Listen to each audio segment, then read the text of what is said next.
Sup, my fellas, don't forget to leave feedback, and enjoy the story. On the throne sat the monarch, people stood next to him, a white-haired man walked towards him. The man in the long robe took a step, his hands were cuffed. 2 knights led the old man. The people behind the fence watched in silence. The long-haired old man sighed sadly. He trembled, thinking about the poison. He remembered the glass of blue-violet liquid and thought that the poison distorted the flow of true magic in his body. The villagers and knights looked upset. The man thought that if he had not taken it, hundreds of people under his protection could have suffered. The old man chuckled, thinking it was quite funny. He saw the man in the golden crown, saying that he understood the inevitability of this day, but continued to believe in his old friend, Golden Jackson Edward, the last king. How wrong he was. He imagined a fat man in golden robes and a crown and thought that his heir, Silver Jackson Edward, had destroyed all traces of his father's reign. The long-haired man was whispering something in the ear of the monarch. The old man thought that he was a great opportunity for the nobility to get rich. The king was a stubborn tyrant, almost impossible to deal with. The knight swung his sword at the kneeling man. The old man thought that having taken the throne, he began to exterminate the most ancient families. They were just an eyesore to him, nothing more. He executed them for treason. The old man looked ahead, thinking about what had happened. As a child, he was a kind and sweet child. The blond man standing by the throne pointed with his hand and ordered the criminal to kneel. The old man fell to his knees. The man waved his hand and said that Henry Morris was accused of treason. Did he admit his intentions to rebel against the imperial family? The gray-haired man remained silent, closed his eyes. The blond man, looking at him, continued that everyone knew that the rebels should be killed or arrested, but the great and wise and magnanimous emperor offers the one who did it. Henry's eyes widened sharply. The man did not finish, staring at him. Silver Jackson and the man standing next to him looked at the old man with displeasure. Henry resolutely shouted that his ears could not stand their lies. The man's hair was scattered. He himself looked like a king and shouted for them to stop this endless stream of filth and kill him. Silver Jackson trembled in amazement, thinking that these eyes were just like his father's, and began to speak, cursing him. The king pointed a trembling finger and ordered that he be killed immediately. The man in the brown cloak clutched his sword in his hands. He frowned and apologized to Sir Henry. The knight swung his sword. The old man sat with his eyes closed. He thought that even if he died, the king and his entourage looked at him. The knight winced and brought his sword closer. The old man thought he could never forgive them. Blood spurted out, staining the knight's face. The king and the others watched as the man fell. With a wicked smile, Silver Jackson ordered his body to be fed to the beasts. A rich castle towered under the blue sky. Thus, after 20 years of the existence of a single continent, the veteran archmage of the 8 circles, Henry Morris, was killed. The boy with blue hair opened his eyes. He was sitting on the floor with his shirt unbuttoned and looked around, wondering where he was. The boy remembered the execution of the old man and thought that the sword Baald had deprived him of his head. He picked up the book and the headless bird and wondered what it was. He looked at the carcass and thought that it was the corpse of a duck. The book with a brown cover was clearly old. He thought it was an old tattered book. The boy read the title and thought, this is necromancy. He turned around, thinking he was somehow involved in this. The blue-haired man saw a mirror hanging on the wall. He walked up to it and stared at his reflection in amazement. The guy pulled his cheek, wondering if this was a dream. There were candles, a dead bird, and an old book on the floor. The hero wondered what was going on here. Of course, black magic was used here. He personally eradicated it, but where did it all come from? He looked to the side, thinking the ritual was dedicated to him. He doesn't know. The young man stood in the middle of the room and looked around, wondering where the necromancer himself was. He couldn't not be there. Turning his head, he thought that, however, there was no one here, then maybe the owner of this body was the necromancer. He picked up the book. Turning the pages, the guy thought that he had failed. He looked at the book, thinking that it was probably due to his lack of experience, and the book was very tattered. But everything was fine with him. The guy smiled a little, thinking that this was the irony of fate. He gloomily imagined the monarch and his entourage, thinking that just a couple of minutes ago the poison was burning him from the inside, and these creatures were looking at him like an animal in a cage. How humiliated he was. He needed to understand what had happened. The guy lowered his head and thought that, judging by his clothes, the young necromancer was not one of the poor. A white shirt fell to the floor. The blue-haired man went to the mirror and stroked his stomach, saying that his body was not at all knightly. He confidently looked forward, thinking that then maybe he was a magician. The guy sat down on the floor. He closed his eyes, thinking that in this case his energy should be concentrated around the spiritual core. He would focus on it. The blue-haired man concentrated diligently. He opened his eyes in surprise, thinking that he did not feel anything at all. He did not have a magic ring. The guy took his shoulder and thought that he did not have a strong body. Who was he? The blue-haired man frowned, thinking that he should focus on creating a spiritual center, maybe then he could learn something. The most important thing is to create a solid foundation. The blue-haired man sat on the floor, radiating magical power. He thought that he should not forget that he is an archmage of 8 circles, a former supreme master of the empire. 1 circle must be obtained, he must. The guy clenched his teeth from the effort. A white glow emanated from the center of his chest. The guy clenched his teeth, a bright shining ball appeared in front of him. A bright glow spread around the sitting hero. He frowned, and a golden ball burned in his chest. The hero thought that he had completed the creation of the first circle. Because of it, red marks appeared on his body. He exhaled tiredly and thought, how long did it take? The guy's face was covered in sweat. He thought that was enough for today. He frowned, remembering the smiling Silver Jackson, and thought that he would kill him. He remembered sitting at the table in the throne room, and the knight held a sword next to the residence. The people trembled, looking at the shining sword of the knight. The old man extended his trembling hand to the standing golden goblet. The girl cried when the shining sword appeared at her neck. Henry drank from the goblet. The people with their hands tied looked at it in amazement. Silver Jackson twirled the tip of his mustache with a satisfied smile. The old man dropped the goblet. There was purple liquid and blood on the table. The reincarnated magician cursed in his mind, thinking that if he were a knight, even poison would not have stopped him from confronting them. He remembered the knights surrounding the magician who was releasing lightning and balls, and thought that magic was much stronger than a sword. With its help one can disarm dozens of warriors, but at the same time magic is a fragile force. The greatest weakness of a magician is his body. The blue-haired man looked ahead, thinking that if he were stronger, the poison would not have harmed him. He imagined a knight in a cloak with a sword and thought, who knew that after death he would admire knightly strength. Now it is clear what this life will be dedicated to. The hero touched the door handle. He opened the door and looked around, going out into the corridor. The guy was surprised to notice a man sitting on the floor and sleeping. Looking at him, he thought that this guy had a servant, which meant he was not a commoner. The brunette was just sleeping. The guy looked at him questioningly. He coughed, and the servant woke up, rubbing his eyes, recognizing his master. The man stretched and yawned. The hero watched him get up. The man, crossing his arms, silently looked at his master. The guy sullenly thought, what the hell? He looked at the standing man, who was stamping his foot, and thought how he treated his master. He should be taught a lesson in good manners. The guy angrily looked at the servant and asked how he was behaving. The man looked at him and asked, what? The hero frowned. The servant asked gloomily what was wrong with him. Did he not get enough sleep or something? He was surprised when the guy approached, saying that he was the one who did not get enough sleep, and kicked him in the knee. The servant fell to the floor screaming. He held his injured knee and screamed, why? The guy glared at him and asked if it was not enough. He kicked him in the head. The brunette winced, holding his cheek with his hand. The guy glared at him, thinking that his own servant was ignoring him. The brunette, holding his cheek, turned to him. The hero frowned, thinking that they would just look at him. The man silently turned away. He worriedly thought that the master had become smarter or something. Falling to his knees in a bow, the servant said that he had committed a terrible sin by offending him. Let him forgive the stupid slave. He raised his head when he heard the order to look at him. The guy put his hands on his hips and, like an angry tiger, said that this was the last time. If something like this happens again, his hand will not tremble, and he will kill him. The man bowed and said that yes, he promises, this will not happen again. The blue-haired man exhaled, thinking that this was enough. He turned away, folding his hands behind his back, and asked what day it was today, to which he received the answer that it was the 6th. The guy turned around with a displeased hiss. The man apologized in fear and added that he wanted to say that it was July 6th, year 20 according to the imperial calendar. The magician's eyes widened in amazement and he thought, so it turns out that a day had passed since his death. Just one. Glancing sideways at the man, the hero asked his name, to which the servant replied that it was Henry Morris. The guy turned around in amazement and asked what he said. The servant scratched his head in surprise, saying that his name was Henry.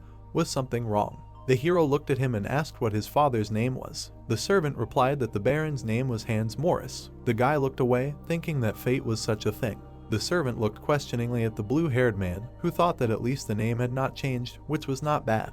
He imagined the brunette with a sword in his hand and thought that Baron Hans, a hero of the Unification War, received his title for his military merits. The boy lowered his head, thinking that he was not born into a baron's family, neither a noble nor a commoner. Henry sat at the table, leafing through the book, and thought that after looking at his family tree, he found nothing about this family. He imagined a man in a blue suit and a silhouette standing behind a girl, and thought that his father had never been interested in titles and his mother had died in childbirth. The eldest son still showed promise, but never achieved anything in life, perhaps due to a lack of talent, perhaps due to insufficient willpower. He imagined the silhouette of a blonde boy and a woman standing behind him, and thought that only the second son, Mrs. Morris, Kevin, Henry's half-brother, had any chance of success. The mage frowned, thinking, is that why he got involved with dark magic to surpass a bastard? He decided that was stupid. Slamming the book shut, Henry decided that was enough for today. This family was unremarkable. They basically had nothing.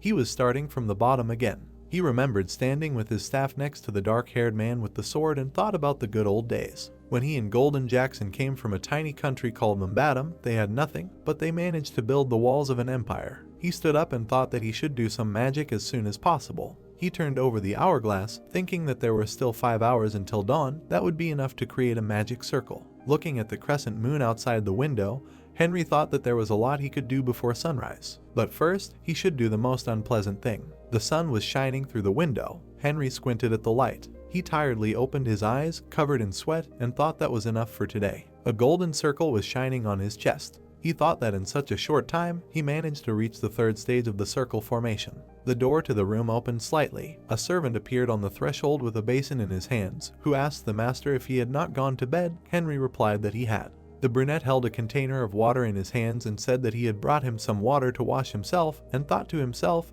why was he so sweaty? Wet Henry looked at him and heard the question, should he prepare a bath? Looking at the servant, he replied that there was no need, let him wait for him outside, he would come soon. The servant bowed, understanding. The brunette went out and slammed the door. Looking to the side, the servant thought that he had changed. The guy snapped his finger using a purification spell. Henry and only his pants became clean. With a smile he touched his hair using the charm skill. The blue-haired man looked down, saying that it would be more difficult further. Golden circles shone on his chest. He thought that he wanted to move on to the fourth stage as soon as possible, but there he would need a huge supply of mana. Looking down thoughtfully, he thought that, unfortunately, this would have to wait. He looked at the suits of similar colors hanging in the closet, among which was a blue one. Henry frowned and thought that there was no variety. He reached out and took a blue suit from the closet. The servant noticed the gentleman leaving the room.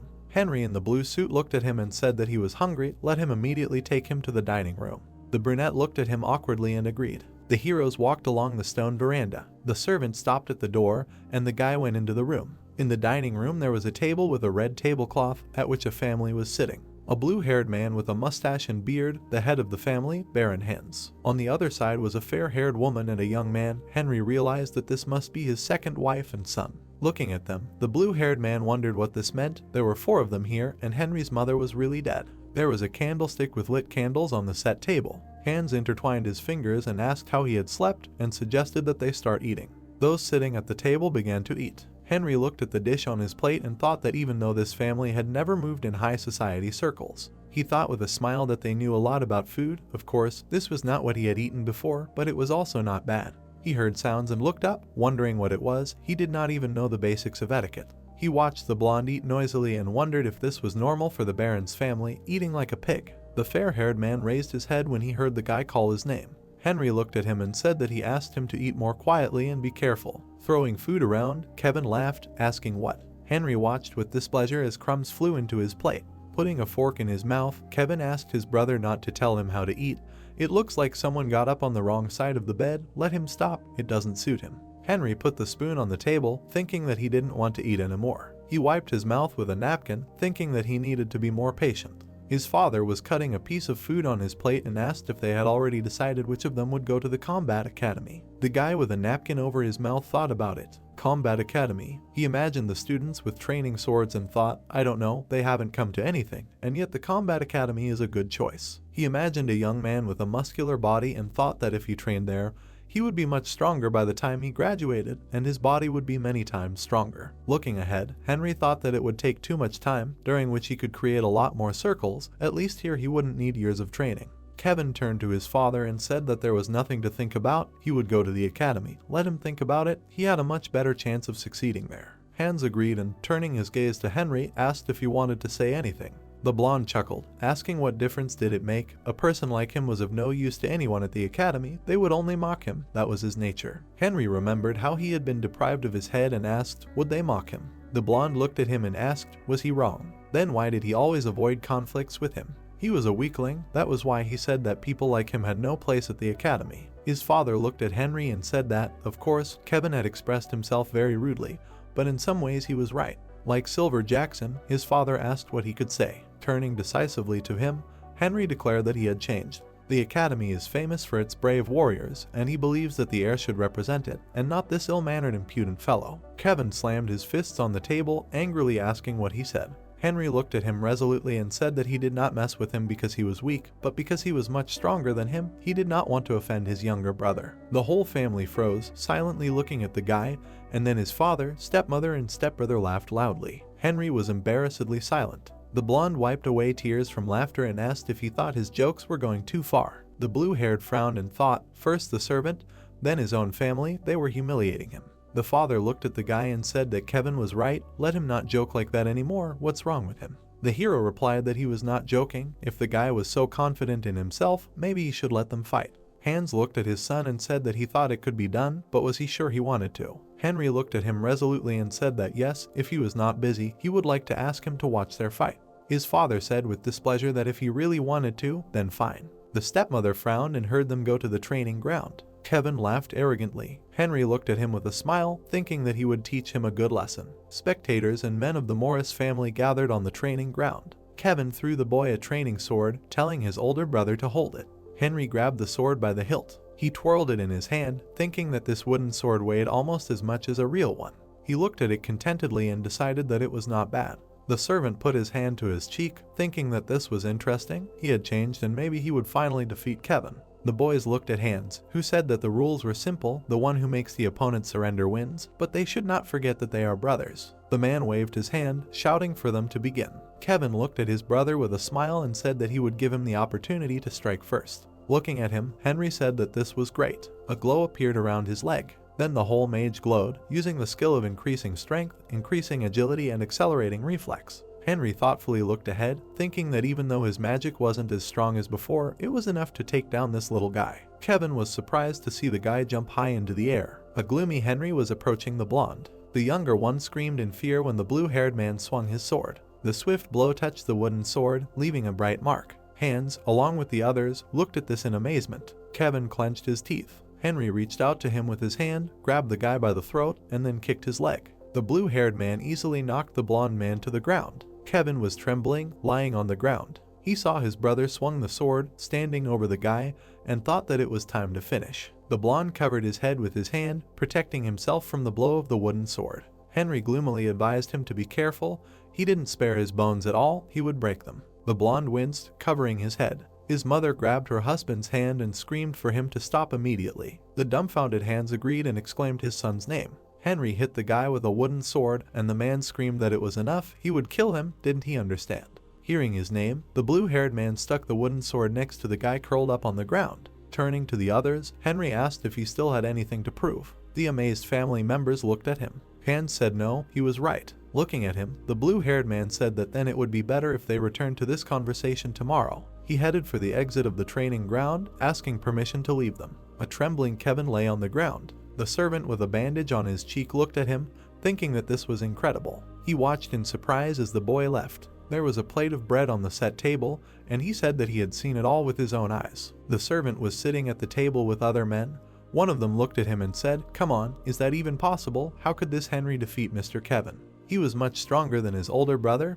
He had been training for much longer." The servant exclaimed that he was thinking the same thing. Turning to the brunette with a mug, he asked Bolton to confirm, since he was there. The man said that Coer was telling the truth, Kevin had no chance. The servants looked at each other in amazement. Had Mr. Henry really been hiding his strength all this time? At that time, the magician was sitting in a bathtub with hot water. He looked at his hand and thought that it was not the worst body after all, there was even some predisposition to magic. He clenched his fist and thought that Henry was too lazy to achieve anything. He was already 20 years old, but there was no foundation as such. It was terrible. It's time to take matters into his own hands. Henry stood up from the bathroom and thought about the fourth circle. He would try again. Looking ahead, the hero thoughtfully thought that he didn't know if he could restore his mana and use the technique. The mage concentrated, and a bright ball blazed in his chest. White flashes of power spread around. Henry screamed, touching his chest with his hand. He winced, pressing his palm to the place where the circles were, and thought that his strength was not enough. Then he opened his eyes, realizing that he had completely forgotten about another way. The mansion was not far from the mountains. The guy called Coer and asked him to try to get it as soon as possible. The servant held a sheet of paper with a list in his hand and asked, "Medicinal herbs, is he sick?" Henry, who was standing next to him, said no, let him just bring them to him without unnecessary questions. The brunette agreed. He quickly walked down the corridor. The guy looked at him and said that he hoped that the herbs he needed grew nearby, and thought to himself that, of course, everything would be much more difficult now. He imagined a round bottle with a blue liquid.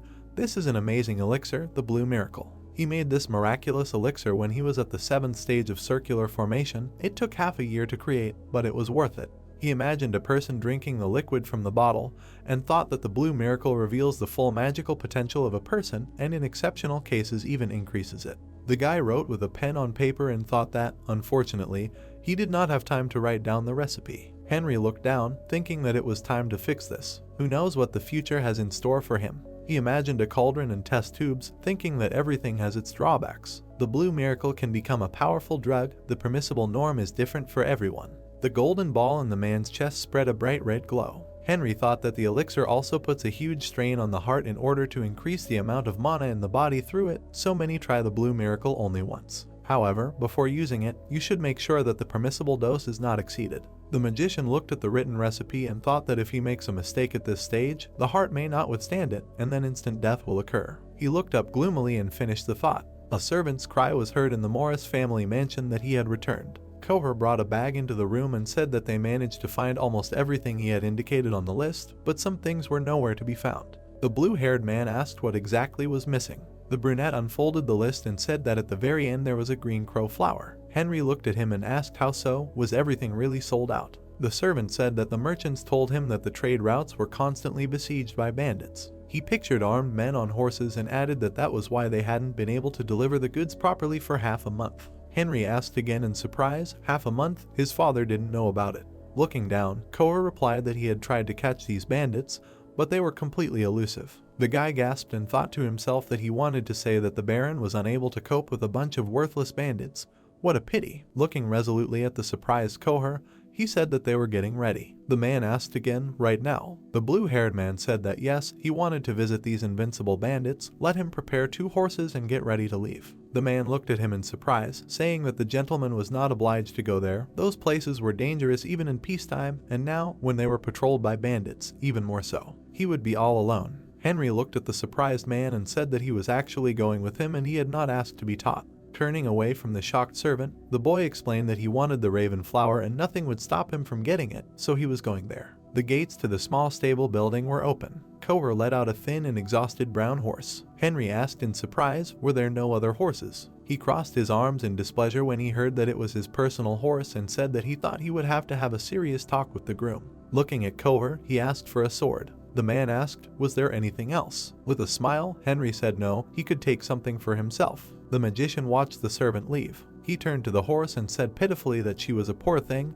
It was immediately obvious how unlucky she was with her owner. The magician stroked the horse's muzzle and said that he would name her Jade. That was the name of his horse before. When he learned the teleportation spell, she went on a well-deserved rest. After petting the horse, the guy promised that he would give her a new life. The mage bit his finger until it bled. He imagined the horse as a diagram with a skeleton and chemical composition. Horse modification. The military often resorted to this technique. It was created by a business studying wildlife in a magic tower. Henry ran his bloody finger along the horse's muzzle. With this secret technique, even the weakest donkey can be turned into a war horse. The mage concentrated on writing symbols on the horse's body with blood. To successfully modify it, you need to be a 4th circle mage, but for now he will have to be content with little. He looked at the skinny mare, painted with blood, and thought like this. A bright circle spread from his palm as he activated the horse's modification. Jade reared up, as if pierced by multiple lightning bolts. Henry looked at her and apologized, saying that he was still too weak to ease her pain. The horse seemed to be surrounded by fire. The blue-haired man looked at it carefully. The symbols disappeared. A healthy and muscular horse was stamping its hoof. The guy said that it turned out even better than he expected. He turned to the named Coher, who came up and said that he brought his sword. Stroking Jade, the guy looked at him and praised him, telling him to get ready to carry him. The servant looked at him in surprise, asking the master, did he find another horse? Henry confidently stated that no, it was still his. The servant looked at the mare in surprise, saying that it couldn't be. He swears that she looks completely different. The master sternly asked, in his opinion, is he a liar? Coher hesitantly mumbled that it was not that. Looking at him, the blue-haired man said that they would ask again, does he think that there is a different horse in front of him? The confused man looked away and said that he didn't. Henry said, great, that's it. Looking at the servant, he asked to quickly lead him. They didn't have time. Koha rubbed his eyes, thinking that no matter how you look at it, this was a completely different horse. The mansion building was left behind. A question was heard: did he really take enough decorations? The man on the thinner horse said yes, but if his father and stepmother found out, they would be in trouble. Henry turned around and said they hadn't stolen anything.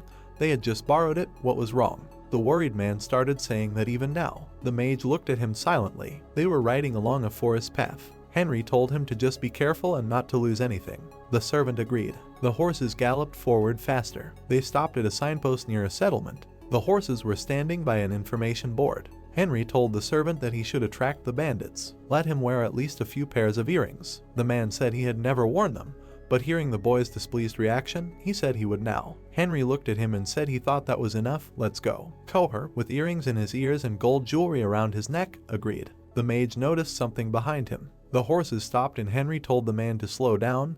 They should interest the bandits. Koher looked ahead worriedly, telling the master that it was not too late to return. He had heard so much about these bandits. Turning his gaze to the servant, the blue-haired man said that everything was already decided, but if he died, he would not be alone. The brunette exclaimed in fear, but heard the words that it was a joke. The horses stopped. A crowd of bandits stood in front of them, blocking the road. A loud order was heard to stop. The bandits surrounded the heroes. The servant was very scared, and the guy thought that it was somehow fast. He looked ahead, thinking that they had been chasing them for a long time, two careless bandits. I wonder if they thought to check if they had security. The man with the red mohawk held a huge sword in his hands and, laughing, asked what was wrong with them. All the gold outside, do they want to be robbed? The guy standing opposite asked if he was the leader of the bandits. The redhead answered what if so. Henry looked at him sternly and said that it meant the decoration was shining brightly enough for the leader to come to them personally. The bandit, holding a sword, grinned and asked who would refuse free treasures. Let them take off all their trinkets and leave their horses. Calm Henry and frightened Koher heard that if they did this, they would be let go. The guy grinned slightly. The two men sitting on horses did not know what to do now. The man with chains around his neck reported that there were more than 20 people there. Henry, smiling, told the servant that he would finish just in time for him to wake up.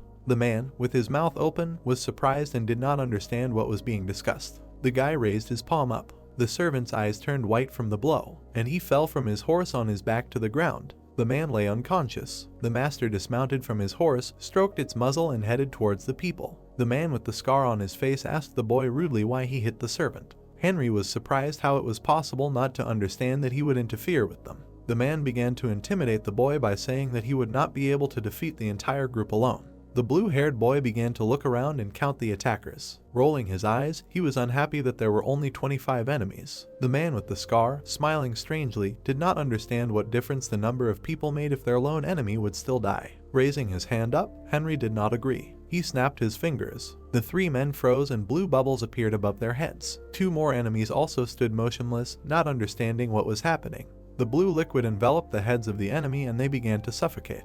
Henry turned around and was pleased that he did not even have to let blood. There were too few of them. Enemy after enemy began to fall to the ground. The large man, throwing down his weapon, began to remove the strange liquid from his face. Holding his face, he wheezed and screamed in pain. And just like the others, he fell to the ground. A fireball appeared above Henry's palm. The man with the scar raised his head and was very surprised. Thrusting his hand forward, the guy activated the fire spell. The beam hit the man sitting on the ground. He grabbed his head and trembled in fear. Henry told them to never show up here again. Looking at the wet man, he warned that otherwise he would kill them. Clear sky, mountains, and forest. The servant slept soundly. After a while, he suddenly opened his eyes. Sitting, Koher wondered where all the bandits had gone. The master, looking down, said that they had scattered. The servant could not believe his ears. Approaching the horse, the master asked the man to check the jewelry. Everything should be in place. Koher did not take his eyes off the guy. A beautiful building, behind which high mountains were visible. The bag was filled with gold jewelry. Koher reported that he was going to return the jewelry. Henry, with a smile on his face, hinted to the guy that it was better not to even think about stealing. The servant, a little angry, said with confidence that he had never stolen and was not going to. A building with a wooden roof. Henry and Jade were heading towards the house. The guy's attention was distracted by something. The old man, taking off his hat, greeted the master. Henry was going to check the condition of the stable since he was able to look in. The elderly man, looking from under his brows, asked about the guy's confidence in his intentions. The man with a bandage on his forehead groaned. His mother was sitting next to his bed. Writhing in pain, the guy wanted to know what happened. How abruptly, he recalls how he lost the battle with Henry. His mother began to yell at her son for his skipping training.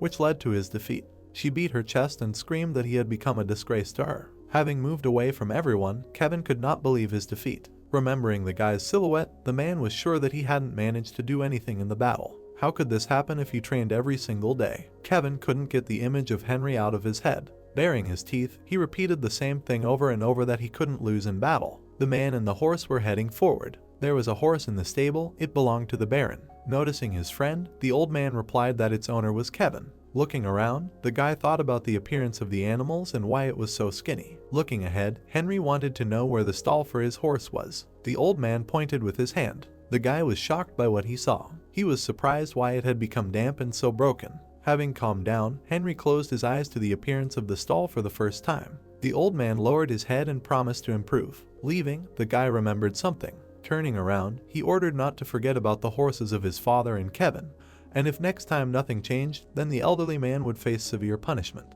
The man, dejected, agreed with what his master had told him. In parting, the boy stroked Jade. A bright moon was visible outside the window. The table was set. Hans wanted to have a serious talk with his son. Sipping from a mug, Henry was not against the conversation. The boy turned his attention to the girl. The father turned his attention to Morris, who was furious that in this house her words meant nothing. Getting up from the table, she decided to leave. Both men silently followed the girl with their eyes. Hans went straight to questions about her excellent swordsmanship. The son was surprised how his father did not notice this, and it was high time to teach the younger one some manners. With a laugh, Hans asked the boy if he wanted to enter the academy, but the son suggested a candidate in the form of his brother. The man was very surprised by the abrupt change in his son's opinion. Henry, looking at his father, said that the decisive role was the battle with Kevin, and it would be better for him to go to the academy to learn the basics of fencing. Looking down, his father recalled the words of the morning, which were completely different.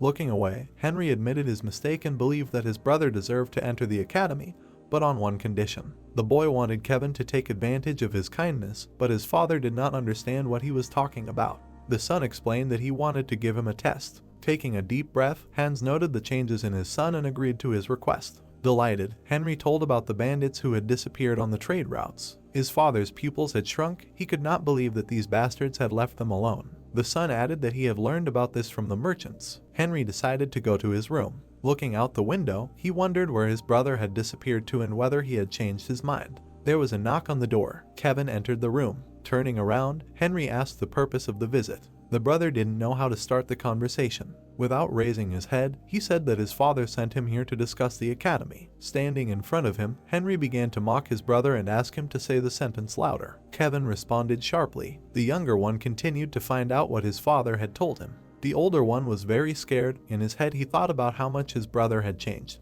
The blonde began to apologize. Remembering, he added an apology for his behavior and for today's challenge. Henry was glad that he was able to achieve what he wanted. He told his brother that he changed his mind about entering the academy. Kevin was shocked by what he heard. Crossing his arms, the younger one made it clear that his refusal did not mean that the older brother could claim his place. Henry put forward conditions to the blonde. Kevin promised to do everything in his power. The younger one began to ask from afar about the Vernhal territories. Kevin remembered Vernkelm, which was in the north. Henry asked his brother for help. He started telling him about the green raven flower. The younger brother explained that it was impossible to buy it from the merchants because of the robbers. Therefore, Henry wanted Kevin to go and bring him these flowers. The blonde agreed, but the guy was not finished yet. Remembering all his offenders, Henry gave 6 days to complete the task. The older brother did not expect such a deadline, because he would have to ride a horse without stops and overnight stays. Turning away, Henry said that he was not forcing anyone and he could refuse, to which he received a negative answer from his brother. Kevin gave his word to do everything. The younger brother was glad to hear. Night fell over the house. The horses were grazing in the yard. The white horse raised his head, noticing something. He looked at the brown horse ahead. The brown horse really attracted his attention. Suddenly he had an idea. He came close, burying his face in the brown horse's thigh. The horse did not twitch an ear. The white horse opened his mouth. The next second, he sank his teeth into his side. The brown horse looked back in fear. Suddenly, he kicked the white horse in the face. The white horse dropped to one knee, exhaling angrily. He looked at his opponent in surprise. An image of himself abusing a weakened horse appeared in his imagination. Now, a large and healthy horse stood in front of him. The brown horse looked angrily at the starry sky hanging over the house. A horse's cry was heard around the area. The sun appeared over the horizon. Kevin was looking for Vernon. The old man walked through the gate excitedly and asked in a trembling voice what had happened. The boy frowned and asked what had happened to Grant. The horse was lying on the ground, foam was flowing from his mouth. The old man scratched his eye, assuming that he was sick. The young man looked at him angrily, asking how he could know if even the old man did not know. The man bowed his head before him, asking for forgiveness, and then said that he could not even imagine what had happened. The old man stood up, looked into the young man's face, and said that he was not lying, because yesterday everything was fine with the horse. The young man shut him up, ordering him to bring another horse. He looked around. There were a couple more horses behind him. The young man thought that, as luck would have it, this was supposed to happen on this day when he had no time at all, and then wondered if there was at least one decent horse there. The brown horse was eating, but the young man said that he wanted to take it. The young man headed for the horse. The old man fussily backed away after him, saying that it already belonged to someone. The young man shut him up. He abruptly grabbed the horse by the head, trying to throw on the bridle. The horse reared up, pushing the young man away. The young man looked at it in fear. The horse's hooves hit the ground with great force. The old man protected the boy by pushing him away from the place where he had been hit. The boy was scared. He looked at the horse, asking what was wrong with it. The old man helped him up, asked him to calm down, and said that it was Henry's horse. The boy exclaimed, asking what that meant. He was shocked but looked ahead, remembering what the horse had looked like before, and timidly said that he could swear that his horse had been much weaker. The old man raised his eyebrows, saying that all he knew was that the horse belonged to the master. If he was in a hurry, he should take a spare horse, Halter. The boy lowered his head, imagining the image of an embittered brother. He slammed his fist on the wall, cursing loudly. The horse rushed forward at high speed. The blonde galloped away from the castle. Henry looked out the window, thinking that he could only wait. He frowned slightly, thinking that he would be able to withstand the effects of the poison only with a strong body, but to gain it, he needed an aura. The guy imagined a silhouette of a man with a red aura circulating inside him, and thought that it was the same as the strength of a warrior, only in the language of magic. Because the aura is different from the energy accumulated in the districts, it covers and nourishes the entire body. The imaginary silhouette took a weapon in his hands. The guy added that learning to use the aura is quite simple, having overcome his limit. The head of the silhouette shone brightly. The young man thought that a warrior seasoned in battles would be able to use the aura. The young man remembered a moment from his past life. A man was wiping his sword, asking the guy why he did not want to learn how to wield a sword. Henry calmly looked at him. The man added that this way he would become much stronger. The young man looked up, came out of his memories, and thought that the man was really annoying him with this sword. The guy continued to stand by the window. Clouds were floating in the sky above the gate. The man told the boy that he had returned. The boy praised him for his good work. The man bowed to him. The boy said that they would meet after dinner. The man agreed. Hands stood outside. The boy thought about how the family chronicle said that only 2 people in the family were skilled in wielding a sword, and the first of them was his father. The boy introduced the man, whose face was not visible, and added that the second person was his distant relative on his father's side, the man responsible for security, the commander of the Burn Guard. The boy looked ahead, thinking that Burn was a commander who was good with a sword, so he should personally verify his ability. The boy moved forward. He looked around the buildings, thinking about how quiet the street was, and then wondered if everyone was working. The girl carried a basket of laundry on her head, noticing the gentleman. The boy approached her and said that she did not have to greet him, then asked if she knew where Sir Burn was. The girl looked at him, saying that he could be at the training grounds. The boy thanked her. He walked calmly along the wall. Suddenly, he looked back, hearing himself being addressed. Burn put his hand on his belt and asked what brought him to the slums. The boy approached him, saying that he was glad to meet him, then explained that he did not have any reason to do so, because he just wanted to ask for something. The man asked what he meant. Burn looked at the boy in surprise, hearing his question about whether the man could teach him how to use a sword. The boy looked into his eyes, asking why he was surprised. The man replied that he was ready to swear that the boy had previously said that he was not interested in this. The boy raised his eyebrows, saying that he had changed his mind, and then asked again if he would teach him or not.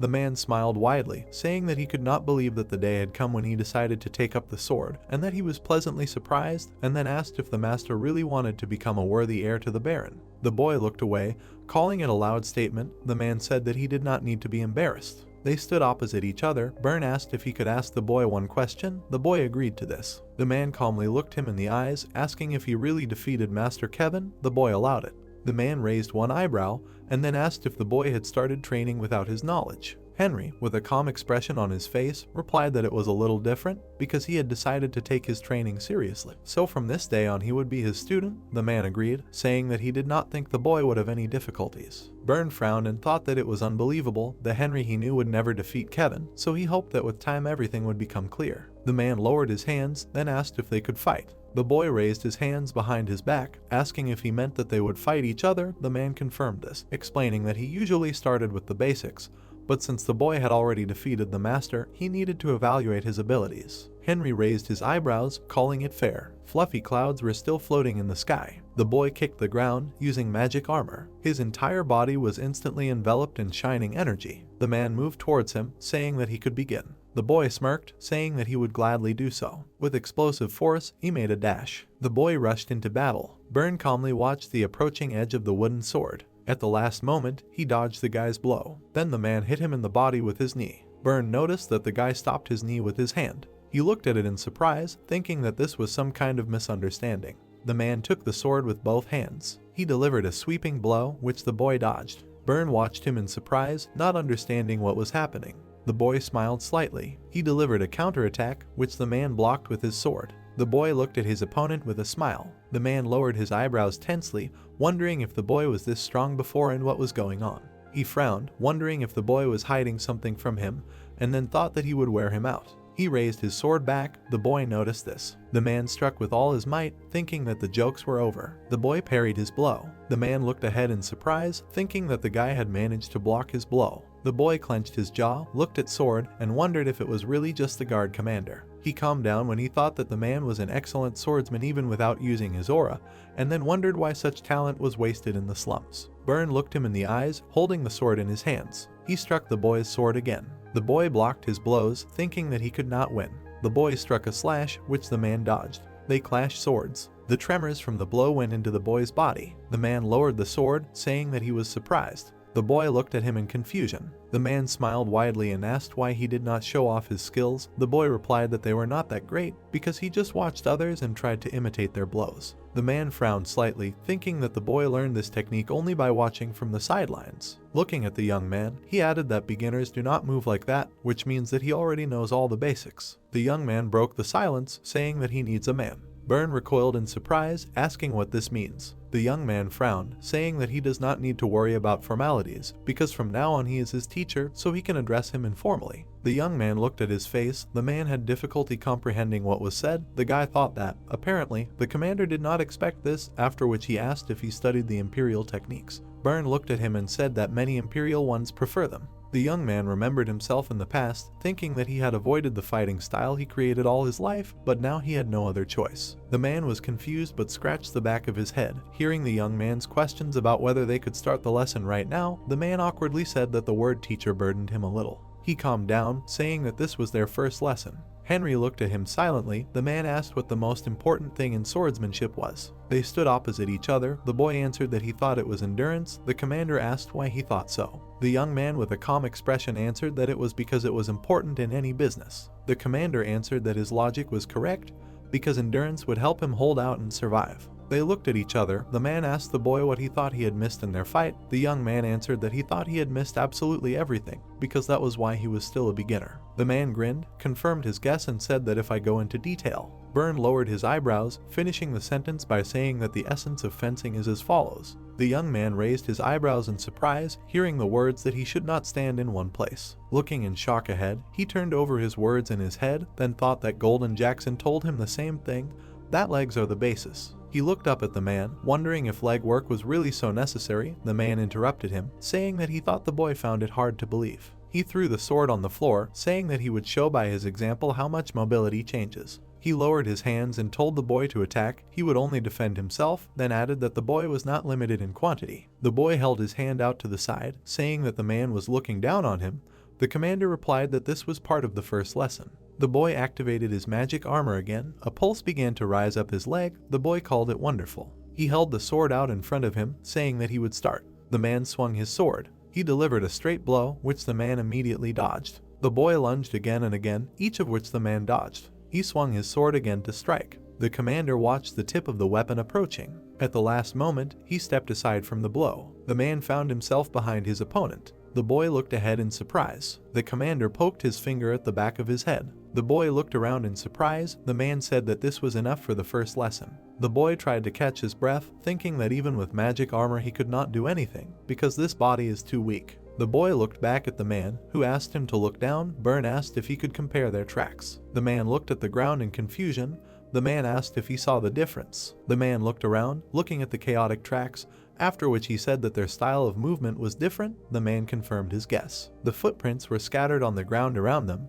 The man said that he moved in a circle and there was no point in the boy's movement. The boy looked at his face, that he seemed to have to move a lot during a fight. The man said that it was not the case because you need to start attacking and assess the enemy's level. He raised one eyebrow, finishing the sentence by saying that this can only be done after the enemy's movement system is clear, because then the boy will be able to predict where he will strike. The boy looked down, thinking that this does not look like magic at all. The man made a circle with his foot, saying that moving in a circle is the basis of the imperial technique, which is called circular steps. He frowned slightly, adding that now the boy needs to learn how to walk correctly and control his stamina, so they will focus on this. The boy looked into his eyes, saying that she understands his words about stamina, and then asked why he wasted a lot of time on circular steps. The man shook his head, chuckled and said that the boy was too impatient, then asked if they would start training. He frowned and added that they would practice circular steps until the boy could hit him. The boy silently looked at his face.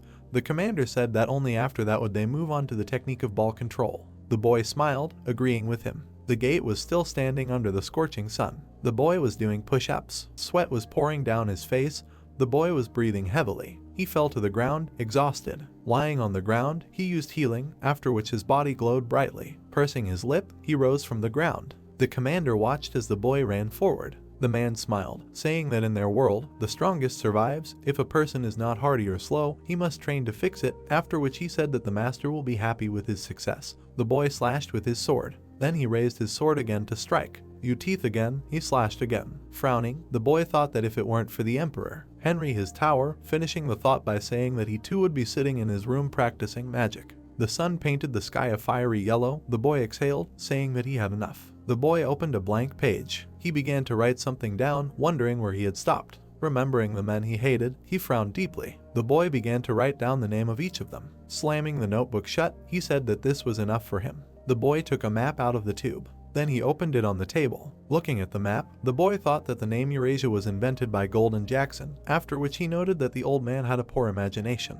The light of the lamp illuminated the map. The young man thought that he would concentrate on the northwestern part. He imagined mountains of jewelry, thinking that he hid his treasures and artifacts all over the world. Looking at the table, he added that if history had turned out differently, the blue miracle and the rest of the treasures would have become the property of future generations, but now he must use them because he had nothing left. He ran the first one over the map, thinking that he needed to remember and mark on the map the places where he once hid the blood. The door of the room opened slightly. The young man quickly looked back. Kohar appeared in the door. The young man waved his hand at him. The man entered the room. The guy asked what was the matter. The servant replied that his brother had returned, and he also raised his eyebrows in surprise, thinking that only 5 days had passed. He stood up from his place, looking over his shoulder. Frowning, the guy asked to take him to his brother. The man led the gentleman down the corridor. The servants crowded around the door. Kohar raised his hand to his mouth and coughed demonstratively. Everyone present looked at them. The young man asked why they were gathered there. The girl stepped forward and said that Kevin had returned in a terrible state.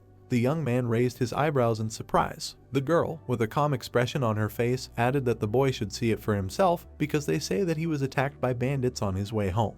The young man was demonstratively surprised, thinking that he had driven the bandits off the trade routes, which meant that others had appeared. The young man opened the door of the room. A wounded blonde man was lying on the bed, his mother was standing next to him, and a doctor was sitting on a chair. The young man bowed, apologizing for his impudence. The woman grabbed him by the collar. She frowned angrily, insulted him, and said that because of him her son could barely breathe.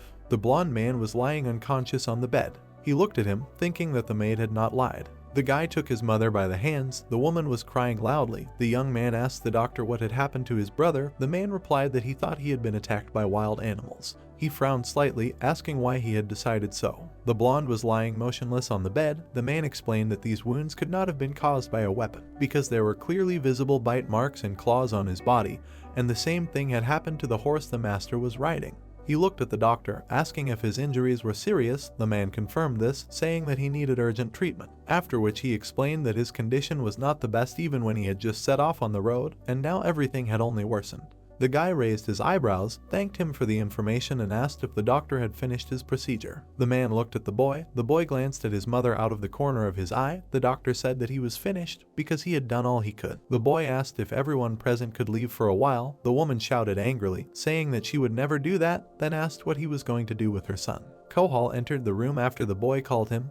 The moonlight was shining through the window. The boy came closer to his brother's bed. The blonde opened his eye, turning to his brother. He gritted his teeth, with difficulty getting up from the bed. Henry said that he should not get up. Kevin collapsed back onto the bed. The boy calmly looked at him, thinking that he was tenacious. The blonde looked at him again, saying that he had completed his task and got the green crow flower. The boy praised him, saying that he kept his word. Henry frowned slightly, saying that he would definitely enter the academy. The boy touched his brother's forehead and used a sleep spell. The blonde thanked him. The boy said that he needed to rest, and when he woke up, he would feel much better. The room was illuminated by a bright light. The boy used healing, thinking that although he was not a monk and not even a priest, his power should be enough to stop the bleeding and heal the internal injuries. The bouquet on the dresser was illuminated by the boy's magic. He took the flowers, looking at his brother lying down. Smiling slyly, he thought that now he had everything he needed. The boy left the room. Mother looked irritably after the men leaving. The full moon hung over the ground. The clay pot was burning with a bright flame. The boy reached out to it, supporting the fire. He looked at the flame, thinking that he had not smelled this aroma for a long time, and there was a time when he made this drink every year for the ceremony of entry of newcomers into the magic tower. But after his death, this will no longer happen, although other magicians are trying to replicate his miraculous drug. A purple glow began to emanate from the pot. The young man added that all their elixirs are pathetic fakes. A red aura began to spread around the room. The young man thought that after repeated freezing and boiling, the solution changes its color and smell, and in the end it is necessary to dilute it to a concentration suitable for the body. Streams of aura passed by his face. The young man added that one mistake will break the heart due to excess magical power, but he did not plan such an outcome because everything should turn out differently. The boy imagined the silhouette of a man drinking this drink and thought that the reason for the side effects was simple, because the human body simply could not cope with the effects of the elixir, so it all came down to how well he could absorb it. He remembered himself in the past, enveloped in an aura, and thought that it was equally important that the control of magical power was not related to the physical state, because the strength of the spirit and mind was important. Since he had already consumed a dose equal to the magical power of the 8th circle, he should be able to cope with the effects of the blue miracle. The flames were still coming out of the pot. The boy took it, thinking that he was still worried, although in theory everything should go smoothly. The boy brought the pot to his mouth and sipped a little. The drink slowly flowed down his lips. The boy slammed the pot on the table, then winced. He raised his hand to his throat. Streams of aura were already coming out of his body. The young man thought that he was very hot, and that his body seemed to be starting to melt. He grabbed the window handle. The guy opened it. Streams of aura were swirling around him at high speed.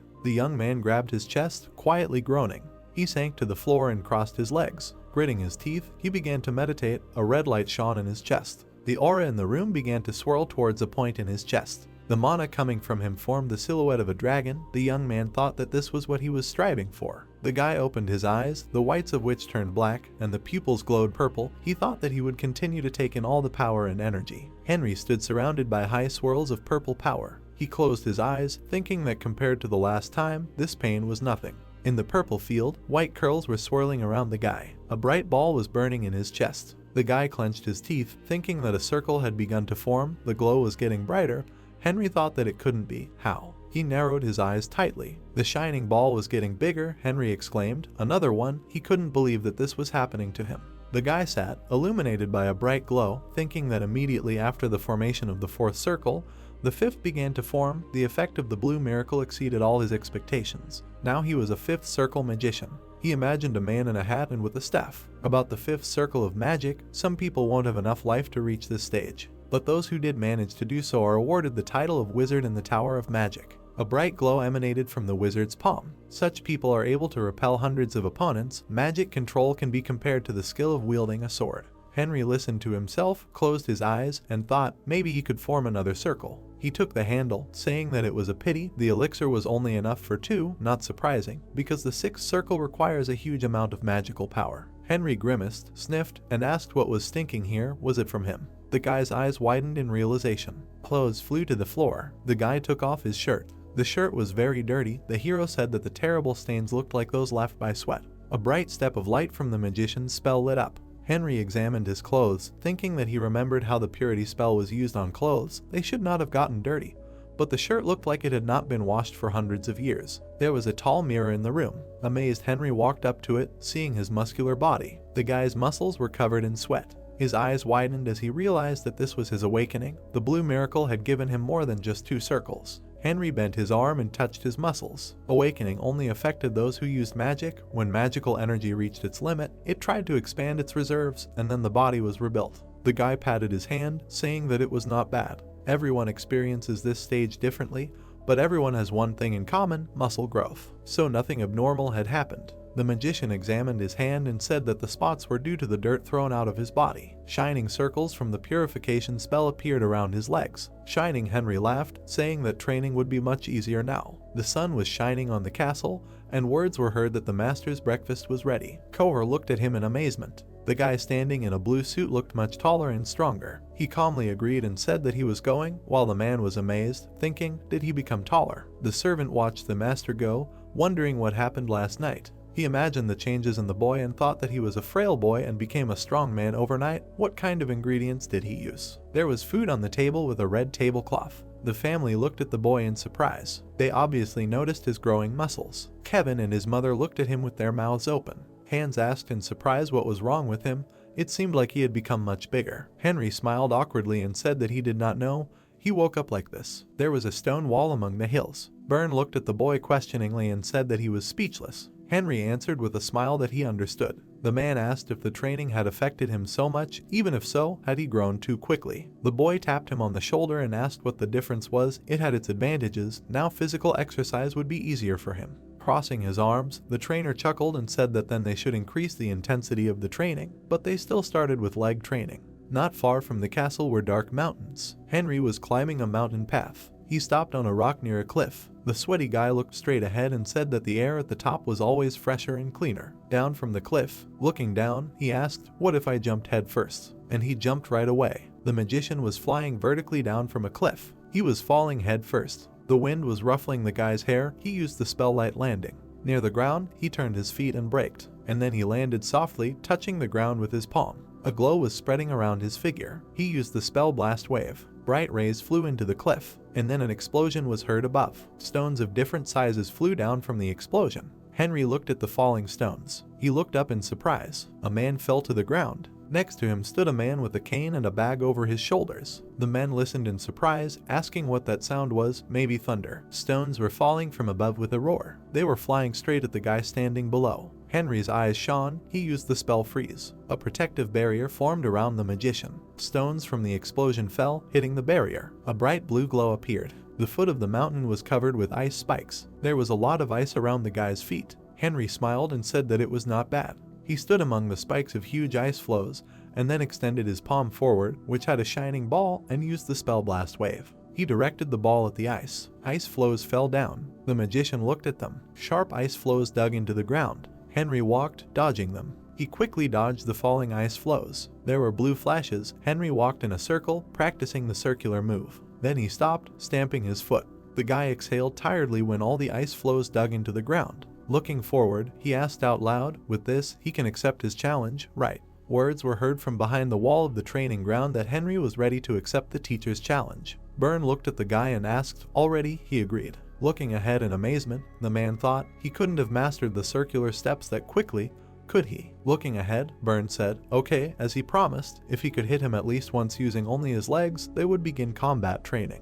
He took out an hourglass, saying that he had 3 hours to do everything. If he didn't complete the task in the agreed time, he would count it as a loss. Henry, looking at him, said that he understood. The coach remembered something else. Turning to the guy, the coach said that if he lost, he would get a punishment. Henry, looking at him, said that it would be fair. He thought that he would just check the level of awakening, and this time he would not use a spell. The man turned the clock over and said that they were starting. Only a trace of the jump remained on the ground. Henry moved behind the brunette. He delivered a sharp blow, but the man managed to dodge. Then he dodged again. His legs slid across the ground. The blue-haired man struck with his hand, but missed. Byrne looked at him. The men walked side by side. The guy's hand slid next to Byrne's body. The gloved hand grabbed the aristocrat's hand. With a sharp movement, the swordsman threw the guy to the ground. Henry slid across the area, then screamed, raising his head. The trainer looked at him with a smile, saying that he had not promised that he would not touch him. The guy stood up, saying that he had already understood this. With a scream, he rushed into a new attack.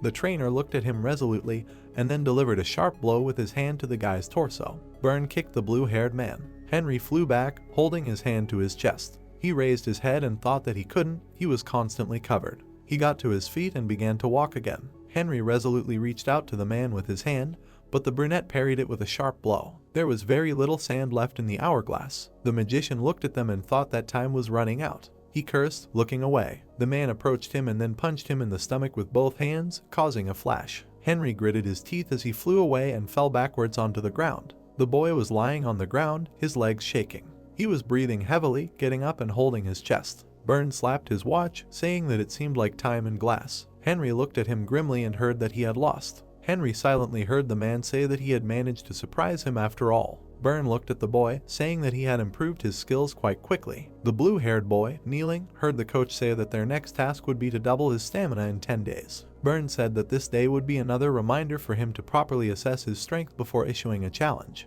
Henry coughed into his fist and said that he understood. There was a full moon in the sky above the manor. The blue-haired boy fell face down onto the bed. He cursed as he buried his face in his pillow and asked if he was still weak even after taking the elixir. He remembered dodging the ice floes and said that he had been training day and night for the past few days, dodging countless ice shards. He was running from a brown boar, continuing that he was running from wild animals. He lay on his bed, feeling sad, thinking that he had wasted his time. He should find something that could speed up his training.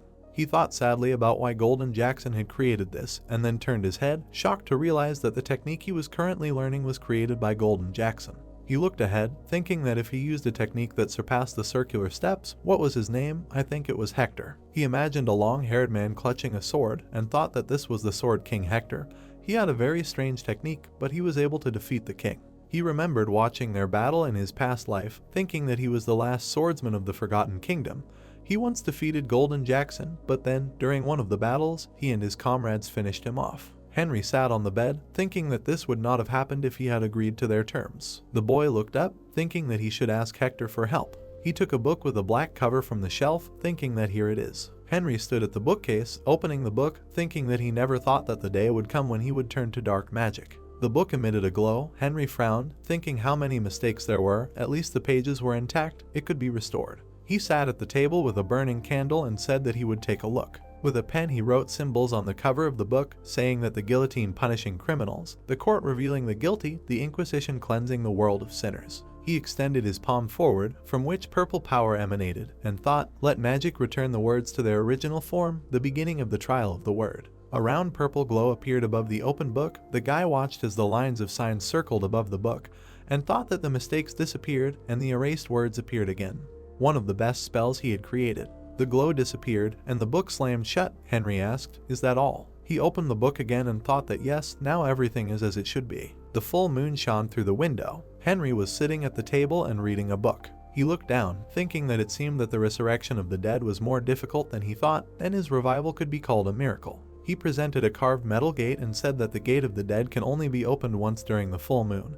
And in order to summon a certain soul, an object is needed to which the nature of the spirits is strongly attached. He went to the window, looking at the moon, and said that I see, so his only problem is the thing left by Hector. The magician drew a line on the floor with chalk, then drew the line in the other direction. As a result, on the threshold of the room there was a large drawn circle with symbols and lines inside. Henry put his hand in the center of the drawn star. A glow emanated from the symbol. Henry ordered to come. The drawn symbol shone. The glow rose very high. Human legs appeared in the seal. Henry looked at him with a smile and said that they had not seen each other for a long time. In front of him stood a lizard in human clothes, his arms crossed. It was the summoned soul of the lizard. He asked with displeasure, who is he for a long time? He was born of the greed of human nature. This spirit carries out the law of equal exchange. The magician stood in front of him and asked, did he write his name during the spell? Did he not see it? The lizard replied that he saw it. That's why he left. It became interesting. What fool had the courage to use such a sacred name? The spirit snorted with displeasure and asked who he was. The blue-haired man laughed and said that he did not recognize him, did not believe that his opinion of him had changed so much, thought he always liked him, even though he did not admit it. The lizard angrily asked what he was talking about. The guy put his hand to his chest and said that it was him, the owner of the magic tower, Henry Morris. His appearance is due to some unforeseen circumstances, but he is still the same Henry. The lizard opened his mouth and asked if everything was all right with his head. He was surprised to hear words about the holy mandrake. The magician said that before they would have been accused of the holy mandrake and branches from the tree of evil. Does he remember? The spirit was very surprised and asked how he knew. The guy looked at him with a smile and said he remembers that exchange when they exchanged the fang of the ghost tiger and the flute of fate. The lizard asked in shock, how is he sure that this man is already dead? The lizard put his hands on his hips in displeasure and shouted that if he really is that same Henry, let him show his magic symbol. No one can repeat his unique symbol except himself. The guy smiled, and then he held out a clenched fist. A light appeared on the guy's open palm. The bright glow rose higher and higher, taking the form of a dragon. The lizard recognized him, saying in surprise that it couldn't be. What happened to him? He was at the stage of the 5th circle again. Why was he in someone else's body? The blue-haired man smiled and said that anything could happen, but that was not the point. He was glad to see him again.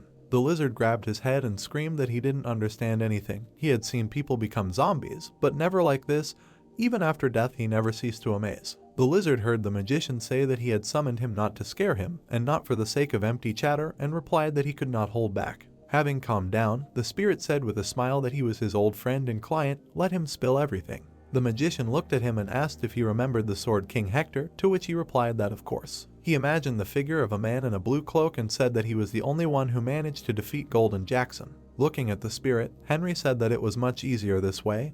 He needed a thing directly related to him. Would he be able to find one? The lizard looked at him in surprise and asked again, a thing? This time he was asking for something strange. Did he want to bury it with its owner? The mage replied that something like that. The guy asked if he agreed. He replied that he was born for such exchanges. There was no thing in this world that he could not get.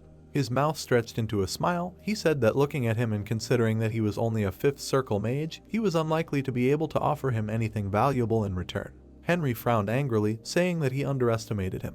The lizard put his hand to his mouth, saying that it meant that he could offer him something truly valuable, even if he did not count on his compliance. Henry exhaled, saying that nothing had changed in him. Maybe the replacement would provide quite interesting information. The spirit replied that it was tempting. What was it? Why was he so sure that the information would satisfy him? Smiling slyly, the blue-haired man asked, wasn't he curious? Didn't he want to know how he was reborn? The lizard's eyes lit up yellow. He repeated, reborn. Yes, he was curious. Looking down, Henry asked, very. The lizard said that it was about the thing that belonged to the Sword King. Crossing his arms, the guy replied that he knew. Had he ever encountered a successful rebirth? The lizard pouted, saying no. Looking at him, Henry said that it was a deal then. He would tell everything as soon as he received the Sword King's thing. The exchanger slapped his forehead, saying that he always liked to haggle. A glow appeared around the lizard. He puffed out his cheeks and then stuck out his tongue, on which lay the ring. He took the ring and green saliva in his hand and said that it was his wedding ring.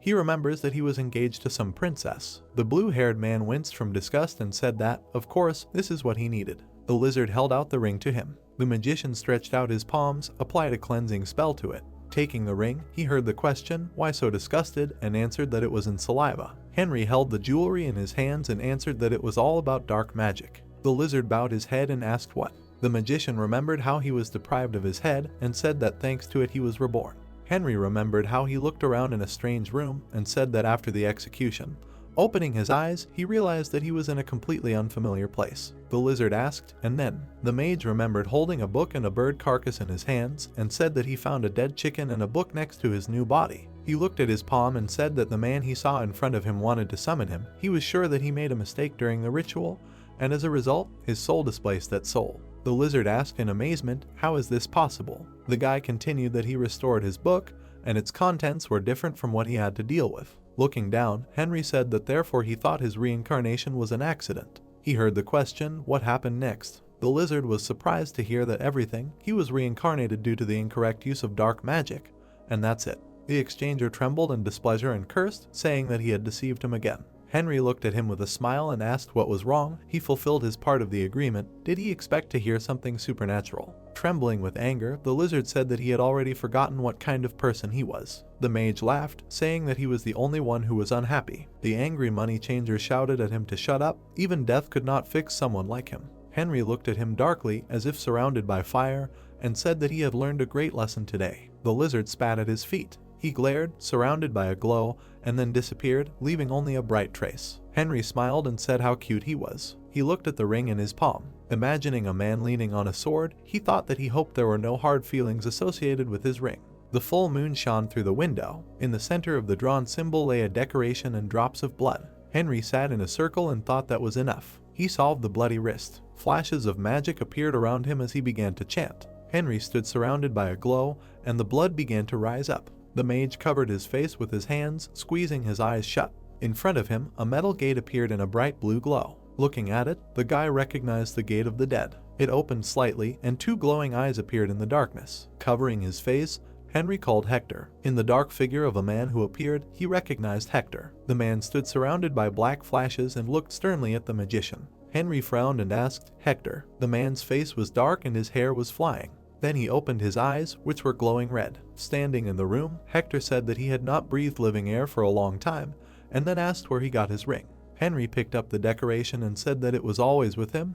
He had not seen Hector for a long time. The man looked at him sternly, asking if they knew each other. He did not remember him. Henry touched his chest, answering that they were united by history, and introduced himself, Henry Morris. The swordsman asked, "Henry, is he talking about a magician named Henry Morris?" Hearing the confirmation, Hector, surrounded by black sparks, said that he was joking. The Henry he knew was not like him at all. Why was he lying? Henry held the ring with his fingers and said that it was a long story, but he provided this ring as proof of identity. The man remained silent, looking with red eyes. The guy looked resolutely, saying that they would not quarrel. He was the one he knew. After death, he had the chance to be reborn in this body, for which he was grateful to dark magic. Surrounded by radiance, Hector asked, "Dark magic," which meant he was not an ordinary magician, did not think that he knew about the power of dark magic. Henry waved his hand and said that he did not use it. It was done by an unknown young man, and now he was in his body. Henry imagined riders on horses and said that the world had changed. After his death, he managed to unite the continent.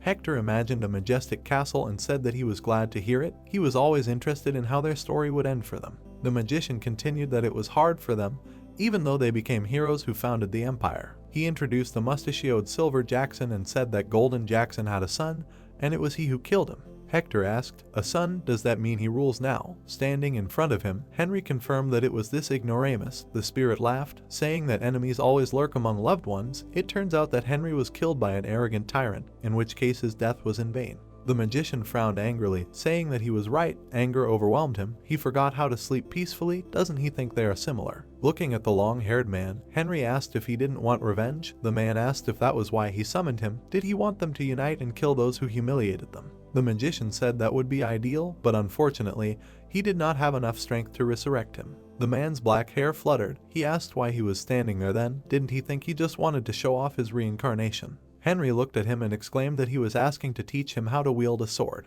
There was a full moon in the sky like a castle. Hector looked at the guy in surprise and asked what. Standing in front of him, he said that in his entire life, although he was now dead, but for the first time he heard such nonsense, he thought he was a mage, didn't he? Henry calmly explained that the family he was currently living with came from an ancient line of swordsmen, and he no longer needed to study magic hard. He had already achieved everything he needed, so now he was interested in combat techniques. The dark spirit chuckled and said that the mage who participated in his murder was now asking for his help. Henry looked down and asked him to change if he was still offended. Hector clarified that he was apologizing. Looking at him, the mage explained that he was talking about their past. In response, the swordsman laughed. He remembered himself alive with a sword in his hands and said that he was not as callous as he thought. Then he said that it was a fight. The man imagined the standing silhouette of the king and queen and said that not only for his majesty, he defended the honor of his woman. Why should he, a knight who died on the battlefield, be offended or upset? The blue-haired man exhaled, said that he understood and hoped he had nothing to worry about anymore. The spirit looked at him with its red eyes and said that good magicians always think too much. His ring did not think that he collected trophies from the dead. Henry resolutely said that it was not a trophy.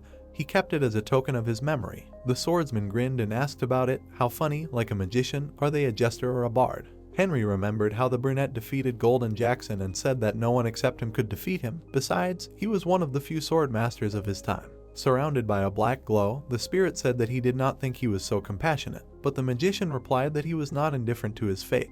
He said that he was the Sword King standing in front of him, grinned and replied that he had become one posthumously. The look of his black eyes glowed red. The swordsman replied that he would help him well, but not for nothing. Henry, looking at him, agreed and said that this was to be expected. What were his conditions? What was required of him? Hector said that he was glad that he understood this. Confidently looking at the guy, he said that he wanted to be reborn. Henry silently looked at him and heard that he had already said this. The dark figure of the swordsman said that they were both brought to this world by anger and regret. After all, he was a great magician who had survived reincarnation, so it would not be so difficult to bring him back to life. The moon shone through the window. The guy was silent. Then he looked to the side and replied that he was not sure that he could satisfy his request. The spirit frowned and said that then he could not help in any way.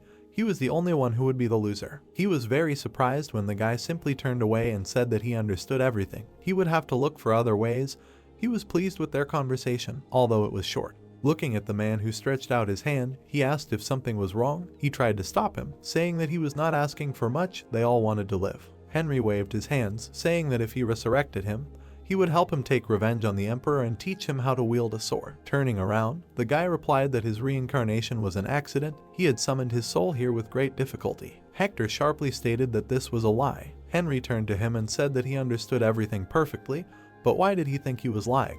The swordsman's spirit hesitated, not finding an answer, and the guy said that he had already said that he did not have enough strength for this. He imagined a magician standing at a coffin with a lying man. You said that summoning magic and resurrection are completely different things. Besides, he is not very well versed in dark magic yet. Standing in front of him, Hector said that he could not risk his life for him. The swordsman agreed. He looked down sadly, asking that there really was no other way if he returned back. Who knows when he would see the light again? There was no guarantee that it would happen at all. The blue-haired man said that the afterlife was much more terrible than he thought. The swordsman angrily said that that was why he wanted him to help him. As a child he was taught to pray to God. But all this was nonsense. God does not exist. After death only emptiness and suffering awaits. He was very surprised when Henry asked, "Then maybe they will try," and shocked asked, "Did he have some way?" Looking at him, the hero said that he did not know if it would work. History has not yet seen cases of successful resurrection. Even with his former power, he could not unravel the secret of life and death. He presented a book with drawings and symbols and said that dark magic can solve this issue. The swordsman asked for a continuation and heard a question.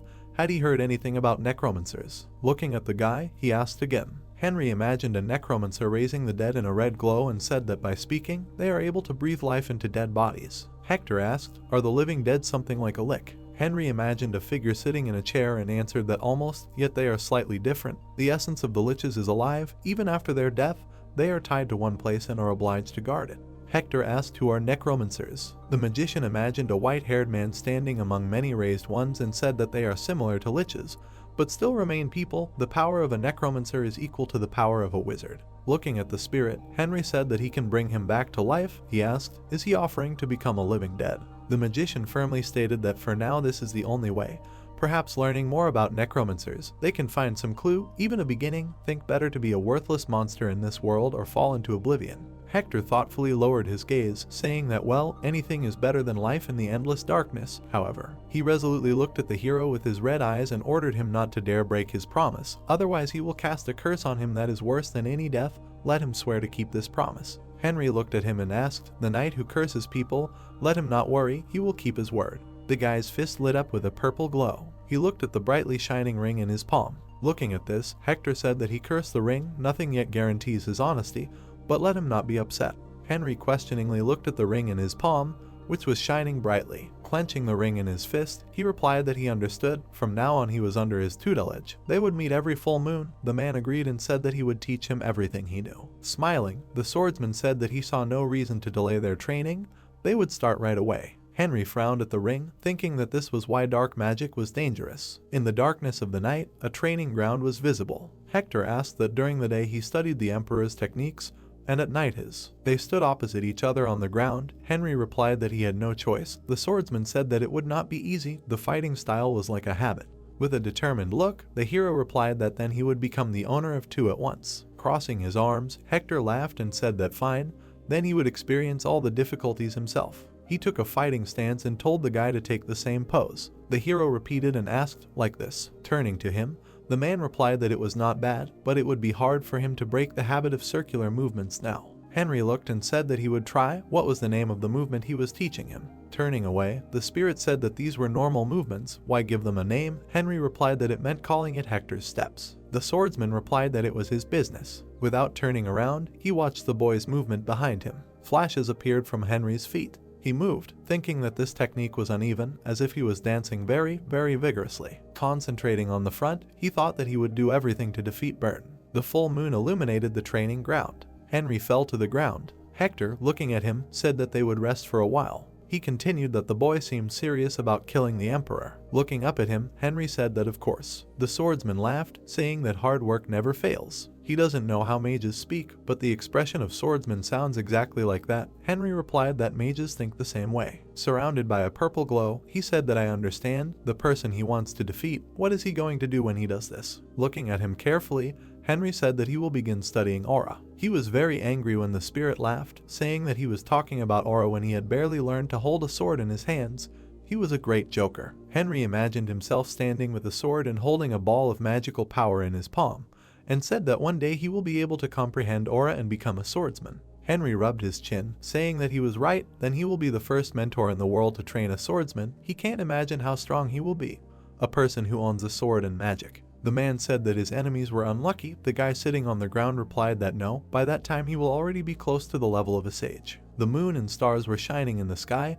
The spirit's words were heard, that it was enough chatter, it was time to get up and continue. The sun was shining above the wall of the training ground. A wooden sword flew up, circling. Henry held the sword, looking at the trembling trainer. Byrne rubbed his palm, looking at his fallen sword, and said that he could not believe that he had lost. Henry looked at him in amazement and asked, did he finally win? The man happily replied that yes, an absolute victory. The hero smiled contentedly. He extended his hand and thanked him for the fight today. The man shook his hand and said that he had tried hard, well done. Henry remembered his diligent training with Byrne, and thought that during the day he had studied the imperial art. He remembered fighting Hector, thought that at night Hector's sword art, it took him 3 months to fully master both directions. He imagined Byrne with his arms crossed and said that he had even defeated the best swordsman, the hero of many battles in this house.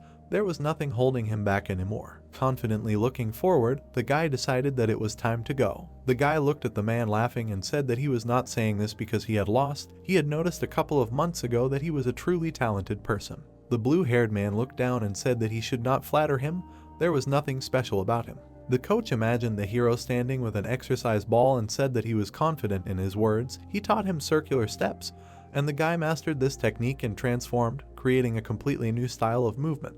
Henry agreed and said that he would believe his words. The swordsman confirmed with a smile that it was true and asked what he planned to do now. The guy looked down and said that he wanted to learn a lot from him, but the thirst for power overcomes him. The man laughed, saying that all swordsmen experience this. Learning to use aura is not easy. The hero standing opposite said that this was why he wanted to ask him. Byrne asked what he would try to do to the best of his ability. He was surprised when Henry replied that he wanted to leave and join the Imperial Army. He heard the question whether he had heard of the obligatory clause and asked if he meant that very duty. The hero confirmed. He pictured men in rich clothes and jewelry. The obligatory clause meant that the nobles had to be an example for the common people, so they took on certain obligations to them. If a person is strong, he must use his strength for good purposes. If rich, then share his wealth with others. That is the whole point of the obligatory clause. Byrne looked at him and said that their family did not have a high enough status. They were not even counts. The blue-haired man answered that he knew, but it was necessary to declare that they respect the established duties. He thought that the family of a man who had received his status for some merit, demonstrative respect for duties would bring glory, so he would be ready to be accepted anywhere. Henry heard the coach's question, whether he had thought of where he would like to help, and answered that yes, he had been watching one place for a long time. The man asked, and the boy decisively answered that it was the Forest of Evil. Byrne frowned and decisively refused, saying that it was too dangerous there. His father would be against it. The boy answered that he approved the decision. His condition was to defeat the coach in this fight, which he had just done. Byrne was very surprised and asked, "Is this true?" The boy confirmed. He frowned, thinking that this was very stupid, and answered that it was necessary to talk to him again because he was against it. The magician decisively stated that there was no point in this. He had already made a decision. Under the blue sky stood a white mansion building. Byrne sullenly asked the master, was it true that he allowed Henry to fulfill a noble duty? Hans, sitting at the table, answered that yes, but first he had to defeat him. Henry, who entered the room, declared that he had done it. The man turned to him. Hans asked in amazement, "What?" He asked again in surprise, and then demanded an answer from Byrne. The confused trainer answered that, unfortunately, it was true. Hans slammed his fist on the table, shouting that it was impossible. Henry looked at his father and said that he had done everything that was required of him, so let him go to the slime forest and help there. Byrne, who was standing at the table, told the master no, even though he had promised, but there was a safety issue. He understood. The Baron excitedly agreed. The blue-haired man called out to him, and the man asked, what was it? Resolutely looking at his father, he asked to let him prove his worth. He needed to gain experience. The Baron asked, and was it necessary to gain it in the Forest of Evil? He frowned and looked down and said that the guy was still young and probably did not know, but the forest was evil. Henry interrupted him, saying that he was aware of the danger. People called it the end of the continent, saying that the demonic gate was open there. He imagined black trees without leaves, surrounded by thick fog. The forest was famous for the fact that it was from there that countless demons came to their world and instilled fear in the inhabitants of the empire. Hans angrily looked at his son and said that even knowing about the dangers, he was still going to go there. He was a baron, and he was his first son. The man said that he could not send him to certain death. The hero calmly asked if this was the whole problem, which greatly surprised the man. With a determined look, he said that if this was all that worried him, then he would gladly refuse the inheritance. He had never had rights to anything in this family, only that becoming its head, he would not achieve anything. Hans fearfully said no, he did not mean that. Henry replied that everything was decided. Tomorrow morning he was leaving. This was their last conversation. Bowing, he said goodbye to his father. The amazed men watched the blue-haired man go. Henry slammed the door and thought that now he could finally leave in peace. Henry was holding a training sword in his hands. He swung it and raised it up. A question was heard: was he really going to go to the evil forest? The servants standing at the edge of the training ground were discussing whether they had heard wrong. The man, covering his mouth with his hand, whispered to his comrade that when he spoke, the baron gave him permission, and he confirmed. The night with the full moon had come. Henry was breathing heavily. He wiped his face with his hand, thinking that was enough for today. The guy did not pay attention to Hans, who was standing next to him, and said that he saw such a technique for the first time. The man chuckled. Looking at the guy, the father asked, "It looks interesting. How did he master it?" He was told that he developed his own unique sword technique. Henry looked away and said that he simply slightly modified the imperial fighting style so that it suited him better. Looking at the guy, the baron said that he underestimated him. He asked in surprise what his father meant. He calmly replied that everything became clear after that fight with Kevin, but why did he hide his strength before? Without looking at his father, Henry said that he did not hide it. He replied that he simply had not had the opportunity to show it. Then, turning to his father, he asked what he wanted. Hans smiled and said that he had become a great man.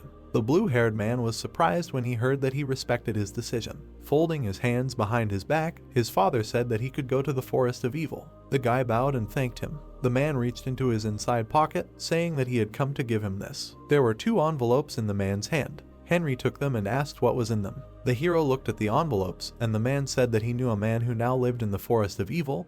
He heard that he was the commander of Fort Caliburn. Henry looked at his father and said that these letters meant military service. The blue-haired man asked the man his name. He imagined a strong man with a sword on his back and replied that S1-4. He had met him when he was a child, when he was only an assistant to the person in charge of security. Henry looked thoughtfully, remembering, and thought that if he had not met him in his past life, he must be a little-known person. The sun was shining on the tower. Henry was standing by the horse. His family and servants had gathered around. His father asked him if 1 horse was really enough. The hero held the reins and said that yes, it was enough. If he took more, it would be harder for him to move. Kohar, who was standing next to the baron, told the master that the journey was not short. He would have to travel a very long time to the end of the continent. Hans put his hand on his son's shoulder and told him to be careful. He had a difficult journey ahead of him. Henry answered with a smile that of course. Leaving the mansion, he waved his hand to his family, and then he looked ahead, thinking that he was finally leaving here. He waved the reins. Jade reared up. A red glow appeared around the boy when he used the speed skill. The horse galloped much faster. Henry looked ahead. After some time, he dismounted. He extended his hand forward, around which there was a purple glow, and used the spellstone house. The horse was surprised when a building appeared nearby. The mage held a glowing ball from the spell light above his hand. The light of the spell purification spread from his feet. He waved his hand over the future bed and used softening and warmth. Henry stroked the horse's head, addressing it, and then, with a smile, told it to find something to eat and rest. The horse looked at him with displeasure. Birds flew from the trees with a cry when Jade, full of anger and disappointment, began her merciless hunt. Flags hung on the high stone walls. This was in Fort Caliburn a week later. The guard said that someone was coming. The man turned and asked who. The guard put his hand to his eyes, looking closely. He saw a galloping horseman and said that it was a horseman on a golden horse, but he could not understand who it was. The man in the blue cloak came closer and asked why he was here. Maybe he was some ambassador from the capital. Henry approached the gate of the fortress wall. The brunette and the aiming archers looked down from the wall. The guy jumped off his horse. Henry was wearing a white cloak. He heard a shout ordering him to stop. The guard raised his hand and shouted through a megaphone at the guy to identify himself. Instead of answering, the guy reached into his pocket. He was holding a golden symbol in his hand, and then he threw it up. The man was surprised when the object flew past him. The golden object on a chain fell to the floor of the tower. The man turned to him. Henry was standing below and heard the question, How could he throw it so high? He was holding a golden object with a painted image of a crown and patterns in his hand and asked what was on the mark. Having looked closely, the brunette asked, was he from the Baron's family? Henry nodded and heard a request to wait. The gates opened in front of the guy with the horse. The brunette, along with the guards, handed him the golden symbol and said he was from the Baron's family. Let him apologize for not recognizing him right away. They should always be careful. He himself understands what place they are in.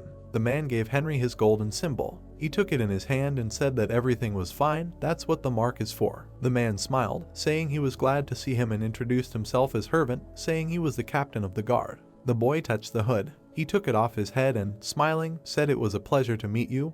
His name was Henry Morris. Henry was holding the reins of his horse and said he wanted to serve. The head of the guard asked again, and the boy explained that he was here to fulfill his noble duty. The brunette looked at him, saying he didn't think the Baron's heir could need it so much, he must be. The boy didn't listen to the end and said decisively that yes, he wanted to help here. There was a sign hanging by the wooden door. The door opened and a man came out, apologizing for the wait. The red-haired man with glasses was holding sheets of paper in his hands and said that after checking them, he recognized the letters as genuine and his identity as true. He pointed his hand at one of the guards and said that he should leave all the documents with him, and now could he please follow this man.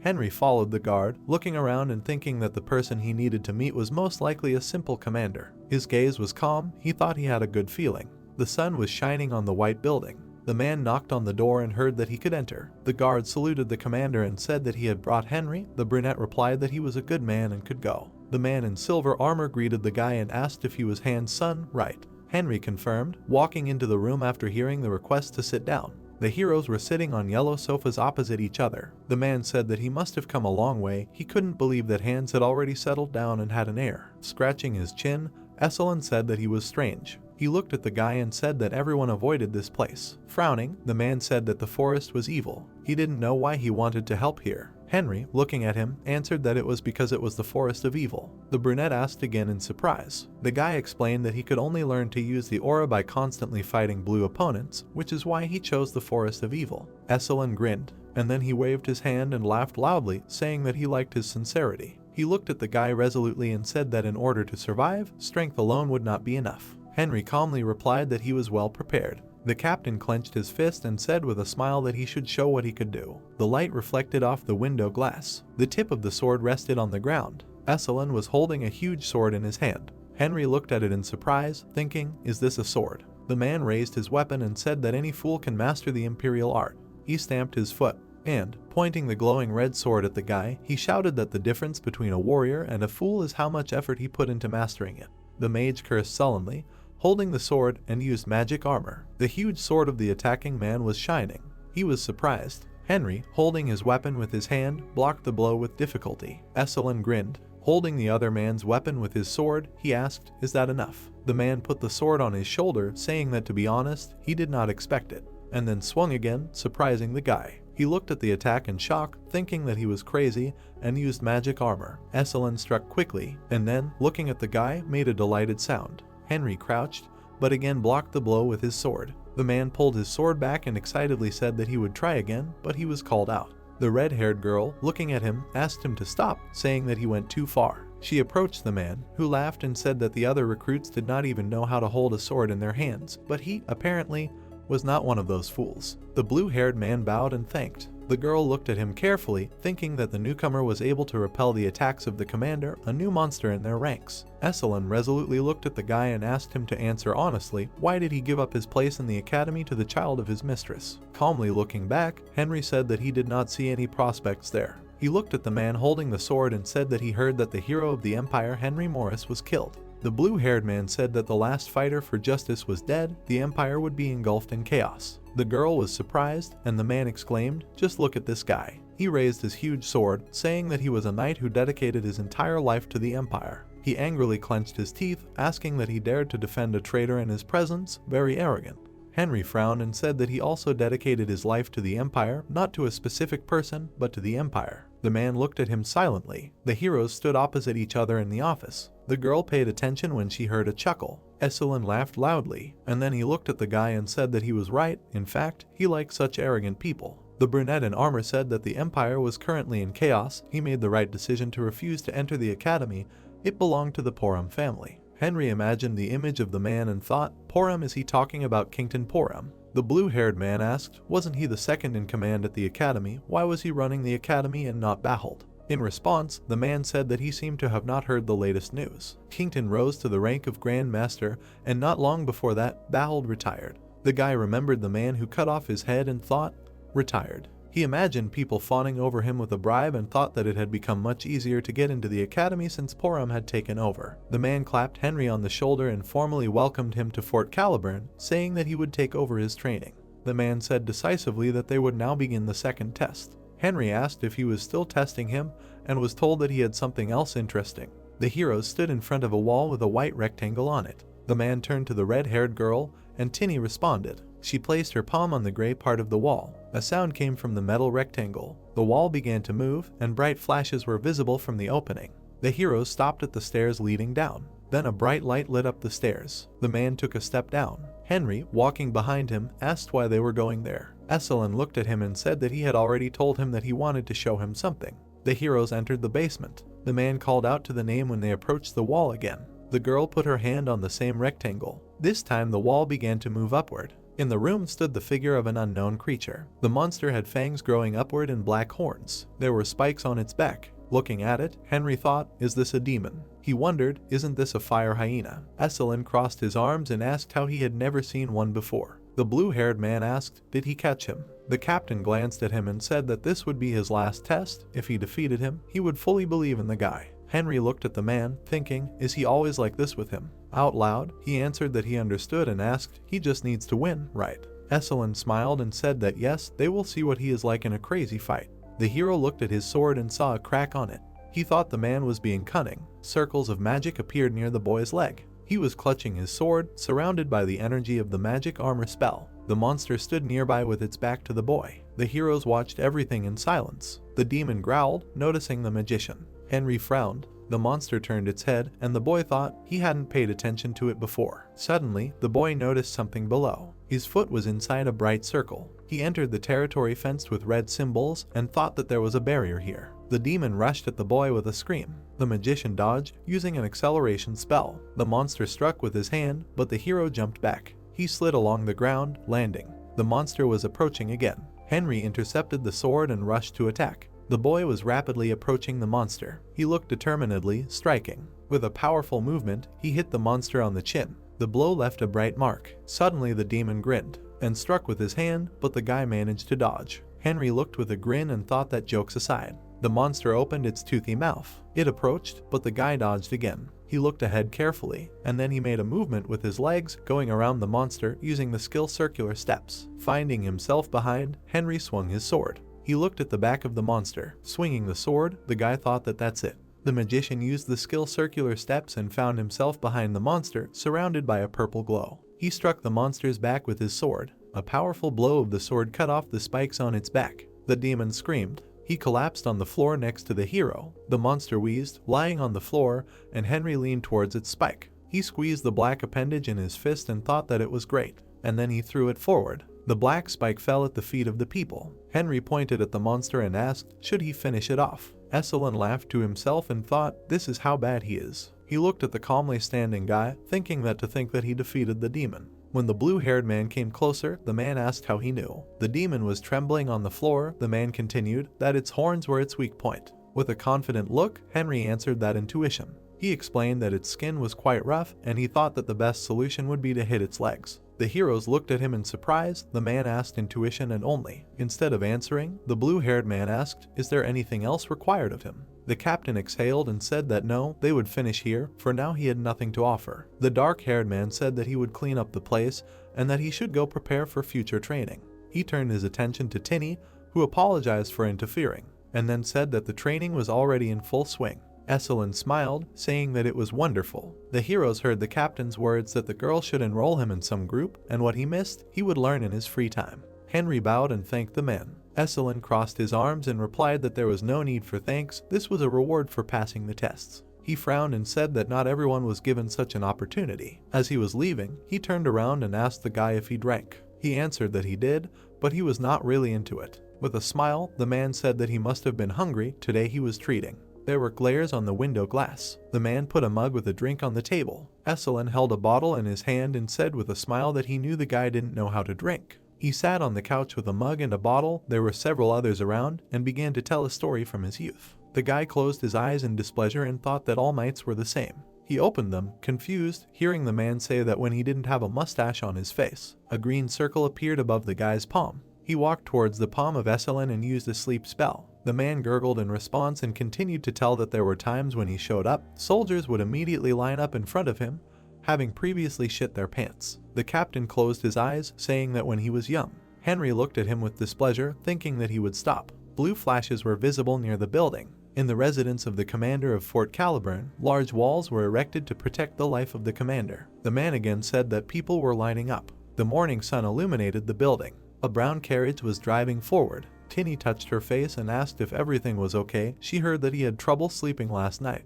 Henry, who was sitting opposite, answered that yes, everything was fine. He even felt sorry for the girl. She listened to this every day, to which she replied with a smile that she had already gotten used to it. The red-haired girl exclaimed that she had almost forgotten. She handed the guy a gray folder and asked him to take it. The young man was holding papers in his hands and asked what it was. The red-haired girl looked at him and replied that the semester had already begun. She had collected the basic information for him that he could have missed. Henry looked at the sheets of paper in his hands and thanked him. He silently read what was written, and then he handed the sheets back to the girl, saying that she could take them, to which she asked again. Henry calmly replied that he remembered.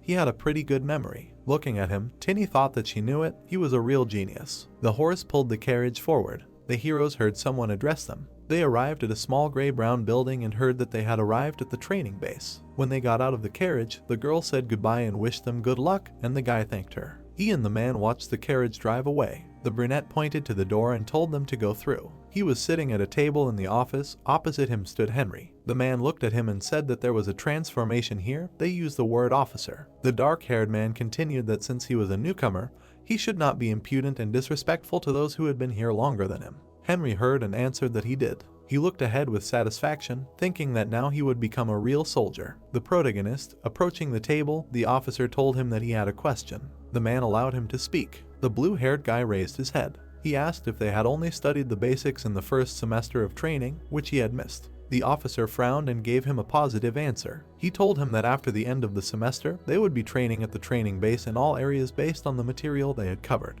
The protagonist clenched his fists. He asked what would happen to him if he failed the test. The man raised his head and admitted that this had never happened to them before. Baring his teeth, the guy apologized for his immodesty. He asked the officer if he could take the test now. The brunette got angry and asked him how he planned to do it without even preparing for it. He asked him if he considered himself the best soldier. Henry felt awkward and started making excuses. He admitted that he had already prepared a little for the test with the commander. Then he said that he wanted to be freed from the additional task. The man turned his head. He assumed that this guy had undergone personal training with S1. Bowing his head, he agreed with this proposal. Sitting at the table, the officer explained that such actions by cadets were considered inappropriate at their base. He said that Henry would receive severe punishment for his insolence if he failed the test. The blue-haired guy bowed his head and thanked the officer. The man smiled ominously. He decided to prepare a special test for such an arrogant cadet. The windows of the building were boarded up. The protagonist sat down at the table. The officer turned over the hourglass. He said that Henry needed to provide him with the finished work when the time for its completion was up. He placed the device on the table and informed the guy that he could begin the test. The protagonist smiled slightly. He realized that the test consisted of good questions. Henry took a fountain pen. Sand was dripping down the hourglass. Half of the allotted time had passed. The guy called out to the officer. Holding the sheet of paper, he reported that he had finished the test. The man looked back. He did not expect the cadet to complete the task so quickly. The officer began to examine the sheets. He realized that not even half of the allotted time had passed. Then he announced that he was starting the check. The man sat down at the table. He circled each correctly answered question. His body trembled when he realized that the guy passed the test with flying colors. He raised his head and congratulated the cadet on passing the test with flying colors. The protagonist admitted that he was a little worried because the questions were quite easy for him. He clenched his fists. The officer told him that he could rest before the start of combat training. He also advised him to contact the administration if he had any questions. Henry left the office. The man watched him closely. He realized why the protagonist was treated so specially. The officer stared at his completed test. He realized that this guy answered correctly the questions that caused difficulties for his superiors. The protagonist even became sad because, without realizing it, he became the main topic of discussion at the training base. He stepped into the ring. The commander turned his head and allowed him to introduce himself. The cadets applauded when the recruit said he was glad to meet everyone. The man, frowning deeply, suggested that they begin training. He told everyone that Henry would be an example for everyone today. Putting his hands on his hips, the officer said that he wanted to test his skills on the first day. He turned his head and said that they would not come up with anything new. The man said that now the cadet would fight one-on-one with his comrades. The protagonist's eyes sparkled. The officer said that the one who continued to stand firm on the battlefield would win. After which he said that the battle would end when all the soldiers were defeated. Hearing this, the guy realized that an endless battle was expected. Looking at Henry, the man told him that his opponent would be needed. He demanded that the students step forward. The opponents stared at each other. The blue-haired guy got into a preparatory stance. The blonde put his fists out. He grimaced. The protagonist waved his hand and wondered what his opponent was doing. Seeing how Need cringed, he realized that this was not his best stance. The cadet stepped forward. He swung his hand. Need dodged the attack. The opponent's fist flew into his face. The blonde ducked slightly. A bead of sweat ran down his cheek when he noticed the opponent's left hand. The guy approached his opponent. Henry swung his hand. He hit the opponent in the face. His blow hit Need's neck. The cadet flew back. He fell to the ground. Everyone watched the battle intently. The brunette bared his teeth. He asked his partner what was going on. The blonde guy frowned deeply. Looking at the exhausted cadet, he couldn't believe that Need had lost consciousness. The officer watched the protagonist. He didn't expect Henry to knock down the best fighter. The blue-haired cadet clenched his fists. The man realized that he had defeated his opponent with one punch. The protagonist proudly raised his head. The officer looked at him with displeasure. He wondered who he was. Frowning, he called the next fighter into the ring. The man fell to the ground. The protagonist devoured him with his gaze. The spectators watched the battle intently. Someone wondered what kind of guy set this crazy record. Henry clenched his fist tightly. He knows that there should be about 9 people on the battlefield. The blue-haired hero remembered the image of Hector. He has long believed that this man is an amazing person. The protagonist swung his hand. He did not expect that the fighting style intended for sword masters would be effective in hand-to-hand combat.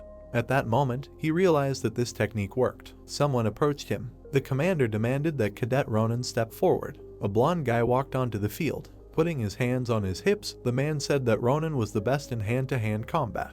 Henry frowned deeply. The commander said that he would join the ranks of the best fighters in their base if he could defeat his opponent. Ronan stared at his opponent. He put his fists out and wondered if his opponent was that good at fighting. The man raised his hand and demanded that the cadets get ready. Waving his palm, he announced the start of the battle. The protagonist put his hand forward. The blonde guy made a dissatisfied face. Henry's eyes sparkled. He, seeing his opponent collected, realized that the strongest fighters are a little different from the average ones. The blue-haired warrior swung his fist. He decided to make his opponent behave properly. The cadet moved his leg to the side. The protagonist ended up behind his opponent. Ronan looked back at him. He kicked him. Henry covered himself with his hand from the attack. He jumped back and realized that he was hasty in drawing conclusions. A drop of sweat ran down his cheek. Looking at his opponent, he realized that he had a completely different level. Ronan exhaled heavily. The blonde stepped forward. The blue-haired guy realized that his opponent was approaching. Watching his legs, he realized that he was using circular steps. The blonde jumped sharply. He approached his opponent. Henry's pupils narrowed. He realized that his opponent was moving differently. The blue-haired guy covered himself from the blow. All his hands were covered in bruises. He dealt damage to Ronan. The blonde kicked him. He swung his fist. They both fell back at the same time. The protagonist began to tremble. He bowed his head. The opponent knocked him down. Henry threw his head back and did not understand what was happening. Ronan sat on his opponent. Raising his hand, he informed him that this was the end of it. The blue-haired guy opened his mouth wide. He did not want to lose to his opponent. Frowning deeply, he decided that he would not let this happen. Light appeared on his hand. He used a spell that reduced the opponent's weight. Henry bared his teeth. The blonde grabbed his shoulder. A drop of sweat ran down his cheek. The protagonist dragged him by the leg. He threw him into the wall. Ronan hit hard. The onlookers were shocked by what was happening. The officer turned his head. He looked at the exhausted soldier. Someone called out to him. The man turned his head sharply. The protagonist asked him to announce the result. Raising his hand, the officer announced that Henry had won the fight. The blue-haired boy smiled slightly. He had received the highest score in the written test, hand-to-hand combat, and swordsmanship in just one day. Night had fallen. He opened the door to the room. Ronan looked back at him with displeasure. He quickly turned away. The protagonist smiled ominously. He realized that his opponent was still sulking over his defeat. The blonde turned his head. Henry asked him if his name was Ronan. He extended his hand and asked him to allow him to introduce himself properly. He said that his name was Henry. The boy looked at him with displeasure. He shook his hand and introduced himself to him. The protagonist bared his teeth when he learned that Ronan was a member of the Porum family. The blue-haired boy grabbed his chin when he realized who his interlocutor was. Bowing his head, the blonde admitted that he was the adopted son of the Porum family. The protagonist remembered the man in the cloak. He knows that Kington took the place of the greatest swordsman and received various titles. In his mind, a moment appeared as a boy approached the man. Ronan was not exempt from the noble duty because most of the students are adopted sons abandoned to their fate.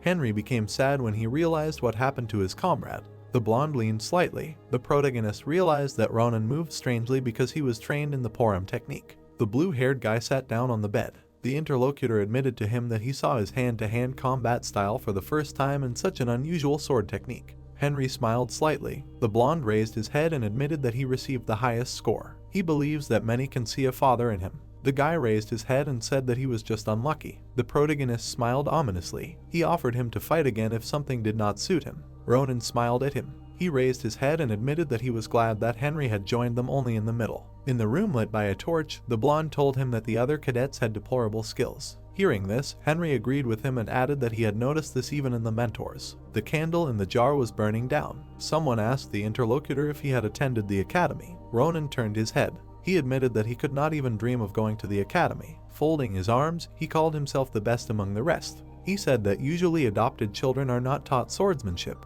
The protagonist, looking closely at the interlocutor, realized that he was incredible. He realized that the guy had acquired excellent skills without much training.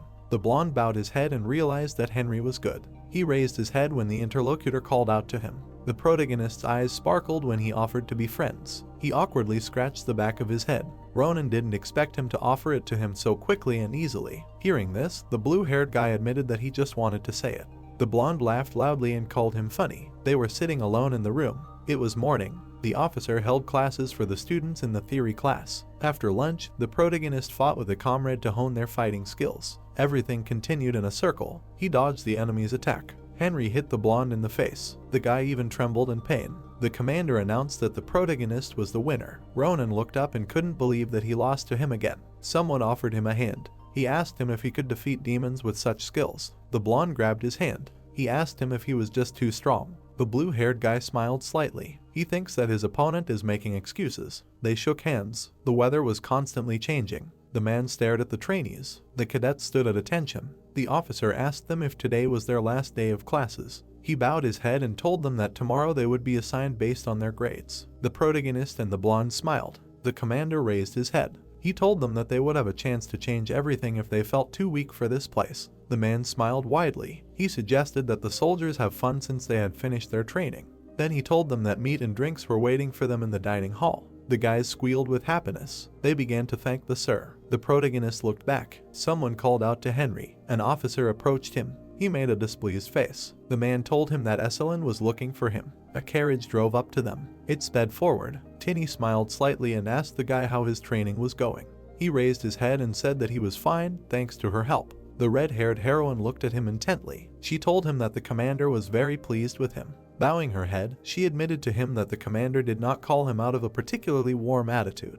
Henry looked at her in confusion. He asked her why the man called him. The girl raised her hand. She told him that the commander congratulated the best cadet every semester. Then she said that this was why he wanted to see him. She opened her mouth wide, remembering something. Folding her hands, she said that there was one more thing she wanted to tell him. She said that the commander could grant him one wish. Henry's eyes sparkled when he heard about the wish. The chariot stopped abruptly when someone demanded it. They got out of the carriage. The girl wished him luck. Hearing this, the protagonist wished her the same. She turned her head sharply and said that she was not going to sleep tonight. She also promised to come immediately if a soldier was sent for her. The guy felt awkward. He asked her what she meant. Tinny smiled slightly and told him that he would soon find out about everything. He looked at the chariot leaving. The protagonist entered the office and called out the commander's name. S1 was holding a wooden mug in his hands. He noticed that the guy had already come to him. Henry looked around. The man called him the best in his group. The table was set with various dishes. He admitted that he had prepared everything because he did not know the protagonist's preferences. The commander raised his hand and asked him if he wanted anything. He said that he always fulfills the wishes of the best cadets. The blue-haired guy smiled ominously and thanked the man. Henry raised his head sharply when he realized what he wanted to ask S1. The cadets left the academy. The protagonist threw his backpack over his shoulder. Ronan dropped the bag on the ground. He turned his head and asked the guy where he was last night. He also admitted that he searched him. Henry proudly raised his head and admitted that the commander wanted to drink with him. The protagonist bared his teeth when the blonde said that the rumors were true. He asked him what he was talking about. The blue-haired guy was slightly embarrassed. Ronan told him that the commander treats him in a special way. Turning his head, Henry said that everyone is mistaken. He admitted that the right to drink with the commander is given to the best cadet, which can be anyone. The blonde approached him and accused him of lying. He clarified with him whether they were serious about just drinking together. A sword flashed in his hand. He admitted that he also received this weapon yesterday. Ronan's mouth dropped open. Henry told him that the commander had given him a divine sword. The blonde was very surprised that this guy would receive such a weapon.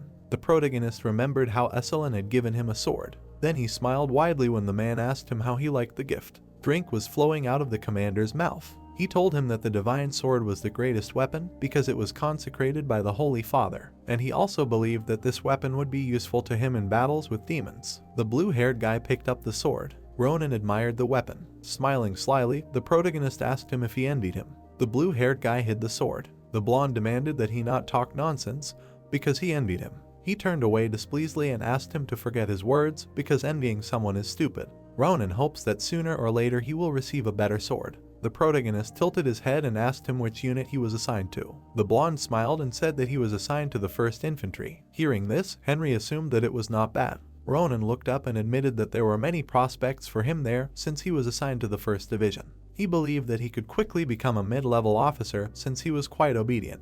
The protagonist's eye sparkled. He realized that his comrade was quite ambitious, although he had not shown it for a long time. Henry turned his head sharply when the interlocutor asked about him. Grabbing his backpack, he said that he had also been assigned to the infantry. Ronan asked him which unit exactly he was assigned to. Hearing this, the guy asked him if he had heard of Caliburn's needle. The blonde turned his head and asked him again. Frowning deeply, the protagonist confirmed his words. He remembered how the man lost consciousness. The commander fell asleep on the couch. Henry's body was covered in mana. He opened his eyes abruptly and realized that he couldn't get drunk. Then he went to the guard and asked him to call Tinny. The man said that he would find out right away. The protagonist began to examine the diagram. Looking at it, he realized that the Imperial Army had different squads. He grabbed his chin and decided not to stay at the front for more than a year. He also realized that the first squad would be his last. At that moment, he decided that he wanted to get to a place where he would definitely not blab. Henry turned around. Tinny approached him. Bowing his head, he apologized to her for disturbing her at a late hour. The red-haired heroine looked back at him and admitted that he was much smarter than he seemed. She said that many guys misunderstood her. Looking at her intently, he realized that the hospitable girl was simply helping the best cadets. Tinny smiled widely. She asked him if he had decided where he wanted to go. Standing at attention, the guy said that he wanted to get a job in an independent place that was not controlled by the main army. He also asked that this unit be the first to be raised in case of any situation. The girl bowed her head. She asked him if he wanted to be in an independent unit, to which she received a positive answer. Folding her arms, she assumed that he had already noticed such a unit. Henry apologized to her. The red-haired heroine laughed. She admitted that she was just making fun of him a little. Someone traced the signs with chalk. Tinny stood by the diagram. She said that the independent troops, which were special units of the army, would suit him. The girl raised her head and asked him if he knew what she was talking about. The blue-haired guy did not take his eyes off his interlocutor. He told her that such units are sent on special missions. Looking at him, she said that he was right. She asked him if he wanted to join a unit that was in danger. The protagonist's pupil narrowed. He thought it was unimportant. Tinny made a dissatisfied face. She assumed that Henry wanted to advance as quickly as possible. Grabbing her chin, she told him that it would be hard for him at first. She knew that independent units concentrated a huge number of high-ranking soldiers who did not like newcomers very much. The protagonist bared his teeth. He asked her if there was another way. She looked back. Tinny pointed her finger at the diagram and suggested that he go to a certain unit. He asked her where it was located. Pointing her finger, she told him that the special unit was under the control of their commander. She thought that others would not dare to say anything against him, since S1 liked him. Henry was delighted by this proposal. Meanwhile, the blonde turned his head and said that he understood everything. A chariot drove up to them. He said that he noticed his carriage. The protagonist, approaching him, called out to him by name. Smiling, he asked that he not die. Ronan even laughed. He wished him luck. The blue-haired guy looked after him. Something alerted him when someone addressed him. The officer leaned against the carriage. Henry abruptly stood up to attention and introduced himself to him. Pointing his hand back, the man demanded that he sit down. The protagonist felt uneasy. His eyes sparkled. He remembered the embarrassed red-haired heroine. Tinny told him that there was an open position for lieutenant in the squad, but it was intended for the elite. She believed that it would be difficult for him because they rarely accept graduates. A drop of sweat ran down the guy's cheek. The man looked at him sternly. Henry did not expect that his comrades would openly despise him. Behind the squad headquarters, there were mountains. The squad leader, sitting at the table, asked the guy if his name was Henry. Hearing this, the protagonist confirmed his words. Looking at the sheets of paper, the man learned that the guy was the best cadet at the base. The soldier said that this was a lie. The officer bared his teeth. He menacingly asked Henry if his mentors had given him false information. The blue-haired guy felt awkward. He admitted that there was simply nothing special about him. His eyes sparkled. He assumed that the squad leader would not like him either because he was twisting his words. The man stood up abruptly. He said that they had not accepted him yet because their opinion differed from the thoughts of the commander, after which he asked him if he understood. The officer frowned deeply and reminded him that they were not in a playground. He informed him that the cadet had to work hard if he did not want to be kicked out of the squad. The man walked towards the door. He demanded that Henry follow him into the room. They entered a cluttered room. The leader turned his head. He told him that they had a tradition whereby the newcomer cleaned up the oldest barracks. Smiling, the man asked him if he would be able to do it by the evening. He waved his hand and wished him luck. The blue-haired boy looked back and began to regret something. The protagonist examined the room. He realized that a normal person would not be able to clean it up in a day, but not him. Henry extended his hand and used the cleaning skill. The room sparkled as he continued to use the ability. His hand was brightly lit. He frowned deeply as he used his self-exploitation skill. The guy covered himself from the flash of light. Light was shining through the window of the building. It illuminated everything around. It was morning. The soldiers were standing quietly in formation. The blonde man raised his head and said that the Special Forces soldiers had returned safely. He asked if they were allowed to return to the barracks. The man, looking at him intently, said that they needed to go with him. Smiling ominously, he said that a new recruit had arrived in their squad. He said that the guy was currently preparing the barracks located behind the warehouse. The soldiers followed him. One of them called the leader cruel. Hearing this, the brunette suggested that they look at what Henry had managed to do in a few hours. Sunlight illuminated the barracks. The man opened the door slightly and asked the protagonist if he was in the room. He was surprised at something. The room was sparkling to a shine. The blue-haired guy was drinking tea. Sitting at the table, he noticed that the leader had already arrived. Sweat ran down the man's face. He thought that this couldn't have happened. The officer looked at Henry with displeasure. The protagonist smiled ominously when he realized that he had served longer than his mentor. Putting down the cup, he asked what the problem was. He asked him if they had come to check his cleaning. The man cleared his throat and demanded that he greet his comrades. He grabbed the door. The leader told him that Special Forces soldiers responsible for carrying out important tasks had come with him. The blue-haired guy left the barracks. Looking at the disgruntled men, he realized that they were giving off a cold feeling. He assumed that the dead lieutenant's name was Carter, who had deservedly served in the squad for 5 years. Henry frowned deeply when he remembered that this man had died during one of the missions in the evil forest. He thinks that everyone still remembers their comrade because they are tied with strong knots. Putting his hands on his hips, he said that he is the new lieutenant. The soldiers looked at him with displeasure. Houghton bowed his head when the protagonist asked him about his name. The man frowned deeply. Henry demanded that he take him to where Carter lived.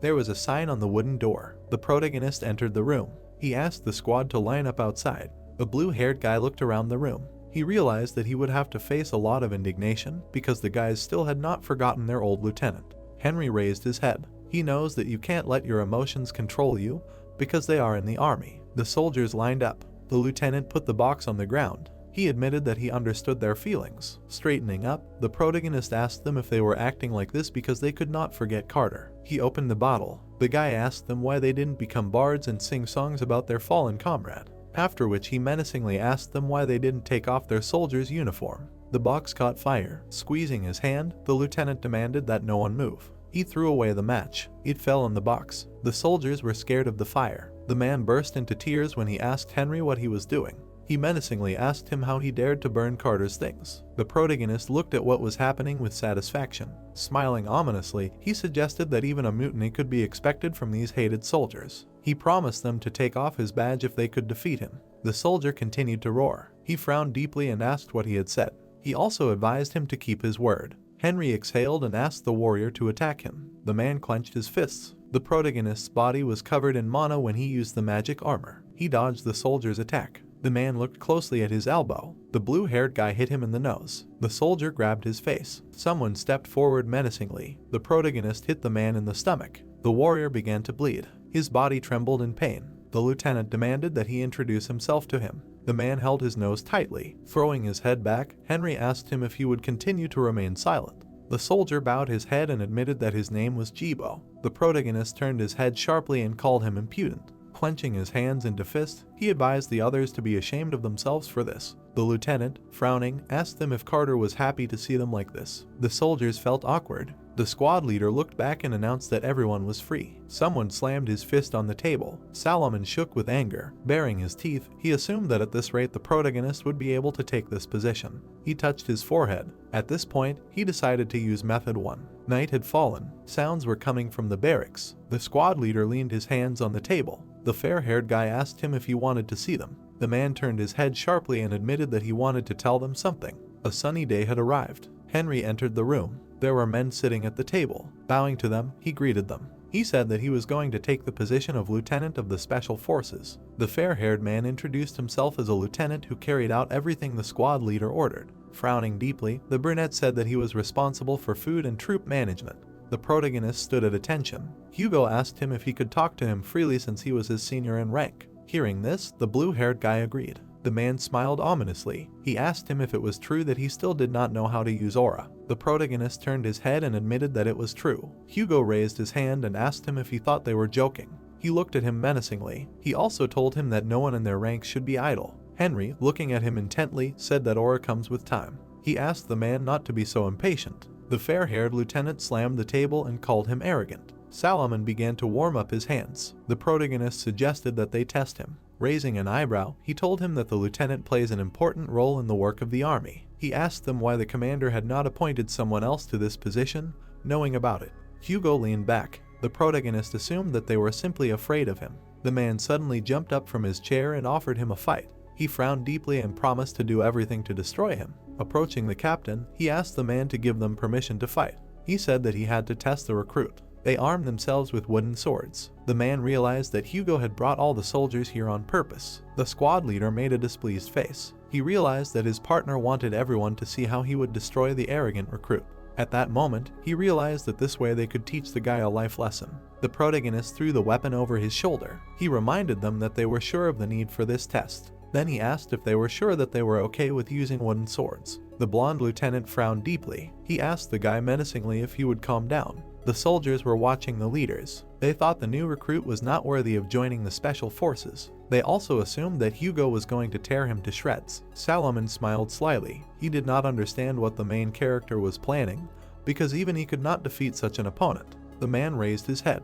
He demanded that the opponents show all their power, even though they had wooden swords in their hands. Henry stared at someone. He decided to use all his skills. His leg was enveloped in magic when he summoned magic armor. Flames appeared behind him. Someone waved his hand and announced the beginning of the battle. The guys walked towards each other. They devoured each other with their eyes. The men swung their weapons at the same time. The sunlight illuminated the ring. Part of Hugo's sword flew back. The squad leader opened his mouth wide. He believes that a person who has not mastered the aura cannot do such a thing. The blonde man looked at the stump of the weapon. The protagonist bowed his head and admitted that they had a good fight. He turned around abruptly. Salomon's face was covered in sweat. The leader raised his head. Henry asked him if they were done with the meetings. Solomon handed him a document. He asked the lieutenant to read his task list. The man opened the door slightly and wanted to rest. The blue-haired guy's eyes sparkled. He realized that people still judged everyone by their appearance. The protagonist took the document in his hands. He frowned deeply when he realized that his tasks were crazy. Henry learned that he was obliged to patrol the 9th area of the evil forest and kill hyenas. The blue-haired guy bowed his head when he realized that this was his special mission.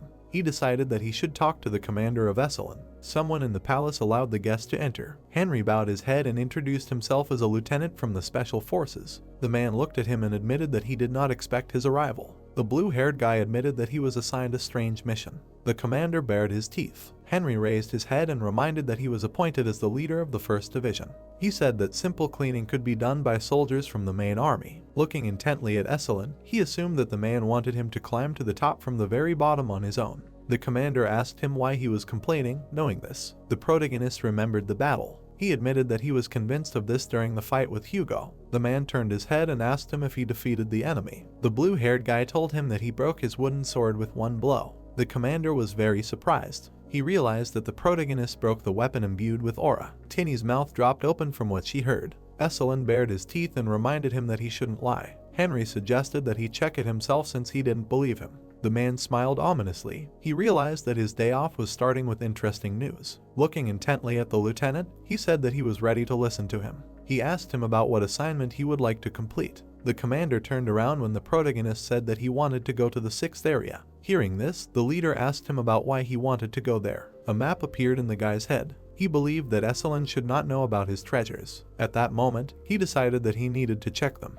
Henry bowed his head. He said that the 6th area is one of the main regions patrolled by special forces. He also admitted that he wanted to test himself. The man smiled slightly. He said that he was going to send the guy there once he gained experience in the 9th area. Hearing this, the protagonist thanked him. S1 turned his head and addressed the lieutenant. His eyes sparkled. He asked if he needed to come up with a difficult task for him. A drop of sweat ran down the protagonist's cheek when the commander asked his opinion. He replied that he was waiting for his instructions. Looking back, the leader demanded that Tinny give him Carter's papers. She handed the guy an envelope. Henry began to examine it. S1 asked him if he knew who the previous lieutenant was. Hearing this, Henry replied that Carter had held this position. The guy was shuffling through the sheets when the man told him that Carter had died while performing his duty on a mission.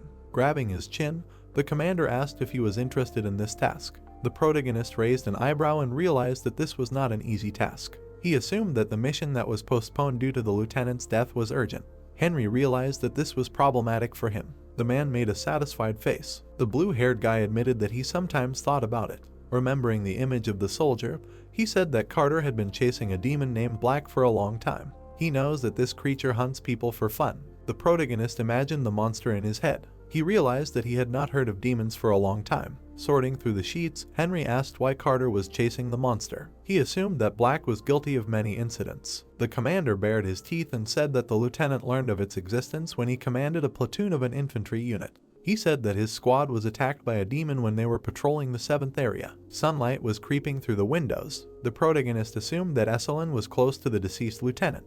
Hearing this, the commander confirmed his guess. At that moment, the guy realized that Carter was a loyal person. The man made a dissatisfied face. He admitted that his partner was always full of devotion and enthusiasm. Tinny looked at the protagonist with concern. He asked if Carter had joined the special forces to avenge his fallen comrades. Upon hearing this, the commander admitted that he had personally given him this task for retribution. He also said that he needed a strong and talented person in this area. Henry imagined that there was a man standing behind him. S1 said that Carter was the most experienced lieutenant in the special forces, after which he said that he had gone too far just for revenge. The blue-haired guy remembered the tearful soldier. He decided to give them his things as soon as possible because Carter had set a bad example for them. The man bowed his head and said that the monster does not hunt while it is full. He said that this demon continues to kill just to amuse itself. He also said that this mission began with revenge on Carter. At that moment, he demanded that the special forces destroy Black, who was causing them a lot of trouble. The protagonist felt awkward.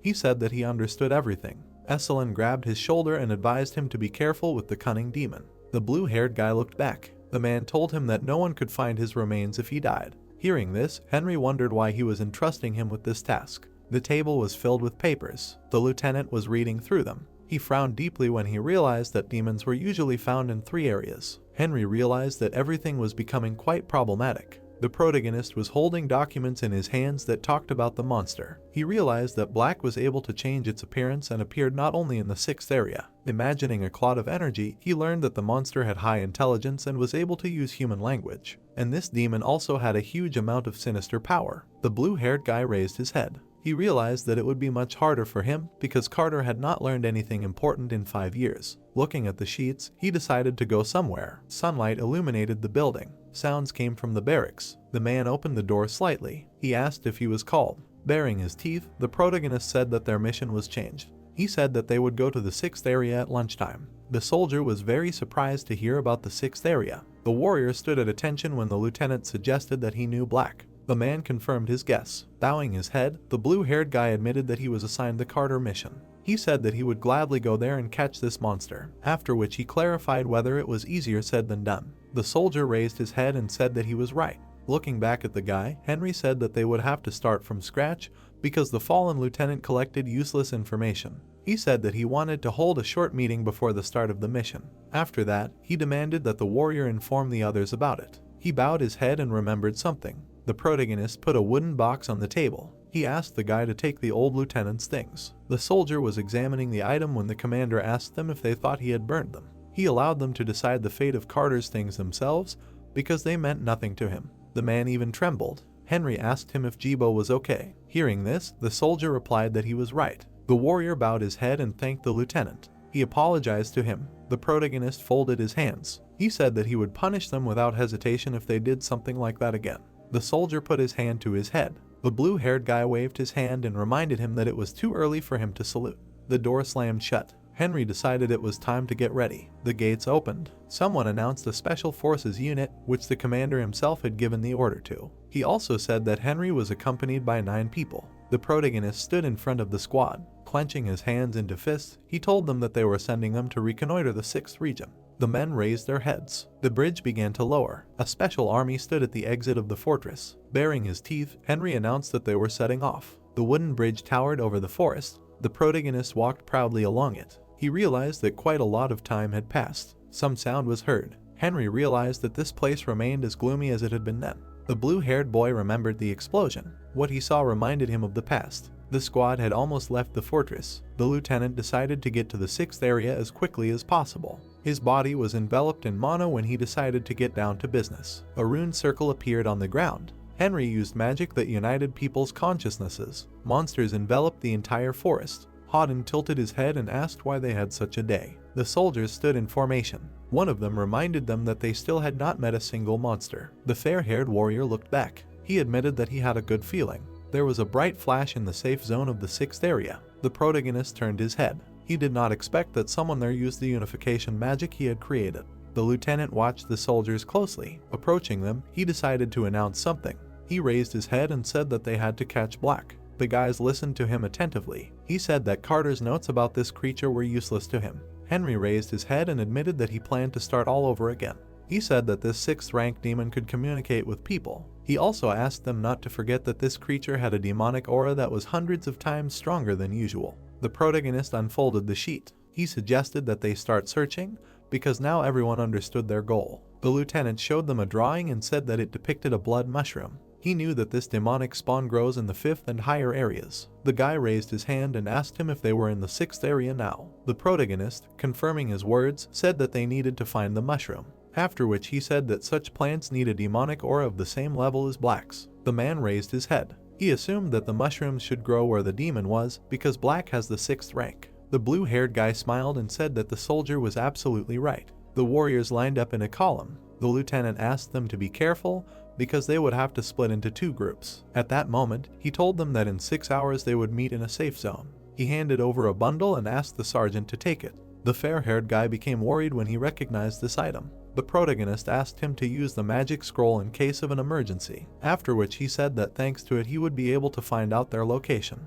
Henry looked back and asked the guys to be careful with the commander's gift. He believes that no one needs to know that he made this scroll himself. The magic item sparkled in the soldier's hands. A dome appeared in the forest. The lieutenant demanded that the warriors split into 2 groups. The blue-haired boy looked back when his partner reminded him that they would see each other in 6 hours. He turned his head and suggested that they move. Several soldiers followed the commander. The protagonist made a dissatisfied face when Hawden called out to him. The man asked him if he would mind if he asked him a question. At that moment, Henry asked him what was the matter. Hawden raised his head and called the commander a newbie. He asked how he knew that the blood mushroom could be used like that. The lieutenant bowed his head and said that he read about it in a book about the nature of the evil forest. He admitted that he had to try hard to remember everything. The protagonist smiled ominously. He knows that species from the 5th area cannot grow naturally in the 6th. That is why he personally grew the blood mushroom to protect his treasure and became an indicator of the treasure. The soldier climbed the mountain. The blue-haired guy regretted using people for something so simple,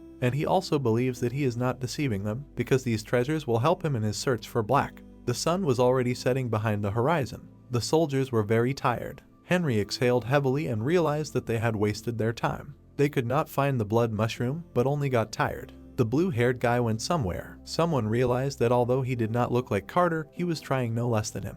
The man rubbed his eye because he reminded them that they were impudent to such a nobleman. The bald partner thought about why he did not find a single mushroom. The fair-haired soldier frowned deeply. He thinks that no one cares that their lieutenant is a rookie. The warrior watched the commander closely. He decided that from now on they will do their best and serve him with the utmost respect. At that moment, the blue-haired guy wondered where his treasures had gone. The misunderstanding in the squad continued to increase. Night had fallen. Something sparkled in the center of the runic circle. The guy's body was covered with powerful energy. The door began to open. Hector appeared from it. He reminded that they had not seen the main character for a long time. Henry smiled broadly and asked the man how he was doing. The Sword King's eyes sparkled. He menacingly asked the guy if he should be in the army. The main character said that he was now dealing with painfully arrogant people because he had already risen to the rank of lieutenant. He spread his arms out to the sides when Hector asked him who dared to behave arrogantly. The guy said that he had to shut some people up with his sword because they doubted his abilities. Folding his hands, the king praised him for his good work.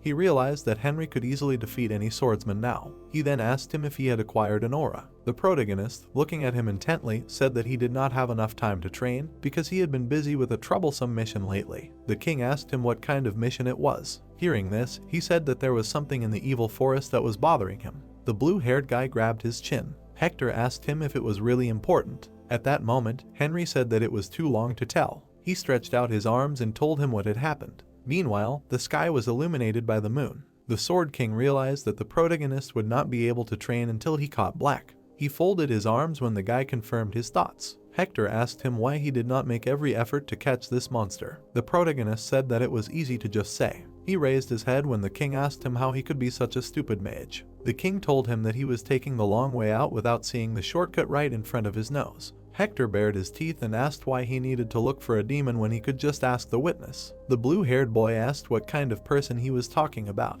Hearing this, the king said that Carter might be attached to something since he had been chasing that monster for 5 years. The protagonist's pupil widened. He realized what relation the fallen lieutenant had to the witness. Henry smiled slyly. He remembered that he just needed to summon Carter's soul and ask him about it. The protagonist stared at the king. He realized that he needed things that contained most of Carter's essence. In the dark night, the blue-haired boy asked the king to wait for him. He allowed him to take his time since he had a lot of time. There was an envelope on the rune circle. Henry guessed that the reports on Black were very important to Carter. The boy continued to draw. Hector asked him to stop and asked him what would happen to him if he summoned the dead. The protagonist looked back and admitted that he couldn't say for sure. He guessed that there shouldn't be any serious problems. Henry's body was enveloped in an aura as he began to chant. He closed his eyes tightly. The blue-haired boy suddenly opened them and summoned Carter. The runic circle sparkled. Looking at the door, the protagonist continued to call Carter. The door opened slightly. Henry exhaled heavily when the king admitted that he shouldn't be talking about this. He tilted his head and guessed that perhaps the soul of the dead lieutenant was not in the afterlife. The protagonist turned his head and asked why it shouldn't be there. Hector reminded him that he had absolute knowledge of magic. The blue-haired guy, sitting on the ground, asked why he decided so. The king reminded him that he was able to open the gate to another world. Henry grabbed his head. He admitted that he did not understand what the problem was now. Hector, looking at him, suggested that he use necromancy to summon the souls of the dead. The guy's eye sparkled when the king suggested that Carter was still alive. The protagonist turned around and said that he had an idea. He turned his head and offered to talk to the lieutenant's former subordinates because he was not the only one who suffered from Black. Henry headed to the barracks. The king asked him where he would find the things of his former subordinates because it happened 5 years ago. Baring his teeth, the blue-haired guy admitted that only one place came to mind, the fort. There were 2 statues near the Cradle of Heroes. The protagonist entered the building. He said that this place is where those whose bodies were not found are buried. Hearing this, the king assumed that the guy thought that their things should be here. Henry approached the glass table. He said that one of the soldiers was called Holterbelt. The blue-haired guy bowed his head when he found what he was looking for. There were various objects behind the doors. He took one of them in his hands and decided that it would be enough. The lieutenant placed the object in the center of the runic circle. The medallion was shining brightly. The protagonist frowned deeply when he began to cast a spell. A bright light began to penetrate through the doors. 2 red eyes appeared behind it. Hector smiled when he realized that Henry was able to do this. Holterbelt's body was enveloped in mana while the guy continued to call out to him. The man suddenly opened his eyes. He scratched the back of his head and asked the guy about who he was. The protagonist placed his hand on his heart and asked to be allowed to introduce himself. He revealed that he was a lieutenant in a special task force under the control of Commander S1. The man stared at him as he admitted that he had summoned him because of Carter. He asked if he was talking about their commander. Henry bared his teeth. He said that Carter had later been promoted to lieutenant in the special task force. Holterbelt opened his mouth wide. The protagonist told him that Carter had disappeared because of the demon Black. The soldier closed his eyes and screamed loudly. He bowed his head when he remembered the lieutenant. The man trembled as he admitted that he regretted it because his commander had fought alone for 5 years. The blue-haired guy said that he understood him perfectly. He turned his head and asked him if he remembered what Black looked like. Holterbelt's eyes sparkled. He admitted that he remembered what they were all wrong about. The protagonist raised his head and asked what he was talking about. The man touched himself with his hand. He said that this demon did not simply transform, but used stolen bodies. Henry raised an eyebrow when he assumed that he was talking about the bodies of other creatures. An entity appeared in the man's head. He said that this spirit, as soon as it approached his comrade, immediately jumped into another body through the mouth. Hector folded his hands in displeasure. The guy's eye sparkled when he learned that Black uses his mouth to move between bodies. The man frowned deeply. He admitted that the monster revealed its plan to him then. The moment when his comrade jumped on him and admitted that he would become a demon appeared in his head. He said that these were the last words he heard before he died. Henry bared his teeth and assumed that the creature was talking about moving to a new stage. He knows that an evil spirit can transform when it has enough dark energy to turn into a demon. The protagonist bowed his head and said that they would not seem a little, because the creature 5 years ago was only preparing to become a demon. He realized that they were in bad shape. The brunette frowned deeply and admitted that there was something else important. He remembered how his comrade approached him. Holterbelt admitted that he froze in fear when the demon told him something. Then the brunette touched his face. He asked him to consider it an honor to be eaten by the future demon. The spirit passed into his body. His mouth was enveloped in black energy. Veins appeared in the man's eyes. He grabbed his head. Holterbelt said that then everything mixed up in him at once when the spirit penetrated his consciousness. The soldier remembered how loudly he screamed. He said that he felt how much the demon enjoyed killing and caught the smell that led him to him and his comrades. Then drool flowed from his mouth. He admitted that he smelled complete pleasure. Holterbelt looked intently at the guy. He realized that Black was attracted by their scent. The blue-haired guy frowned heavily and asked what scent he smelled. The man raised his head and said that they used cologne that the seller sold them. He thinks that this scent awakened desire in the demon. The protagonist, looking at him, asked him if he remembered the name. Henry presented a vessel with a green liquid. Holterbelt said that the cologne was called Febreze. The spirit began to dissipate. The blue-haired guy looked forward menacingly. The man asked him to listen to his one new request. The brunette, frowning, admitted that he did not want revenge. He asked him to meet with Carter. The soldier almost burst into tears when he asked him if he could convey his gratitude to him. The soul evaporated. An object sparkled on the runic circle. The protagonist looked back. The king thought that the dead man would curse Henry. The blue-haired boy asked the king how he was. Hector admitted that he did what he had to. Meanwhile, the sunlight illuminated the palace. The man folded his arms and asked Henry if he was kidding him by coming to him so early in the morning to buy cologne. The lieutenant thought that they should seize every chance they could because they needed to catch Black. The protagonist raised his head. The commander admitted that he couldn't let him leave because he understood his position. The red-haired heroine approached them. She apologized for waiting for her. Then she reminded the lieutenant that he was talking about Febreze. Tinny had a container of liquid in her hand. She asked if they needed it. The blue-haired boy raised an eyebrow when the girl admitted that she wanted to ask for something in return. He asked her what she wanted. The red-haired heroine approached him when the protagonist asked her to say. She asked him if she could have his ear. He looked back at her when she offered to have dinner with him on a weekend. Tinny blushed when he agreed. The squad arrived at the 6th area of the evil forest. Henry showed them a vessel with liquid. He asked them if there was something similar in Carter's things. The protagonist raised his hand. The soldier admitted that he did not think so. The blue-haired guy turned his head and asked if it was true. He grabbed the vessel tightly. Henry wondered why the demons attacked the lieutenant, after which he assumed that Holterbelt's memories were wrong. He put the bottle in his pocket. The protagonist said that it was time for them to leave. He looked at the squad and said that today they had the same goal as yesterday. The blue-haired guy raised his head and suggested starting the search. The guys moved away from him. He bowed his head and realized that it was time to do it. He stamped his foot and used the seclusion skill. The men's bodies were covered with powerful energy. Henry sprayed himself with cologne. He believed that this way his boys would not get involved in anything. The boy's pupils dilated. He used the raging aroma. The sky sparkled. The protagonist turned his head and remembered that this was a spell used by women to enhance the scent of perfume. He did not expect that he would have to use it too. The aroma pierced the entire forest. A bright light rushed to the cave. A demon with horns was sitting in it. He exhaled heavily and could not believe what was happening. The monster clenched his hand and remembered that he had not smelled this smell for years. He believed that it could not have just appeared like that. The demon inhaled the aroma. His eyes sparkled. He abruptly ran out of the cave. The monsters looked back. There was a mountain behind the forest. The protagonist took out a bottle of cologne. He assumed that his memories were indeed wrong. At that moment, he realized that he would have to call for more victims. He bowed his head and decided to do everything in his power. Everything was covered with his aura. He used the skill of solitude and the raging aroma. The squad moved forward. Birds appeared in the sky. Henry looked back. He turned his head and asked if a minotaur was approaching them. The sky sparkled. The blue-haired guy asked him what kind of sound it was. The forest trembled. The guys covered themselves from the flash of light. The man even trembled when he called out to the lieutenant. The protagonist fell to the ground.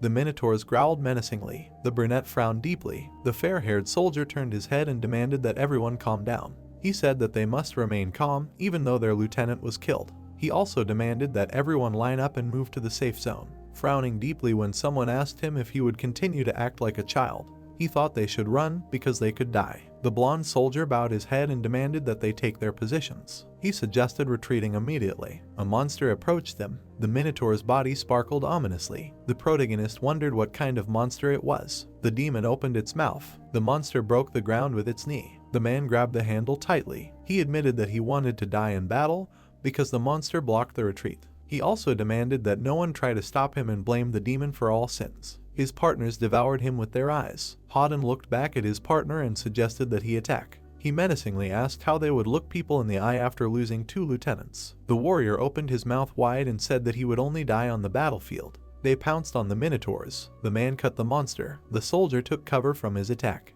The demon smelled cologne. It came from the main character. The brunette was covered in sweat and wondered what this monster wanted to do. The blue-haired guy was lying face down on the ground. The warrior bared his teeth and assumed that the monster wanted to devour their lieutenant. He pounced on the demon. The man tried to jump. Swinging his weapon, he demanded that the monster stop. It hit his elbow. The soldier fell to the ground. The demon's body sparkled. Someone covered themselves with their hands and noticed the summoned lightning.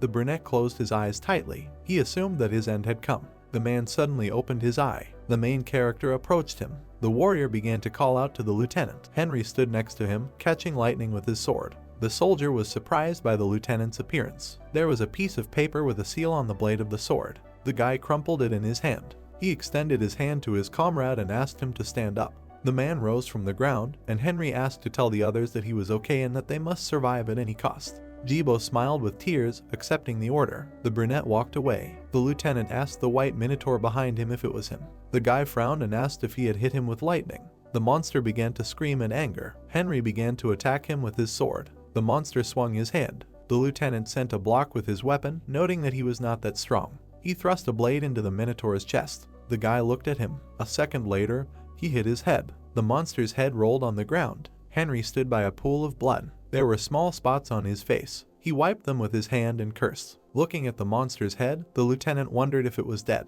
The severed part began to twitch, sending curses. A second later, it began to emit dark energy. The head rose into the air. Approaching the guy, the minotaur said that it was an honor for him to become his new body. Henry looked at the aura with fear. His eyes turned red. He smiled widely and said that this would not happen to him. He said that he would find black. His sword began to shine. A moment later, he cut the remains of the monster. A cloud of energy burst out and cursed. The lieutenant stood in front of him, noting that he was a very interesting creature that was not a spirit or a demon.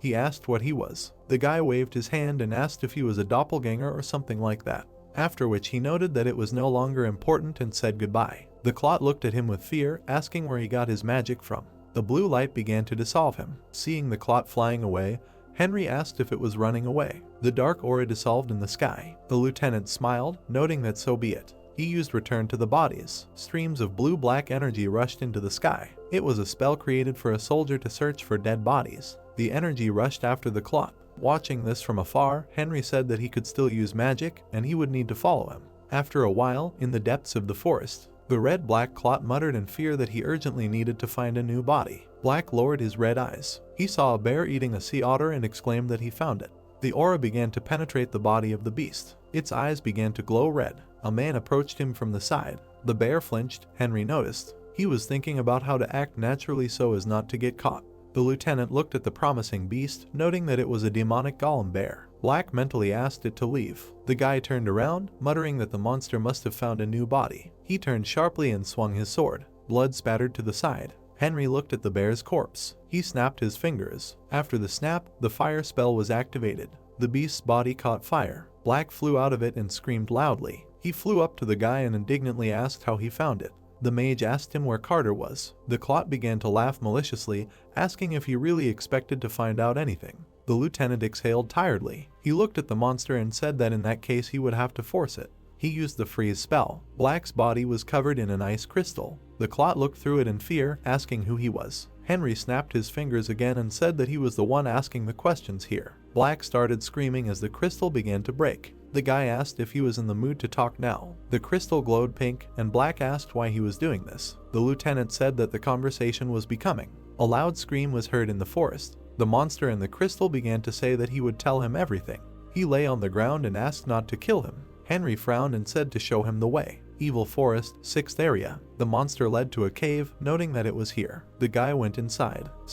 He suddenly perked up. A man was sitting by the wall. Looking at the red-haired knight, the magician called Lieutenant Carter. Henry froze and gave his lips. He went to the soldier. Black energy began to seep into the man's body. The guy's eyes widened. Energy entered Carter's mouth. His eyes began to glow red. The monster rose from the floor and asked did he really think that it would be so easy to subdue him. The lieutenant grinned, saying that everything was as expected. The soldier rose for the sword. He held it out in front of the magician. Hearing laughter, he grabbed the weapon tighter and indignantly asked what was so funny. The guy perked up and noticed the aura. He wondered if the monster could really use the aura of the body's owner. Black began to laugh maliciously, saying that he would pay him for everything, and his body would become the main trophy. The mage's face darkened, and he thought that it turned out that he was nothing more than a parasite.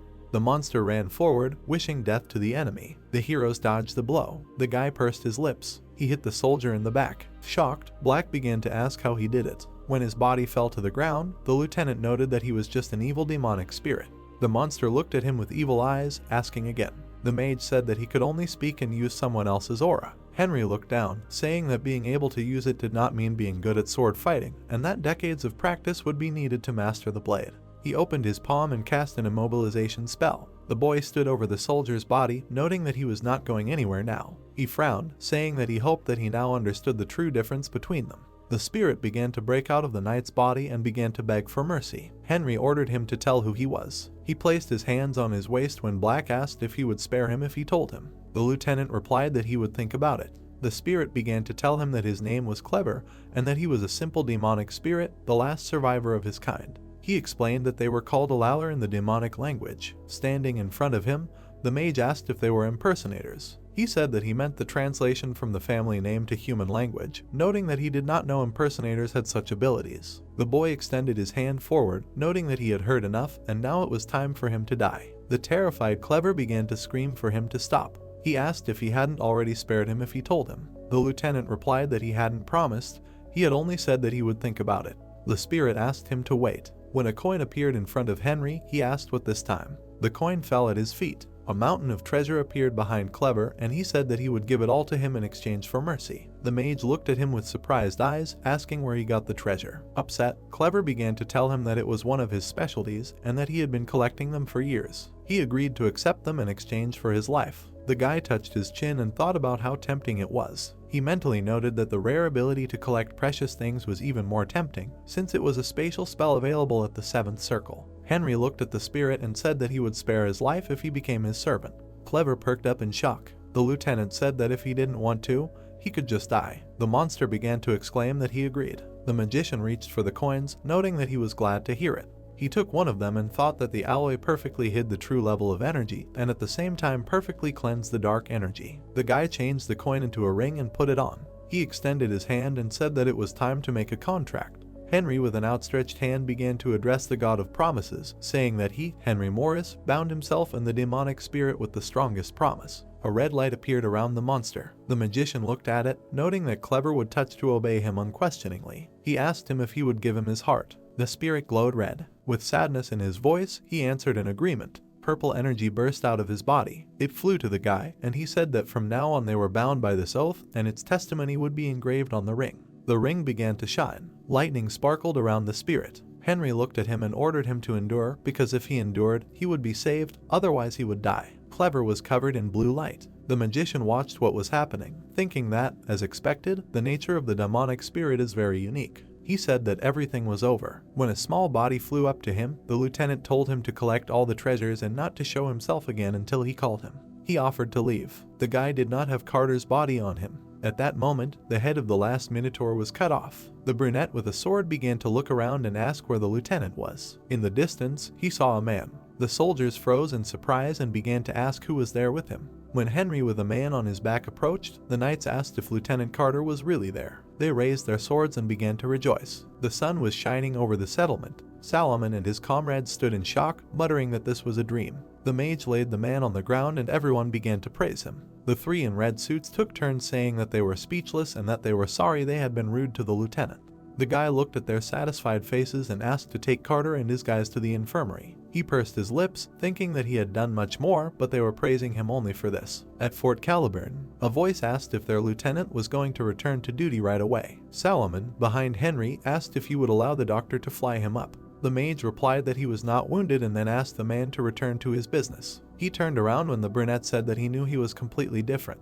He added that he had a guest. Tinny was anointing her hand by the carriage. The warrior said that she said that the commander of S1 was looking for him. The guy darkened, thinking that anything but that. There was a full moon outside the window. There were several mugs near the barrel. The man laughed and said that he didn't think he would catch black so quickly, so he didn't have time to make a good drink. S1 picked up his mug and said that he did have something. Henry sat opposite him with a nervous smile. Clever called him quietly. The lieutenant frowned and mentally asked him what was the matter. The spirit asked if he was really in an unpleasant situation. The mage asked why he thought so. While he was sitting opposite the commander, Clever said that he could feel his discomfort, so he decided to ask, and if the owner agreed, he could use the absorption ability and drink the alcohol instead. An idea occurred to the guy, and he thought that it was a good idea. The spirit asked him to drink as usual. The lieutenant pursed his lips, listening to his words about how he was still opening a chest in his stomach so that all the alcohol would go there. Henry mentally asked if he really thought he would believe him. Clever said that he wanted to prove his loyalty by doing this, especially since the master was stronger than him.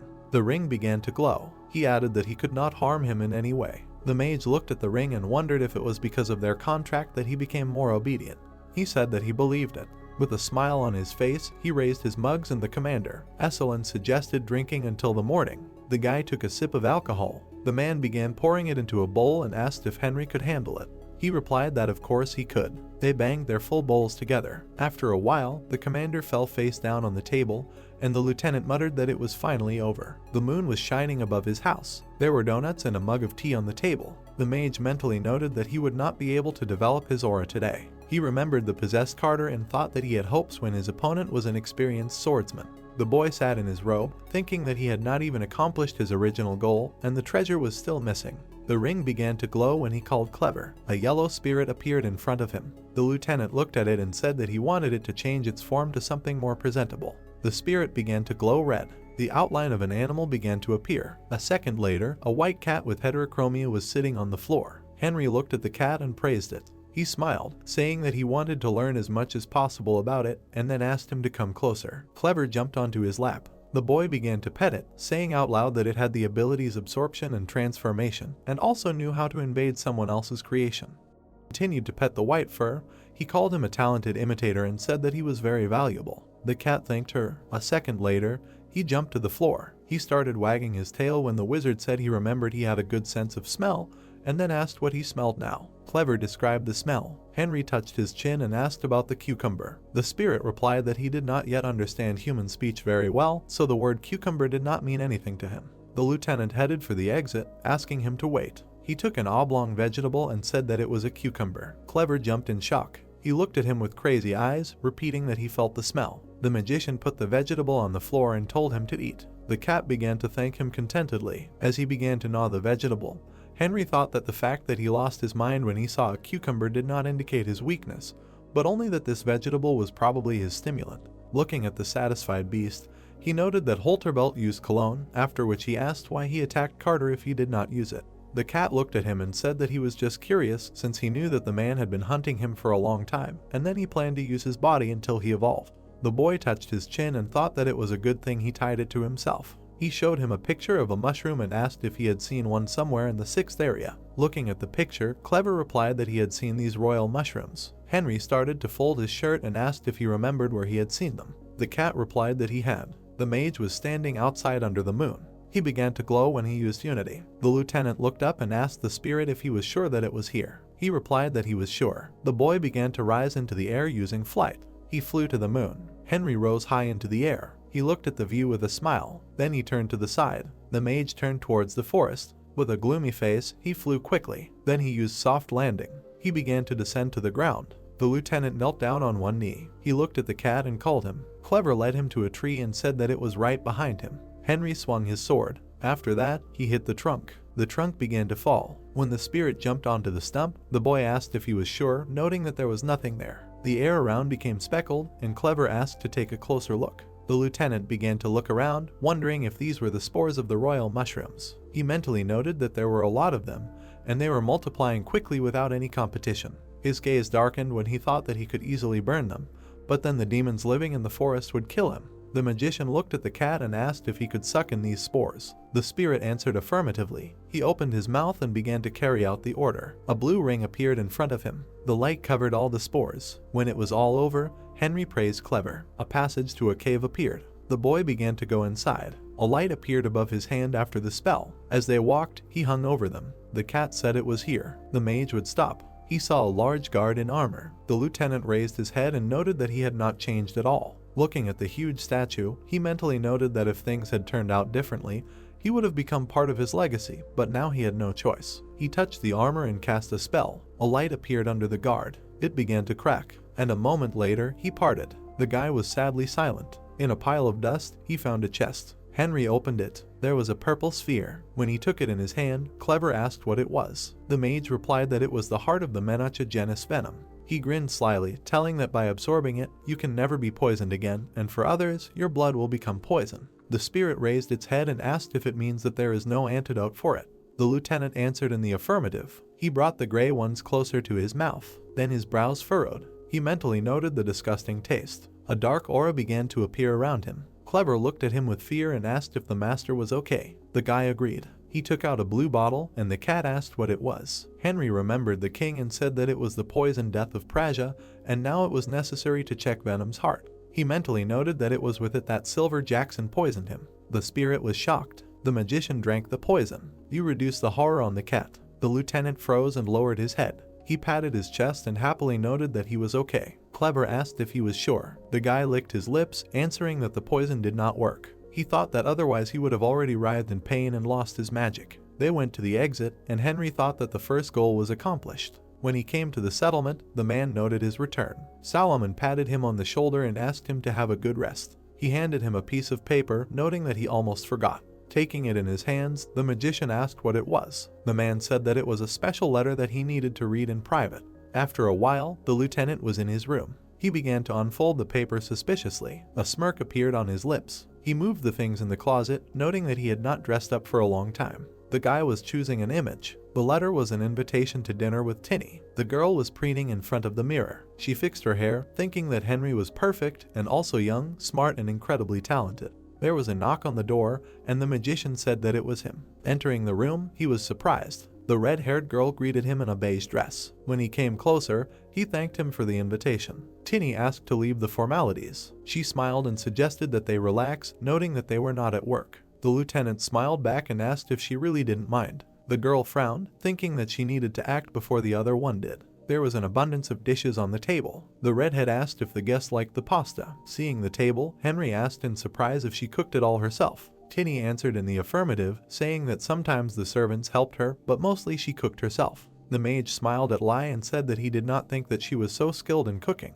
Smiling back, the girl said that he would be more surprised when he tried it. She took out a bottle of alcohol and asked how about wine. The lieutenant agreed. Tinny began pouring the liquid into a glass, saying that she hoped that with her he would not drink through force as with the commander. The guy began to laugh, answering that he liked to drink, but not in such quantities. She began to eat the food. Bringing a glass of wine, Henry thought that he had not felt this way for a long time. There were 2 bottles on the table. The redhead with the glass laughed loudly, noting that she had not felt so good for a long time. The magician agreed with her. A tipsy Tinny asked if he wanted to move and open the last bottle. She got up from the table when the lieutenant gave a positive answer and asked where the wine was. The girl asked to stay put and said that she would bring it herself. She smugly clenched her fist, mentally noting that one more bottle, and he was hers. She remembered the wine and thought that she had saved it for this day and that it was a love aphrodisiac. When she opened the door, she saw a guard. The man opposite began to explain that he was just about to knock. He said that he was sent with an urgent message. Tinny was furious and asked him to repeat.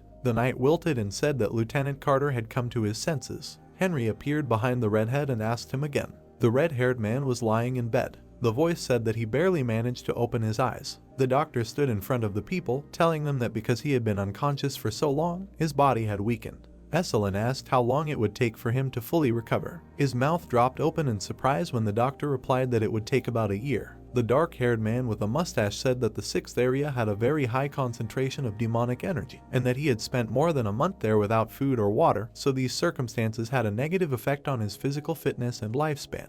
S1 asked with a frustrated look if he was sure that he would fully recover in a year. The doctor turned his head to Henry, saying that this time would be enough, and also, he remembered the conversation with the lieutenant and said that while he was coming to, he told him that black was no longer a threat to anyone, and he asked him to thank him and convey. Looking at the mage, the doctor conveyed that he would dedicate his entire life to rid the world of this creature. He remembered his crying face. With a smile, the man said that he would like to sincerely thank the lieutenant. The boy nodded. As everyone began to disperse, a voice called the commander. Solomon approached him and began to say that he was simply curious. Looking at S1, the man said that Henry had been put in the position of the deceased lieutenant, but Carter was alive. He asked if, according to military code, he should be reinstated.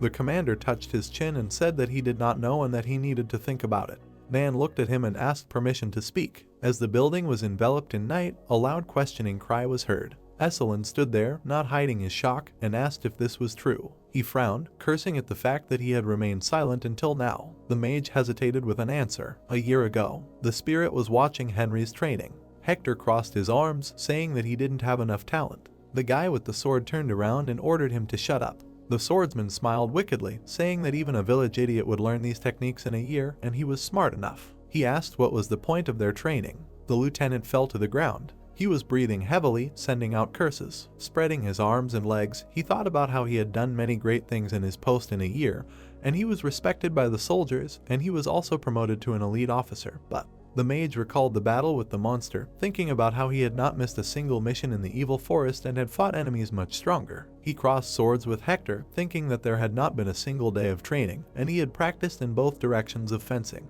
The guy gritted his teeth, thinking that even after all this, he mentally noted that he had not felt a spark of aura. The spirit looked at him, noting his amazingness. He pursed his lips and thought that the source of the aura. He imagined a bright light around the body, thinking that it was the life energy that nourished the person, but Henry, despite many dangerous battles. The man frowned, thinking that because of his strength, he was never in real danger, because the stronger the person, the more difficult it is to release energy. As the mage began to rise, Hector thought that when he finally managed to do this, he would have no equal and he could guarantee it. Crossing his arms over his chest, he began to mentally tell the lieutenant that he would definitely master the aura and their training should help him. Pressing his lips into a line, he thought about how it was time for him to leave the army. The sun was rising over the mountain. The spirit disappeared at dawn. The boy lowered his head and said that he thought it was time to leave the army. He headed towards the building. As he approached, he met Solomon. There were soldiers standing behind Henry in uniform. The sad-faced man asked if he really wanted to quit. The mage looked up at him and said that it was his will,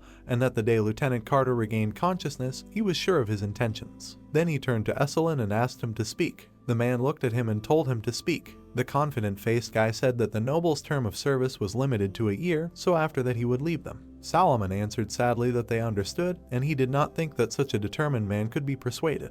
The mage, on the contrary, thanked them for what they had done for him. The man replied that they should thank him. He smiled wryly and said that it was he who had made them stronger and raised their authority, and then thanked them. When Henry turned around, he loudly ordered everyone to listen. The lieutenant stood in front of the soldiers, and Solomon told them to salute him for everything he had done for them. The men put their hands to their temples, noting the glory of Lieutenant Henry. The boy saluted them back. After a while, he came into the house. The knights were crying from sadness. They wiped their tears with their hands, asking if the boy was really going to leave them, and where they could find such a leader now. Solomon approached the magician and asked if he wanted to give a farewell speech. Henry smiled and said that he was very grateful to the men for what they had experienced, and he hoped that they would meet again.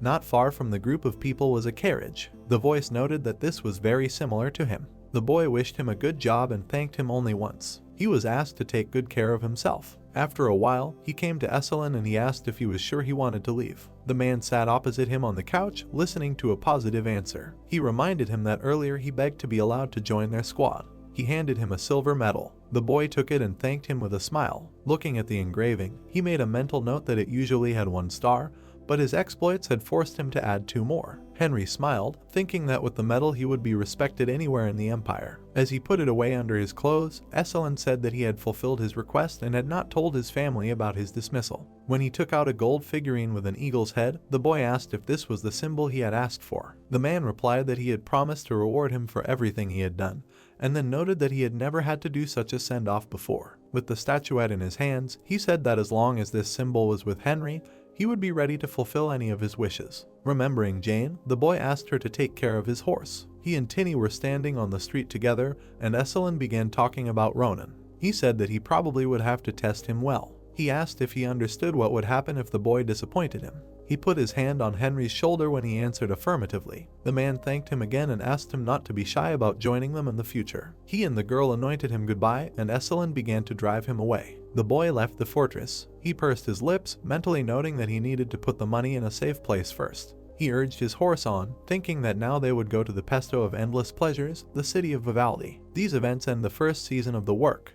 The city of the greatest pleasures, Vivaldi. At the entrance to the city, a record was kept. A guy on a horse was heading to the gate. He smiled slightly, noting that his current status allowed him not to languish in line. A man blocked his path and told him to stop. The man pointed to the side and said that they had no exceptions for soldiers of the Empire, so he should go to the queue. Henry threw him a medal. Looking at it, the knight asked if it was an identification tag. Seeing 3 stars, he was shocked. In this city, they say that any merit is akin to pleasure, so here they pay great attention to glory, and having a high rank means having great power. The man pointed to the passage and greeted him. Looking down at him, the guy asked if he could pass. The knight handed him a black card and said that it would make his stay here a little more favorable. The heroes looked at the card, which was a pass for only a select few. Entering the city, he listened to the shouts of merchants. In the square, people were watching a fire eater show. The guy noted that the place had not changed at all. He approached a large building. There was a sign on it. Henry dismounted from his horse, noting that he needed to update his uniform.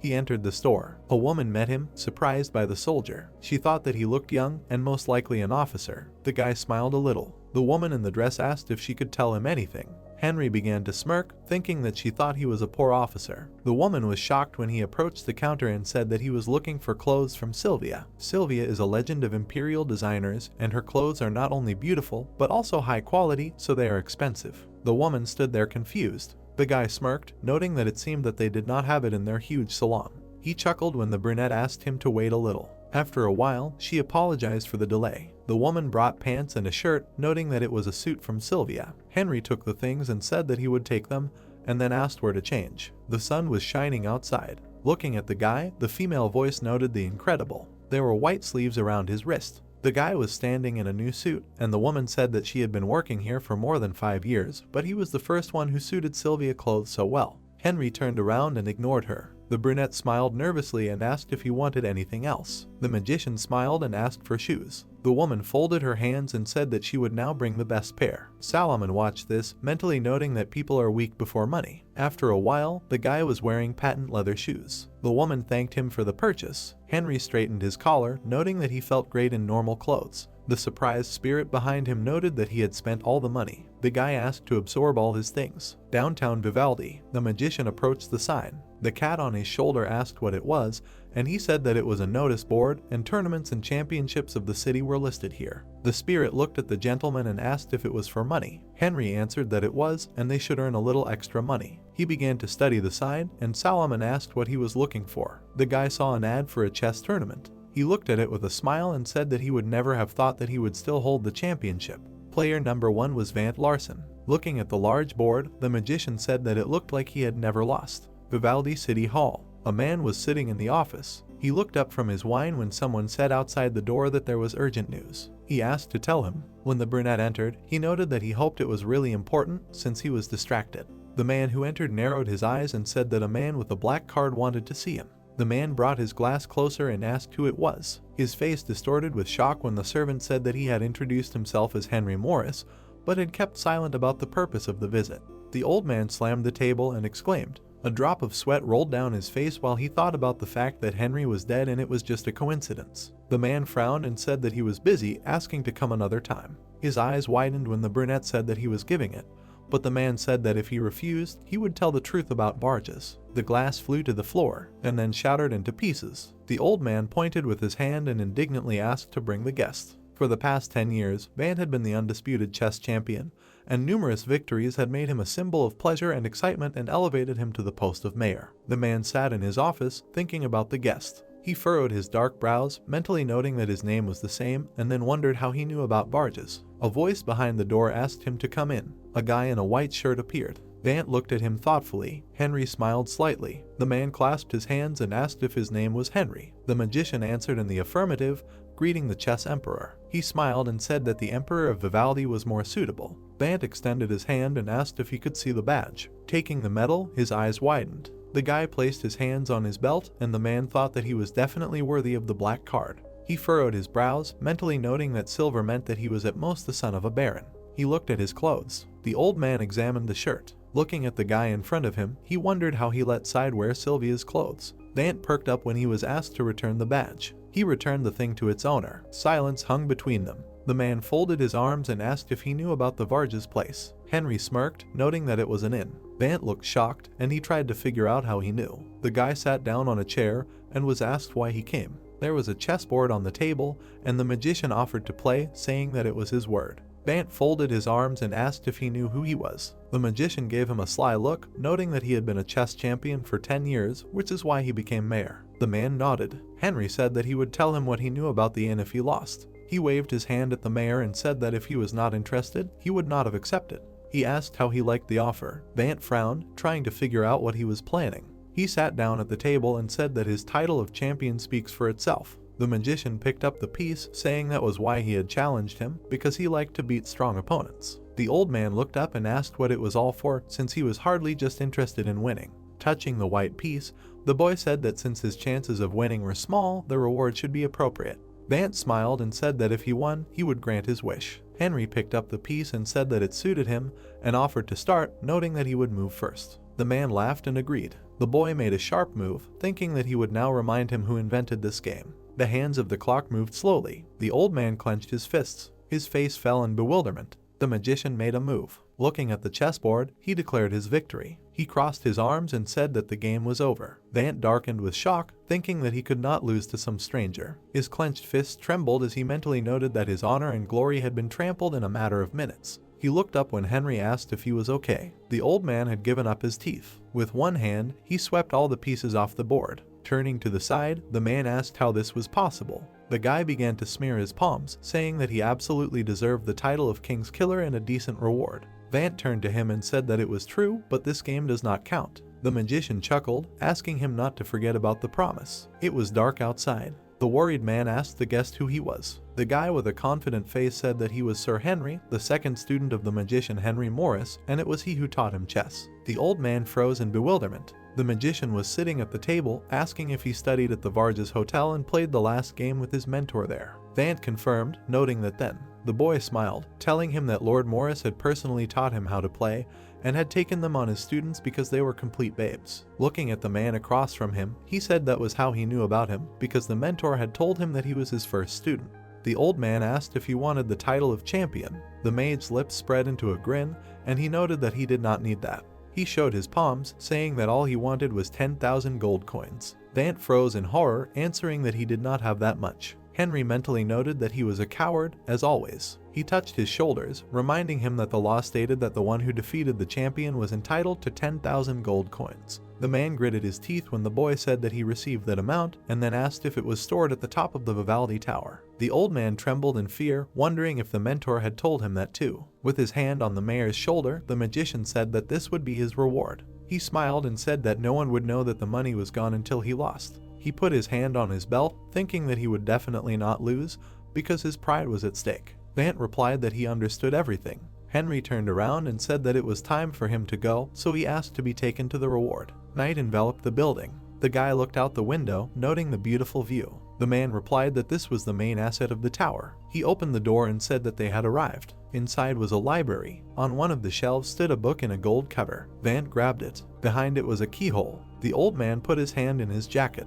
He took out a key. After a while, the shelf moved apart. The mayor pointed with his hand and said that everything was right behind the door. Henry's eyes widened. In front of him, he saw mountains of silver coins. Looking at the many coins, the guy mentally noted that each of them must have about 10 grams of platinum. He turned to the mayor with a smile and said that since he needed 10,000 gold, he had emptied his reserves by only 100 kilograms. The man asked how he would carry so much. The mage extended his hand and said that it was his concern. His palm began to glow and he ordered Clever to take the coins. A portal opened under his hand. The coins began to fly into it. The ant watched in shock, asking how he did it. Henry asked with a smile on his face, did he really think that he came unprepared?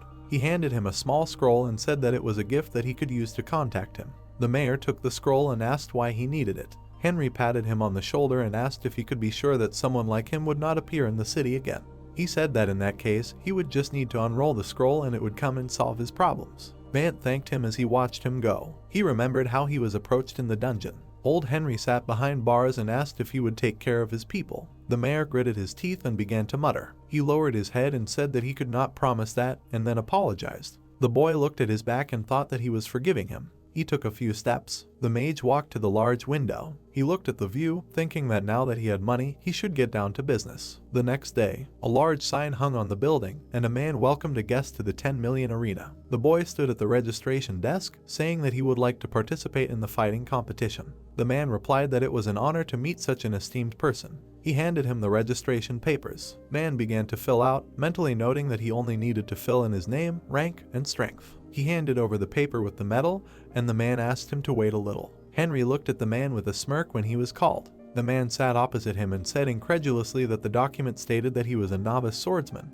but his badge indicated that he belonged to the special forces. He asked how he managed to get 2 stars with such a low rank. The guy showed the black card with displeasure and asked if he really dared to suspect a person with this thing. The man jumped up and began to deny his concern, noting that this was the first time he had seen something like this. He put a seal. The man handed over the papers and said that the registration was over. The magician looked at the card with the F rank, mentally noting that this was to be expected because he had not participated in such a thing before. He imagined 2 men with a weapon, arguing that in the combat competition, opponents with the same rank fight until one breaks his sword, and the winner is the one who first damages the enemy's weapon. Spectators watched from the arena. This competition was popular among swordsmen of its time. Now it has taken root here too, because the fights are very fast, but exciting. Henry remembered the fight with Hugo because even then he showed what he was worth. He watched the warrior from the stands, thinking that the higher the rank, the more spectators there would be, meaning more money. The boy looked at the board, mentally noting that the stakes were much higher. A man with glasses approached him and asked if he was going to participate, then asked for a player card.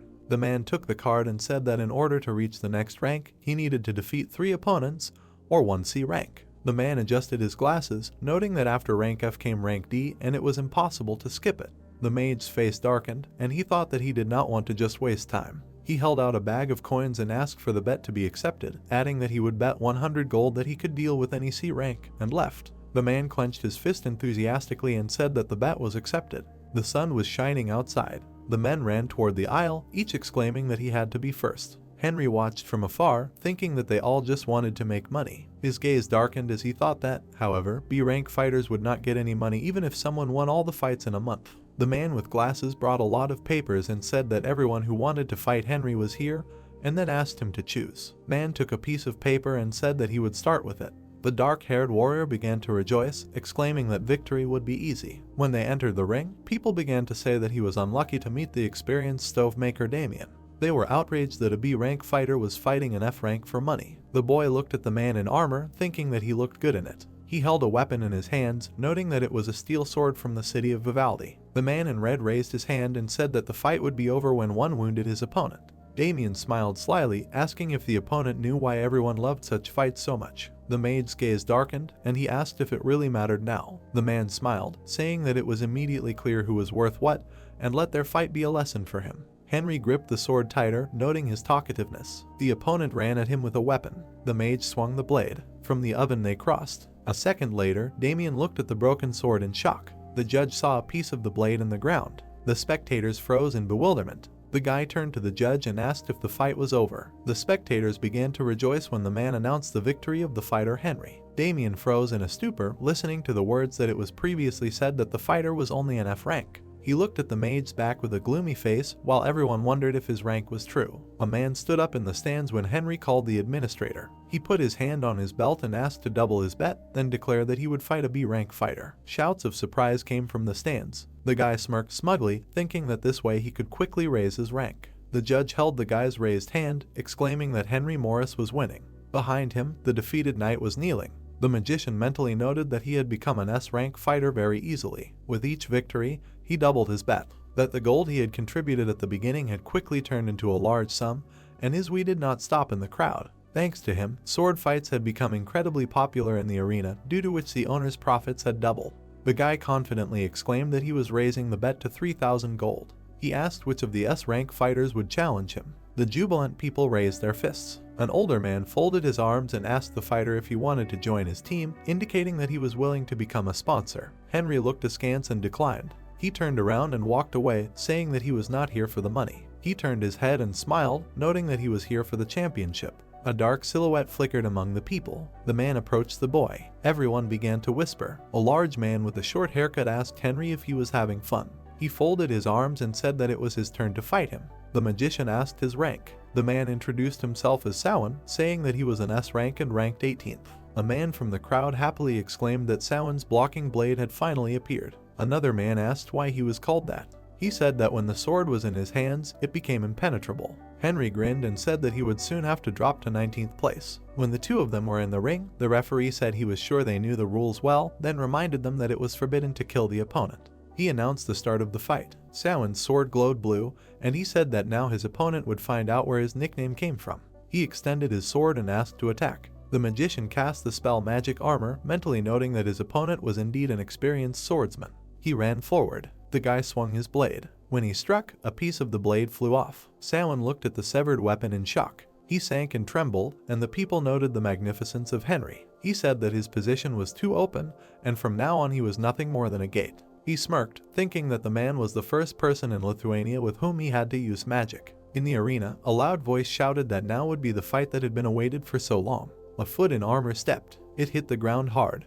In front of the mage stood a man in armor, and the judge announced that he was the S-rank Black Knight, ranked 2nd. The knight looked at the mage and said that he had come too far. The boy swung his sword, saying that he was not going to stop. They crossed blades. Henry stood with his sword raised as his victory was announced. He looked at the board at the tournament, thinking that there was one more opponent left. The man number 1 was called the king, and the mage thought that sounded cute. He stood at the counter, asking to tell the king that he had an opponent. The administrator asked if he really wanted to fight him. A large bag of coins fell on the table, and the boy said that he would bet 5,000 gold. The people behind him began to whisper, discussing his family and clothes. A man in a hat stood to the side. He looked at him with a dark look, thinking that Henry was the one who turned the tide in the arena. The mage looked away when he was greeted. The man in the hat stood with the guards. He touched his hat and said that he was the owner of an arena named 10.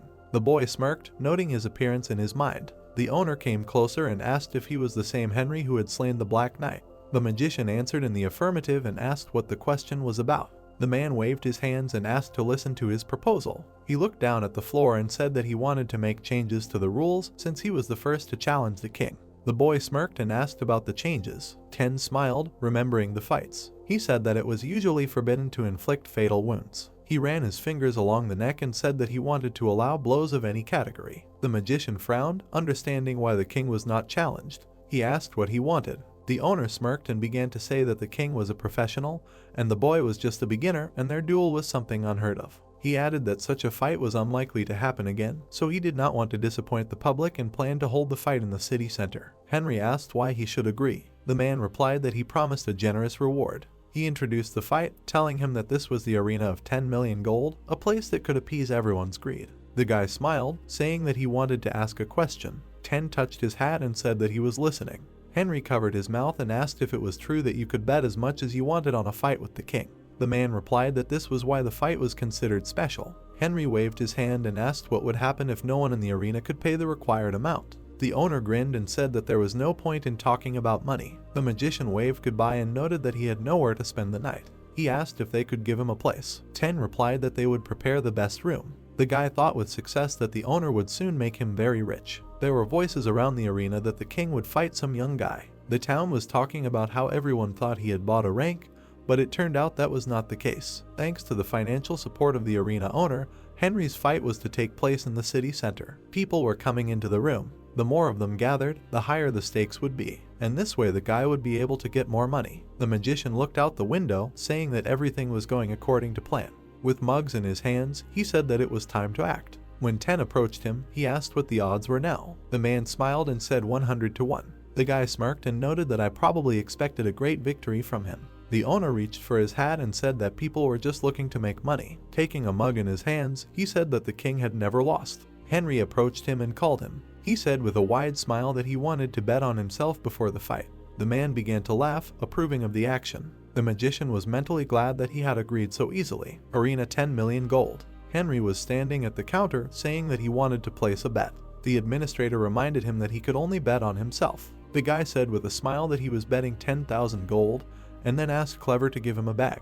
He snapped his fingers. A huge stack of coins appeared on the table. People began to count them, and the magician thought that with the current odds he would get 1 million, and the arena most likely did not have that kind of money. He thought that if they could not pay, he would take what he had planned. The administrator handed him a piece of paper and said that they had counted everything and the amount was correct, then asked him to take the check. Henry looked at the paper, thinking that this was his golden ticket. He walked out into the arena. A man was standing opposite him, and everyone was exclaiming that they believed in the king. The magician frowned, thinking that he looked too simple for the king. The referee raised his hand, declaring permission to inflict wounds on each other. People began to cheer when the start of the fight was announced. The fighters stood up. The guy's mouth opened in surprise. He saw a red light. Looking at his opponent, he realized that it was debuff magic. Henry gritted his teeth, understanding why he did not lose. He mentally noted that the fight was to the death so that the enemy would remain silent, and only because of this he was still the champion. The mage stomped his foot, using the spell Reflection.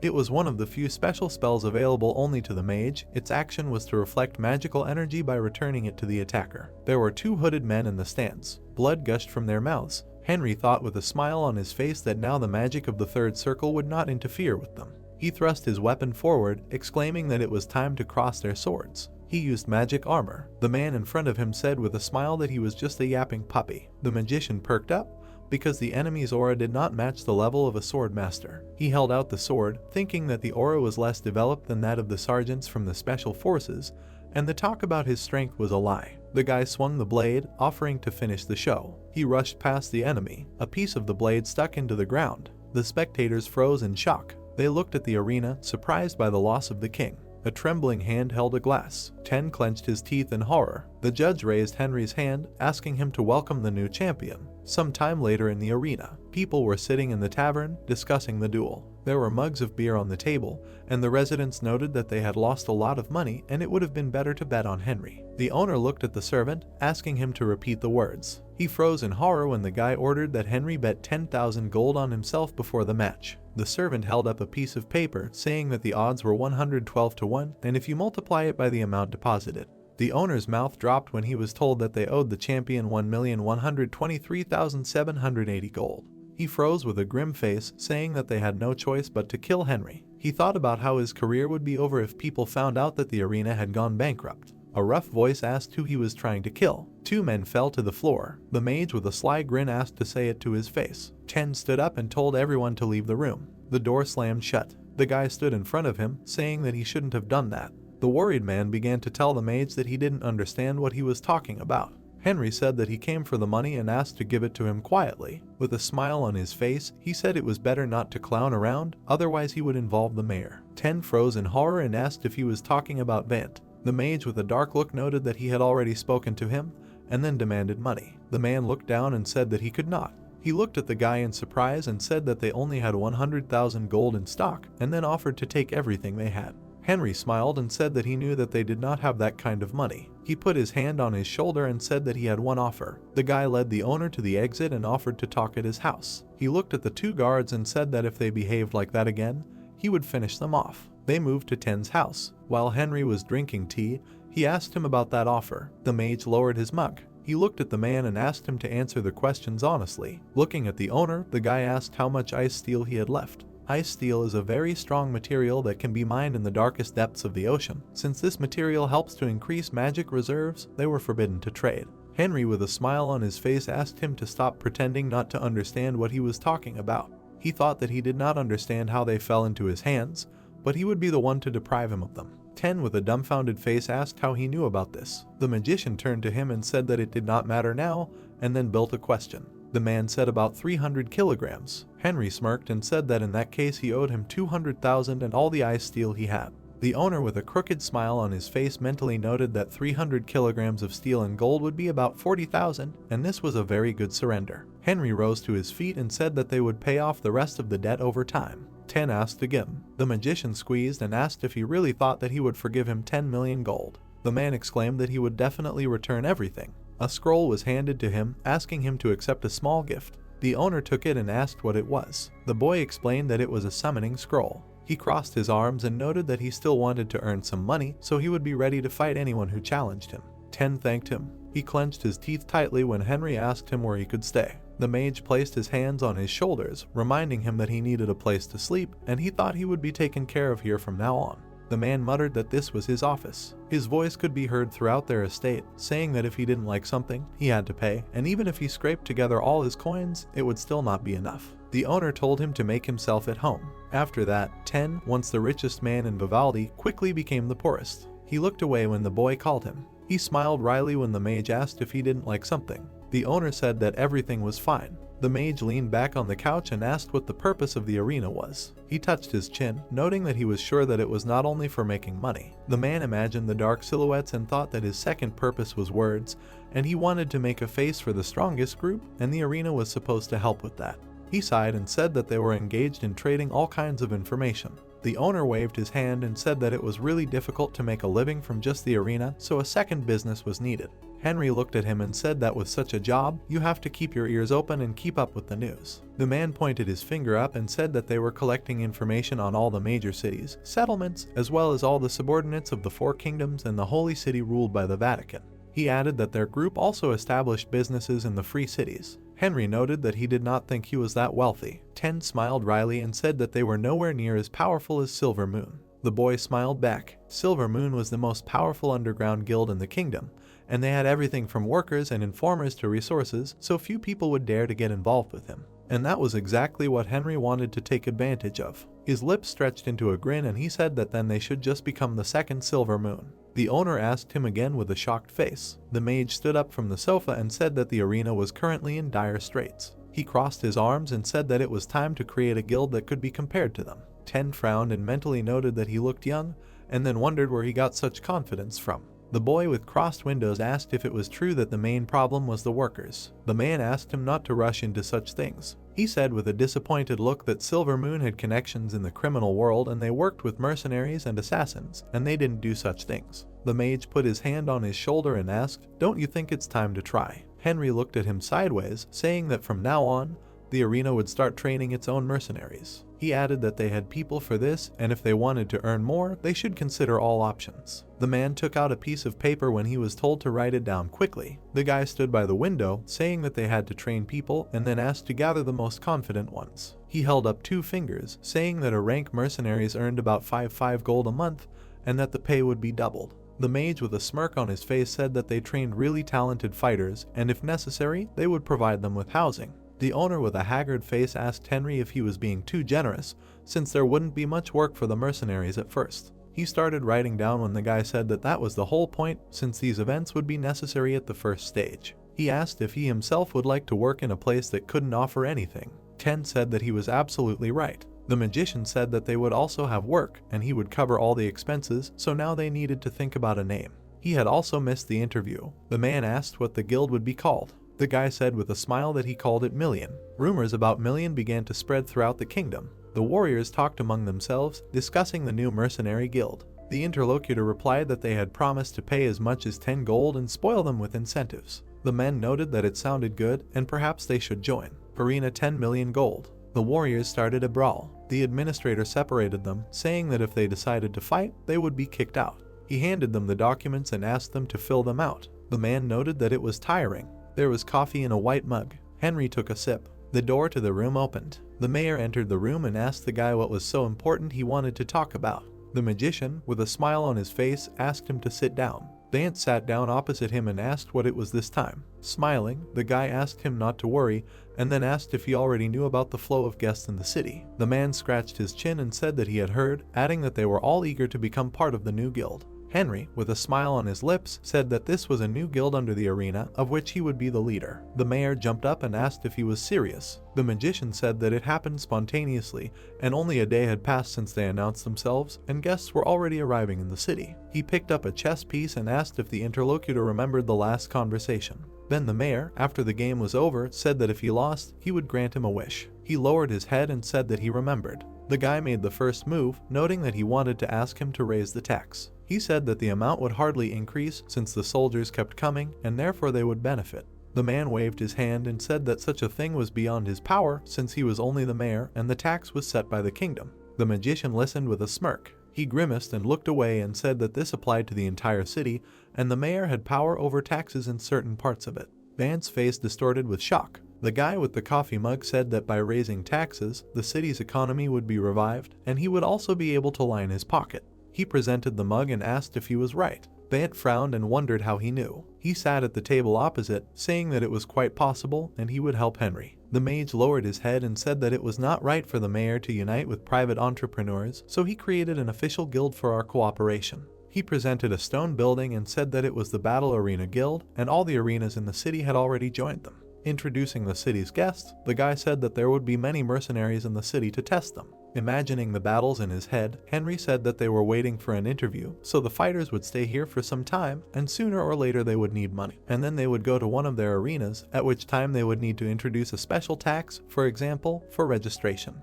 The mayor sweated and said that the old players would not be happy with such an innovation. The guy took a mug of coffee, saying that at first they would be against it, but how painfully the fighters would rebel, they would simply be given tax breaks. Sitting across from the man, he noted that after this, new fighters would begin to challenge old ones to the arena, a technique used by the central government that was meant to create internal chaos. He began waving his arms, saying that if the situation got out of hand, the mayor could lock the rebels in the city, adding that he had promised them a lot of jewelry for showing up for an interview, so it would not be a big problem. He said it was a good deal. They asked him what the benefit was for him. Henry beamed with joy, saying that he wanted half of the tax revenue, and Vance would only have to hand over some of the money. The man mentally noted that he had thought so, and the offer was too good to be true. He froze in horror when the mage told him not to worry, because he would make sure that he received part of the money in a timely manner. Vance extended his hand to the boy and asked if he could thank him. They shook hands. Henry smiled and said that countrymen should help each other. Not even 2 days had passed before many people were flocking to Vivaldi, and it was at this time that Henry decided to hold his little test.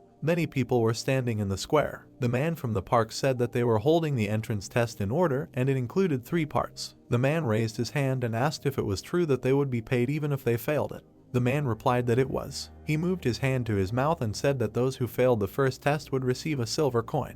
People remarked that this was enough to keep them from sharing food and drink for a whole day. The organizer pointed to the building and said that the first part was very easy and they just had to go through a small room. 10 watched from afar, wondering how much Henry planned to spend on them. He thought he wanted to watch. The blonde entered the building, celebrating his talent. The door slammed shut and the organizer said that if he failed the test, he would have to leave through the left exit. The man walked down the corridor. He smirked smugly, mentally noting the wretchedness of the test. He walked on. The blonde clenched his teeth, indignantly thinking about how his body was getting heavier. He tried to move his legs, realizing that this was an endurance test. The man ran forward, thinking that this would be easy. A white light appeared. The blonde opened his eyes. He got up from the floor and asked if he had passed. The fighter turned around in fear, trying to understand why it was so soft. He felt someone's hand. The man saw many male bodies. The organizer approached him and said that they had brought here all those who had fainted during the test. The blonde's face darkened when he realized that all the losers who had failed the first selection were here. Henry was sitting on a stump behind him. He yawned tiredly, thinking that he didn't need people who couldn't resist spells. The difficulty of the first test was the increasing gravity as you got closer to the exit, which was imposed on the entire room and got stronger closer to the exit. The guy thought with a smirk that a strong warrior would have withstood such pressure, and a capable mage would have found the trap and deactivated it. A man approached him, saying that he was looking for him. Vant gritted his teeth and asked if the mage was sure that it was worth holding the test in such a spirit.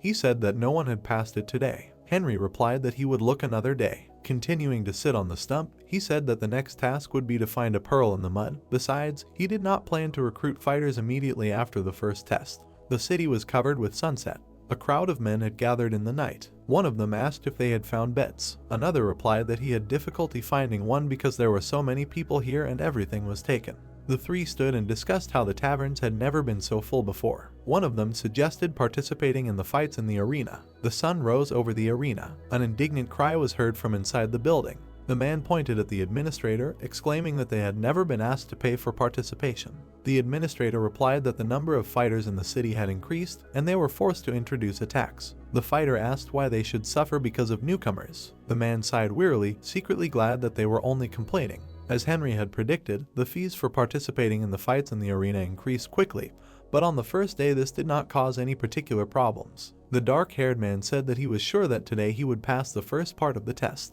He turned to the fighters, who asked if he had a plan. He replied that he had thought of something yesterday and would tell you if he made it further. Screams were heard from the structure. Henry's test had been too difficult for the mercenaries, and this time many had failed the task again, and some had given up and gone to the battle arena. The guy watched with his arms crossed, thinking that these fighters could be divided into 4 categories. Looking at the newcomers, he noted that the first category were new participants. The magician introduced a warrior with a sword, thinking that the second category were those who wanted to take the test again, and the third were those who had completely refused to participate in the test and went to the arena. The last category he called for were those who had dropped everything and returned home. Henry lowered his head, thinking that their number was increasing, since living in the city was not a business. He said that it was time for his plan. The guy stood by the large window and addressed the mayor, asking him to start doing what he said with the first rays of the sun. Vant asked if he meant tax breaks for active fighters. The mage glanced sideways when the man asked if he was sure, as the newbies would clearly be unhappy. He froze with a surprised expression, realizing that it was useless to argue with Henry. The guy crossed his arms and turned around, asking not to worry, saying that he had made it all up.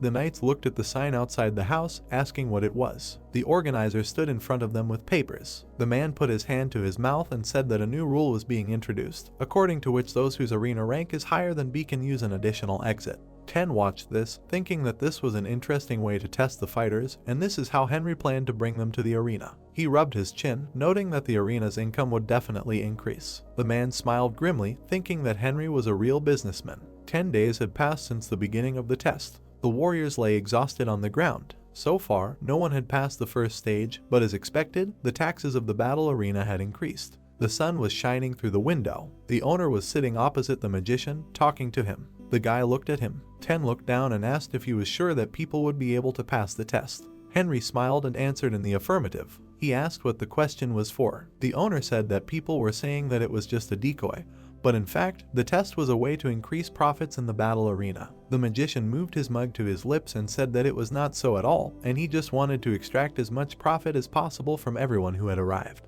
He asked if that rumor was spreading. 10 answered in the affirmative. The guy said that his time had come. The man jumped up, asking what he meant. Henry stood up and said that it was time to put on a small show, and if people's doubts were not cleared, then they needed to gain their trust. He added that it was time for him to appear on stage. Many fighters pounced on the organizer with questions about whether it was true that they were holding a test that was impossible to pass, and if it was not so, why had no one passed it yet? The man smiled nervously, asking everyone to calm down. He looked away and said that the fact that the test was passable would be proven to them by. He pointed at Henry, noting that he, as the leader of the battle arena, would personally demonstrate this to them. People began to look at the guy with distrust, noting that although he was the best fighter in the arena, he was an inexperienced swordsman who did not have an aura. The mage put his hands on his belt, listening to the questions about how it was possible for a beginner swordsman to become a champion. The organizer raised a finger and said that as everyone had heard, the fighter Henry did not have an aura, and then asked what they thought, would he be able to pass the test. The mage put his fist to his mouth while people were exclaiming that a person without an aura couldn't pass the test, and some were saying that they couldn't do it even with an average aura. The guy pointed his finger forward and said that he, a beginner swordsman with no aura, could easily pass the test. He asked why they couldn't do it then. The warriors started approaching him with an irritated look, asking him to repeat it and asking if he was reading that he was better than them. Henry confirmed and asked what he did wrong. He smiled widely and said that they would see everything now. The indignant man clenched his fists and told him to go for it.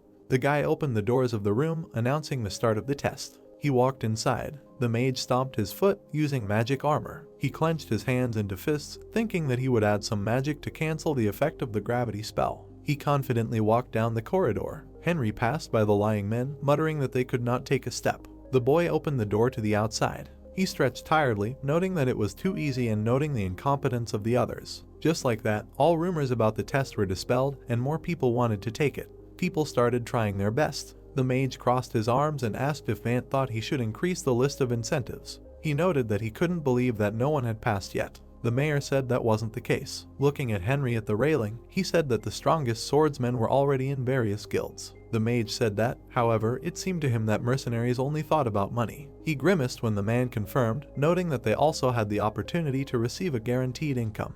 Henry looked down and thought about the high probability that experienced fighters were already in more famous guilds. He wondered if it was all for nothing. The guy turned away and said that there were 10 days left until the end of the test, and during this time they should try to get more profit and return everything in the original state. The mayor replied that he understood. Stepping away from him, Henry noted that they would see each other in 10 days because he would have to keep an eye on the mercenaries himself. He said to contact him if something happened. Arena 10 million gold. The guy took out his sword, saying that he had business and he needed to leave. 10 asked what business exactly. The magician picked up the sword and told him to collect information on professional fighters from different regions. The owner asked if he really wanted to fight them. The guy put his hand forward and said to pick the best because he needed to leave for Ankelman. The man asked why he was going to that city in the south. Henry pointed the tip of his sword and said that there was someone he needed to bring here, and that 10 needed to gather all the information in his absence, which would take 10 days. The mage sheathed his sword, wondering if that sword master Wang would listen to him. He touched the door handle and said that he was leaving. A surprised organizer was standing behind the door. The guy looked at him and asked what was wrong. The man smiled nervously, saying that he was in a hurry to come here because a person had passed the first test. Henry smiled widely with joy. He moved to the test site. A tall man was standing there. The guy assumed that it was him. The mage came closer and began to congratulate him. He introduced himself as the captain of the Million Guild. The fighter shook his hand and introduced himself as Hector. The blonde man looked away and said that he was wondering. The mage asked him with a smile on his face what was the matter. Hector grabbed his arms and asked if it was true that after joining the guild, he would be able to get a house and provide education for his children. Henry confirmed and said that those who passed the test deserved a good life. The man curled his lips. He looked at him with sad eyes. His hands were shaking. The boy frowned and thought about how he expected more famous fighters to pass his test. He wondered if this was some kind of mistake. The warrior looked at him and asked what the next step was. The boy replied that it was a simple sword fight. He took out his sword and suggested that they start right away. Hector's sword began to glow. He extended his weapon. Henry smiled, mentally noting that his aura was impressive, and it was just like that of a sword master. The mage with the sword activated magic and said to attack. The man stood with a confident face. He swung his weapon. Hector struck. The two warriors' swords crossed. The man gritted his teeth. Henry grinned. The warrior ran forward. He struck the boy's blade again.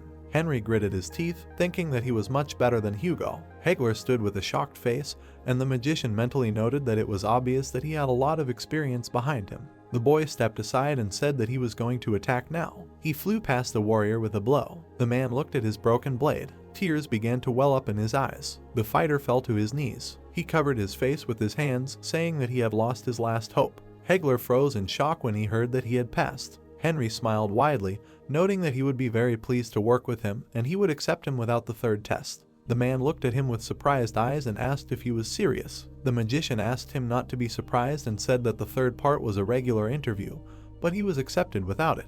The fighter's face reflected bewilderment when he was asked about his family. He exclaimed that he had a wife and a daughter. The guy extended his hand and said that they would take care of them and he could relax now. Hector grabbed his hand and thanked him. Near the building, Henry asked him why such a talented man was on the run. The man asked how he knew that. The magician stood in front of him and said that it was obvious, because with such talent, he still continued to take care of his family. He suggested continuing the conversation after meeting his family. The guy turned around and began to laugh when Hector noted that since this was now his boss, he would be more comfortable if they spoke to him more openly. Henry asked him not to rush since this was only their first meeting.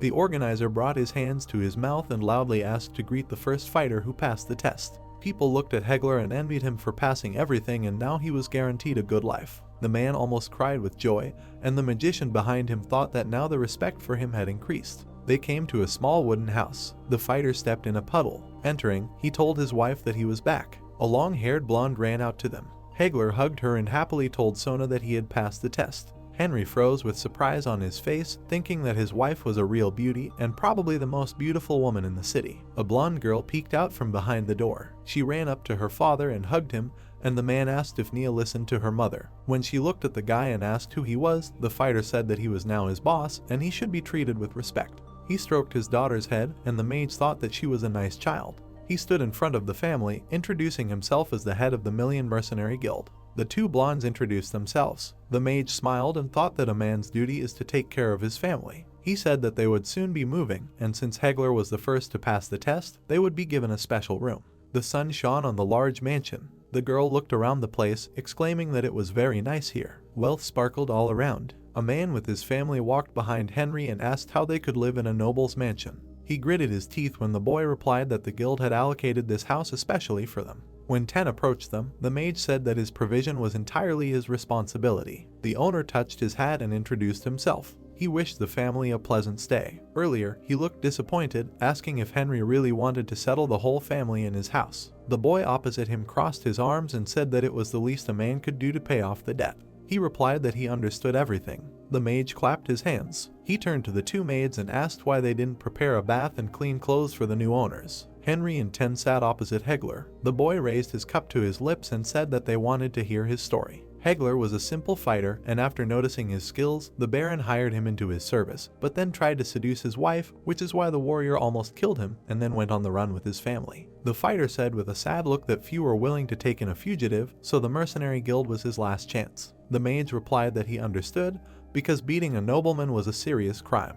The man looked down in shame and said that he knew, but could not restrain himself. Henry frowned and asked if he was afraid of the consequences. Hector grabbed his head and said that he was afraid not for himself, but for the lives of his girls. The guy raised his mug and said that family is a man's greatest weakness. He asked why he had to go so far. The mercenary replied that he had never felt such rage before, so he could not restrain it. He was very surprised when his boss praised him. Henry smiled darkly and said that if he were in his place, he would kill, and the man was able to hold back all his anger and only break a few bones. Confused, Ten spread his arms when the guy asked if it was true that what's done is done. The magician took out his medal and reminded him that he promised him and his family safety, and his words could be trusted. He showed the medal and said that he was also a nobleman. The owner interjected that he was only a count, not a baron. Henry looked at him askance and asked him not to interfere and let him figure it out himself. The man looked nervous, listening to the fact that while the guy was gone, he should take care of Hector. The guy stood up with a bag of coins and said that there were 10 days left until the end of the test, so he could relax. He handed the mercenary the bag and said that his life had been hard, so he asked him to accept this money and wanted him to please his family. Hector took the money with trembling hands and said that he did not know how to express his gratitude to him.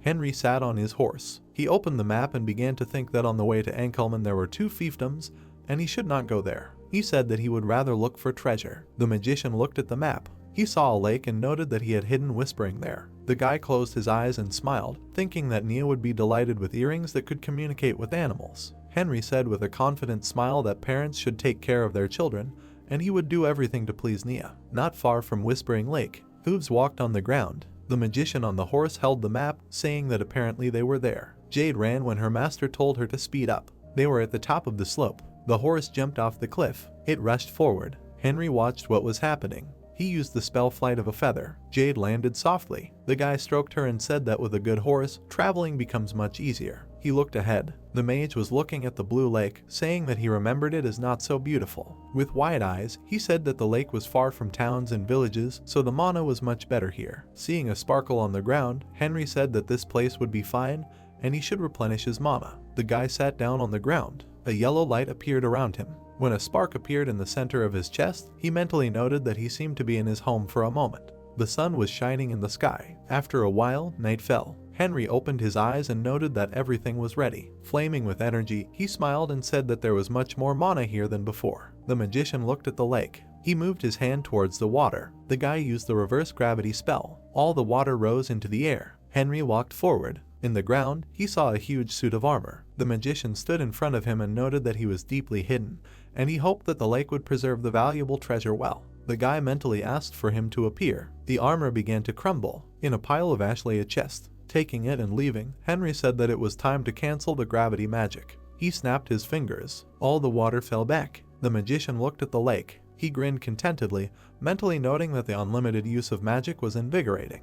Henry opened the chest. He took out one earring. Looking at the blue earrings, he said that it was time to put on whispering. These were earrings that allowed you to communicate with animals. Putting them on, the mage looked away when he heard a voice. He began to listen and heard someone ask what he forgot on their land. The guy closed his eyes, deciding to listen a little more. Waves rushed from his ears in different directions. The voices said that he needed to be gotten rid of and asked if he had come for that thing. Henry wondered what they were protecting so hard. The voice said that he should not find the egg of the master Alaragan. The mage frowned, hearing this name. Alaragan is a rare dragon spirit, occupying an honorable primacy among the rest, and such as he is usually called water dragons. Most spirits are a product of nature, but some of them can give offspring, like Alaragan. Henry smiled and said that he came here for a toy, but found real gold. He bowed his head and said that spirits are not strong in protecting their young, and he does not smell Alaragan. Imagining the silhouette of the dragon, the mage said that it means he can take his egg. The voice asked what they should do. The boy listened and heard that it did not look like a person who came for an item from the bottom of the lake. Henry mentally noted that in addition to animals, he also heard the sounds of rocks, which began to hurt his head. The magician froze and thought about the fact that most of them were talking nonsense, and he needed to change the plan. He called Clever. The cat asked why he was called. A red light appeared on the guy's palm, and he activated the chest. He took out a sword from it. The blade was covered in fire. Henry raised the sword high, thinking that in these places fire is rare, and he is sure that they will appreciate it. The magician closed his eyes and listened. While he moved the sword, he heard the frightened cries of creatures about fire, and that the fire will kill them and the egg of Alaragan will be burned. They said that the egg is hidden under an ash tree, and they must protect it. The guy smiled, mentally noting that all that remains is to find the tree. Henry waved his hand, thinking that he was lucky that he studied botany well. With a smile on his face, he mentally noted that finding an ash tree was not a problem at all. A bright light flashed above his head. The magician walked forward. He took more steps. The guy noticed something. He came to the right tree. The protagonist looked forward with a smile, being under the rays of the sun. All living things around did not want to see this man and wanted to drive him away. The protagonist slightly bowed his head, hearing the displeased exclamations of flora and fauna. He mentally thanked them for the tip. He put his hand forward and directed the blue circle of aura forward. His feet stood on the shore of a dark lake. Henry, with the help of his magic, made a path for himself through the water, which spread in different directions. With a joyful smile, he held a shining little egg in his hands. Then, with a deft movement, he decided to remove the earring from his ear. He felt that the cries of nature were starting to irritate him, and so he wanted to return peace to this lake. The guy immediately snapped his fingers. He turned away from the lake and decided to walk away. The protagonist vainly examined the Alaragan's egg in his hands. It was a small purple crystal in his hands, which he considered beautiful. He brought it to his face and carefully examined it. It was the second time in his life that he held a spirit egg in his hands and considered himself very lucky. Henry stared at his thing from under his brows. Henry understood that there was no limit to his capabilities, also realizing that a high-level spirit was a great rarity. He began to roll up his sleeves. The guy noted that this spirit was a water one, so it was necessary to regularly maintain its energy with water magic. The protagonist raised his index finger with a blue aura in front of him. This was the skill of the tip. His finger immediately sharpened and emitted a bright light. Then he decided to cut his hand with the tip of his finger. He continued to scratch his arm, staring ahead. He understood that the place where mana never ends was his own body. Then he covered his cuts with his hand and absorbed the blue flow of aura to heal. With a slight smile on his face, he tilted his head. The main character thought that this should be enough and it was time to go to Ankelman. The main character turned to the side and called his horse Jade. A large brown horse immediately galloped up and Henry wanted to leave. He deftly jumped onto the saddle and was about to use the flight skill. The horse took off from the ground with the help of a blue aura and was about to fly. The main character soared into the air on his horse, leaving behind a blue trail of energy. 2 days passed. The road to Ankelman usually took 4 days, but Henry cut this time in half, completely forgetting about rest and overnight stay. They were transported to the port city of Ankelman. It was a small coastal city with ships. The main character passed the guards on his horse. He showed them his badge. 2 identical guards greeted the guy and paid their respects to his tall, erect figure. The merchants and residents of the town crowded in one place and also greeted Henry. The guy and his horse looked back on the bridge at the endless sea. The protagonist stared ahead, realizing that a lot of time had passed, but he still felt the salt in the air. The azure sea poured over the fortresses of the city. In the past, when he wanted a change of scenery, he often came to this city to enjoy the sea freshness. The protagonist imagined his past image of the old man next to him. The local air calmed his mind. The protagonist and his horse looked ahead when suddenly they heard Clever's cry. He turned to his master, saying that he had never seen the oceans. The protagonist looked ahead in awe when Clever pitifully asked to let him look at the ocean. The protagonist allowed the cat to do so. Clever's shining silhouette appeared next to Henry and wished him to enjoy the view. The cat with multicolored eyes looked forward with wide eyes in admiration. All three of them enjoyed the view of the azure ocean. The protagonist looked towards Clever and assumed that it was his first time at the coast. The white cat continued to look forward with excitement at the ocean. He said that there was something similar in the demon realm, but the water there was black as pitch. Henry now understood why this impressed the cat so much. The protagonist exclaimed when the cat asked him if he expected to find Ban here. The protagonist, surrounded by his faithful companions, gazed intently at the beautiful ocean. Henry replied that the man had to hide because he was such an impressive patriot, so much so that he was willing to behead his king. This port city and its fortresses were small. Before the unification, Ankelman was a small, respected kingdom in certain circles. The past image of Henry in a white cape walked forward with his army in the past. When Henry received the order to march against him, he decided to try to convince the local king to surrender peacefully. They sat at the negotiating table surrounded by their armies. It was not because their kingdom was insignificant, but because the army lacked manpower, but King Ankelman was a proud man and rejected Henry's offer. Old Henry sat across the table from the angry king. He replied that he would never bend his knees or sell the dignity of their royal family. The gray-haired old man stared ahead and asked the king again if he really wanted Ankelman to fall. Suddenly, a blade flashed past the king's neck. His head was cut off and blood spurted. In addition, his crown also flew off. One of the army of knights turned back to his comrade, who was indignant at what was happening. Ban immediately swung his blade at the disgruntled comrade. He felled him with a crushing blow. Ban bared his teeth and looked at the fighter with contempt. He ordered them to shut their filthy mouths, calling them scoundrels. At that time, Ban was the only sword master in Ankelman. Thanks to his abilities, he became the second in command of the army very early. Ban looked at the frightened army of guards. He declared that there was no one else here whose position was higher than his. He told the fighters that if there were any dissatisfied among them, then they had the right to draw their swords and fight him, because he would accept any challenge. The frightened guards convulsively looked at the fighter. After this incident, Ban became the main man in Ankelman. Ban thrust his sword, looking at the main character in the past. Henry thought that he would have to negotiate with this man. The boy frowned slightly and introduced himself, saying that the kingdom of Ankelman was ready to submit to the empire. The old man opened his mouth and thanked the fighter. The boy stared at the old man, noting that he had one condition. Henry was slightly puzzled and asked about the condition. Old Henry sat at the table opposite the standing knight. The knight looked at the lord with an angry look. He said that if the empire tried to enslave the people of Ankelman, he would rebel and do everything to prevent it. Then he asked the old man's final decision. The lord scratched his white beard. He realized that Ban was quite a psycho. The current Henry looked ahead relaxedly. He watched the endless expanse of the ocean. He replied that on that day, many called Ban a coward. The protagonist crossed his arms and imagined the image of the fighter. He stated that in his eyes, this fighter remained a patriot with a big heart. The three of them continued to watch the Pacific Ocean. Henry explained that if only Ban had heard his words, because he was sure that this fighter was somewhere in the ankle. The protagonist, crossing his arms, leaned on the handrail while the cat looked at the ocean. Then he closed his eyes. He remembered that a great responsibility fell on his shoulders, and after Henry was betrayed by the people he called friends, he had to do everything possible to divide power between the nobles so that they would support him.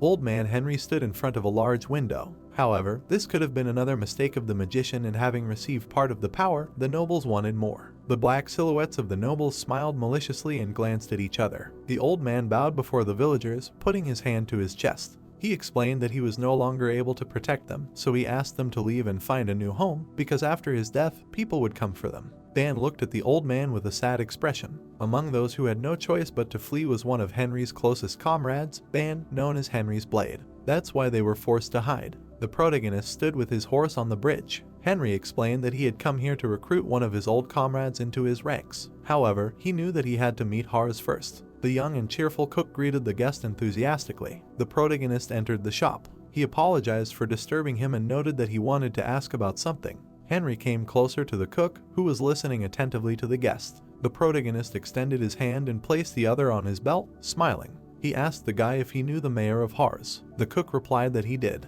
This mayor stood behind his pedestal in a beautiful cape. Hars was the second mayor of Ankelman, when Henry and Ban considered him the most suitable candidate. Ban dealt with the first mayor, mired in corruption, and then they began to search for the perfect candidate for this position, which was Hars. Behind the then mayor stood the silhouette of Ban. This Hars was a competent and kind-hearted man and was also very afraid of Ban, thanks to which he managed to return peace and justice to Ankelman. The blue-haired guy looked at the cook and asked him if he knew where Hars was now after his resignation. The young cook looked up, hearing that Hars could leave his post. He replied that yesterday he saw the former mayor walking around the market and watching the merchants. The protagonist plunged into his thoughts, lowering his head. He was surprised that Hars was still the mayor, that he was able to hold on to his position when everyone he knew had been eliminated. The chef raised his finger in admiration, smiling as he noted that Mayor Hars was a great man, since he ran the city successfully and never took a penny from the budget.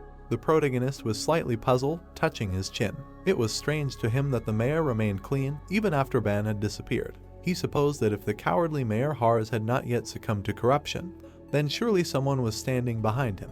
The protagonist stared ahead from under his bangs. He wondered if it could be Ban. Henry looked at the good-natured chef, puzzled. He supposed that Hars knew that Ban was still watching him. The protagonist rushed out of the room. The chef was slightly surprised and asked the guy if he was leaving already. The chef's eyes widened, confused. For him, it was a strange man, because he was so respectful to him, although his position was significantly lower than the arriving guest. The lighthouse on the shore of the island was enveloped in the azure ocean. The protagonist was sitting on the bridge, dangling his legs. Henry bowed his head and addressed Clever. The protagonist was examining the sandy shore of the island. He asked the spirit if he still had the spores of the royal mushroom from the forest of evil. The protagonist watched as Clever released a powerful air squall of mushrooms. These were small mushrooms with growths that flew in a blue stream. The cat replied that he took care of their safety. The protagonist stood on the bridge and looked around at the distant expanses of the island. He understood that he needed to prepare for a meeting with Hars and create real chaos. They were transferred to a fish farm in a stall. The frightened guy in the helmet was horrified.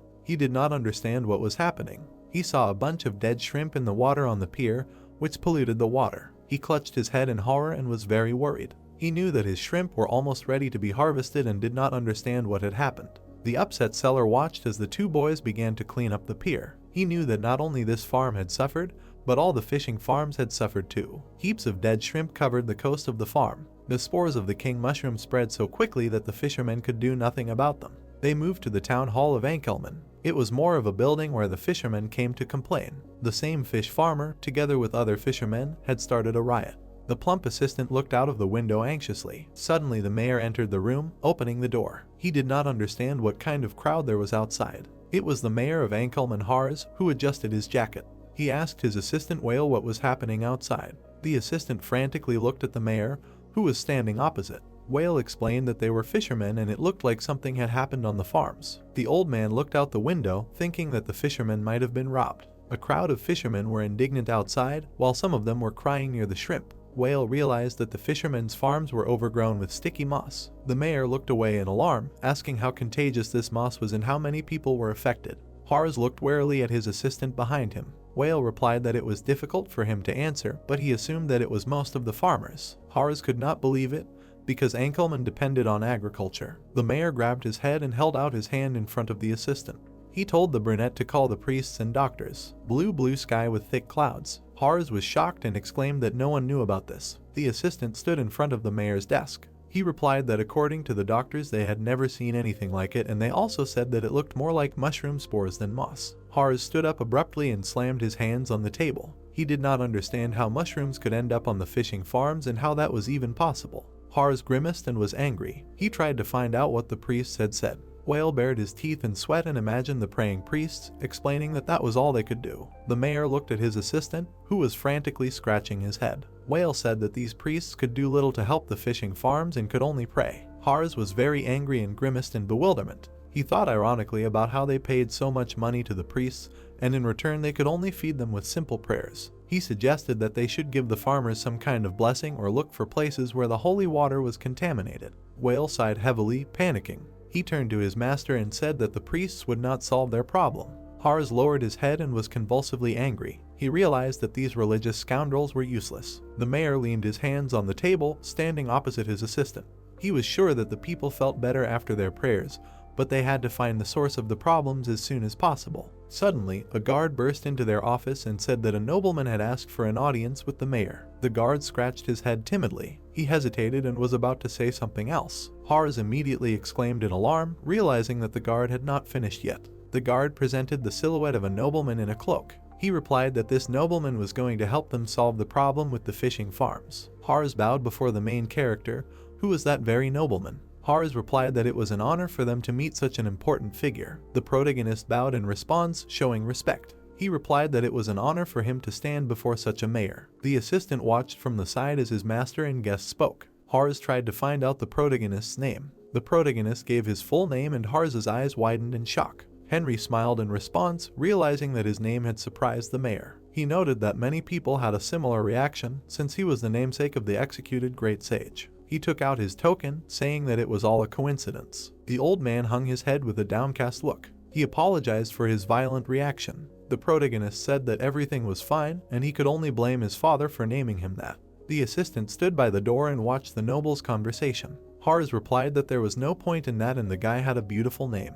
The mayor mentioned that the protagonist was going to help them with a problem at the fishing farms. He recalled how the fishing coastal waters were polluted. The boy replied that it was true and he had accidentally noticed a familiar substance. He replied that they were the spores of a demonic mushroom known as the king of mushrooms. The protagonist placed his hand on his chest, sitting opposite Hars. He asked again about the demonic mushrooms. The protagonist replied that before he went into more detail about them, he was going to introduce them in more detail. He explained that he was a lieutenant of Fort Caliburn, responsible for exterminating demons in the Forest of Evil. The mayor smiled slightly and said that it was no wonder now that he had 3 stars. The protagonist imagined the blue flashes of mushroom spores against the forest background. He replied that they were the spores that had infected the fishing farms, and he had encountered them before in the Forest of Evil. They undoubtedly belonged to the king of mushrooms, and explained that these parasites greedily absorbed all the nutrients and spread quickly. Hars looked ahead, dumbfounded, trying to figure out what to do. The protagonist looked at the mayor sitting opposite him, puzzled. He stated that since he had already dealt with spores, he knew several ways to destroy them. Henry covered his mouth with his hands and whispered that it would be worth talking about this in a more private place. The city hall building was covered with a blue sky. There were many delicacies on the table, coffee and cakes. Hars cleared his throat and frowned slightly. He said that there was no one else in this room. The protagonist held a cup of hot coffee in his hands. He wanted to get down to business quickly. The mayor looked intently at the guest, asking him what he wanted. Henry looked intently at the mayor with his gaze. He expected that this mayor had a very sharp mind. They sat opposite each other at the table. Henry replied that the king of mushrooms was very persistent and he did not know how his spores got into the alkane. These mushrooms grew in the ground and absorbed the blue light of the aura. He added that if he continued to do nothing, it would be impossible to get rid of them, and so when he went on a mission, he tried his best to destroy as many spores as possible. Hars looked downcast and worried. He realized that things were even worse than he thought, realizing that Henry was trying to get long-term payment. The protagonist brought the mug to his mouth. He concluded that as an expert on mushrooms, hiring him would be the best solution for them. The mayor stared at the guest, who promised that under his supervision, the losses on the fishing farms would be minimized. Hars sweated and decided to drink coffee, feeling the pressure. The situation was too difficult for him, because he was in no position to afford such long-term expenses. The protagonist sat across the table from the mayor. Hars asked if he could announce his decision after talking to the affected farmers. The protagonist agreed. Hars turned around and wanted to leave, looking back at the protagonist. He asked the guy if he could definitely get rid of the spores that were bothering them. The protagonist smiled at Hars, saying that it wouldn't be that hard. Henry stared at Hars, saying that they still hadn't discussed the payment.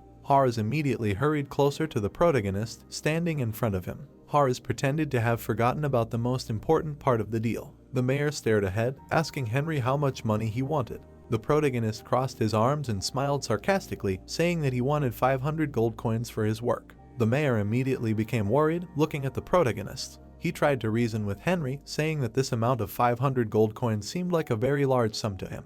The protagonist looked at the mayor with slight irritation, noting that the amount could not be too high. The protagonist spread his arms out in indignation, saying that they were talking about demonic mushrooms from the Forest of Evil and by destroying them, he was risking his own life, noting that 500 gold coins was too cheap a price for his life. The mayor looked at the protagonist with a downcast look. The protagonist noticed that the mayor was scared and thought that next time he would take the same amount. A mayor worrying about money was no different from a merchant shaking for every coin. This is all because merchants need to get as much income as possible, and mayors need to show how well they manage public finances. Hars looked angry and dissatisfied, baring his teeth. The protagonist stared at the mayor's downcast face, asking about his final decision. He added that while Hars was stingy with money, his farmers were the ones suffering. The mayor looked at the guest warily, feeling anxious. He felt that there was something suspicious about this guy and did not want to blindly trust him without reason. Hars agreed with the decision, looking at the jubilant Henry, who noted his correct decision. Hars added that the payment would only happen after the guy proved his words. They were transported to a fishing farm, Alkin. There was a clear sky above the coastal waters of the port.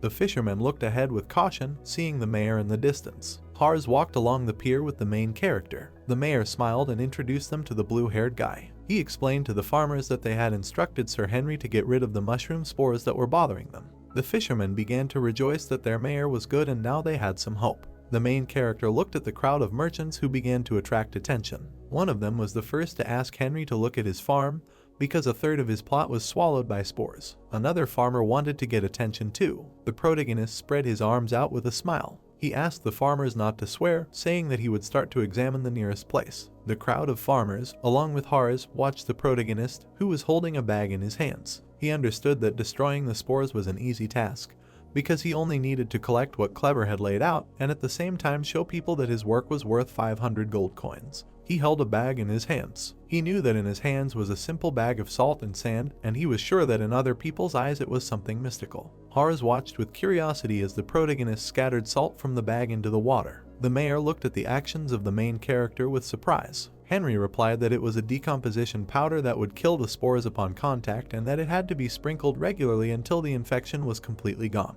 He explained that this was why they would have to work together again. Hars looked at the boy's hands with slight indignation and surprise. He wondered if it was easy to make his powder. The protagonist looked away with a sly grin. He replied that it was very difficult because he had checked it against the recipe twice when making it.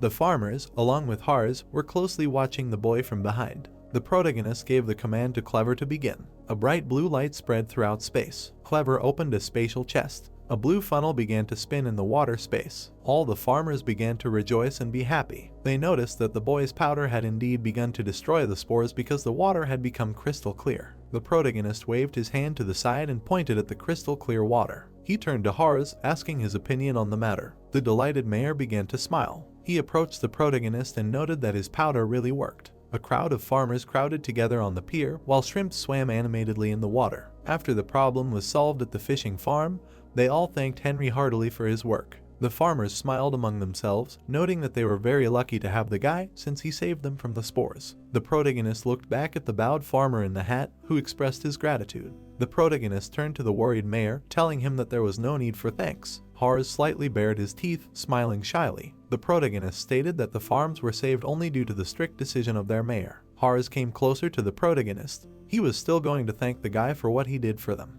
The blue-haired guy smiled sarcastically, answering ironically that it was not worth doing because it was the least he could do for a good fee. The mayor broke into a wide smile, explaining that it would have been worth returning to his office to discuss the money issue. They were transported to his city hall. The protagonist was sitting on the couch while the mayor slammed the door. Hars looked at Henry with puzzlement, his eyes bulging. One thought flashed through his head and he thought of something. The old man immediately smiled enthusiastically and spread his palms. He asked if Henry wanted to sell the powder recipe. The protagonist slightly grimaced, looking away in embarrassment. He replied that he could not do this because he was risking his life creating this powder. The mayor sat opposite Henry, holding out his hand in front of him. He asked the guy not to worry because he thought it would be more profitable in the long run, but assured him that everything was fine and Henry could easily refuse. The mayor looked at the guest with a slight grin and asked him if he had already found a place to stay. The protagonist looked closely at Hars, telling him that he had arrived only recently, so he had not had time. He understood that the mayor had not changed at all and still tried to change the subject at awkward moments. The mayor smiled and spread his arms out to the sides.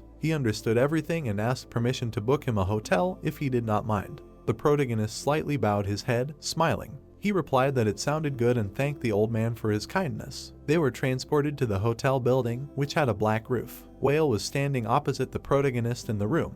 He said that the mayor apologized to him since he could not come in person since he had several urgent matters. Henry replied that everything was fine. The assistant stood at the door and was about to leave. He thanked the guest for his understanding and said goodbye to the guy. The protagonist examined the bag in his hand. It contained several shining silver coins. Henry noted that this was not bad. He lay down on his bed, still fully clothed. He was glad that everything was going according to plan and understood that all that was left was to wait for people to take the bait. The blue moon stood in the night sky. The hotel building was enveloped in night. Henry was already sleeping under the blanket at this time. Suddenly the door to his room opened. Someone had made his way into his room. 3 masked men crowded in front of the protagonist's bed. One of them was pouring some powder onto a handkerchief. He immediately pressed the handkerchief to Henry's face so that he would not wake up. The masked man was closely watching the process. The protagonist suddenly grabbed the villain's hand. Henry grabbed the handkerchief, squeezing the bandit's shaking hand. The other 2 villains looked on in shock as their leader was being squeezed.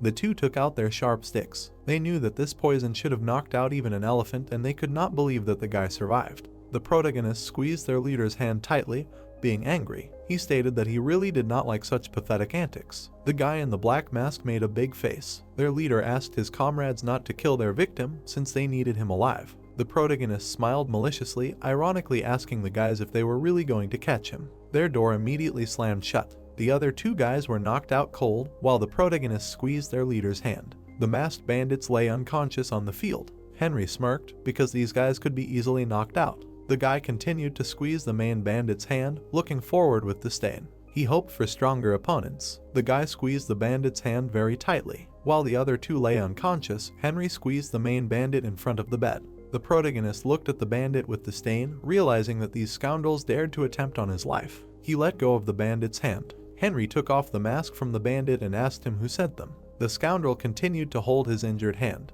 He said that it was their personal idea since they saw this powder in action. The protagonist looked down on the bandit. He immediately put his foot on him. Henry held his foot on the bandit's knee. He looked at the sly one with an angry look, telling him that he was giving him one last chance, and if one more lie came out of his mouth, he would never be able to walk again. The bandit tearfully began to persuade the protagonist that it was their personal idea and that he was definitely not lying. Henry stared at the bandit, assuming that the guy was not lying. The bandit, with tears in his eyes and a pleading pose, said his name, Linda. Henry towered over the bandit, while the other 2 lay unconscious. He asked Linda if he was sure that only the 3 of them were behind the assassination attempt. The bandit looked away with tearful eyes. He answered that it was so because they were driving past a fishing farm when they saw how he used the powder, so they wanted to steal the recipe. Henry slightly bared his teeth, asking the guy if he was sure of his words. The guy fell on his hands, starting to cry even more. He screamed that he was definitely telling the truth. The protagonist continued to press his foot on the guy's knee. The protagonist looked down on the bandit, saying that they were most likely sent by Mr. Hars. The bandit explained that he did not understand what they were talking about. Henry grabbed the guy by the shirt. The protagonist looked arrogantly at the bandit, approaching him. He replied that he was also curious about what it could mean. The bandit looked pathetic and howling while Henry held him by the collar. He answered ironically that he was sure that Linda would figure everything out after a little beating. The protagonist snapped his fingers and was about to use the curtain of silence. The bandit convulsively leaned back. Suddenly, a huge funnel into the portal appeared behind them. He explained that now no one would hear them and wanted to quickly get down to business. There was already a clear sky above the hotel. The protagonist snapped his fingers. The bandit lay on his knees in front of Henry while the funnel surrounded them. The beaten Linda shook her head when Henry wanted to continue the beating. The guy begged the protagonist to stop because he was telling the truth. Henry held the bandit's beaten face up to himself with his finger. He explained that the guy was a thief sent by Mayor Hars to get his exterminating powder. Linda looked at the protagonist's belt, which he had placed his hand on. The guest noted with irony that these bandits had been caught. Henry smiled and looked down on the bandit, realizing that he was right. The beaten guy looked at the floor, while the protagonist was surprised that he was right. The bandit bowed his head to Henry, admitting that he had been sent by Mr. Hars after all. The protagonist looked ahead with a frowning smile. He explained that he should have said that at the very beginning. The protagonist held a multicolored pill in his hand. He immediately leaned over to Linda and forced him to eat the pill. The pill flew into the bandit's mouth. Linda swallowed it right away. The protagonist sat down on the bed while the bandit leaned on his hands. The protagonist explained that the pill contained poison and his blood would turn black and the bandit would die if he did not receive an antidote within 4 days. The protagonist looked down on the bandit, explaining that he planned to take these guys to the mayor tomorrow morning, noting that there was no need to explain. The other 2 bandits lay on the floor and grimaced. Henry noted that these 2 were also poisoned and it was in their best interests to behave decently. The protagonist stared ahead from under his bangs. He realized that he now needed hard evidence. That same hotel building. The terrified owner of the hotel looked downcast. His name was Halligan Ibris. The owner of the hotel looked dumbfounded at the tied-up bandits while the protagonist sat opposite him. The protagonist crossed his legs and showed a white handkerchief. He explained that these scoundrels had tried to attack him the previous night and they wanted to steal his extermination powder. Halligan looked at the beaten bandits with concern. He believed that it was possible, so he wanted to hand this matter over to the Public Order Department for investigation. The protagonist looked at the owner with disdain, asking him if that was all. The protagonist decided to get up from his chair and walk. He wondered how Halligan could remain so careless, since this hotel was the best, according to many in Ankelman. An angry Henry pointed his finger at Halligan, saying that it was not true. The dejected owner hung his head in shame.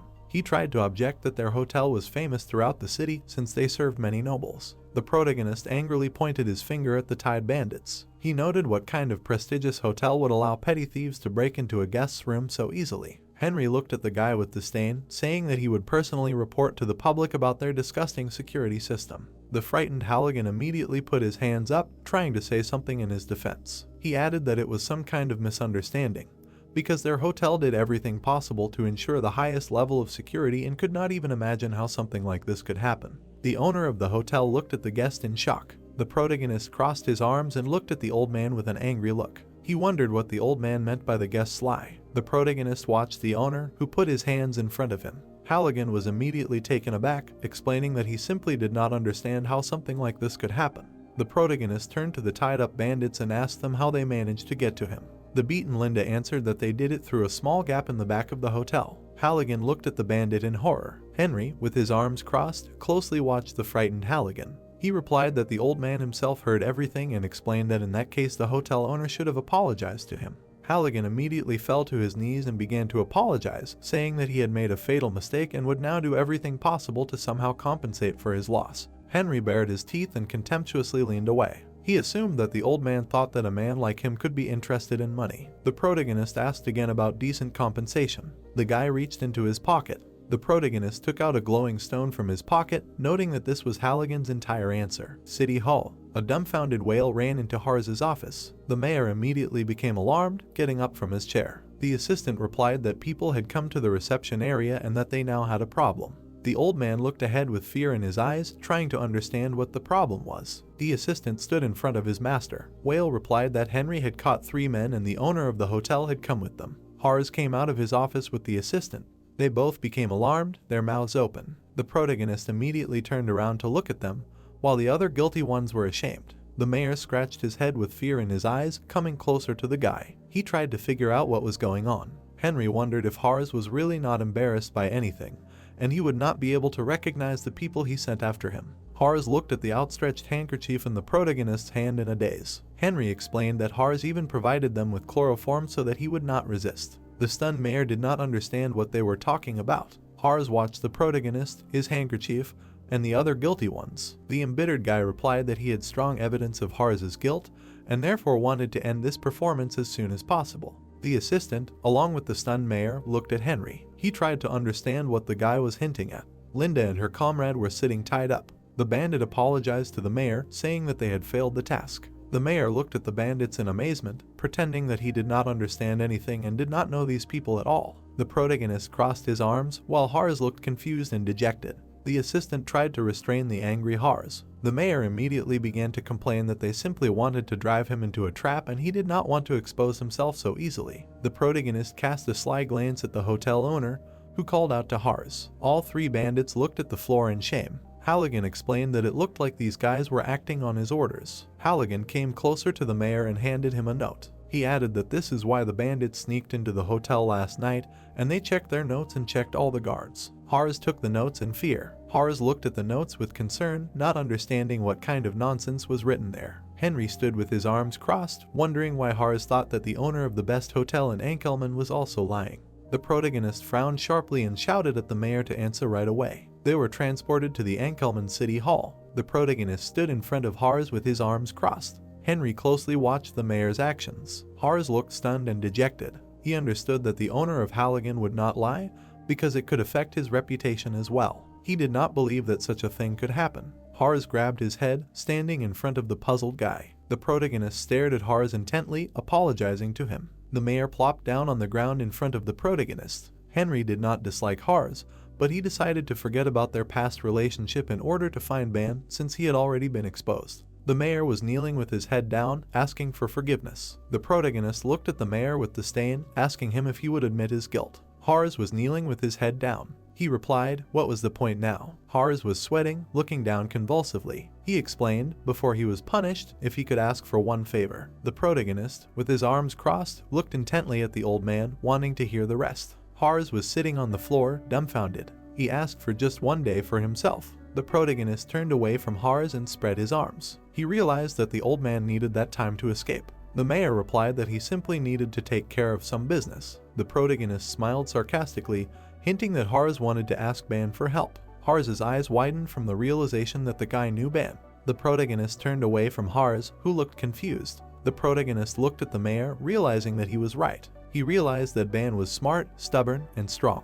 He imagined the image of the knight against the backdrop of a city under construction. Henry remembered that Ban loved Ankelman with all his heart, and he must be hiding somewhere here. Smear looked up, dumbfounded. Henry looked at the culprit with an angry expression, asking him where Ban was now. The old man lowered his head with a downcast look, trying to ask his question. The protagonist crossed his arms and looked down at Hars, noting that he had asked his question and wanted to hear the answer to it. The old man looked at the floor with his head down. He begged him to spare him. The protagonist stood in front of the old man and noted that Hars did not force him to repeat himself. The mayor reached into the inside pocket of his cape. The protagonist looked exclaimingly at the old man, who looked at the piece of paper in dumbfounded surprise. Hars used a summoning card that glowed brightly. Dim light came through the windows and Henry's name was heard. Ban was lying on the bed and whispering the protagonist's name. In his memories, the bearded king ordered him to kneel. The protagonist in his past life was kneeling before the king. He was ordered to listen carefully and asked if he admitted that he, being the wisest man in the empire, had plotted treason against the royal family. Silver Jackson and the king looked forward with disdain. They declared that by law, the traitor's blood relatives and accomplices in the crime should be executed, but His Majesty the Emperor decided to punish only him. At the same time, the old man looked forward with a frown. The protagonist in his past life began to rebel and looked furious. He declared that his ears were already rotting from the nonsense they were saying and wished for his death without further ado. The executioner raised his blade and was about to cut off the old man's head. Dan suddenly woke up. He sat up from his bed. He held his head, baring his teeth. He had a terrible dream again. He remembered the old man's lowered head. He remembered the bloodthirsty gaze of the executioner in the hood. Suddenly, he looked to the side. He was sitting on the bed and saw his sword. Henry was the strongest man in the history of the continent. The knight tried to get his blade out of the case. He remembered that the protagonist remained as mortal as everyone else, soft-hearted, confused in his feelings. Dan pulled the sharp blade up in front of him. The knight raised his head and wanted to ask Henry something. He remembered the image of the old man who looked at the bright light. He wondered why he had been inactive and merciful to those scoundrels back then. Pink clouds floated over the port city. After witnessing Henry's death, Ban hurriedly left the capital, unable to control his thoughts, and hid in his hometown. He knew that the swords that had once been aimed at Henry would be aimed at him next. The knight remembered how a crowd of merchants crowded the port. Ankelman was the largest trading city in the empire, and the region had the second largest tax revenue. Therefore, the nobility coveted it, but Henry had turned Ankelman into a free city independent from the nobles while he was alive. Ban stood at the fortress while the mayor stood aside. Ban considered it a parting gift from the mage and swore to protect the city to the end. Ban suddenly looked down. He saw a blue aura glowing on his chest. He realized that Hars had summoned him. He held a burning card in his hands. He knew that only he and Hars had used the summoning card, and this was the first time he had used the card since Henry had told him how to make it. The knight looked at the ashes of the card warily, knowing that it had burned to ashes, meaning that something urgent had happened. Ban headed towards Hars, putting on his cloak. It was the city hall. Ban walked down the hall, avoiding the guards. He entered the office and saw the protagonist. The knight walked towards the table where Henry was sitting. The guy was staring ahead at his old friend. Ban was looking back at the guy warily. The protagonist was clenching his fists while Ban was emitting a red aura. Henry asked the guest how he got there. The protagonist stared into Ban's eyes, who slightly grimaced. He was curious about who the guy with blue hair was. Ban was standing opposite the protagonist. The protagonist looked at the knight with a slight smile and replied that he was glad to meet him, introducing himself with his full name. Ban's eyes immediately widened in shock. The protagonist stared at the sword master from under his brows, asking for the name of his interlocutor. The knight was stunned, still surprised. He was trying to figure out who the guy with that name was sitting in front of him. Henry was looking at the guy carefully from under his bangs. The protagonist realized that Ban was still as menacing as before. Their silhouettes stood opposite each other, radiating their multicolored auras against each other. Henry's powerful energy was able to withstand Ban's murderous aura, so nothing prevented him from calmly negotiating. The protagonist looked forward with a slightly tense expression, asking the swordmaster if he had heard the information yet. The protagonist remembered the moment when he had rid the fishing farms of royal spores and clarified it for the knight. The brunette frowned, thinking about royal spores. Ban remembered his dialogue with Hars, who told him that a man with the name of the executed great mage had appeared in the city and that he had resolved the problem with the spores. Hars looked frightened and dejected at that moment. Ban looked at the protagonist angrily, menacingly asking him where Hars was now. The protagonist looked closely at the knight. He replied that the mayor was now in the bedroom and he advised him to reflect on his mistakes. The knight immediately exclaimed at such a statement when Henry was about to get up. Ban looked at the protagonist's actions with bewilderment, who turned away from him. Ban glared at the guy, realizing that the royal disputes were of no importance. The cloaked knight watched as the protagonist tried to pour him tea. He realized that this trickster knew of his existence and managed to use the Hars summoning scroll. The knight stared at Henry, who looked back at him. He thought that he should first find out everything and only then deal with the guy. The protagonist noted that Ban liked cold green tea. The knight was stunned by such news with a coincidence. The protagonist walked towards Ban with 2 cups of tea. The knight thought that this guest learned this news from the mayor. Henry held the cups in his hands and smiled.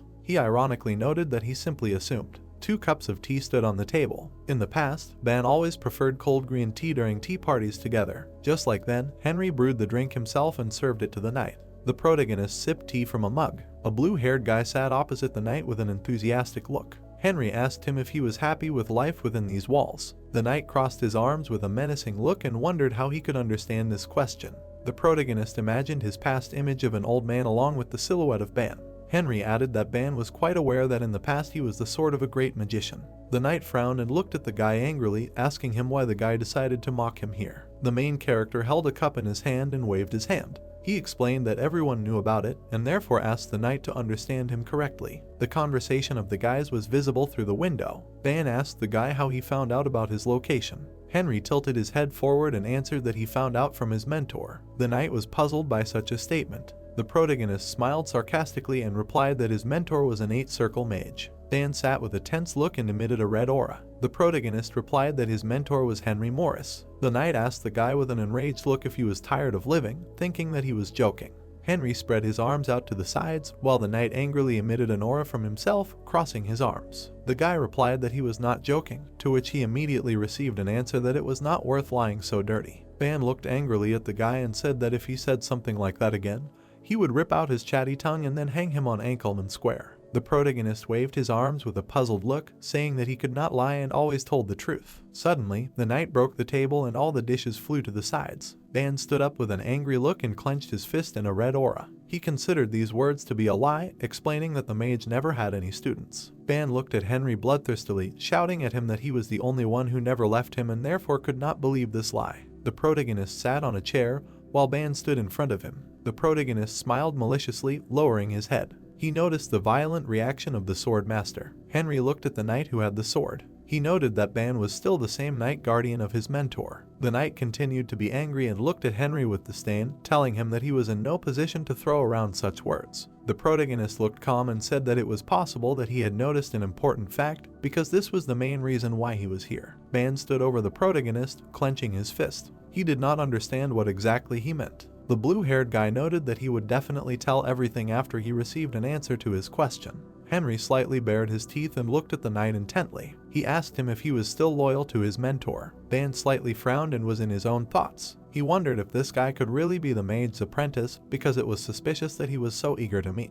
The knight imagined a spy in a cloak, suggesting that this guy could be him. The knight looked intently at the protagonist, asking him if he realized the seriousness of this matter. Henry bowed his head and confidently answered that he understood everything perfectly. The knight looked at the protagonist angrily. If the nobles found Ban, he would not beg them for mercy, giving up his loyalty to Henry. The knight immediately grabbed his sword. He tried to swing the blue sword at the guy. The tip of the blade was in front of Henry's neck. Ban held the sword outstretched in front of the guy. He stated that he never forgot about the mercy of the magician, noting that he was a great man who saved his life and the lives of many others. The knight was dumbfounded by the guy's calm reaction. Henry grinned maliciously, standing in front of the sharp blade. Ban angrily held his sword in front of Henry, emitting a red aura. The protagonist began to laugh loudly, ironically joked about the applause for Ban because he could not help it.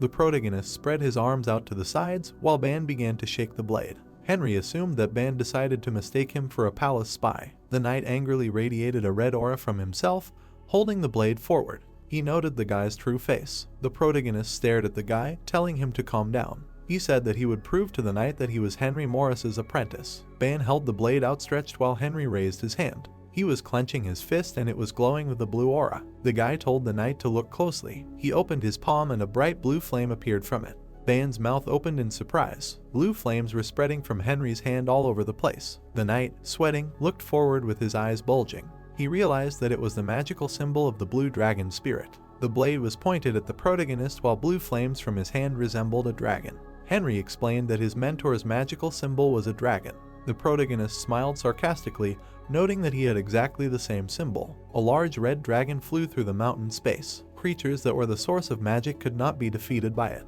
Ban stood in front of the old magician, who showed mana in the form of a dragon. The knight bared his teeth in shock and was confused when Henry said that there was more. He reached into his pocket to take out some papers. He opened the paper in front of a dumbfounded Ban. Henry explained that he had a map that showed where all of the maid's great treasures were hidden.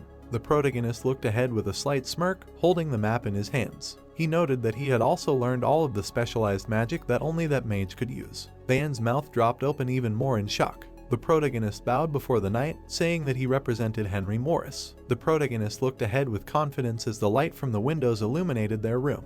He thanked the knight for remaining loyal to the mage, and these were his sincere thoughts. It was the dead of night above the mayor's building. Henry looked out the window. He turned to Ban, telling him that he planned to take revenge. The knight stood behind the protagonist and watched him, trying to understand why revenge was needed. The boy touched his face, slightly baring his teeth. He wanted revenge for the unjust death of the master and for everything he could not do. The protagonist turned back to Ban, explaining that he came to this place only for this purpose. The knight lowered his head. He had once thought of revenge too. He understood that in order to take revenge, one could not act emotionally, since the opportunity for it might never present itself again. He imagined a king on the throne and a bunch of nobles, especially when the target of revenge was powerful nobles and an unreasonable king. It was easier said than done. The protagonist stood sideways to the knight and felt that Ban might be scared. The protagonist stared away. He realized that Ban knew intellectually that it was impossible to do this alone, no matter how hard he tried. The protagonist imagined a knight standing in the square in the city. Besides, it was difficult for him to leave the city that he treasured so much. The sword master stared ahead when Henry addressed him. They stood opposite each other and Henry noted that he knew Ban's thoughts. The knight stood with his arms crossed while the boy waved his hand. Ban lowered his gaze when the protagonist explained about avenging Henry's mage in the past. He also imagined the coastal city of Nobleman, wanting to avenge him as well. The protagonist proudly placed his hands on his hips and asked if he was right. He continued to stand opposite Ban and wait for his reaction. The knight stood with his head down. The protagonist waved his hand, saying that he was trying to understand the knight. Henry frowned slightly and stared ahead, noting that Ban must know something, because if he left the nobility for the sake of instant peace, then one day they would take over this city. The knight angrily imagined black lines. A ship with sails sailed into the port. It was an undeniable fact that the free city of Nobleman had a good profit, so the nobles always wanted to take control of it. The knight imagined the black silhouettes of the laughing nobles, realizing that they were waiting for the right moment to act. Henry imagined the same fishing pier with dead shrimp. The protagonist looked puzzled and asked the guy if he was manipulating him because Ban did not have a plan. The sword master bared his teeth. The protagonist explained that Nobleman was now in a situation where it could not react quickly and solve the problems that arose. The knight continued to bare his teeth and get angry. He realized that all these words were true because Nobleman was a weak city that could not handle emergency situations. Ban hesitated with an answer, while Henry said that he was just waiting for permission to help them. The sword master suddenly exclaimed, hearing the offer of help. The protagonist stared ahead, noting that this was true until the city became such that the nobles would not dare to take it. Ban stood in front of the protagonist, trying to think of an answer. The protagonist stared ahead and said that Nobleman would always be the most controllable city. It was night outside. The dialogue between the two guys was visible through the window. Ban wondered how exactly this would happen. The protagonist spread his arms and said that he already had Vivaldi. It was a city with blue roofs near the mountains. He noted that he already had control over Vivaldi, the great city of entertainment. The blue-haired guy spread his arms to the sides while Ban crossed them. He explained that if the knight accompanied him to Vivaldi, he could provide as much evidence as Ban wanted. The knight slightly bared his teeth and closed his eyes. He replied that there was no need for that. Besides, he was curious about how the guy managed to take control of Vivaldi. The protagonist recalled playing chess against an angry old man. He stated that it was unofficial, but he defeated Mayor Bant in chess. Ban looked at Henry in surprise, asking him if it was the same undefeated champion. The protagonist replied that it was the same undefeated Bant Larson. He immediately turned around and looked out the window. The boy explained that it was in exchange for keeping his defeat a secret, so the mayor of this city joined him. He then imagined lifting the sword in the tournament, becoming the official sword champion of Vivaldi. He recalled the roof of a large arena that looked like a fortress. He took command of the largest arena, 10 million. The protagonist looked away carefully, trying to convey to Ban that this was already enough to prove that supporting Enkelman from the shadows was easy for him. The knight immediately became puzzled and began to think. He supposed that if it was true, he had no reason to refuse since it meant that he would be a reliable support. But in order to gain his support, he would have to take part in the revenge plan that Henry had proposed earlier. Henry stared at the thoughtful Ban. He understood that the knight had gone through many hardships, understanding his courage in the past and his confusion now, wanting to help him. The knight immediately called out, looking forward. Henry explained that as an apprentice, he had mastered magic and trained with a sword. The protagonist extended his hand forward and placed the other on his belt. He stated that if Ban still doubted his skills, he offered to challenge him to a duel. Ban crossed his arms over his chest, looking at the protagonist. Henry told Ban that he was challenging him to a duel. The protagonist looked at the knight with a confident look. The knight frowned, watching the protagonist. He thought that Henry was planning something. Henry raised his hands, looking at the knight. He said that his magic was only at the third circle, and he was also a beginner in swordsmanship. Dan looked at the protagonist with narrowed eyes. He thought that his magic level was quite high for his age, but his swordsmanship was depressing. Dan told Henry that he heard that he served in Caliburn Fortress, asking that he was only at the beginner level. The protagonist looked at the knight with a serious face. He said that he thought he would be able to confirm this after they fought. Dan held his hands on his chest, looking at Henry seriously. Dan said that he had better not disappoint him after all that he said earlier. The protagonist smiled contentedly,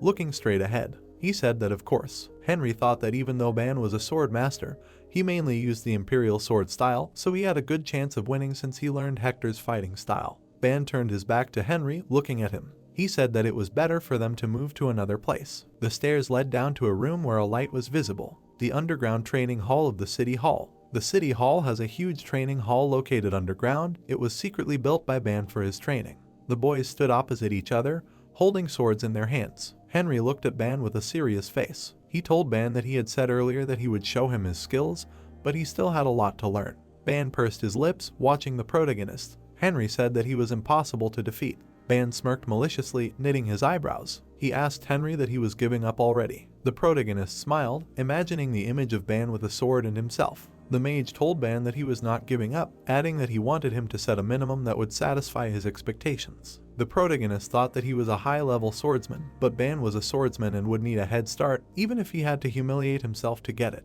The knight slung the wooden sword over his shoulder. He said that if Henry could land 3 serious blows on him, he would receive his approval. The protagonist bowed slightly to the knight, thanking him. The protagonist held the sword out in front of him. Ban pursed his lips, looking at the mage seriously. He thought that Henry was also using the imperial style. Ban imagined the image of the previous emperor holding a sword. Most of the swordsmen in the empire used the style that was created by the previous emperor. Ban also learned the imperial style of swordsmanship. This was because the swordsmanship of the previous emperor, Golden Jackson, was much more effective than that of other Ankelman swordsmen. Henry remained in his stance. Ban said that he could attack first. Henry thanked him. The protagonist planted his feet on the floor, emitting a blue aura. He rushed towards the knight who was emitting a red aura. Ban looked at the protagonist who was approaching him with a sword. The protagonist jumped up, disappearing in front of the knight. Ban widened his eyes in surprise. He thought that he had never seen such a move before. The protagonist confidently rushed to attack the knight. The protagonist rushed past Ban, striking him. Ban bared his teeth, turning around. Henry smiled contentedly, looking at Ban. He said that there is one. Ban raised his hand, looking at his waist. He thought that it did not hurt, which meant that he knew that the sword would hit his waist. That was why he released his power. Ban held the sword in front of himself, looking at the protagonist. The knight said that he underestimated him too much. Ban looked at the protagonist with displeasure, baring his teeth. He said that he will not let this happen again. The knight began to emit a red aura and a golden glow. The protagonist's eyes widened in horror. He thought that the atmosphere had changed, that things were serious now. Ban stood in front of the protagonist, with a huge eagle hovering above him. Henry thought that he didn't expect him to be like this, noting that his legs were not obeying him and he couldn't move. The protagonist looked at the knight in shock, clutching his sword in his hands. He thought that Ban had become stronger. Henry lowered his head and smiled maliciously. He thought that his magical armor and Hector's swordsmanship, noting that he wanted to see if it would work against Ban. Ban grinned furiously, emitting powerful energy. He asked Henry how dare he smile. The knight suddenly jumped into the air. He appeared in front of the protagonist, swinging his sword at him. He raised the sword above his head. Then he delivered a powerful blow. The protagonist blocked the knight's blow. The protagonist dropped to one knee, weakly blocking Ban's sword. The protagonist looked at the knight in horror, gritting his teeth. Ban asked what he blocked. Ban smiled slightly. He said that he had skills that he could be proud of. Ban planted his foot on the floor, where a red light appeared. He opened his mouth wide, swinging his sword at Henry. The knight told the mage that he should try to block it then. The protagonist blocked the enraged knight's strike again. Henry's eyes widened in horror, looking at the sword. Ban struck again and again, while Henry blocked them. Henry stared straight ahead in bewilderment, grinning. He thought that it was impossible to follow his attacks. The protagonist's eye glowed blue. He used the homing skill. A blue target appeared in front of the knight. Homing magic that captures the enemy's attack before it strikes. The protagonist held his sword in front of him, blocking the blow. Henry looked at the knight in shock. He thought that blocking was the best he could do, even with the aiming. Ban really was amazing. The knight gave off an ominous aura, looking at Henry with a red gaze. The mage thought that this was the real Ban. Henry widened his eyes, crashing into the wall. The knight continued his attack on the protagonist. From this strong blow, the wall collapsed. Ban stood with his sword in his hands, while clouds of dust rose. The protagonist looked at Ban in shock, with the sword next to his face. Henry turned his head, looking at the sword in horror. Ban looked at Henry in anger, frowning. Ban asked Henry what was wrong, and was it not he who said that he would show him his skills? Henry smiled slightly. Ban asked that his evidence was running away. The protagonist held his sword in front of him, looking at the knight with a serious look. Henry told Ban that there was no way. Ban raised his wooden sword towards the protagonist. A blue magic circle glowed at the protagonist's feet. Henry used the acceleration skill. He stood there with a serious expression, emitting a blue light. Ban struck the protagonist while he dodged it. The protagonist squatted down, holding his wooden sword in front of him. Ban looked at the protagonist in shock, his mouth slightly open. He thought that Henry was fast. Henry struck Ban's shoulder. Ban pulled his leg back, emitting a red aura. He opened his mouth wide, swinging his sword at Henry. Henry's eyes widened, seeing the sword in front of his face. He decided to use the move skill. Ban struck, while Henry disappeared right in front of him. Ban bared his teeth, perplexed. He thought that Henry used magic and swordsmanship at the same time. The protagonist appeared behind Ban, holding a weapon in both hands. Ban gritted his teeth as the sword approached his face from behind. The protagonist stood behind Ban, holding the weapon in front of his face. He said that it was over. Ban looked at the protagonist with a puzzled expression, his mouth slightly open. He asked the protagonist that he used magic. Henry looked at Ban awkwardly, sweat running down his face. Henry told Ban that he did not want to deceive him, asking for his forgiveness. A small light illuminated the room, not far from which the black silhouettes of the guys were visible. Ban told the protagonist not to apologize since magic is part of his power. Ban exhaled lightly, smiling contentedly. The brown-haired man said that he thought that was fair. Ban looked at the smiling Henry, imagining the image of Henry from the past. Ban thought that the swordsman Mage, he really looked like him, the great Duke Henry. Ban did not understand where he found such a monster. Small lights illuminated the hall. Ban crossed his arms over his chest, smiling slightly. He said that he was a man who kept his word, noting that he saw his potential. Henry slightly inclined his head and smiled. He thanked the man. The protagonist thought it was strange to receive approval from one of his subordinates in his past life, but if it was Ban, then it was a different story. The man placed his hand on the protagonist's shoulder, looking at him with a smile. He said that they would see each other often from now on. The man looked away, pursing his lips. He told Henry to address him as Hyung Nim, not Sir Ban. The protagonist smiled happily, looking at the knight's back. He told the knight that he agreed to call him that. The knight said that they would then go to Hars, who was repentant at the time. Ban opened the snow-white door, entering Hars's office. Hars gritted his teeth, letting a tear fall from one eye. Hars looked at the smiling knight with bewilderment. Ban asked the mayor how his introspection was going. The mayor asked Ban what he was talking about. The mayor looked at the knight with a questioning look, his mouth slightly open. Ban said that he heard a story about how his brother did Hars. Hars asked Ban which brother he was talking about. The mayor looked behind the knight in confusion. He asked who he was. The mayor's eyes widened in horror, realizing who was standing in front of him.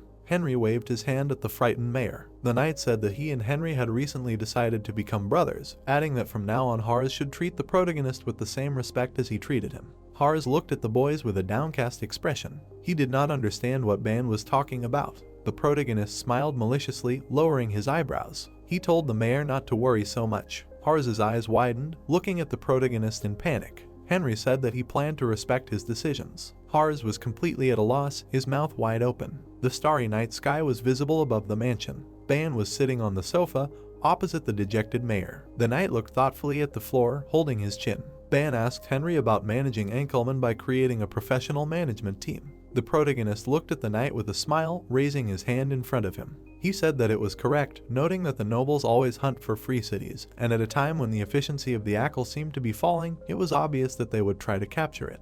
The mayor looked at the protagonist in confusion, knitting his eyebrows. He said that forming a professional management team does not always guarantee good results. The protagonist raised his index finger up, looking at Hars. He said that Hars was right, and that was why he was thinking of creating an agreement between Vivaldi and Ankelman. Hars looked at the protagonist in confusion. He asked Henry about the agreement. Henry said that it could be considered a form of exchange, and if they deliberately made the two cities rely on each other, then the nobles would not be able to claim the rights to govern. The mayor was surprised, causing his eyes to widen. He asked the protagonist what he was saying about them having to create some kind of debt.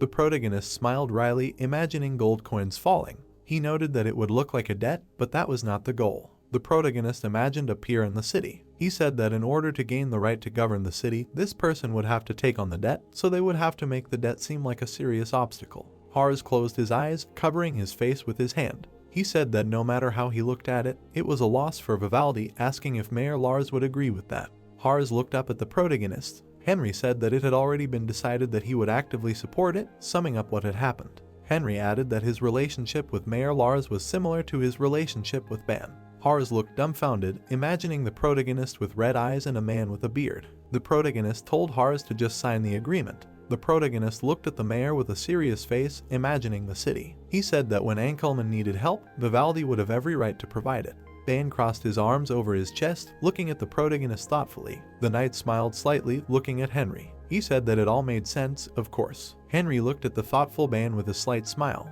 The protagonist thought that things were going well, since he controlled the two cities with the highest tax revenues. The protagonist lowered his gaze, imagining the coins and chests. Henry thought that he would not have to worry about running out of funds. Ban looked at the protagonist with a serious expression. The knight asked Henry that if the pact was made, wouldn't a professional management team become unnecessary? The protagonist stood at the table while the boys sat on the couches. Henry told Ban that it was only for him. Ban asked in surprise that it was for him. The protagonist introduced Ban at the head, with black silhouettes of fighters behind him. The protagonist said that from now on, he would be associated with the million-strong mercenary group he had created, moving with them. The knight asked the protagonist if there was a specific reason why this mercenary group existed. Henry raised his hand and smiled contentedly. He said that it was convenient because it was easy to gain fame and power. Hars lowered his head, looking at the floor. Henry said that if he worked in a mercenary group, he would inevitably participate less in the management of the city, so he proposed creating a professional management team. Hars looked at the protagonist in rage, his mouth wide open. He said that now it looked like Henry wanted to create a management team because he was unreliable. The knight looked at the mayor with displeasure, frowning. Ban told Hars to shut up and do as the protagonist said. The protagonist raised his palms in front of him, confused, looking at the boys. He asked them to calm down, noting that he didn't mean that, but that it would be some help for him so that he wouldn't be burdened with all the work alone. The protagonist introduced the mayor at the table and counter. Henry asked Hars if he didn't handle public affairs and city management at the same time, adding that he could just leave the city management to the management team and then he could focus on public affairs. Hars bared his teeth, looking at the protagonist with annoyance. He asked Henry if that didn't mean he wanted him to become a puppet. Henry looked at the mayor with a serious expression, putting his fist to his chin. The protagonist said that to be precise, he was right, asking Hars why he was against it. The protagonist smiled wickedly, looking intently at the mayor. The protagonist asked Hars if he could find out the reason. Hars lowered his head in confusion, looking at the floor. The protagonist looked at the mayor with a serious expression. He thought that Hars would not be able to answer. Hars sighed heavily, lowering his gaze to the floor. Henry thought that he had been a slave bearing the title of mayor for too long. The protagonist smiled slightly and spread his arms out to the sides. He told Hars that he would grant him, the one who had been diligently working on Ankelman for a decade, a chance to spend the rest of his life in peace. Hars looked at the protagonist in shock, frowning. He asked Henry that he was giving him a chance. The protagonist folded his arms across his chest, imagining a ship in the pier. He said that he would make Ankelman the greatest city the world had ever seen. The protagonist looked at the mayor with a serious look. He said that he should just keep the title of mayor and live as he pleases, adding that he would raise his salary and allow him to take as many vacations as he wants. The mayor widened his eyes, imagining the beach and the city. He thought of a luxurious life and a prosperous city, and that he would be the mayor of the greatest city. Hars smiled happily, his eyes sparkling. Dan looked at the happy mayor in bewilderment. The mayor thought it was a feeling of freedom. Dan thought how pathetic he was. The protagonist approached the mayor while Dan watched them. Dan thought that this guy really was a disciple of the Grand Duke. Hars grabbed the protagonist's hand with both his hands. The mayor thanked the protagonist. Hars closed his eyes, smiling awkwardly. He thanked Henry with all his heart. Henry smiled awkwardly, closing his eyes. He said that there was no need to thank him, and that he deserved it. Henry watched the boys with a smile, imagining himself from the past. He thought that Hars was cute, adding that Ban and Hars, the two remained true to themselves, so there was no doubt about their reliability. Henry looked behind him with a smile, where Ban was standing. Henry said that they should discuss the details of the agreement after creating a professional management team. Ban agreed with the protagonist. There was a vase with yellow flowers on the table. The protagonist looked away thoughtfully, putting his hand to his chin. He thought about staying further. Hars studied the papers while Henry looked at him. Henry asked Hars if the people he brought were still in the reception area. The mayor looked at the protagonist with a relaxed expression. He asked Henry what he meant by the hotel manager and the mercenaries, adding that they should be there. The protagonist opened the door, standing with his back to the boys. He said that it was time for them to go then, since they couldn't keep them waiting all night. Hars and Ban looked straight ahead in confusion. Hars asked what the hell was going on. The brown-haired man lowered his head, looking exhausted. The two guys lowered their heads, looking exhausted. The man looked straight ahead in confusion, his eyes wide. The man turned to the protagonist. Henry looked at the shaking man, who bared his teeth. The brown-haired man asked Henry when he would give them what he had promised. Then Henry interrupted the man, asking what he meant by the antidote. Henry smiled sarcastically, looking at the brown-haired man. He said that he had suffered long enough and now he could go. Henry handed the brown bag into the brown-haired man's hands. The man thanked the protagonist. The manager abruptly ran out of the room, followed by Hars. The guy looked at the protagonist in panic, spreading his arms out to the sides. He asked if he would give them the antidote. Henry said that it was the last one. Henry spread his arms, smiling at the scared guy. He said that he gave everything to the manager and that he didn't have any more. The guy asked Henry what he meant. The guy grabbed his head with his hands, screaming in panic. The protagonist watched the brown-haired guy with a sly smile. He said that one of these pills was enough, asking him what he was doing, adding that he should follow him, and that he must have a couple more left. The guy bared his teeth, clenching them. The three guys abruptly rushed after the manager. They shouted at him to stop. Dan looked at the protagonist with a serious expression. He asked why they were acting like this. Henry said that it was because he poisoned them. Dan looked at the protagonist in shock, frowning. He asked the protagonist if it was true. The protagonist smiled sheepishly, looking away. He said that of course not. Henry put his hand on his hip, looking at the knight. Ban said that he was very cruel. Henry replied that they dared to invade his bedroom, and he thought that it was deserved. Ban called those guys poor guys. The sun was shining brightly over the city. Henry thought that attracting Ban would take at least 10 days, but only 2 were enough for him, and after finishing all the business and resting a little, the magician left for Vivaldi with Ban. The guys were riding horses. The magician asked the knight if he knew anything about other close supporters of Grand Duke Henry. Ban said that, unfortunately, he did not know. The knight sighed heavily, frowning. He said that he ordered them to lie low, so they got confused. The guys continued on their way on horses, walking along the path. Henry said that he understood everything. The knight noted that thanks to Grand Duke Henry, they survived. Ban lowered his head, sadly remembering Henry from the past. He said that if he hadn't ordered them to flee, they would have met a miserable end in the palace. The knight looked straight ahead in annoyance, his brows furrowed. The mage turned his gaze to the knight, looking quite serious. He asked Ban what about those he protected. Ban closed his eyes, remembering the guard next to the battered people. He told the mage that they were all banished. The mage widened his eyes, confused. Dan imagined a black silhouette of a man against a red fog. He said that they failed to escape the accusation of treason. The protagonist stared straight ahead in shock, baring his teeth. He did not understand what the knight was talking about. The protagonist remembered kneeling in front of Silver Jackson in the past. Silver Jackson looked at Henry with a displeased look, his brows furrowed. He said that if he surrendered, he would guarantee the lives and safety of his people. Henry looked up at Silver Jackson with a frown. He said that if that was the case, the protagonist bared his teeth in anger, frowning. He thought that Silver Jackson was quite the scoundrel. Ban looked straight ahead with a serious look, while the mage looked downcast. Ban said that he heard that they were banished to the edge of the continent. The mage widened his eyes, looking at the floor. Ban said that they were banished to a place in the far north called Saljara. Henry looked at the knight with a dumbfounded expression, his mouth slightly open. He asked the knight what he meant by the Saljara snow field. The trees and fields were covered in snow and ice. The Saljara snow field, the only place on the continent where it snows all year round, the freezing cold and harsh climate make it impossible for humans to live. The protagonist looked down sadly, baring his teeth. He thought that they were sent to die, adding that they were barbarians. Henry thought he would save his people no matter what. Ban watched the angry protagonist closely. The boys continued their way through the green forest. Ban seemed to notice Henry's change of mood, and they remained silent for the rest of the way to Vivaldi. The weather was clear above the city, the best imperial entertainment city, Vivaldi. The protagonist rode past the guards, showing the black card. The knight smiled widely, looking straight ahead. The knight told Henry that this was a wonderful house. In front of the knight was a huge, beautiful mansion with a blue roof. The boys walked past the maids, while Ban looked around the house with curiosity. He said that his home was truly magnificent. Henry said that it was not his and was only using it temporarily. Ten took off his hat and slightly bowed his head. He asked Henry why he came back so quickly. Henry looked at Ten with a smile, approaching him. The protagonist said that everything went better than planned. Ten asked the protagonist what the person next to him must be. The protagonist pointed at Ban with a smile. The protagonist told Ten that this was Sir Ban, the future vice leader of the mercenary guild. Ten put on his hat, looking at Ban's outstretched hand. The knight looked at Ten with a smile. He said that it was a pleasure to meet him, giving his name. The man and Ban shook hands. The man said that the feeling was mutual, and he was already looking forward to working with him. The blonde man's eyes widened, looking straight ahead in shock. He thought that he had heard that name before. Ban looked at the confused blonde man with a smile. Ten asked the knight if he was the king's swordsman. Ten looked at the protagonist with a dumbfounded look.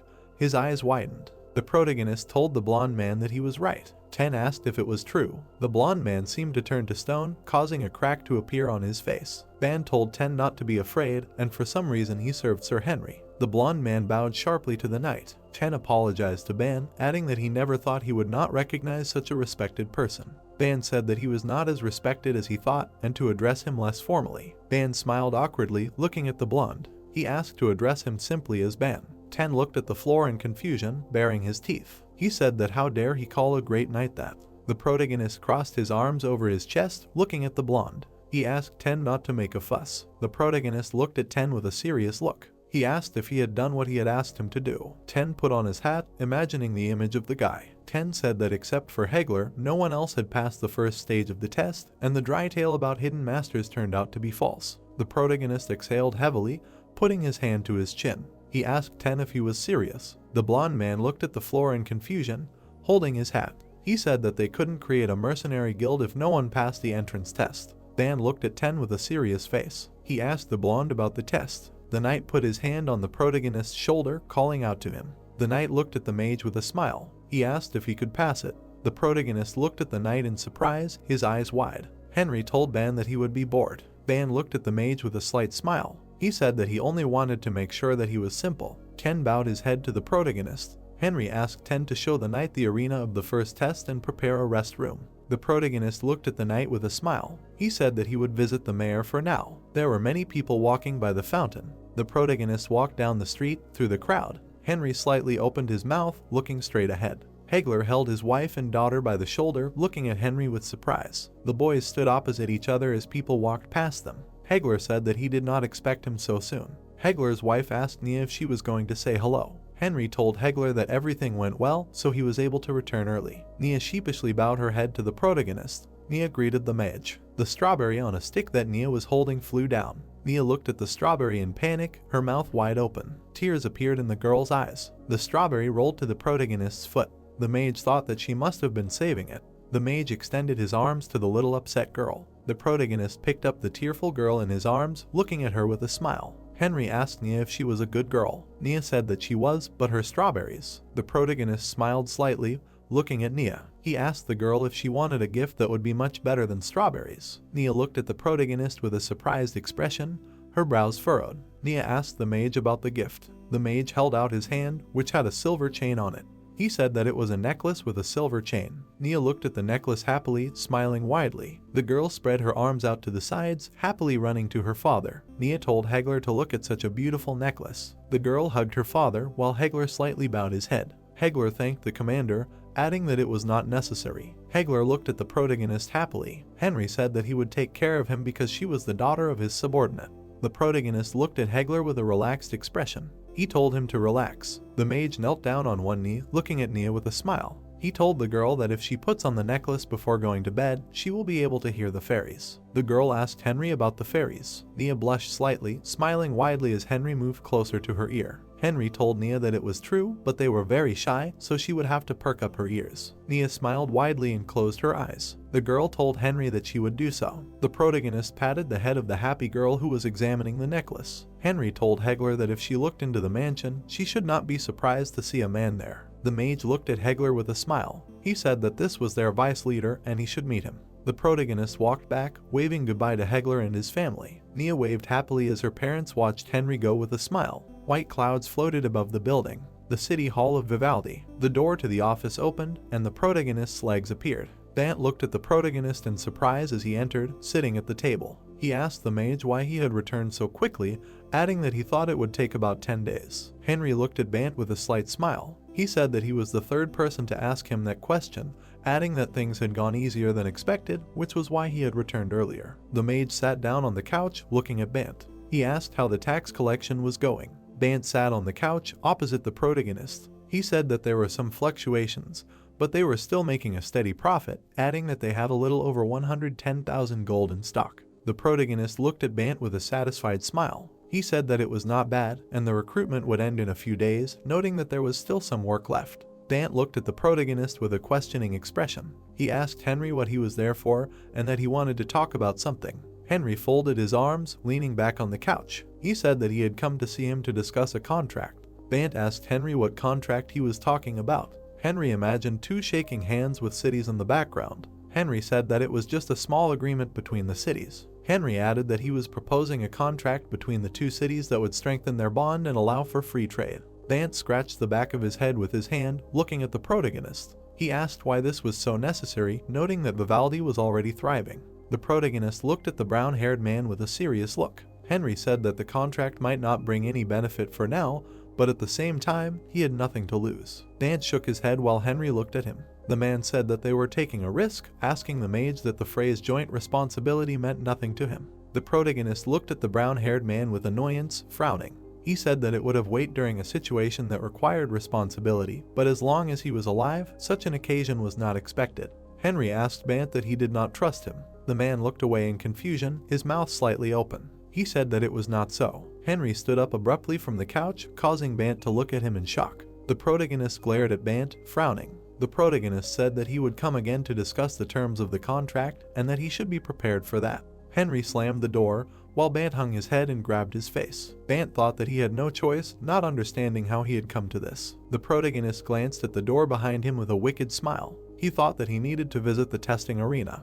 The protagonist looked at the gate, where people were crowded. He thought that the people were still trying. Confident men stood with their weapons. Henry thought that there were fewer of them, but there must be those who really wanted to join the guild. The man raised his hand up. He shouted that there was the first one who passed the test. The protagonist looked behind him in surprise. He thought that there was someone who had passed. Bant stood in front of those who wanted to, raising his fist up. The protagonist thought about what was going on there. Bant smiled widely, looking at the crowd of guys. The knight turned his gaze to the side, looking at Ten, who was waving his hand at him. The protagonist sighed heavily, looking at the knight. Henry thought that perhaps he wanted to motivate the others. Clear weather hung over the mansion. Hector and his family were sitting at the table, visiting the protagonist. There was a hot steak and scrambled eggs on the plate. The protagonist picked up his fork, putting it in his mouth. The protagonist turned his attention to Ten. The magician brought the glass to his mouth, looking intently at the blonde. He thought that it was time for Ten to be among his people, after which he called out to him.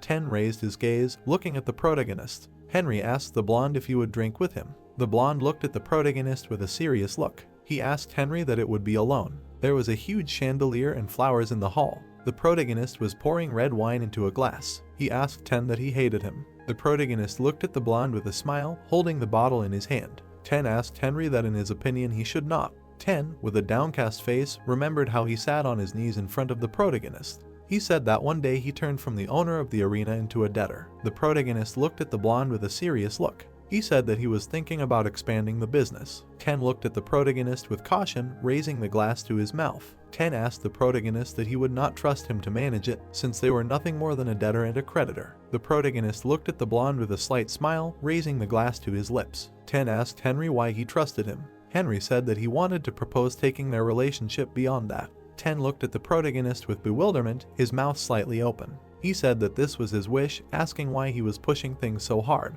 The protagonist swirled his wine glass. Henry looked at the blonde, imagining the army against the map. He said that his dream was to subjugate the continent, the arena and the Million Guild were just the first step. 10 looked at the protagonist, dumbfounded. He thought that Henry wanted to subjugate the continent. The mage looked at the blonde with a sly smile. He asked 10, so why don't they become official partners from debtor and creditor? 10 was in complete shock, his eyes wide. Henry told 10 that if he agreed, he would make him a golden king. 10 gritted his teeth, imagining the falling gold coins. He thought that he could become a golden king. Henry opened his mouth slightly, bringing the wine glass to his lips. 10 and Henry clinked glasses. 10 told the mage that they had a deal, adding that he had nothing left to lose. White clouds floated above the building. That was how Henry and 10 became official partners and visited the Golden Sign Guild to find suitable management for Ankelman, but no one met their requirements. The protagonist stood outside the building in the company of a blonde man. The mage looked around with displeasure while 10 was worried. The mage said that they could not offer them anything there. The blonde man asked where they could then find an accountant and a manager. 10 seemed to have an idea, from which his mouth fell open.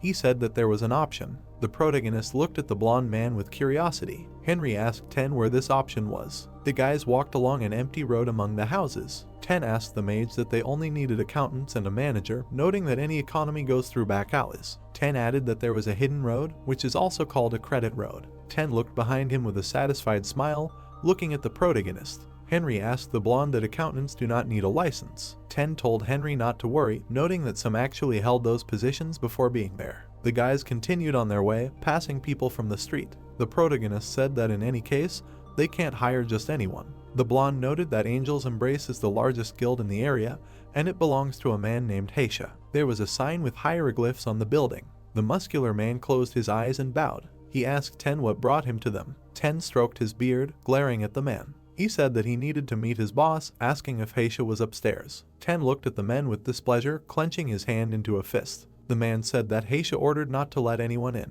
10 asked the man if he knew who he was. The man smiled widely, spreading his arms out to the sides. He said that he knew, asking if he wasn't Mr. 10, who had gone from being the richest man in town to being a poor old man.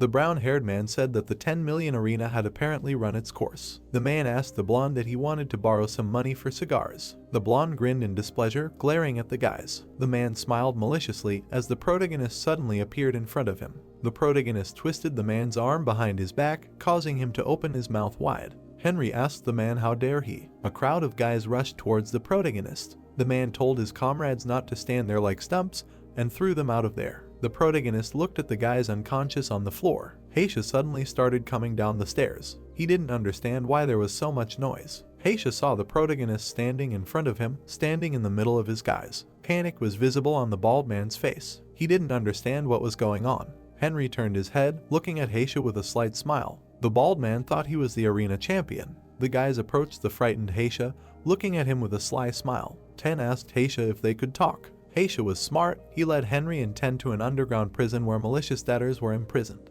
The battered and exhausted men were sitting behind bars. One of them called out to the bald man. Hector looked at the people with irritation, stretching their hands towards him. The men were begging Hector to let them out. The protagonist looked around the room closely. He thought that they were all debtors. 10 said that if they did not repay their debts, they would remain there forever or be sold like slaves. Hector pointed his finger at the men. He told 4 guys to come out. 4 guys came out of the cell, shaking with fear. Hector smiled awkwardly as Henry pointed at one of the guys. Henry said that one looked young, asking the bald man why he was there. The bald man said that he was once a genius accountant that all the management guilds dreamed of. Then, believing in himself, he tried to start his own business. And that's how he got there. The young guy walked up to the protagonist, his mouth slightly open. Henry asked the guy his name and if he wanted to work for him. The guy fell to his knees. He lowered his head and folded his palms in front of him. The guy said his name was Harris. Harris bowed to the protagonist, lowering his head to the floor. He begged the protagonist to take him. The protagonist looked at Heisha, who smiled awkwardly. The mage asked the bald man how much he owed. Heisha said that he could just take it and consider it his favor. The protagonist smiled slyly, looking at the bald man. He asked Heisha that then they could calculate the money for cleaning. Heisha looked at the protagonist with bewilderment, his eyes wide. He asked Henry about cleaning. The magician pointed at his shirt with displeasure, while Heisha smiled in confusion. Henry asked Heisha what he didn't see, noting that because of his guise, his clothes were all covered in blood. Heisha said that of course they would compensate for everything, and he could ask for whatever he wanted. The protagonist grabbed his chin, smiling slyly. She said that then he didn't need money, but something else. The protagonist pointed his finger at the men behind bars. He told Heisha to give him all the debtors. Heisha looked at the protagonist with bewilderment, his eyes wide. He said that it was out of the question, since it was not profitable for him to let them go. The protagonist grinned with displeasure, frowning. He asked the bald man how he would compensate for the fact that his men almost killed them. Heisha lowered his head, looking nervously at the floor. The door of the bars opened. The exhausted men came out of the cage, looking down at the floor. The protagonist looked straight ahead with a serious expression on his face. Henry insisted on his own and achieved the release of the people from the underground prison. He decided to give them a second chance. The men went outside, smiling happily at the light, as he did with the accountants. Harris bowed to the protagonist while he looked at him with a smile. Harris thanked Henry with all his heart. White clouds floated above the building. Henry said that before they got to work, they needed to go somewhere. There was a sign with hieroglyphs on the building. The protagonist was greeted at the entrance. The protagonist looked at the girl who was greeting him with a smile. Henry greeted the manager, asking how she was doing. She asked Henry that he had already visited them. The protagonist looked at the manager with a confident look, smiling slightly. He said that he planned to buy as much Sylvia's clothing as possible. The manager adjusted her glasses, looking behind the protagonist. He said that she would be grateful, asking for whom. Harris closed his eyes, slightly opening his mouth. He clenched his hands, shaking with fear. The exhausted men stood behind the protagonist. The manager looked at the guys with horror, her mouth wide open. The manager put her hands in front of her, examining the guys. She said that they were very dirty, and first they should wash. Ken and Henry looked at the guys with a joyful smile. The boots on their feet sparkled with cleanliness. Beautiful suits were put on the guys. Harris and the guys stood in front of the protagonist, folding their hands. The manager helped the guys get dressed. She happily looked at the protagonist. Henry thanked her for the excellent service. The manager said that she was always glad to have a customer like him. The boys bowed to the protagonist, thanking him. The mage crossed his arms over his chest, looking at Harris with a smile. The mage asked Harris what kind of work this time. Harris replied that anything. The protagonist smiled widely, looking at Harris. He said that they would first handle the agreement between Nobleman and Vivaldi. Harris clenched his fist, looking confidently at the protagonist. He said that everything would be done perfectly, even if they had to stay up all night. The blue sky was visible above the building. Vivaldi City Hall. On the table lay a black folder with hieroglyphs. Henry stood by Bant's desk, smiling widely. He asked Bant to read the contract, and after it was concluded, they would receive a business proposal. Bant said that he understood. Bant carefully studied the contract, raising his eyebrows. He said that in any case, he trusted him since he would not harm them. Henry told him not to worry. The mage looked at Bant with curiosity, smiling slightly. The mage asked Bant how the accountants he had sent him were doing. Bant smiled widely, picking up the seal. He told Henry that thanks to him, they had easily completed the calculation of the taxes collected during the recruitment of the guild by the million, and the special tax alone had brought them 124,741 gold. Bant put the seal on the contract. Henry said that it was not enough. Bant asked the mage what did he mean by not enough, noting that it was the most they had ever earned in such a short time. There was a knock on the beautiful large door. Henry said it was Harris. Harris entered the office and bowed while the mage pointed at him. The protagonist said that this was his personal accountant. Harris held the papers in front of him, his mouth slightly open. Henry told the boy to give the mayor a report. The boys were visible through the window of the building.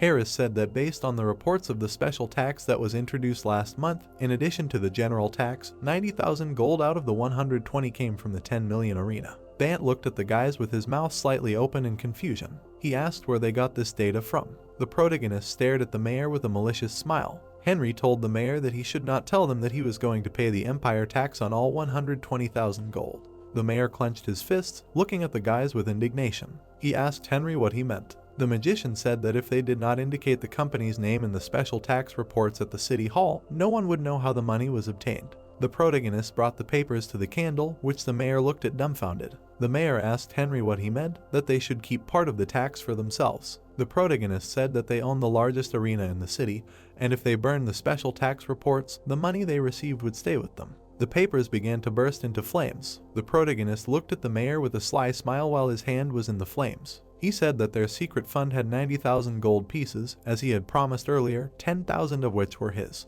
The mayor looked at the protagonist with his mouth open in shock. He asked the mage that he would give him 10,000 gold pieces. The protagonist looked at Bant with a smile. He asked the mayor that hadn't he promised to give him a share, and maybe it wasn't enough. Bant jumped up from his chair, looking happily at the mage. He said that it was enough, and would accept them with great gratitude. Henry grinned maliciously, looking at Bant. He thought that now he'd better not do anything stupid. A carriage with horses was parked near the gate. The protagonist handed the envelope to the knight. Ban looked at the smiling protagonist. Henry said that he hoped everything would go well. Ban replied that he would be back soon. The protagonist waved as the carriage and horses drove away. Henry helped Hars form a professional team that would later manage Ankelman. Ban and the workers left with the contract. Henry waved goodbye to Ban with a smile. He thought that he could finally move on to the next step. Ten held his hat, looking at Henry with a smile. Ten asked the protagonist what they were going to do next. Henry asked Ten what he was talking about and if he was in a hurry. Ten smiled slyly, looking at the protagonist with narrowed eyes. He told the mage that if he was going to take over the continent, then every second counted. The protagonist looked at the blonde man with a sly grin. He thought that perhaps the prospect of becoming a Golden King really motivated him. The protagonist crossed his arms over his chest while the blonde man looked at him. The protagonist said that he would be leaving for Saldra for a while. Ten looked at Henry, dumbfounded, with his eyes wide. He asked him what he was going to go north. The protagonist bared his teeth, imagining people in chains. He said that he needed to find people there. Ten looked at the protagonist with panic in his eyes, raising his hands in front of him. He said that Saldra was a place of exile. Henry said that he knew this, and the only way there was the Surin Gorge. Ten imagined a gate and heavy snowfall. He said that the entrance was guarded from ordinary people. Henry asked Ten what he thought. It would not be possible to bribe them, adding that the more hopeless the place, the more greedy the soldiers. Ten looked at Henry with narrowed eyes, grinning wickedly. He asked Henry if it would not be more effective to get in legally without a bribe. The protagonist looked at the blonde man curiously, putting his hand to his chin. He said that it was quite possible, asking Ten about it. The blonde looked at the thoughtful protagonist. He asked the mage why he didn't contact the mercenary guild just in case, and under the pretext of an important mission, they might allow him entry to Saldra. Henry said that it was a good idea, noting that he was going to visit the mercenary guild anyway and enroll their group there. There was a sign with hieroglyphs on the building. The mercenary guild was a government agency. Ten and Henry stood with smirks. In order for the numerous guilds created every year and the endless commissions to work efficiently, the empire itself managed them. The guys were standing near a huge building. The person who created this system was Henry. The protagonist thought that now he had to save his people from Saldra. Vivaldi and Ankelman were now under Henry's control. In order to legally reach the northern prison town of Saldra, he sought out the mercenary guild. In the library, the boy waited for another to read the text on the paper. An outstretched hand handed over a letter. The man begged the gentleman for time. A voice called out to him from behind. It was Ten, who had met with the branch managers. Henry was surprised at the presence of useful connections. Smiling, the man wanted to add something else. Covering his mouth with his hand, he told about a new way to get into Saldra. Gesturing, Ten mentioned an escort, but there were some difficulties with this plan. Frowning, Henry wanted to know everything. The man told him about the customer of the escort, who was a private contractor working on behalf of the Empire. Crossing his arms, the boy did not understand why the Empire used private services, because they themselves could do such things. Continuing to gesture, Ten told about the rumors he knew, namely that they hoped to reduce the transportation fees due to the fact that Vivaldi was located near Saldra. The gentleman looked at his interlocutor and wondered if the Empire really used private contractors to reduce the transportation fees. Bowing slightly, the man remembered the head of the branch who could help. Patting him on the shoulder, Henry was glad for the guest's visit tomorrow. Extending his finger, Ten remembered. He had managed to make an agreement this morning and now the guy is now a B-rank mercenary. The gentleman was glad to hear the news. The worker reported finding the guy's papers. He handed over a piece of paper and a mercenary card with a confirmation instead of a badge. He was not ready yet. Reading the document carefully, Henry read about the paint and varnish industry, which is responsible for transporting goods. Closing his eyes, the man warned that he needed to prepare. Behind the house, the guy stood by the fire circle in which the armor lay. Looking at the equipment, the man thought that this amount would be enough. Scratching his chin, he thought about the need to use the perfect modification technique on Hegler's horse. Immediately, a man approached the guy. He was embarrassed by the generosity of the gentleman in the form of a sword, armor, weapons, and insulated equipment. Looking at the gift, Henry noted that there was no job where equipment was as important as in the work of a mercenary. Smiling, he remembered that when he hired a man, he guaranteed the best supplies. Hegler had tears in his eyes. The next morning, the men were on their way on horseback. A crowd of people gathered on the street. They approached a servant who was holding a notebook in his hands. The bailiff asked if they were from the mercenary guild Million. Despite the fact that there were only 2 of them, Henry was confident in their strength. The worker said that they would have to not only accompany, but also carry heavy things. Looking at the sheet of paper, the man reported reduced salaries. From behind, someone asked why only 2 mercenaries from the Million Guild arrived. Behind them, there were guys. One of them was Billy, the leader of the mercenary guild Hound. Mocking his guys, he wondered how big the guild would be conducting such a massive recruitment. Hegler was angry at their jokes. Nodding his finger, Henry asked the head of the guild if he had participated in their tests. Throwing up his hands, Billy seemed familiar to him. Smiling, the guy remembered him. He was one of those who failed and made a fuss. The man really angered Billy. The worker decided to intervene and threatened to fine them if they damaged the cargo. Turning around, Henry promised that this would not happen and it was time to move on. The men sat on their horses, accompanied by the cargo. Clear sunny weather. The guys from the other guild, Henry was recalling, because he was a champion of sparring with swords. Billy was unhappy with the discussions. He did not consider sparring a fight. For him it was just swinging a sword. Hegler did not understand how his master allowed such talk about him, to which the guy replied that another opportunity would present itself to deal with them. Clouds, forest. The tray with food was thrown to the ground. Hegler's patience was exhausted. He struck one of the guys from the other guild, immediately followed by another blow from behind. Shaking himself off, Henry was unhappy with the overturned tray with food. Billy approached him, pointing his finger.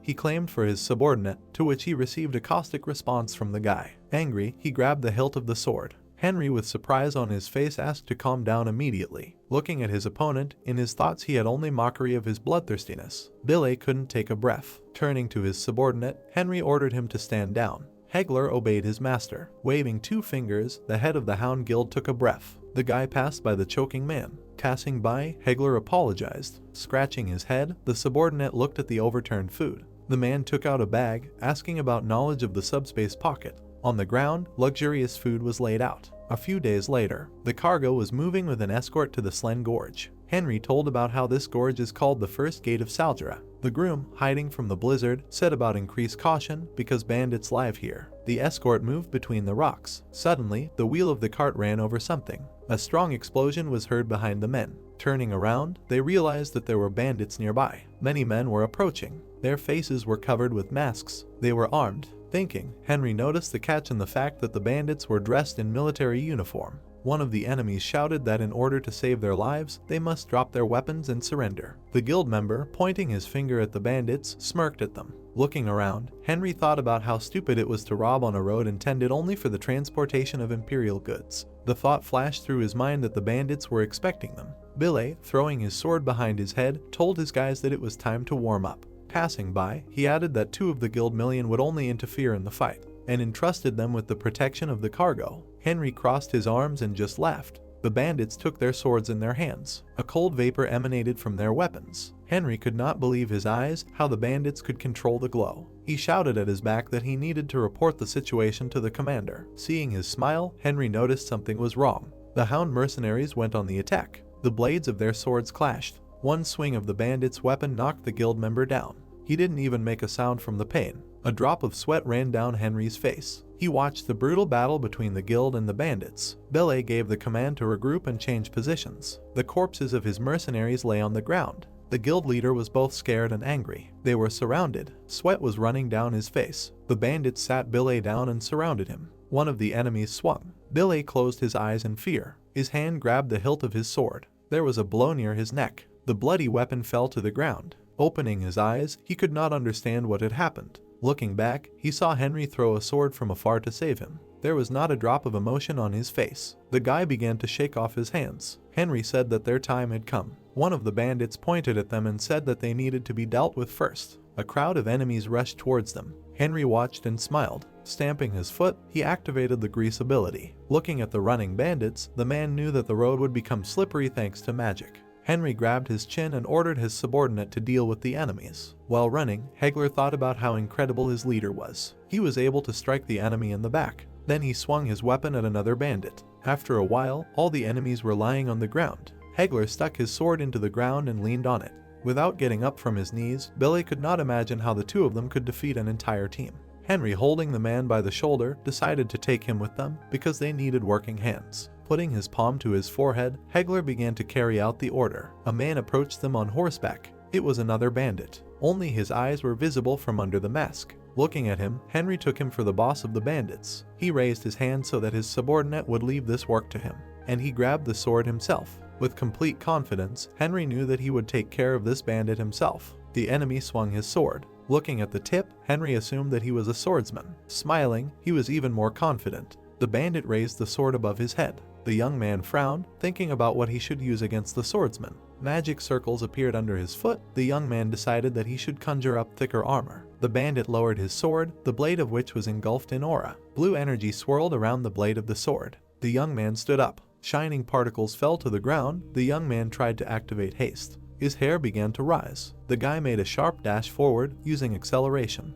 Holding the sword in his hand, he rushed at the enemy. The robber looked at him in surprise. The young man swung his sword. He delivered a sweeping blow. The men clashed swords, and Henry clenched his jaw and thought he had cast a few haste spells, but the bandit still blocked the blow with his shining sword. While their blades were sending sparks, the young man thought of what to do. The opponents spread their swords to the sides. Henry wounded the enemy's horse. The horse fell dead. The bandit grabbed his shoulder, saying that it was his favorite horse. I found a smile, saying that now they were even because his neck was tired. The bandit frowned evilly, calling him ignorant. He clutched his sword tighter. The bandit took the shining sword with both hands. The young man thought that perhaps he really loved this horse because I did not strengthen. The guy got into a defensive stance, thinking that increasing the distance could be dangerous for him. He dashed towards the enemy again, thinking that he couldn't break through me with one blow, so he had to concentrate all his strength on the tip of the sword. He clenched his jaw, heading towards the bandit. Looking ahead, he used a sharpness spell. The young man delivered a slash. The bandit looked at what happened in surprise, thinking that the young man pierced the glow. The tip of the blade touched his breastplate. Suddenly, the guy was thrown back by a powerful explosion. Henry stopped. Kneeling, the guy covered his face with his hands from the explosion. He frowned, looking ahead. The bandit's hand was lying on the ground. The young man thought that the enemy had sacrificed his hand and fled like a lizard that had thrown off its tail, and after that he would call himself a swordsman with it, after which he realized that he had hit not the neck, but the shoulder. The guy tore the clothes on the severed hand. The resulting hole revealed a tattoo of snakes. The boy imagined the constellation as a double snake symbol, and thought that this was the distinctive mark of the Snake Knights, who were led by the Salmor of 10 swords, and that they were the 10th blade among the swords of the Imperial Palace. The young man frowned, thinking that as he thought, the bandit was not an ordinary guy, but who knew that the Imperial army was behind them and Aubert must be involved. The boy imagined many people from the Imperial family, thinking that if they were not counted, the forces of the Imperial army included 6 great houses. The ducal, 2 marquis and 3 count families participated in the governance of the state. The image in his head, the boy remembered himself from the past, thinking that in every region there are great wizards like him, priests and other masters, because they bear the titles of great princes and also take part in the conduct of state affairs. And Aubert is the head of the Scarlet family, one of the marquis of the great houses. The young man added that among the families, only the duke and 1 marquis have power that can compete with the power of the imperial family. He took a piece of cloth in his hand, thinking that his opponents continue to play unfairly. He frowned, adding that he would destroy everything. The young man headed for the carriage. Monk noticed him. The young man thought that the merchant was also involved in this. The man spread his arms, saying that thanks to the young man they arrived safe and sound. He looked at the approaching boy in surprise. The young man grabbed him by the collar, then asked who he really was. The man raised his eyebrows in fear and asked what he was talking about, then wondered if he had been caught and how the boy knew about it. The boy punched him in the face. Looking at the fallen merchant with anger, he thought that innocent people had died because of the Marquis's pawns and that he was still angry because those deaths could have been avoided. The lock on the corset was cut in an instant. All sorts of junk was found inside. The boy crossed his arms, thinking that as he thought, there were no essentials in there because they had planned to kill them from the beginning, then decided that the emperor must have ordered a minimum supply of food. He glared at the merchant with anger, thinking that the Marquis's men had interfered with the shipment and that their plan was to exterminate the exiles. One of the knights leaned towards the boy, asking him what was going on. The boy said that this task was actually a plan by the bandits and the merchant. He slammed his fist on the carriage, saying that he was eager to return to Vivaldi. He lowered his head, saying that they had another carriage, so they would continue on their way. The knight nodded, agreeing with him. The youth gritted his teeth, saying heavily that the exile needed help. The boys set up camp near the carriage. The youth was harnessing his horse, hearing someone accusing the merchant.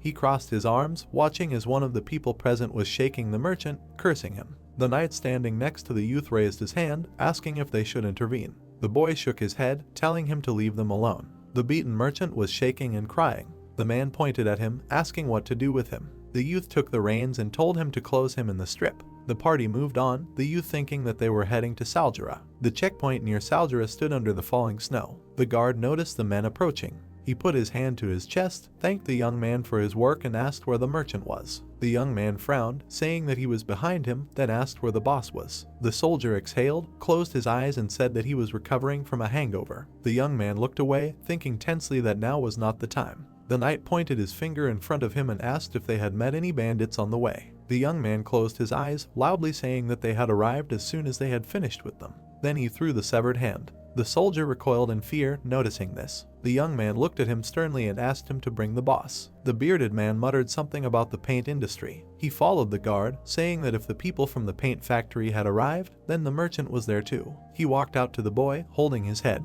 He looked at the boy, his whole face was bright red. The boy raised an eyebrow in surprise, mentally describing him, then recognized him as the gatekeeper of Bunt. He smiled awkwardly, wondering how the man got there. He imagined the man with the blade and shield, thinking that he was known as the Gatekeeper's Shield, and that he was nicknamed so for his outstanding talent to guard the fortress, and thanks to his excellent swordsmanship, good work and decent life, Henry himself awarded him a medal. He touched his forehead with his hand and thought that because of him, the man was demoted, and he became like this, then mentally asked if he was drinking away his pain. The boy took the car by the hands. He closed his eyes, the man's hand began to glow brightly.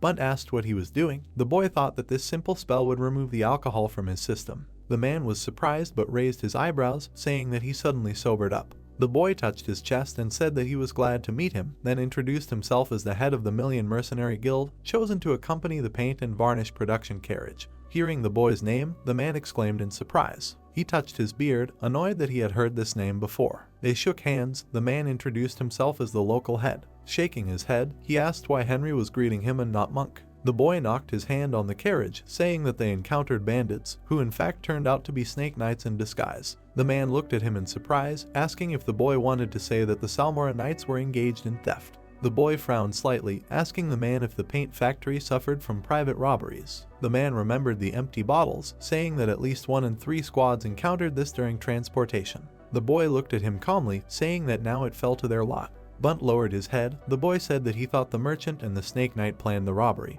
and the evidence could be the fact that there was only a small part of the supplies in the cart.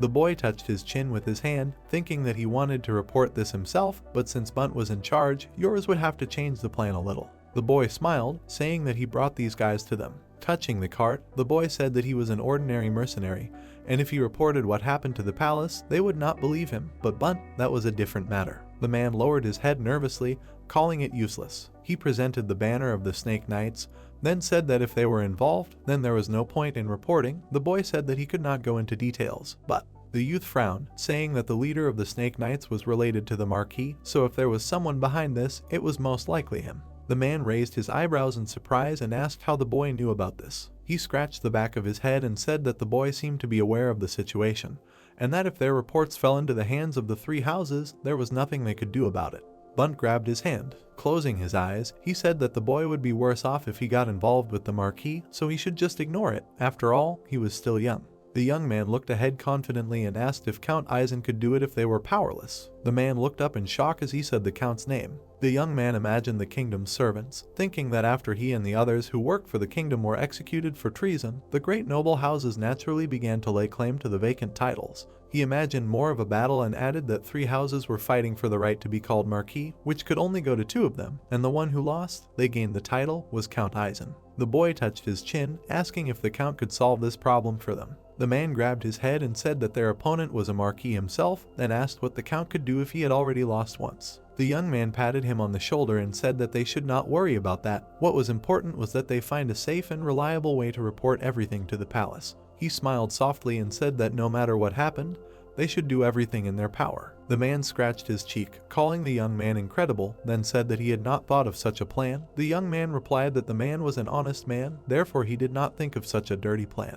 He opened the doors of the cart a little. The man timidly asked if the young man knew him. The boy replied that there were rumors that he was one of the knights to follow. Henry shook the dust from his hands, saying that he would take the merchants and, moreover, ask for permission to enter Saldra. The man scratched the back of his head, agreeing with him. The cart passed between rocks and hills. The young man of the city sat on a horse. Suddenly, a bright light appeared ahead. The young man said that there was a settlement of exiles there. On the steel pipe were carved hieroglyphs meaning the same thing.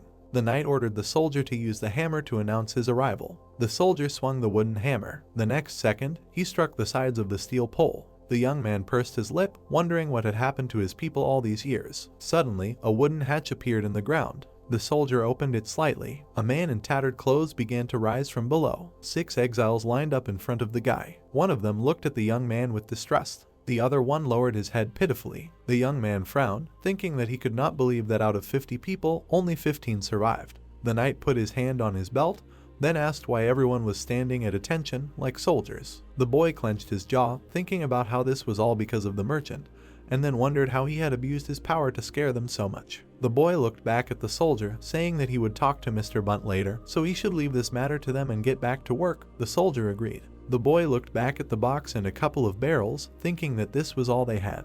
He looked at the men unloading the cart and said that they no longer needed the hired workers of the merchants. Looking at the knight's face, he ordered them to strip off their clothes, tie their hands and cover their eyes with something, then throw snow on them while he finished his business. A rope was tied around the wrists of one of the workers. The man pushed the snow at him. The boy stood in front of the exiles. He looked at them and introduced himself. The men's mouths fell open in surprise. The boy spread his arms, saying that the man they had just thought of was his mentor. The knight looked back at the boy in shock. The exiles looked at him in shock. Ili Nasher raised his hands, saying that he had come there to fulfill the teacher's will, namely to meet them. He lowered his head, apologized, and said that he should have come earlier. The exiles burst into tears. The boy added that he did not have enough authority, so he could not do anything. The old man came closer to him, then asked if he really was the Grand Duke's disciple. The boy took his hand. Lowering his head, he apologized for making them wait. The old man said that he could not express in words how happy they were to see him. The boy looked up at him. Suddenly, he knelt down, touching the ground. The boy closed his eyes and began to chant. A bright magic circle appeared under him, and an aura began to spread across the ground. The snow on the tree branch began to melt. The men looked around in surprise. The old man said that it was no longer snowing. The young man looked at the magic circle, thinking that he had created an invisible barrier above it. Mana began to gather in his hand. The young man said that it was time for them to move on to the main part. He closed his eyes and asked the great architect to bless this land. Frowning, he opened his eyelids. Suddenly, a giant building appeared in front of him. The young man summoned a towering huge mansion, one of the highest level survival spells he had created. The boy looked at it, saying that the result was generally satisfactory. The old man smiled, surprised at how big the house was. The boy asked if there was a river or lake nearby. The old man looked back at him, telling him that there was a legendary frozen lake in the north, where the ice spirit was rumored to live, and then asked why he needed it. The boy explained that now that he had built them a house, they needed to solve their thirst problem, and then asked where that place was. The frozen lake was in a clearing between the mountains. The boy approached it. Standing on the ice, he said that since there were fish there, the water must be good. He raised his leg, an aura swirling around it. The boy kicked the ice with force. He looked at the water surface, thinking that as he had been told, the ice was thin, but did not crack, because it was fed by the ice spirit's magic, and then added that he thought it would not be so easy to break through. He created a fireball in his hand. The boy held his hand above his head, the fire spell becoming more and more massive. The young man used flight and took off from the ground. Frowning, he used haste and thought that now he should add some speed to the stones. Sharply lowering his hand, he launched the projectile downwards. The fiery stone crashed into the ice crust. There was a small crevice under the young man. The young man thought that the ice had at least split, after which he decided to check the water. He lowered himself to the edge of the ice hole. The guy stuck his hand into the water. Suddenly, his body was pierced by an incomprehensible sensation. He pulled out his trembling hand, wondering what was wrong with it. He remembered the egg on his left forearm. Pulling up his sleeve, he saw that the egg was already glowing brightly from underneath. The young man thought that if it reacted like this to the local water, could it be that it was somehow connected with the spirit of the lake? Fluffy snowflakes fell from the sky. The bandit walked bleeding. He left bloody footprints behind him. The bandit frowned angrily and thought that he should warn Sir Salmora.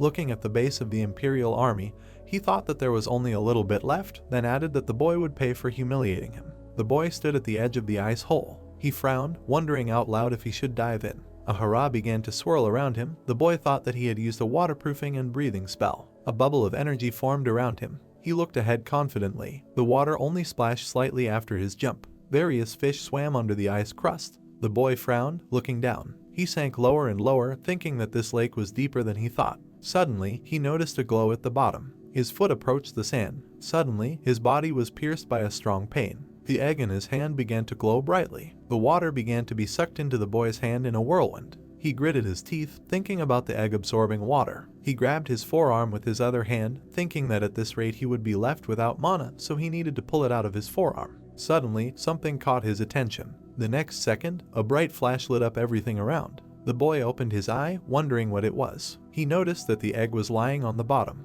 Frowning slightly, he thought that it really was a water spirit, because by absorbing moisture, it grows. The egg began to absorb water again. Energy began to swirl around it. A crack appeared on the shell, from which a bright light emanated. A cute Alragon hatched from the egg. He looked at the boy in surprise. The guy watched him sniff the bottom, thinking that he was acting like a dog. Suddenly, the dragon noticed something. He quickly dug the bottom of the lake. The boy smiled slightly, wondering what he was trying to find. The dragon pulled out a blue bead. The boy looked at it, thinking that it was the essence of Mother Nature created by the untouched world. He frowned, adding that, more accurately, it was the essence of ice, so the lake was under its cover in the evening. The dragon gritted his teeth, breaking the bead into pieces. His body glowed brightly, and his aura swirled chaotically. The boy covered his face with his hand, thinking that he had eaten the essence, and it contributed to his growth. The dragon smiled contentedly. The boy thoughtfully touched his chin. He took the dragon in his arms, saying that he would name him Alragon. The young man extended his hand to him, from which bright energy burst out, after which he thought that he needed to know what he could do. The guy smiled slightly, thinking that, apparently, it was not without Venom's heart, which he had to drink, because the power of his poison exceeds the abilities of the poisonous spirit. The dragon tired in a stance, an aura of different colors began to swirl around him. The young man thought that he felt the energies of the four elements in him: water, ice, poison, and incredible healing power. The animal gently rubbed against his leg. The young man looked at him with a smile, saying that they would try. The dragon stuck out its tongue, squeaked slightly. The guy floated to the surface together with his pet, thinking that the water was warm. He looked at the water surface, from which steam emanated, and said that, it turns out, the lake was a hot spring. The frozen fish quickly thawed. He pursed his lips, thinking that he had wanted to get water there for the journey, but he would have to find another lake. Sunlight was streaming through the windows. The men were cleaning inside. One of them said that despite the vastness, it was not at all humid. The second exile said that it was so warm inside, as if he was shopping in the sun's rays. The knight put the box on the floor. He wiped his forehead, saying that he was done with his things. He looked at the joyful exiles. Smiling softly, the knight thought that if it were not for the young man, he would be the same as them. Grinning evilly, he said that he would swear allegiance to him. Suddenly, the young man put his hand on his shoulder. The knight trembled in fear. The young man smiled and said that he remembered his words. The knight smiled awkwardly, asking when the young man returned. The boy crossed his arms. The dragon sat on his shoulder. The knight said that he did not hear anyone open the door. The boy asked why he needed the door. The dragon put its paw on his head, squeaking a little. The man recoiled in fear, asking the boy what it was. The boy stroked the dragon's cheek, asking the knight what he was so surprised about. The dragon closed its eyes. The boy introduced it by name, calling the dragon a first-class water spirit, after which he said that it was weak because it was still a cup. Night fell over the Imperial camp. The bandit greeted the commander. He held his shoulder, standing in front of the man on a chair. The man slammed the book shut, saying that Harem had screwed up.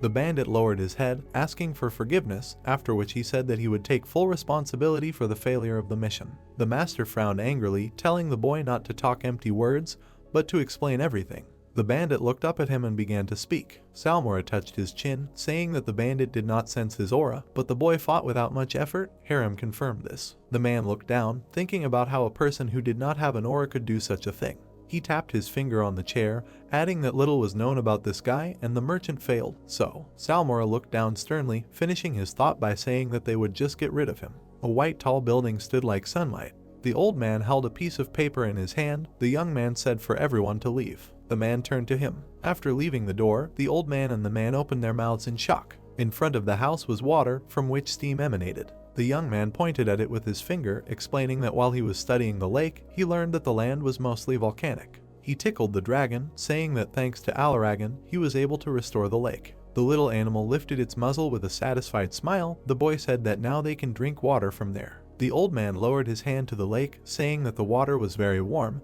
and now they no longer need to worry about thirst and cold. The young man looked at him and said that he would create a company to take care of them. The men bowed to him, thanking the boy. The old man said that now they will live like humans. The boy smiled a little, thinking that he only had to hand these people over to the count. The boy and Bunt were standing there in the soup room. The man asked why he didn't go personally as the count, since he was there anyway. The boy pointed at himself, asking if he should go or if he should do it instead of the man.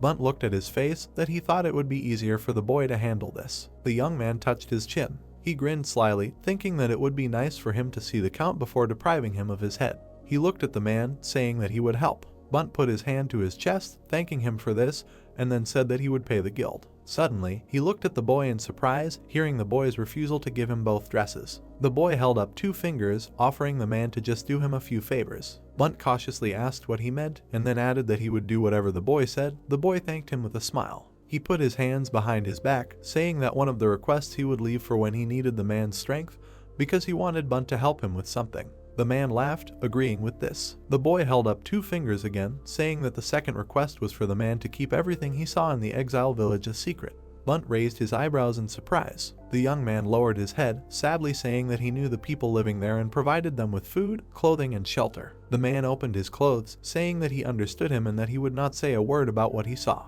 He handed the boy a folded paper, saying that it was a document on the transfer of prisoners, but the boy could perceive it as a letter of recommendation. The young man took the document. Closing his eyes, he thanked the man. Stretching out his hand to the knight, he told him to lock all the swindlers and thieves in the carriage because they were leaving soon. Their detachment passed by the trees. The young man imagined the image of the count, thinking that he was a hereditary military man and in his family the skills were passed down from generation to generation. But despite his enormous strength, he is stupid because he is constantly compared to the previous counts who bear the titles of marquises. Hector looked at the smiling youth with confusion, thinking that although the count's contribution during the war was enormous, he still failed to rise. The youth accidentally said out loud that he hoped that Aizen was still as stupid as before. The shonen palace stood under the warm rays of the sun. The guard told the youth to show his pass. The guard carefully looked at the sign given to him.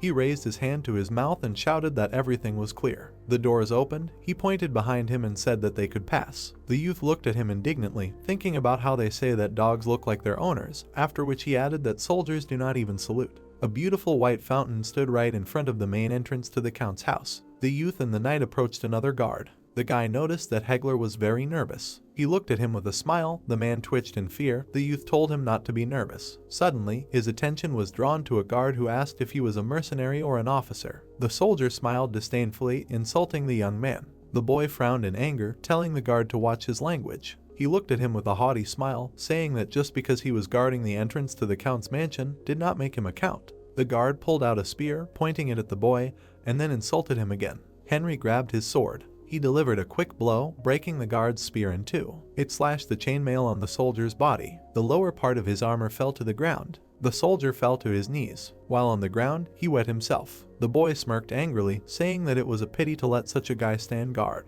Henry looked over his shoulder. Reinforcements were standing behind him. The soldiers looked at him with anger. They rushed into battle upon hearing the order. The young man smirked, saying that he would not kill them, but would only slightly cut their armor. His blade cut the air several times. The guards fell to the ground around him. The men looked at him and discussed whether he was the S-class mercenary. Hector looked at them with a smile, saying that their guild was only B rank, and if they had any requests, they could visit them. Something flew past his face at high speed. A spear, enveloped in aura, pierced the ground next to the young man. A man appeared on the platform. A vein appeared on his forehead. The man introduced himself as Vatican, the head of the guard, and then asked the young man who he was. The boy smiled slightly, asking if he was the one in charge. The man took a step forward. They exchanged glances. The man asked sternly what would happen if that was the case. The young man raised his hand, saying that he needed to see the count. Vatican smiled broadly. He frowned, approached the young man and said that people like him could not meet him by desire alone. The young man smiled and reached for the letter. He He opened the document and asked if the man was going to ignore a letter of recommendation with the seal of the Imperial Army. Vatican looked at the document in surprise. Suddenly, he recoiled in fear. Turning around, he agreed with the young man.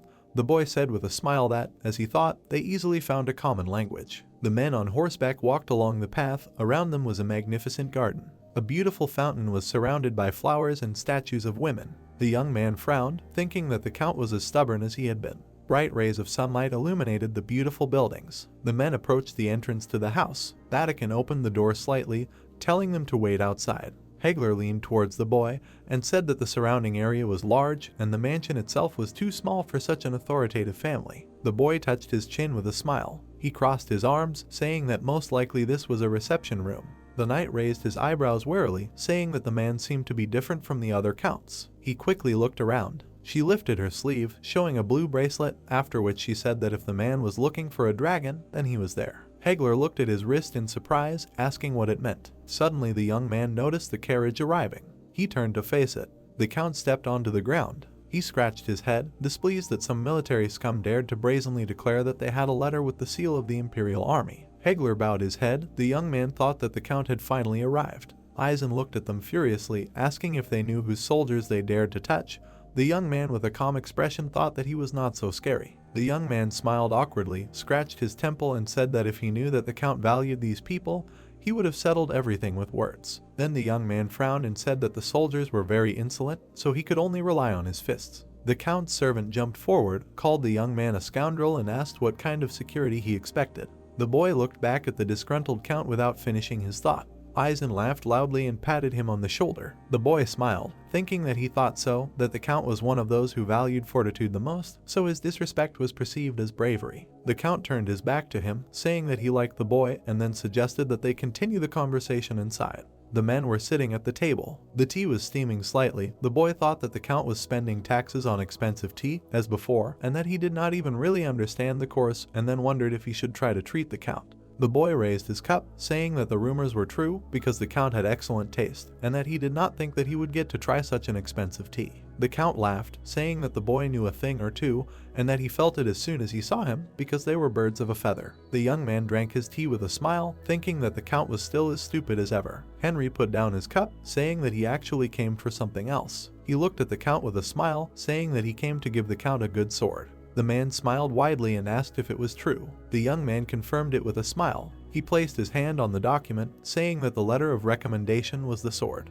The Count picked up the document, saying that if it was true, then the Viper Knights squad lost in a battle against him alone. The young man grinned, confirming his words. The Count continued to read the document carefully, saying that the young man must really be capable of this, so he held himself confidently even in front of him. The boy said that the Count was exaggerating. Eisen cautiously looked away, saying that Bunt could report the incident directly to the Imperial Palace, and then asked why they came to him. The young man looked him in the eye calmly, thinking that if he could not wrap everything up skillfully, the effect could be the opposite. He put his hands on his knees, saying that everyone in the country knew that the relationship between him and the Marquis who owned the Viper Squad was not very good. And he also knew that the head of the checkpoint had a bad relationship with the current heads of the three authoritative families. The man became wary when he heard these words. The young man said with a slight smile, suggested turning to the Count for this very reason, because yesterday's enemies can become comrades. The man crossed his arms over his chest. The guy added that during his service at Fort Caliburn, he realized that there are no permanent enemies in life. The man smiled broadly, saying that the guy was saying quite the right things for such a young man, and that the more he listened to him, the more interesting it was. The young man grinned, thinking that he had managed to please the Count. The man sat down on the back of the chair, touching his chin. He sat down on his hand, crossed his legs, and asked the boy's name. The boy closed his eyes. Remembering himself from the past, he said his name. The man jumped up in shock, exclaiming loudly. The boy looked at him with a smile, asking if he was okay, because his complexion was not very good. The man turned pale, saying that everything was fine. An ominous aura began to emanate from the boy. He thought that this was enough. Smiling evilly, he thought that he had declared war on enemies from his past life. The man smiled slightly, said the boy's name, and said that it was an eerie coincidence. The boy smiled awkwardly, saying that he did not want to scare the Count, and that because of his name he often had to get into awkward situations. The man looked at him suspiciously, asking why he decided to make such an offer. The young man smiled slightly, thinking about why it was so, because the man suddenly became more abrupt. The guy lowered his head and said that although he was from the Baron's family and served in the fort, he was still a modest guy and he was still far from a successful career. The man gritted his teeth, asking if he had approached Bunt with an offer in order to attract his attention.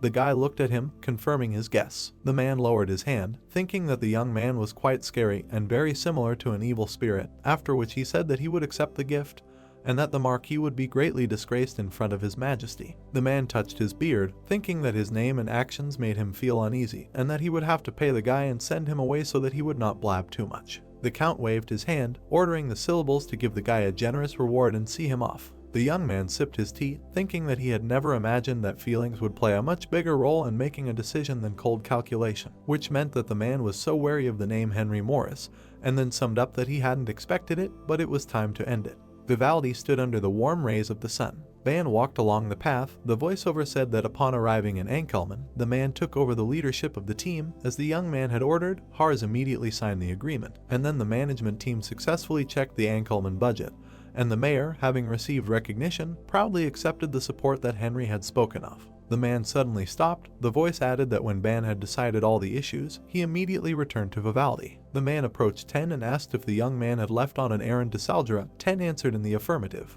The man crossed his arms, saying that in that case he would head there too. Ten stopped him, saying that she would prepare everything necessary. A man was riding his horse through a dense forest. He took a sip of water from a flask. Wiping his lips, he said that this medicine made in the temple would quickly drive away fatigue. The white walls of the building stood under the rays of the sun.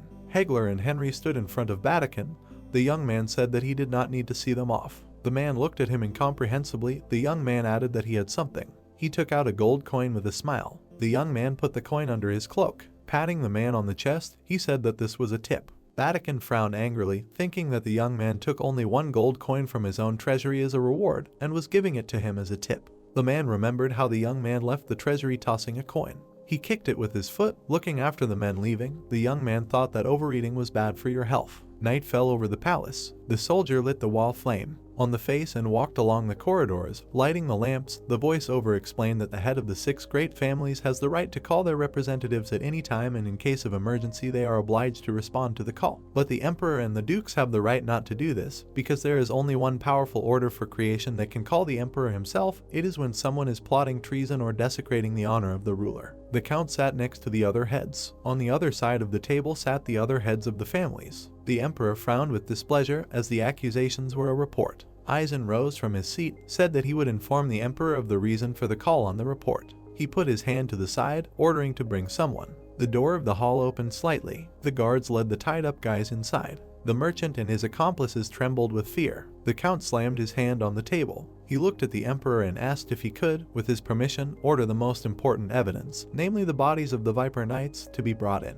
The emperor raised an eyebrow in confusion and did not allow it. The soldiers carried the stretcher into the room. They laid the covered bodies at the feet of the shaking captives. Aubert tensely clenched his teeth. The Marquis and the Count exchanged glances. Eisen looked at the Emperor, saying that the reason he had called everyone together was because. The Emperor clenched his jaw in rage, hearing the man's words that one of the 6 heads of the great families not only disobeyed the order. The Count felt sorry for the lack, finishing his sentence by saying that the offender had also wasted the strength of the troops by arbitrarily controlling the Imperial Knights. Aubert tensely shook in his seat. The Emperor clenched his hand on the armrest. He bared his teeth, asking who dared to do this. Rising from his seat, he shouted loudly, asking everyone present who disobeyed and allowed the Knights of the Empire to die. Silence fell over the room. The Emperor frowned angrily. The voiceover explained that although he was incompetent and stupid, he was the only one who managed to unite an entire continent. Because when power lies in the hands of an unreasonable person, you never know who the tip of the sword will be aimed at.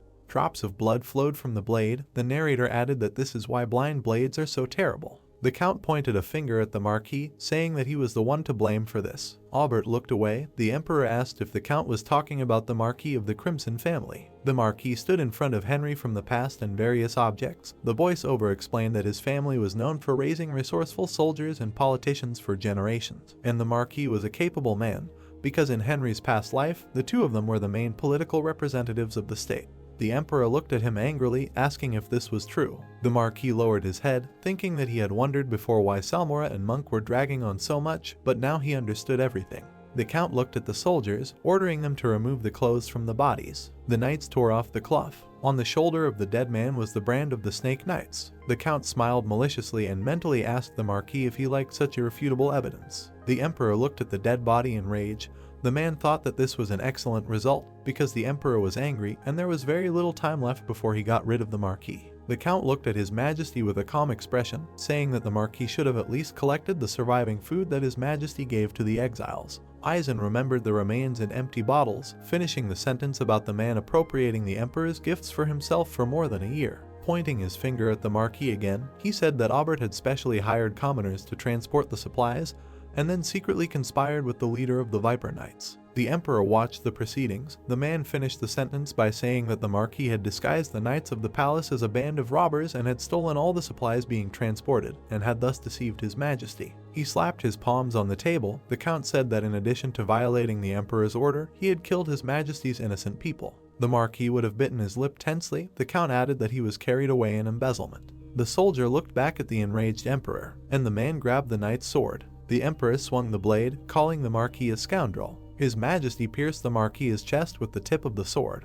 The man bit his lip, holding back a scream. He grabbed the blade of the sword with his hands. The emperor glared at him, asking how he dared. He shouted in rage, asking if he really had crossed paths with him. The count watched with a satisfied smile as he did so. The Marquis frowned, unable to bear it any longer. The emperor calmed down a little, hearing the Marquis's words that the families of the exiles were traitors. Aubert bit his lip again. The emperor asked what he had said. His majesty threw his sword to the floor. The man explained that the emperor had been merciful and had warmly received the traitors. The Marquis waved his hand, adding that he, in turn, could not forgive them. The emperor raised his eyebrows in confusion, asking what that meant. The Marquis frowned, saying that he clearly remembered the day the traitor Henry had bargained with the emperor, putting his life and the lives of the exiles at stake. The emperor remembered the moment when the old man was kneeling before him. Henry took a sip from his glass. His majesty looked ahead in surprise. The Marquis frowned, saying that he had organized this radio of his majesty's honor. The man lowered his head, then asked to kill him for violating the imperial order. The count looked at him in surprise. He bit his lip, thinking that the man was playing well. The Marquis bowed low to the emperor. The count thought that Aubert, who was about to be called a criminal for violating the imperial order and wasting national forces, had suddenly turned into a man devoted to the country and the emperor, thinking exclusively about the welfare of the ruler. His majesty helped him up. Holding the man by the shoulders, the emperor called the priest. He hugged the Marquis, saying that he was very stupid, because without knowing the whole truth, he wounded him. The Marquis listened to this silently. Suddenly, he smiled maliciously, looking away. The starry sky hung over the forest. The young man was sitting by the fire. He looked ahead with displeasure, thinking that he could not stand the feeling of overwhelming hatred. Looking away, he thought that he would like to spite the count. The young man called clever, and a cat appeared in front of the fire. He looked at the animal, asking it to go to the treasury they had recently been in and sweep everything away. The cat nodded, agreeing with the order. The animal opened its eyes, smiling, looking ahead. The smoke from its movement rose to the sky. The young man lay down on the ground, looking at the stars. He grinned, and thought that the man would be very angry, noticing that his wealth had been stolen. The cat's voice was heard nearby, saying that he had returned. The young man threw him a treat, praising him for his work. The boy looked at the stars again, while the cat was enthusiastically gnawing at its gift. The young man watched the moon. Holding his hands behind his head, he said that only a few thousand gold pieces would be enough, and then offered to leave for Vivaldi without regret. The checkpoint of the gorge stood under falling snowflakes. Van approached the gate. A guard noticed him. Holding a spear in both hands, the soldier said that ordinary people were not allowed to enter. The man looked around. He showed the soldier a gold plate. The soldier recoiled in surprise, thinking that the gold plate meant that he was a marquis or even a person from the imperial palace. The guard bowed, apologized, and said that he did not know that the man held such a high position, and then said that he would bring the leader. Bunt walked out with his head down, asking whose arrival made the soldier so fuss. He noticed the man adjusting his saddle. Ban looked at him with a smile. Bunt smiled happily. They shook hands. Bunt said that it had been a long time since they last met. The man said that he must have had a hard time. Looking into Bunt's eyes, the man said that one of the mercenaries from the merchant group had business in the city. Bunt raised an eyebrow, asking if he was talking about Henry. The man touched his chest, saying that he was the second in command of the mercenaries he led. Bunt smiled widely, asking if the man wanted to say what the boy was replacing, then said that it was not surprising. After all, Henry had seemed difficult to him for a reason. He pointed to the gate and said that if the man had come to find out about him, he had something to tell, then invited them inside. The snowstorm continued to cover the roofs of the buildings. Bunt asked if the man liked to drink, which he answered affirmatively with a smile. Vivaldi was illuminated by the bright rays of the sun. The voiceover explained that when the war ended and the continent was united, the need for an army did not disappear, so the empire began to actively train its talents. The building with a blue roof stood majestically under the blue sky. The narrator added that various academies were created in the empire, including a fencing academy, and that many began to develop their abilities not in order to survive, but to fulfill their dreams. Young men stood in rows. The voice explained that in this way, the golden age of supreme power began in the empire, and thanks to the annual stay of talented people in the academy, the level of state power increased. The guy's hand was embraced by the surrounding energy. The narrator added that strength did not lie in the level of mastery of weapons, but in aurora, which controls the energy hidden in the human body. Kainir looked sternly ahead. The narrator explained that at the age of 20, the guy already serves in the Imperial Palace and is also the third commander of the Snake Knights squad. Salmura approached him, saying that the boy needed to go to Saldra for a while. The boy raised an eyebrow, asking if the man was talking about going north. The commander frowned, confirmed it, and said that the mission was top secret, so he had to go there and not let the information leak out. The knight bowed back. The man pointed at him, saying that he would give him command of the third squad, for there should not be a soul left in Saldra. He frowned angrily, ordering that everyone be burned and killed, starting with the soldiers at the checkpoint. The boy frowned, saying that he would not let his commander down. Night fell on the checkpoint. The boy, riding a horse, looked at the gate from the ledge. He raised a shining sword. The soldiers of his squad also understood their shining weapons. The boy swung his sword, ordering that everyone be killed. The cavalry rushed forward. Fluffy snow continued to fall in the area. Bunt took a sip from a wooden cup. He slammed it on the table, his cheeks turning slightly red. Taking the bottle in his hands, the man offered to drink the explosive volcanic whiskey. Ban took the glass in his hands, agreeing to it. Suddenly, the man noticed something. He stood up from his seat. Putting his hand on the table, he said that he thought he would have to greet guests. Bunt asked what that meant. The man picked up his sword, telling him to wait a bit. He turned to his friend with a smile and said that he would be back soon. The man went outside. He looked sternly ahead, thinking that there was someone behind the rocks because he could feel their energy. About 20 people. The man exhaled heavily. Then he took a deep breath. The man took a step forward. Taking hold of his sword, he said that the cold air cleared his mind. The cavalry was heading towards him at high speed. Soldiers with shining weapons headed towards the knight. He did not let go of the hilt of his sword, thinking that judging by what Bunt said, they must be the Snake Knights. He frowned angrily, grinned, and thought that he could finally take revenge on an old enemy. He slightly exposed the blade of the sword. His sword glowed with a bright blue light. The man pulled the sword out of its sheath.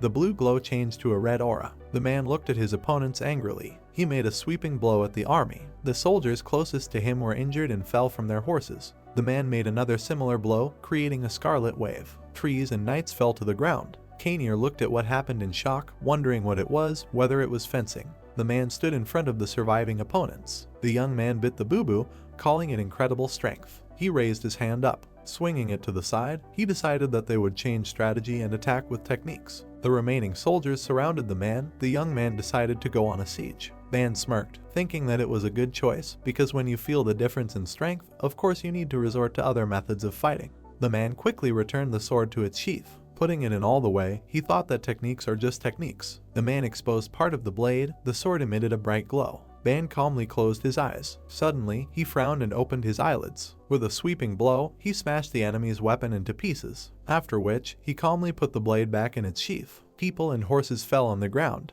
The man stood among the corpses. Kainir looked at what happened in surprise. He trembled in fear, thinking that the man used the Batajutsu technique, and before that, he only had heard of it. He gritted his teeth, thinking that, as far as he knew, in order to use this technique, you need to stand right in front of the enemy. He held the reins with a trembling hand, adding that it wasn't an aura or life force, since the man had taken out half of his remaining subordinates with one blow. Ban took a step forward. He was once again surrounded by the boy's knights. The man looked into Kainir's eyes. He frowned again as he looked at him. The boy lowered his eyes, pursed his lip, and thought that he had been called a genius swordsman his entire life, so he should fight. The two men stood opposite each other. Ban smiled and said that he was impressed that the boy hadn't run away. The boy bit his lip and told the man to shut up. Ban took hold of his weapon, smiled, and said that since he was one of the Vipers, he must have been taught by the Salmura chieftain. He took out his sword, saying that after all, a snake. With an evil smile, he finished his sentence by saying that a snake was not destined to become a dragon. The boy frowned nervously, telling the man not to make fun of him. Kainir and Ban charged into battle. They clashed with their swords, cutting through the air. Drops of blood spilled out. Kanier fell to the ground behind the man, dead. Ban's sword glowed with a bright red aura flame. The sun rose above the checkpoint. Bunt and Ban stood next to the covered bodies. One of them had the brand of the Snake Knights on his wrist. Bunt said that Henry said that he had missed one, and it seemed like they were sent to restore order. The man touched his beard, saying that since the situation had turned out like this, the Marquis's supporters were probably worried. Ban asked if the Marquis himself was involved. He looked calmly at his comrade, saying that it would be ideal if nothing was reported to him. Bunt crossed his arms, saying that in that case, the Marquis would not act recklessly. He frowned, deciding that it would be better to send these guys to Count Eisen. Bunt raised his hands, asking if it would be a good excuse to attack the Marquis again if he reported that his life was threatened by a man with a snake tattoo. Ban moved his hand to the side, calling it a good idea and saying that Bunt could act. The man looked at his comrade uneasy, saying that he could take it upon himself, but it would take quite a while, since he would have to wait for help from the capital, since there was no other way. Ban thoughtfully grabbed his chin. Then he turned his gaze to the covered corpse. There was a brand on the shoulder of the young man. The man asked if in that case he should take them to Henry. Bunt asked if they were relying on him again.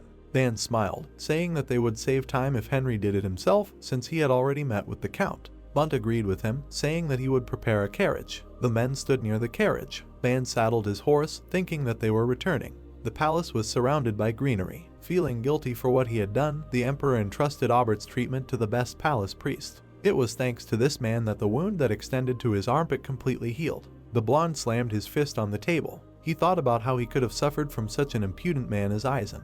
The gray-haired gentleman bowed his head and apologized to him. The guy frowned deeply. Pouring him a glass of wine, he asked Salmura to drink a glass. A reflection of the man appeared in the bowl. He agreed to fulfill this request. The blonde turned his head and asked him if he expected to hear a toast from him. The gentleman thanked him. Aubert brought the glass to his mouth. He asked if the man did not like drinking from a dog bowl. A drop of sweat trickled down Salmura's cheek. He squeezed his eyes shut. The man drank wine from the bowl. The gray-haired man bared his teeth. Aubert asked him if there was still any news about the third squad. Looking at him, the gentleman said that the fifth squad was destroyed, and the third, sent to settle the unrest, suffered the same fate. The blonde frowned deeply when he realized that someone had cut off Harem's hand and routed the entire squad. Leaning his hands on the table, he assumed that this was also the work of Eisen. The guy raised his head and realized that the man had been preparing for this for over a year. Salmura put his hand to his heart when Aubert asked him to leave the matter of supplying Saldra. The man said that he understood him. Someone grabbed his shoulder sharply. With great tension, the blonde said that he wanted to attack Count Eisen. He demanded that the gentleman immediately gather all his forces. Vivaldi is filled with houses with colorful roofs. A girl ran up to the man. He picked her up in his arms. Ten asked the protagonist where Sir Ban had disappeared to, since they had returned only together. Hearing this, the guy did not understand what he was talking about. The bearded man extended his hand and said that Sir Ban had gone to Saldra to meet him. He asked if they had crossed paths. Henry grabbed his chin. He said that the man should wait here, since Bunt had most likely already told him everything. The protagonist folded his arms and turned to Ten. He asked the gentleman to say what he wanted. The blue-haired guy raised his head and said that from now on they would be engaged in the delivery of supplies to Saldra. The man in the hat asked him why he had made such a sudden decision. The man bowed his head when Henry reminded him that the previous merchant guild had been stealing too many supplies. The gentleman wondered what would happen to those people. The protagonist raised his head and told him that he had encountered bandits while transporting supplies. Ten stared at him. The blue-haired guy told him that the bandits had killed not only the head of the merchant guild, but also the mercenaries accompanying them. Hearing this, the man asked him if they could change everything as they wished, since this matter had been entrusted to them by the Empire. Henry put his hand on his belt and said that this would not happen. He admitted that he wanted to create a merchant group first and then get the rights. The protagonist bowed his head. He said that they would not need carts or workers because he had already thought about one such group. The man in the hat frowned deeply. The blue-haired guy told him that Harem would be handling the supply delivery to Saldra alone. The gentleman looked at them in confusion. He asked if they were talking about him. Henry approached him. He promised to get him a spatial pocket in which he could put everything he needed and take it with him. Harem raised his head. The blue-haired guy admitted that he could not entrust this matter to anyone except him. The gentleman sparkled with happiness. Clenching his hands into fists, he asked them to rely on him. The protagonist raised his hand and said that he would go to the mercenary guild. He asked 10 to register the Million Merchant Group belonging to the 10 Million Gold Association with the Trade Association. Henry entered the building where the mercenary guild was located. The man threw his legs up on the partition and asked the guest who he was. A drop of sweat ran down his cheek. The blue-haired guy bared his teeth and menacingly asked him if he knew. The gentleman trembled with fear. He did not understand what the young man was saying and who he was. The protagonist's eyes flashed ominously. He said that he was talking about a group of merchants who were transporting supplies to Saldra. The man's face turned blue. Hearing about the colorful group of merchants, he assumed who the stranger was. Henry bared his teeth. He abruptly pulled out his blade. The blue-haired guy stuck the weapon into the tabletop. The sweaty man waved his hands and begged to be spared. The protagonist grimaced with displeasure. He frowned deeply and told him that the mercenaries responsible for guarding the carts never lived to see the end of the journey. He knows that the head of the merchants remained safe and dutifully carried out the orders every year. Henry grabbed the handle tightly and warned the gentleman that he was asking for the last time. Looking menacingly at his interlocutor, he clarified whether he knew about this. The man became very worried.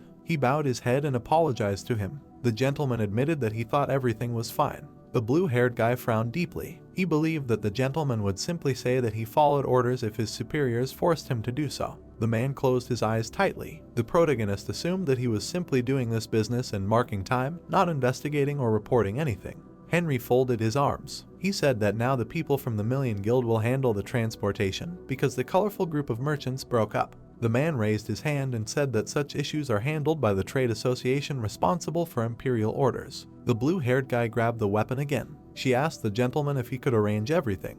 The gentleman bowed sharply in front of him. He promised to take care of it because he was close with the head of the trade association. At that moment, the guy was once again convinced that the fist was stronger than the law. Sunlight was shining through the window. The protagonist smiled slightly. He realized that all he had to do was take out the spatial pocket. Someone took a step forward. The blonde approached the building. In front of him stood a huge storage. A drop of sweat ran down his cheek. He realized that he was a little nervous even though he came to the magic tower as Mr. Salmora advised him. He heard that wizards are considered strange people. The gentleman opened the door. Holding onto it, he assumed that there was no other way to heal a severed hand. There was a table in the room. He realized that he did not feel a single sign of human presence. Something caught the guy's attention. There was a pen next to the notebook. After reading the hieroglyphs, Hiram realized that he needed to write the name of the person he was looking for. The blonde smiled ominously. He realized that he needed to fulfill simple conditions. The guy began to draw the hieroglyphs. He looked up when he wrote that he wanted to find Draken. The room sparkled with a bright light. The gentleman watched the magical object. A bright flash flashed down the street. It raced across the night sky. Hiram knows that under the callus is an artifact that protects privacy. The blonde's body was enveloped in mana. A runic circle appeared behind him. The guy smiled ominously. He moved towards the cloud of energy. Approaching it, Hiram realized that it was a magic portal. On the other side of the portal stood a man. Making a face, he asked the stranger who he was. The gentleman extended his hand and admitted that he was pleased to meet him. He said that he was the commander of the 5th Squad of Snake Knights. The brunette looked at his palm with displeasure. He shook his hand. Hiram told him that he came to him after learning that he could heal his hand. Draken turned around abruptly. He said that he needed to conduct an examination and asked the guy to follow him. They walked along the corridor. It was lit by huge windows. The man stopped abruptly when the blonde asked where they were going. He turned his head and said that they only had a little way to go. Beads of sweat ran down Hiram's face. Draken stopped. They approached the portal. The guy became very worried because he realized that they had to go through a black portal. The brunette raised his hand and offered to go to another dimension.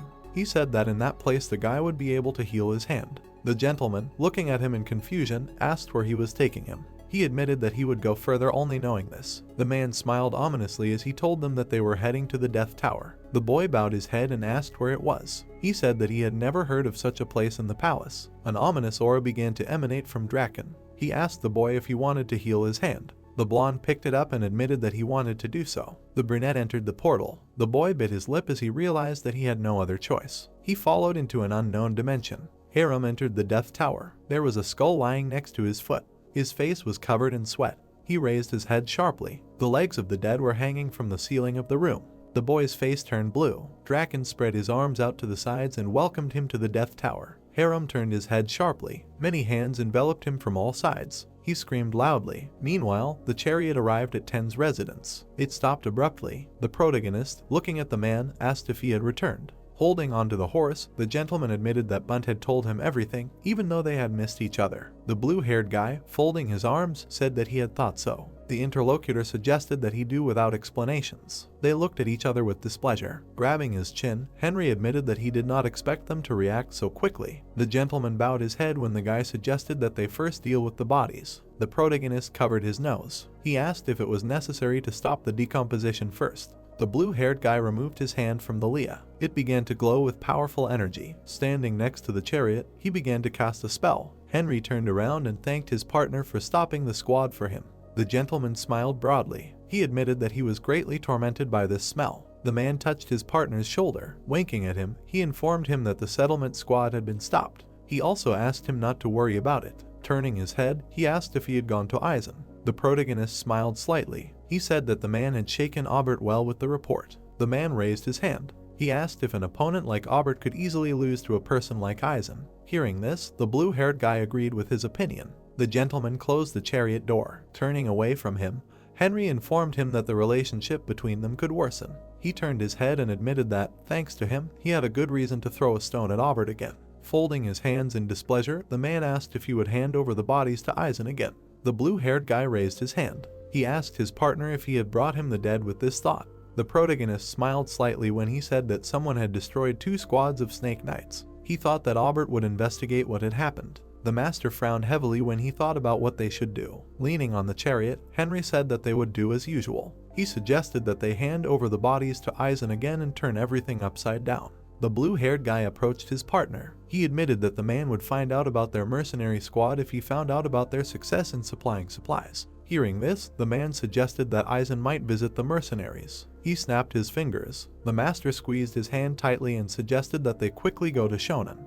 He told Henry that he would go with him this time. The blue-haired guy was surprised by this. The man smiled slightly. The protagonist turned his head. Looking at him slyly, he agreed with this proposal. He extended his hand and suggested that it was dangerous for them to go because Eisen had already seen his partner. The gentleman asked him what they would do. The man's mouth dropped open when the blue-haired guy suggested that he completely reshape his face. The partner asked him what he was talking about. Grabbing his collar, Henry asked him if he had heard of the magic of plastic surgery. The gentleman imagined someone transforming into a girl after hearing about plastic surgery. Images of beautiful heroines appeared in his head. He assumed that rich ladies used this magic. The man looked at his interlocutor in confusion. A blush appeared on his face. A drop of sweat ran down his cheek. He realized that his partner was going to change his appearance. Approaching him, he asked the protagonist to slightly correct his nose. A beautiful landscape appeared in the sky. Night fell. The light was on in the first room of the mansion. A stream of energy emanated from the hero's hands. A drop of sweat ran down the blue-haired guy's cheek. Exhaling heavily,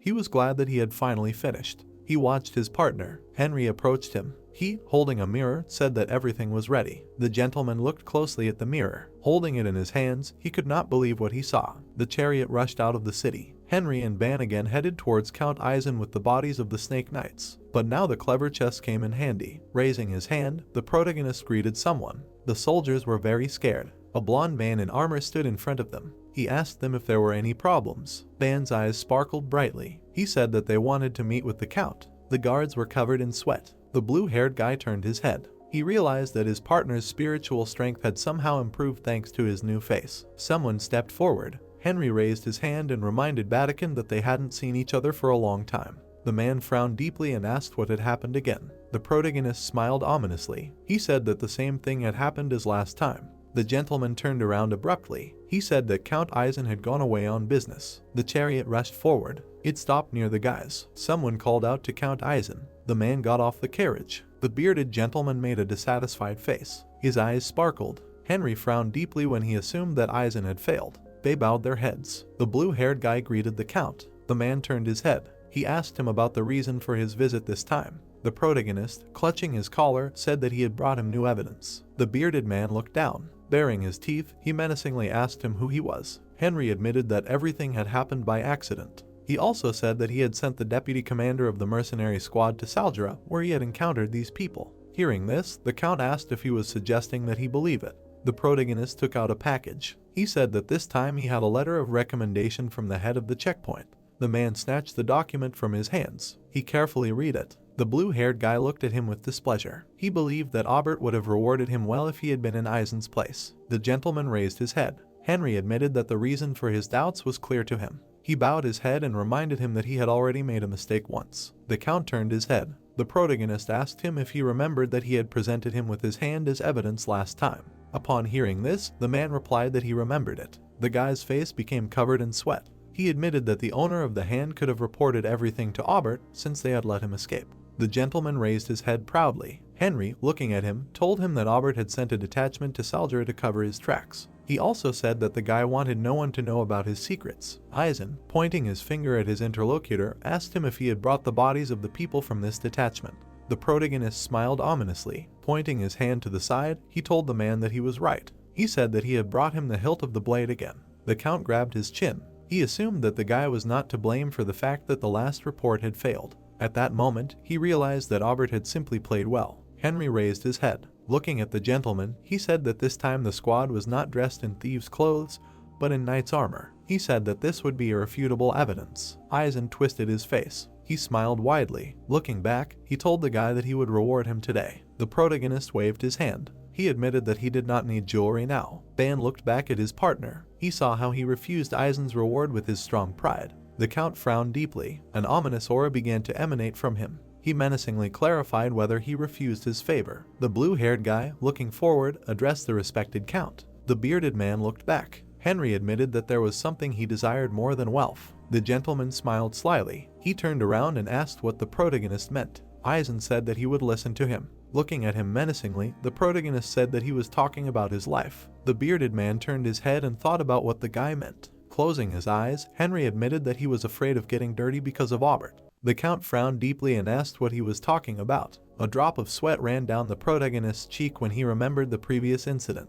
He said that now the bandits were not even stopped by the knowledge that they were knights of the imperial court. Ban was slightly embarrassed. He thought that his partner had good acting skills. The gentleman smiled and asked him if he was afraid of getting caught. Approaching him, the blue-haired guy admitted that with his actions he wanted to give him power. He asked what would happen to him if Aubert found out about him. Putting his hand on his heart, Eisen said that after listening, he realized that such a thing could happen.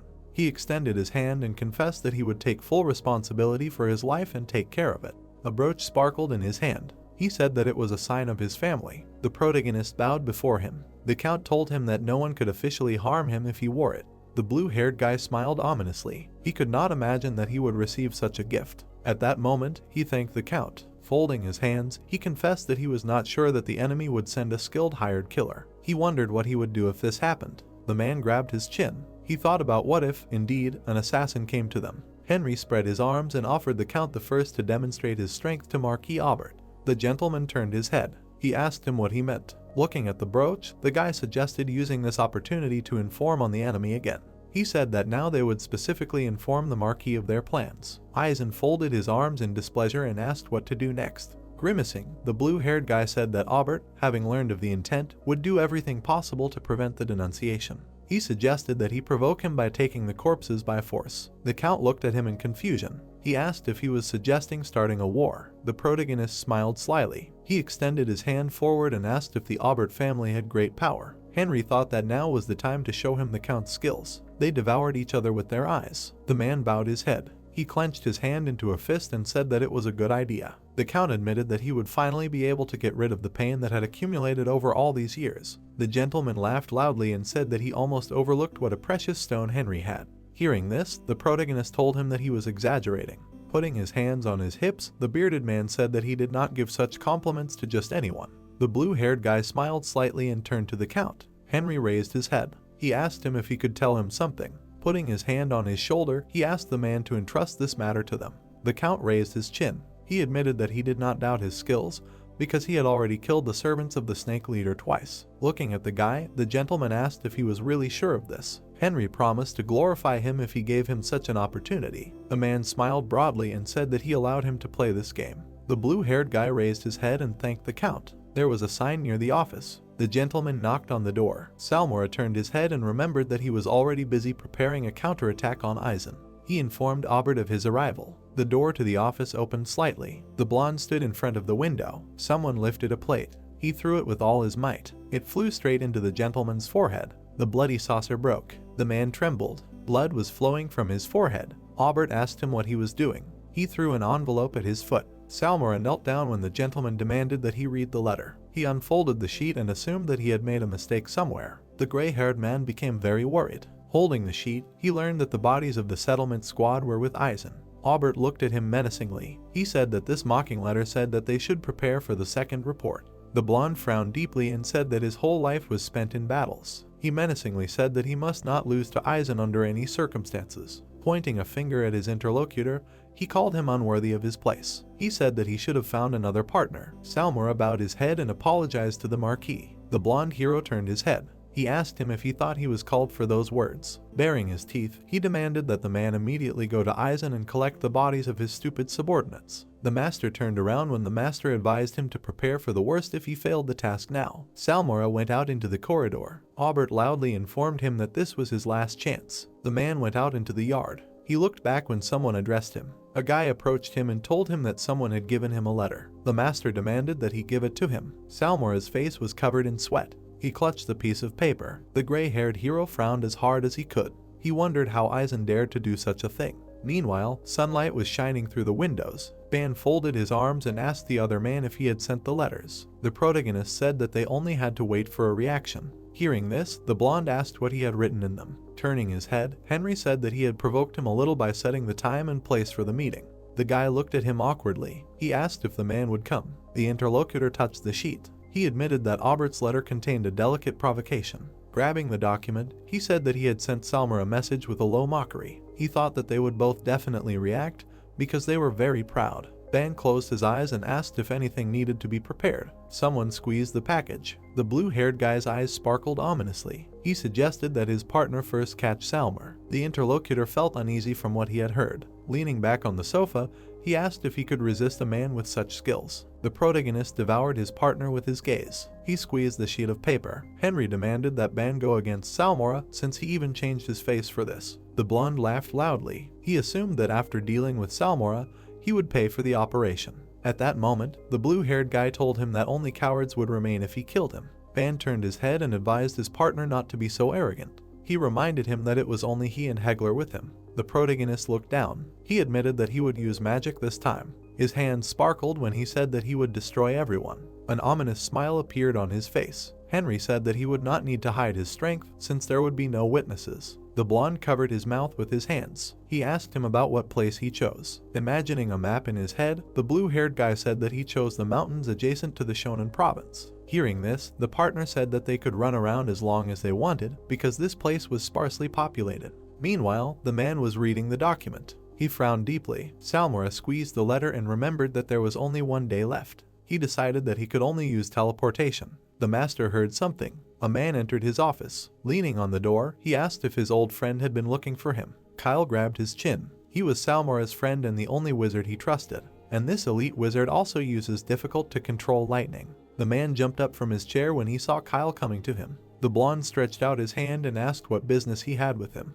Looking at him intently, Salmora said that something serious had happened. He read him the letter. The wizard folded his arms and assumed that his friend would not be able to take the bodies of his subordinates. He asked if he and the Marquis would be in a difficult situation because of this. The gray-haired gentleman extended his hand and admitted that he wanted to ask him for help with teleportation and such. He said that he was relying on him. Kyle made a displeased face. They shook hands. He smiled ominously when he admitted that he was just about to test the new magic on people. He also said that he would go with the disciples. Salmora, raising his head, thanked him and called him a reliable assistant.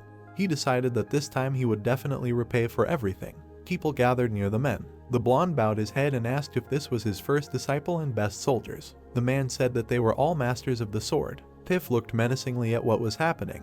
He is the commander of the first squad and the most capable of the 3 official disciples of Salmora. The soldiers were dressed in uniform. The first squad consists of 10 people, from which the next commander can be selected. Simply put, they are the strongest warriors of the Snake Knights. In front of them stands the formidable Piff. The man raised his hand. He asked the student if they did what he asked yesterday. The blonde, looking at him, said that the members of the squad got rid of everything that could be used to establish their identity. Salmora looked away. 3 guys approached them. Kyle turned his head and said that he wanted to introduce his students. He said that they are mages of the 4 circles and first-class wizards of the tower. He also said that these guys followed him and mastered the elements of nature. The blonde winked at his old friend, who asked if he called them geniuses. Kyle admitted that he decided to call only himself that way because there are many geniuses in the magic tower. The gentleman smiled widely when he realized that this was a strong statement. Runes appeared on the ground. The wizard demanded that everything be inserted into the teleportation circle. Someone grabbed the hilt of the sword. He pulled out the sword with the mark. Salmora raised the weapon and said that they were leaving. Their bodies were enveloped in strong mana. The guys disappeared. Birds were flying over the forest. A rune circle appeared in it. Someone's body began to appear. The squad found themselves in the forest. The man looked back and admitted that they had arrived on time. He suggested that they walk to the meeting place. The sky turned orange. Salmora met the main character. The blue-haired guy bowed his head and said that they did not keep them waiting long. The man raised his head and asked who he was. Henry smiled slightly and said that he had sent him a letter. The gentleman grabbed the hilt of the sword. The protagonist said that Count Eisen advised him to take only a knight and a magician. He extended his hand and asked if he could withstand all of them in such numbers. Kyle grabbed his chin and wondered what magician the stranger was talking about. He saw that the guy came one. The magician turned his head and advised Salmora to be careful because the magician could hide. He assumed that Eisen had become quite mean because he used to despise magic. The master raised his head and said that he came for his subordinates. He turned his head when Henry showed him where they were. His pupil narrowed. A boulder was created from his soldiers. The man's body trembled. The blue-haired guy admitted that he froze them because he was afraid that they would get hurt. Salmora grabbed his weapon tightly. Henry extended his hand. He said that he was not his opponent. The master bared his teeth and asked what he said. The guy clapped his hands. He offered his enemy a taste of hell. The man's body was enveloped in mana. He suddenly disappeared. Kyle frowned deeply and remembered that forced movement was a complex spell. He wondered who this guy was. The wizard raised his hand. He advised everyone to be careful because their opponent was not an easy one. The blonde looked at him intently. The protagonist remembered that this man was in the magic tower. The blue-haired guy smiled slyly when he remembered that this wizard's name was Kyle. He knows that this mage comprehended magic faster than his peers, but was aggressive. Lightning sparked in the wizard's hands. Henry assumed that the battle would be interesting, seeing the students behind the blonde following in his footsteps. The protagonist raised his head and saw a familiar face. He examined Piff and remembered that he was the first disciple of Salmora. The blue-haired guy realized that his memories were still alive after many years. Looking at the strong opponents, Henry decided that he had to be careful with Piff, Kyle, and those two. The protagonist smiled slyly. Putting out his weapon, he asked them if they were going to fight. The blonde pulled out his sword and said loudly that their captain would definitely survive. Frowning deeply, he demanded that the soldiers attack. The warriors pounced on the enemy. Henry watched them closely. He realized that they were different from ordinary mercenaries. Some kind of melody sounded. Salmora looked around. He was examining his palm when he realized that the guy had teleported him. Someone decided to attack him from behind. The man looked back. A sword was almost stabbed into his body. The weapon fell to the ground. Someone stepped on the blade of the sword. Salmora began to sweat when he noticed someone's presence. Dan appeared in front of him. Putting his hand on his belt, he reminded the master that they had not seen each other for a long time. The master pointed his weapon at him and demanded that he answer who he was. The blonde smiled ominously. He grabbed his chin and admitted that he was having fun from what was happening. He frowned deeply and asked him to take out his sword since he had come for the bodies of the servants. He reminded him that he had always been a talkative man. Salmora's sweat dropped when he suggested that he had met this guy before. Ban raised his head and realized that his opponent was confused.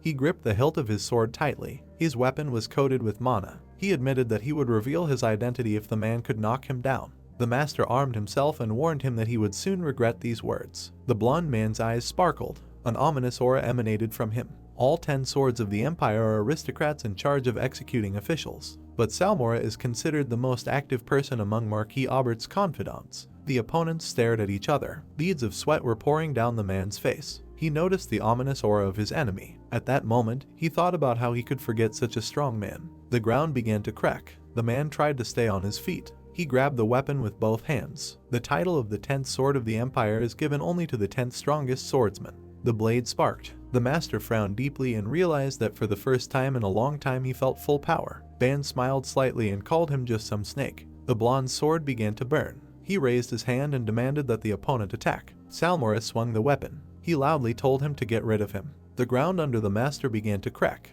The forest was illuminated by a flash. The blonde smiled ominously. The man quickly flew past him. He bared his teeth. His opponent evaporated. He asked him where he was looking. Ban jumped high. He frowned deeply and said that he was nearby. The master looked back. He covered himself with his sword from the enemy's attack. His face was covered in sweat. The boy attacked him again. The blonde smiled ominously when he realized that the enemy's sword had become dull. He said that this is what would happen if he neglected training.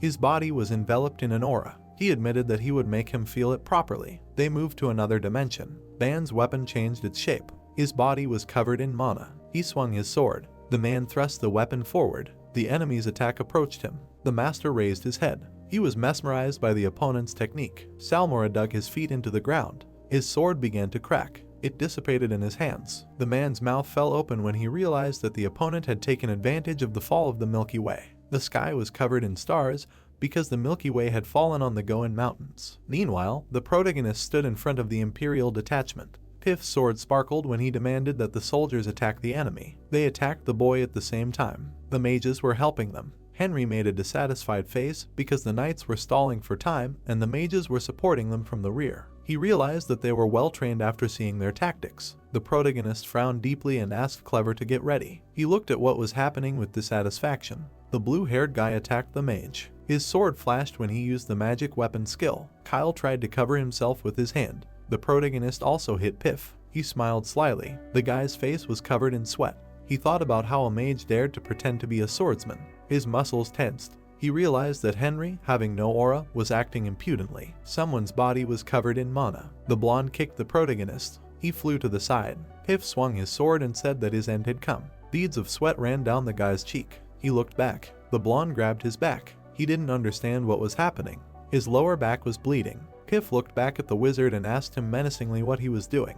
The man was holding a bloody blade and called out to his master. The blonde's tongue turned white. He wondered why he was starting to feel dizzy. The commander fell to the ground. The blue-haired guy smiled ominously when he realized that Piff had been affected by the poison. The blonde's mouth was filled with foam. Someone dropped the dagger. The wizard had also been affected by the poison. Kyle waved his hand and demanded that the students quickly heal their partners. They began to cast a spell over the guy's body. It began to sparkle. 2 bodies were lying on the ground. The dead Piff was surrounded. The wizard looked at what was happening in confusion. He didn't understand how the sword master had died so easily. Kyle turned his head and realized that Salmora was gone and the commander was dead. He looked back at the second body. The man realized that his apprentice who killed Piff had passed out. He turned his head sharply. Kyle assumed that the guy was to blame for everything. The protagonist stood up. Henry rubbed the back of his head and admitted that he thought he was dead. Henry noted with a wry smile that he thought he really was dead. He began to stretch his arms, praising Clever for a good job. A corpse lay on the ground. Steam came out of its mouth. A cat with a knife in its teeth appeared next to it. The guy smiled smugly and said that his poisonous blood was on the dagger, and in such situations, poison is very useful. The spirit smiled when he said that Kyle's subordinate did not betray him, and this man was to blame for everything. The mage imagined the knights and girls, thinking that this was possible thanks to the pride of the knights, who focused only on the aura. Henry grinned evilly. Kyle looked at him with clenched teeth. He furrowed his blonde brows, exclaiming that he dare not. Blue seals began to appear around the man, and the blonde exclaimed that he forgot his place. The boy looked with surprised eyes, thinking that this was a spell from the magic tower. He ran forward, using blink. The mage frowned. He reached out his hand to Kyle and used freeze. His face began to be covered with ice. The blonde froze with a shocked look. While Henry held his face, a woman's scream was heard. The boy turned his gaze. 2 girls were running towards their teacher. Henry rushed at them, thinking that as expected, mages are slow. He swung his hand behind the girls' backs. They froze from the sharp pain. When the sorceresses fell, the mage told them to practice more. Knights ran towards him. The boy's face darkened and gritted his teeth. His hand touched the ground. An iron wall appeared in front of him. The knight stopped on the other side. Henry stood next to the mage. Kyle perked up when he was called. The guy told him to blame his ignorance for choosing Salmora with an evil smile. He grabbed the man by the scruff of the neck. Jumping up, he used fly. The blonde looked at him with frightened eyes. The mage used freeze with a smile. The man's body began to be covered in ice. Ice crystals began to appear on the ground. One of them began to grow upward. Henry hung over a large, sharp piece of ice. He pulled Kyle closer to him. Approaching his ear, he said goodbye with a smile. Henry let go of his hand. The blonde screamed, starting to fall. Shock appeared in his eyes. The man looked at the sharp crystals. He closed his eyes, realizing that he was finished. The guy pointed his finger and used ice beam. Kyle's body was completely covered in ice. He found himself on top of a long crystal. The mage watched from the sky. He smirked and mentally noted that a wise teacher usually gives a chance to a foolish student. Henry looked at the knights from the air, thinking that even sword masters looked insignificant from here. Lightning sparkled on his hands. He looked with a gloomy face, mentally telling the knights to feel fear of the mage. The warriors looked up at the light in fear and asked what was that. The mage loomed over them, emitting dark lightning. The knights began to turn around, exclaiming that they needed to get out of here as soon as possible. Henry grinned wryly, thinking that only fools thought that knights were the best and pride would be their undoing. Eyes burst from the sky. The guy pointed his hands forward, telling the lightning to fall. Lightning began to strike the ground. The frightened knights ran away. The light was approaching them. It began to envelop the men's bodies. Lightning covered the warriors. It continued to sparkle. The silhouettes of people began to blur. Lightning struck the ground. Unattended blades lay on it. Henry grinned with an evil look. Night covered everything. A red flash burst in the forest. A huge explosion was heard. A man's body lay on the ground. Salmora, glowing blue, mentally noted that he was still breathing thanks to the aura, but his body was crushed. The man froze, powerless. The man with the sword smiled. Ban stood next to him, asking if he was still breathing. Salmora coughed up blood. He gritted his teeth in anger, asking if he was Ban. The blonde man crouched down next to him and asked if he had finally understood everything. He thrust his sword next to his face and said that he had been looking forward to this day ever since the Archduke died. The boy loomed over him with a grim expression and told him to remember the people he had killed. He added that he had no right to complain. Ban gripped the hilt of the sword. He raised it above the man and asked if he was ashamed to bear the title of the 10th sword of the Empire with such skills. Salmora, with a frightened expression, asked him to stop. The blonde man thrust his sword into him. He gritted his teeth in anger, noting that he was too loud and even dared to say his name. The boy straightened his back and said that one was finished, but he still had a long way to go. He grabbed the body by the leg. Salmora's hand slid along the ground. Dragging the corpse behind him, Ban said that he hoped Henry was okay. The blonde came to the mage. The dark-haired man smiled and said that he knew he would finish Salmora. Ban turned his head and asked why there was only this blackened man here and where did the other knights go. The boy stretched tiredly and said that he gave them a small demonstration of his abilities. The blonde touched his chin and began to ask if this was too suspicious. Henry pointed back at the block and said to take a better look there. Ban touched the ice with his hand and asked who was this. The boy crossed his arms and said that it was the mage of the 5 circles, Kyle, and counting him, he captured 4 wizards. The blonde turned and asked if they were alive. He noted that earlier he said that witnesses cannot be left. The dark-haired man snapped his fingers. A blue light appeared on his hands. The block with the man inside began to crack. It fell to the ground. Henry waved his hand. The ice began to thaw. Kyle began to gulp air. When he got up, the guy asked if he had come to his senses. The blonde man froze, breathing heavily. He looked at the man's corpse, mentally noting that Salmora was dead and now it was all over. His knees trembled. Henry leaned towards him, mentally noting that he had quickly assessed the situation and it seemed that his lessons had not been in vain. He asked if his name was Kyle. The mage lowered his head and exclaimed that it was. There were 2 corpses lying nearby. Swords were scattered on the ground. The dark-haired man smiled grimly and said that they were all dead. The man bowed before him and said that he would do whatever he asked if he would spare him. He was shaking and clenching his teeth. Henry squatted down and asked if he really would do everything he asked him to do. He threw the bloody knife to the man. Kyle picked it up. He looked at the girls lying on the ground when the guy asked him to kill his students. He pointed back and said that if he did, he would spare his life. The blonde with the dagger trembled. Ban looked at him with angry eyes. Henry loomed over the mage, shouting loudly that he had promised to do everything he was ordered to do, and now he had to prove it. Kyle closed his eyes in fear. He rose to his feet. The man with frightened eyes picked up the dagger, mentally noting that he was sorry, but he had to survive. The blonde swung the blade. The sword hit the knife. The dagger flew to the ground. Henry walked past the mage and said that although he was pretending to be weak, he still had a core. He added that they would still need such a person, and he would not kill him. The guy pointed the sword at the girls and said that this does not apply to the students. Kyle froze in horror, realizing that the wizards are the wealth of the Empire, and the magic tower knows that he took them, so if they die, he will be imprisoned as a traitor. He thought about how his life will be ruined, and he cannot allow this. The blonde lowered his head and began to ask for mercy for them, because they were just following his orders. The dark-haired man turned and laughed, mentally noting that the magician is really smart. Kyle confidently asked the guy to be merciful. Henry smiled nervously and noted that earlier he himself almost killed them, and now he was asking for mercy. He mentally noted that he even liked this stupid selfishness. The guy put away the sword and said that so be it, he will not kill their students. The man smiled happily. The dark-haired man pointed his finger at him and said that he would have to pay for their lives. The blonde man bowed his head and said that if he was asked to give up all his property, he would do it, and even if he had to bark like a dog, he would do everything.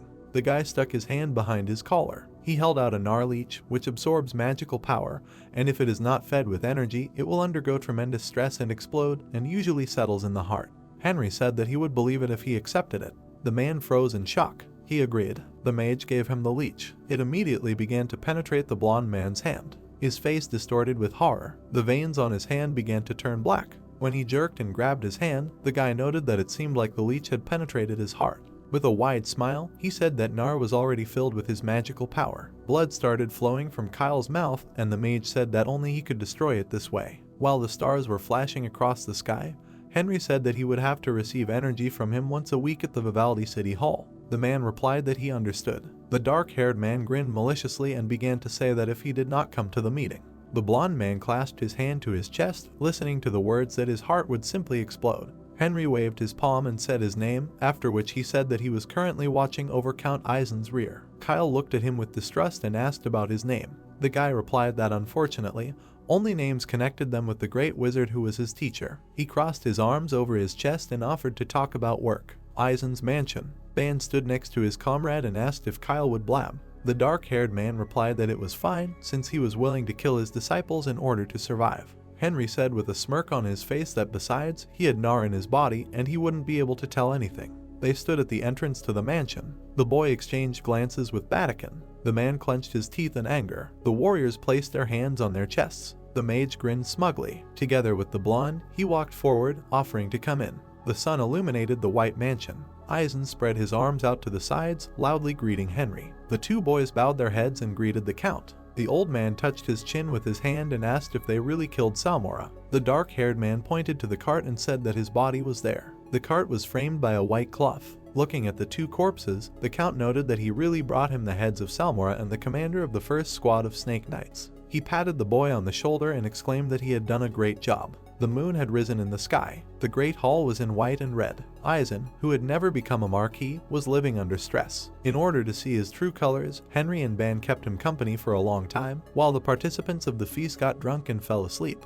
The three were sitting at the table, and the boy mentally noted that only the count was left. He raised his mug of drink and exclaimed that he could not imagine that such a talented person existed. The dark-haired man hit his comrade with his elbow. The blonde glanced at him. He got up from the table and grabbed his head, saying that he had overindulged a little and needed to go to the restroom.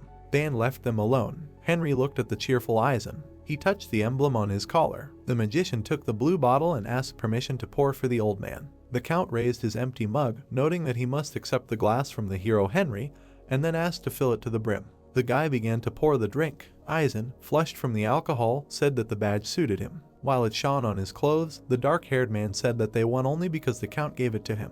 The old man began to drink the alcohol. The magician smiled and asked if he had something to say. Eisen put down the empty mug. He put his hand on the table and declared that the guy was a person recognized by him, so he could speak calmly. Henry grinned contentedly, mentally noting his stupidity. Sitting opposite the count, he said that he believed that he deserved a higher position in society, after which he asked if he wanted to hear his plan. The old man smiled maliciously. He took the mug again and laughed, saying that Henry was a man with great ambitions, and then said that he wanted to hear his plan. The dark-haired man, with a smile on his face, began to say that first it was necessary to make sure of the success of the second report, and then they would discuss this matter. Eisen pointed his finger at him and asked if he really did not trust him. The boy bowed and began to say that he simply wanted to say that if he had such loyal assistants as he, the first report would not have failed, and he would soon become a marquis. The old man began to grin slyly, calling the magician an impudent one. He extended his hand forward and said that he would give him another chance. The count crossed his arms and added that the chance to become his servant. The boy began to rise. He put his hand to his chest and thanked him, noting that he would carry out any order from him. Henry smirked and said that he would immediately prepare everything for the second report and later reported the success. Aubert's mansion. The man sat at his desk. He rubbed his chin, wondering why Salmora was not here yet, although 4 days had passed. He pulled back the curtain. Aubert looked at the reflection in the glass and wondered if Eisen had defeated him. The man turned away, thinking that this could not be true. A man entered the room and called the Marquis. The blonde man's face distorted in shock when he was told that Eisen had submitted a report again. The sky was covered with stars. Many people gathered around a large table. The man looked at the count, trying to understand what he was planning this time. The Marquis hung his head with a gloomy look. Eisen grinned contentedly. The blonde man bit his lip in fear. The Emperor grimaced in displeasure and asked what this time. Alfred looked away and said that Count Eisen had filed a report again. Silver Jackson, sitting at the head of the table, what happened this time? The old man stood up and said that there was an insolent man hiding in their ranks who was mocking the ruler behind his back. The Emperor propped his face on his hand and said that there were many insolent men in the country. He asked who it was this time. Eisen smiled maliciously and said that it was Marquis Aubert. Silver Jackson froze with shock in his eyes. The blonde frowned. The Emperor clasped his hands and asked on what basis he was accusing the Marquis. Eisen stood silently. He waved his hand and said with a smile that like last time, he had prepared a lot of evidence and would show it with permission. Silver Jackson closed his eyes and asked him to show it. A loud voice asked for evidence. Moonlight seeped through the windows. The Emperor looked at the corpses of men, and the Count said that this was the body of the commander of the 3rd Squad of Snake Knights as well as his men. Eisen waved his hands and exclaimed that even before the first report, Marquis Aubert, in order to get rid of the evidence, tried to kill the Salzra exiles and witnesses, the checkpoint chief and the soldiers. Silver Jackson rubbed his chin and asked if the Marquis had drawn his sword against the soldiers of his own empire in order to get rid of the traces of the crime. He furrowed his dark brows, asking about the Imperial Knights. Eisen showed the document and confirmed. He showed the seal of Bunt and said that this was the testimony of the checkpoint chief in Salzra. The Count clenched his fist. Eisen frowned deeply and realized that Henry was right when he said that it would not be enough. The king bared his teeth. He asked the blonde if he had anything to say. Aubert took out a piece of paper. Looking intently at his interlocutor, he said that this was only half the truth. The man turned his head and asked him what he meant. The blonde put the document on the table. He said that he admitted his guilt and showed his sincerity after the first report. Aubert made a dissatisfied face. He said that he sent other knights to correct the mistake made. The Count frowned deeply. The fair-haired guy admitted that he never intended to destroy any evidence. Eisen's facial muscles tensed. He called Aubert an impudent man. The man turned his head and menacingly clarified how he dared to lie so vilely. The blonde man frowned deeply and told the Count that he was acting strangely. He asked how he could be unfairly accused twice in a few days, citing the bodies of the Snake Knights and the testimony. Aubert raised his hand. He admitted that he also suspected him of this. The king folded his arms in displeasure. He asked if Eisen was intentionally lying to harm him. The blonde man bowed his head. He said that the envious man had always hated him and Alfred because they were marquises. The gentleman raised his fist and said loudly that Aubert was trying to avoid the main issue. The blonde man spread his arms out to the sides. He reminded that Bunt was the current head of the checkpoint. The king frowned deeply. The guy said that this man was a member of the founding faction along with Henry in the past. Aubert bowed his head and admitted that he was overcome with awe. He raised his head and said that the Count was trying to incriminate him in something, because he wanted to take away his title of Marquis. Eisen bared his teeth. The man grabbed his head. He realized that just the word about the founding faction was giving him a headache. He remembered the bearded gentleman who had begged him to kill him. The king trembled all over. Someone smiled ominously. The blonde raised his hand and said that the accusations were serious. He suggested that he listen to the opinions of the archdukes in order to distinguish truth from lies. Eisen tensed up greatly. He looked menacingly at the guy and called him impudent. The blonde proudly raised his head. He asked the Count what he was allowing himself to do in the presence of his majesty. The man spread his arms out to the sides and addressed the lord. The king extended his palm. He said that Aubert had a point. The lord believed that it was necessary to find out exactly what was true. The blonde smiled sinisterly when he realized that his plan had worked. Eisen touched the fur coat. He told his majesty that he was right. The king looked back at his master. The bearded man hoped that the right sentence would be followed by a proper punishment. The boy's face was covered in sweat. He wondered what the Count was planning. Eisen turned his head sharply and addressed those outside. Looking at the door, he demanded that they bring what he brought with him. The blonde looked at the king in confusion. The man looked back at them. He said that he did not say that there was only one evidence. Servants entered the office. They were dragging a prisoner with them. 2 bodies were rolled into the room. The master said that the 10th sword of the Empire was brought with the wizard from the magic tower. He pointed at them and said that they were the second evidence. The blonde man bowed his head when he thought about Salmora. Eisen turned his head. The man approached the boy. He told him that the second body belonged to the commander of the 1st Squad of Snake Knights. The king frowned deeply. Aubert looked at what was happening with displeasure. The Count loudly asked about what happened to the soldier who is the 10th sword of the Empire. The bearded man bowed his head. He decided to use Kyle because everything happened as Henry said. The king looked at him with displeasure when he was addressed. Eisen put his hand to his heart and admitted that he had committed a fatal offense. The Count turned his head sharply. The man looked up. He said that Salmora, Piff and all the members of the 1st Squad of Snake Knights died by his hand. The man knelt down. He admitted that he had no other choice because otherwise he would have to say goodbye to life. The men began to whisper. The king clenched his hand into a fist. His face turned blue. He assumed that Salmora was trying to kill him using the knights. Eisen smiled slyly. He raised his head and told his majesty that he was right. Aubert's face was covered in sweat. He extended his hand and said that it was a lie. The king pointed at him and demanded that he shut up. He promised that he would not skimp on severe punishment if he dared to open his mouth again. Kyle bent over the bodies of his comrades. His entire face turned blue. The count looked at him and asked if he was the wizard. Eisen turned his head and said that the man had come for his head along with Salmora. Someone stepped forward. Kyle fell to his knees. The king looked up and sternly asked if Eisen was telling the truth. The wizard bowed his head and said that the lord was right. A drop of sweat ran down Aubert's cheek. Kyle said that the Marquis had ordered Salmora to kill Eisen. He looked at his partner's body. The wizard admitted that he could not refuse to help him. The count, frowning deeply, asked why the man had approached him. The gentleman with glasses rose to his feet. He said that they needed teleportation magic because Eisen's house was far from the capital in Shonen. He also admitted that he was a fellow countryman from Salmora. The wizard trembled all over because the emperor continued the interrogation. He remembered how a creature lay on someone's hand. The man told him that he would believe if he accepted it. Kyle grabbed his heart. Someone suggested that the monster had penetrated his heart. Then the brunette raised an eyebrow. He threatened him that his heart would explode if he did not come to the meeting. The wizard was covered in sweat. Drops of sweat were pouring down his body during the interrogation. He answered as Henry had ordered him.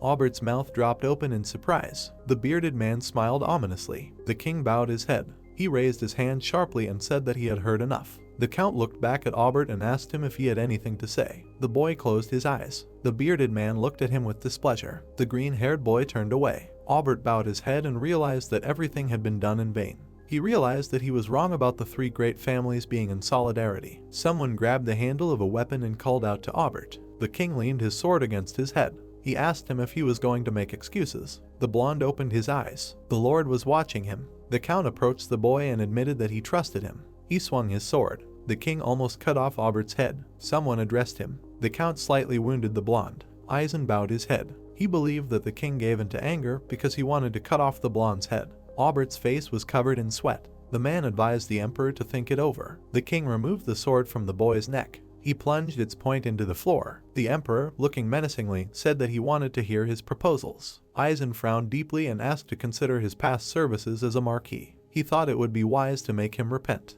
The emperor turned his head and asked if he should lock him in prison. The gentleman smiled ominously when he suggested exiling the boy to Sala. The blonde's body was covered in sweat when he heard about exile. The king picked up the weapon. He threw it on the floor and said that this was an excellent proposal. The emperor said that he would follow this advice. The count extended his hand and told him that the mark of a traitor would be placed on Aubert's forehead. He demanded that the servants send him to Sala. Aubert frowned deeply when the emperor spoke the order. The man grabbed Eisen's shoulder. Approaching him, he apologized for his ignorance since they were not truly loyal to him. The gentleman said that he would take over the affairs concerning Sala and see to it that everything was completed.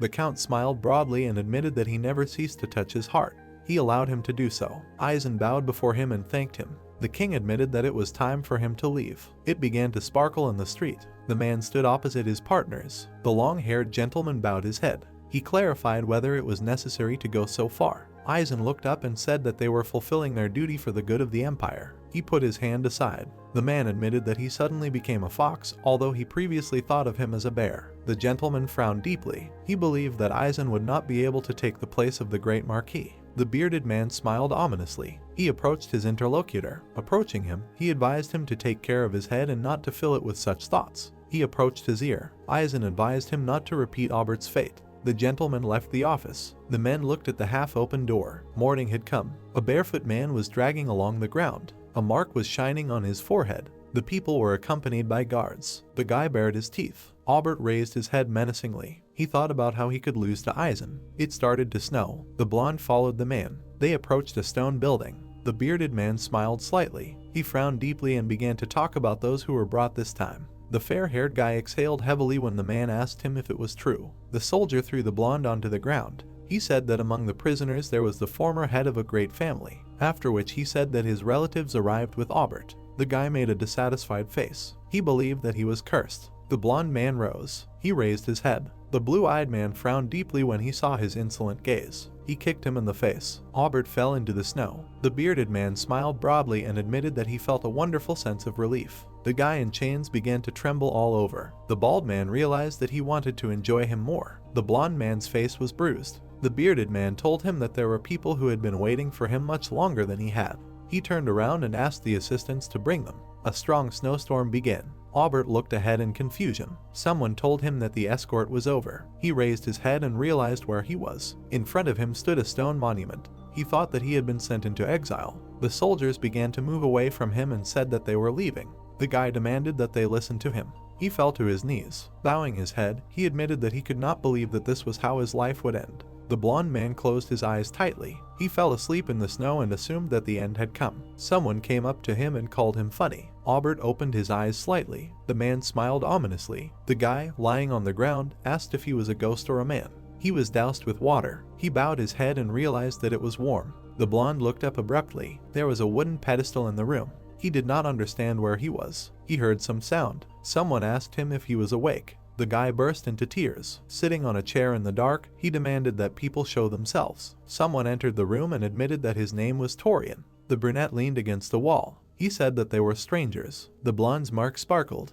He asked how he dared to do this to him, knowing who he was. Behind the angry marquis, someone began to discuss him. The man approached him. He raised his head and said that they were the same when they were exiled. Aubert tensed up greatly. Torian said that they were the exiles he had condemned. The boy was surrounded from all sides. The brunette swung his stick. The blonde's face was covered in sweat. He asked them to stop. Blood began to flow out of his body. The bearded man bowed his head and said that this was only the beginning. Someone with a stick approached the boy. He looked up when he was advised to prepare. Aubert did not know that this would happen. Cobwebs gathered on the bars. He saw his legs in shackles. Sitting on the floor, the blonde assumed that he was in prison. He bowed his head and remembered that he was given a restorative potion after being beaten to death. Aubert frowned deeply when someone asked him if he was awake. Seeing a man in uniform, the boy asked him who he was. He had a bunch of keys in his hands. The blonde turned his head. He confessed that he was a prison guard sent by the Empire. The guy behind bars asked if he was sent by the Empire. The man said that he was following him.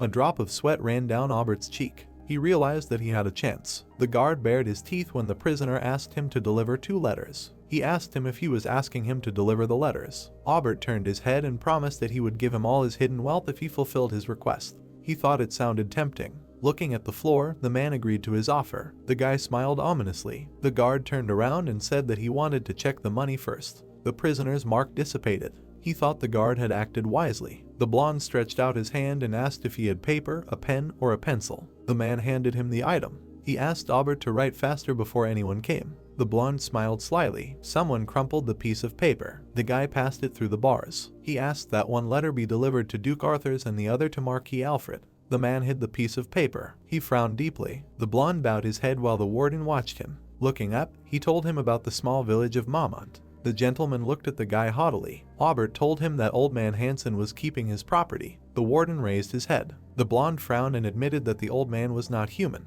A huge palace appeared in his mind. He said that this is what he called the vault created in the magic tower. Aubert said that it would not betray him. The man smiled slyly. He raised his hand and reminded him that he would need a key to get in there. The guy grimaced when he realized that the warden was smart because he knew about it. The blonde man tensed up a lot. Bowing his head, he told him to wish for a drink of salt water. The gentleman put his hands behind his back. He said that he would hand over the letters when he received the treasure. The prisoner grabbed the bars. He smiled widely because he thought that he would be saved. An ominous aura began to emanate from him. He knew what would happen when the warden handed over the letter. The guy leaned against the wall. He asked the man if Aubert tried to bribe him. The man's body was covered in an aura. The protagonist transformed into his body. He put his hand aside and admitted that it happened as he said. The blonde man looked back at him. He asked what Aubert asked him. Henry folded his hands and said that he wanted him to hand over the letters to Arthur's and Alfred. Hearing this, the interlocutor realized that the prisoner had not changed. The blue-haired guy clenched his fist. He said that now not a single member of the Aubert family will be able to use the aura, and he also believes that from now on all his plans are ruined.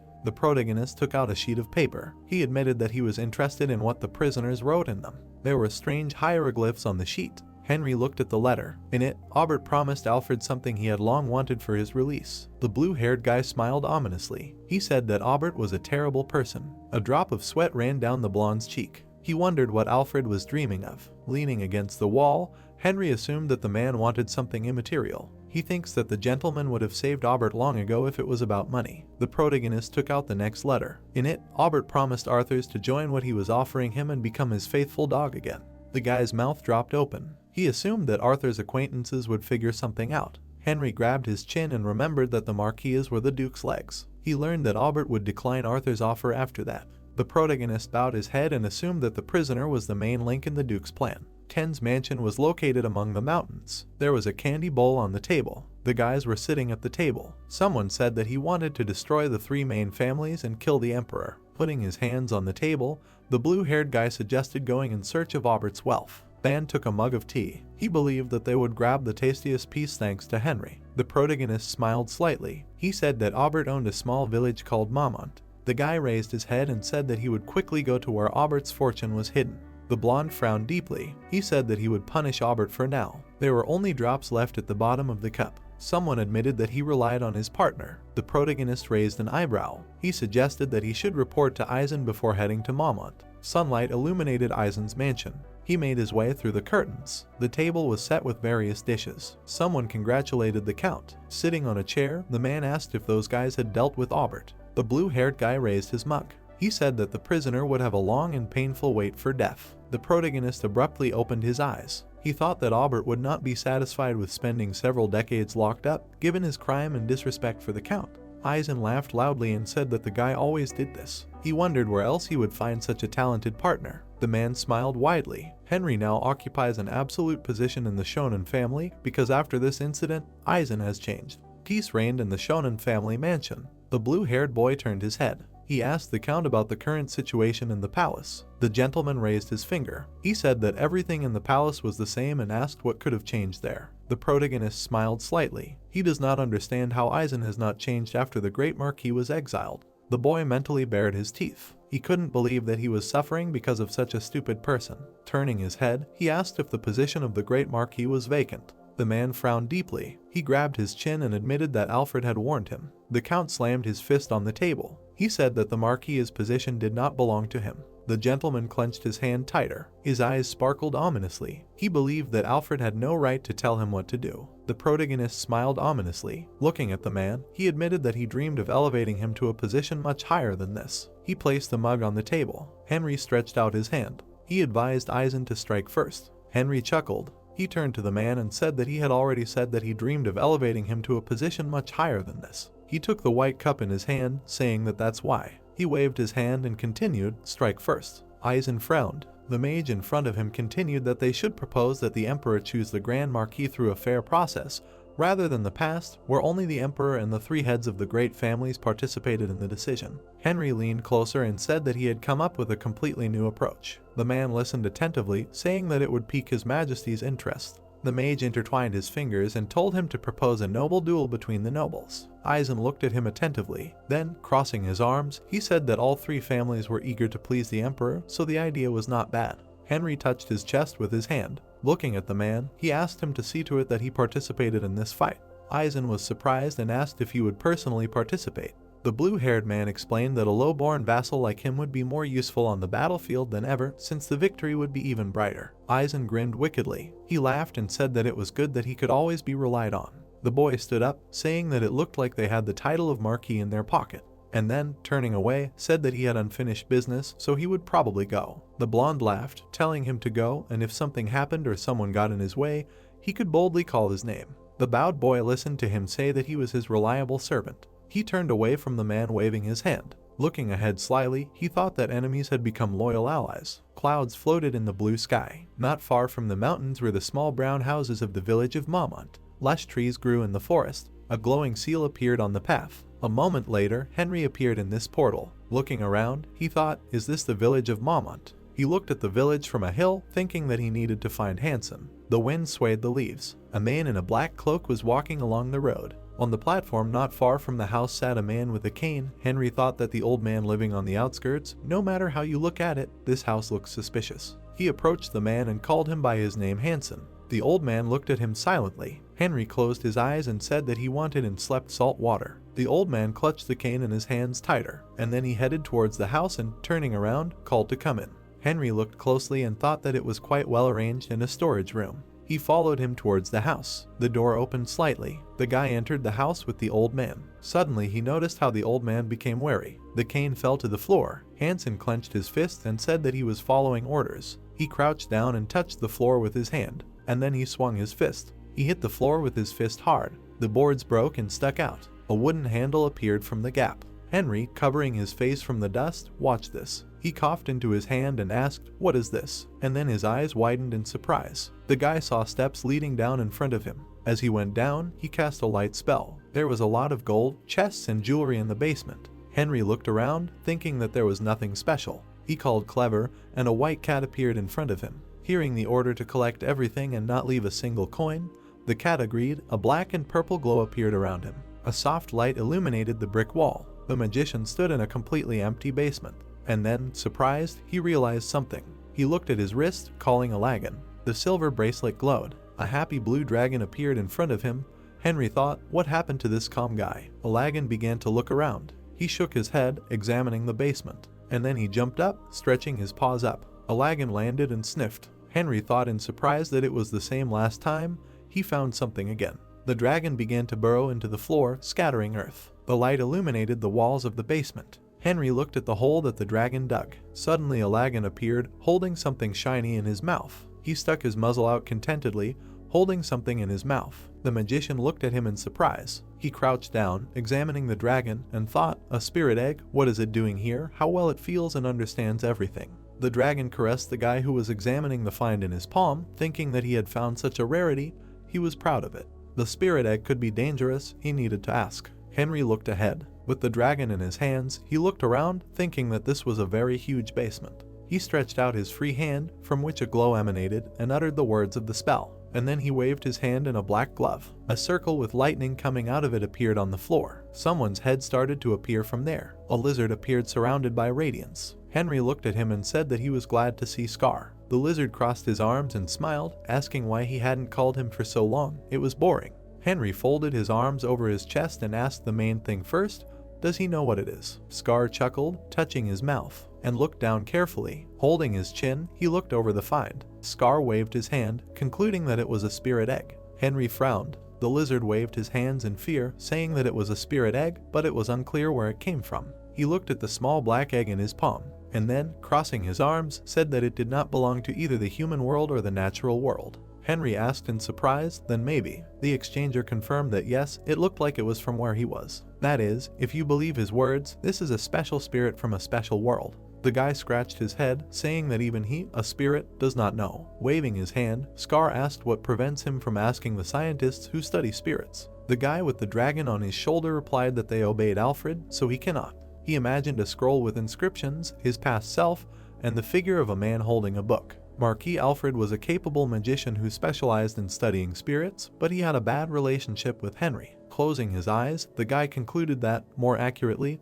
they were enemies. The lizard shook his head and spread his hands, saying that then nothing could be done. This is all he can do. Henry looked at his forearm, and then made a cut with his claw, letting out blood. He placed a small egg under the skin, thinking that he would have to take it with him. Under the blue sky, a white imperial palace with red roofs towered. Silver Jackson sat at the head of the table with the aristocrats. A few days later, a meeting was held in the emperor's palace to select a new marquis. Henry gave Eisen clear instructions on how to conduct the conversation. Silver Jackson rested his head on his hand and said that the marquis position had become vacant. The man in the crown asked if there was anything to think about. Since Count Eisen had distinguished himself, would it be unfair to give the position to him? Alfred stood up from his seat, frowning. He looked at the emperor and said that it was wrong. Silver Jackson asked gloomily, why? Touching his chest, the marquis said that if he gave away an important position based on merit rather than ability, it would definitely have a negative impact on the country's policies. The man looked at him with displeasure. The brunette leaned on the table and continued that he was only speaking to give the other counts an equal chance. Silver Jackson chuckled and thought that equal chances sounded reasonable and he liked it. He said out loud that his words made sense. What should he do then? From the other side of the table, an appeal to the emperor was also heard. Alfred waved his hand and said that he also agreed with Marquis Alfred. Silver Jackson scratched his chin and said that yes, he is a true loyal subject of his country. The man in the blue cloak bowed and said that he was exaggerating. He looked ahead attentively. Eisen remembered writing down the instructions that Henry gave him and thought that everything was as he said. It was not in vain that they trained. Alfred was excitedly thinking why the Count agreed. Usually he would argue and make noise. What happened? The brunette sitting next to the smiling Eisen was wondering if the rumors were true, and he really was a sleeping dragon. Wasn't the pretentious fool in front of him? Eisen smiled contentedly. The man waved the golden goblet, spilling red wine, and said that they needed to discuss how best to choose the great marquis. Holding the glass in his hand, Silver Jackson said that they should not try to adjust to him, but just suggest a good way. Eisen looked at him and asked if he could suggest something. Taking a sip, Silver Jackson said, "Of course, he has a good idea." The man smiled. Looking at the Emperor, he said that since they all have roughly the same skills, why not have formal duels and test their strength? Putting down his glass, the Emperor asked solemnly, "Test your abilities in combat."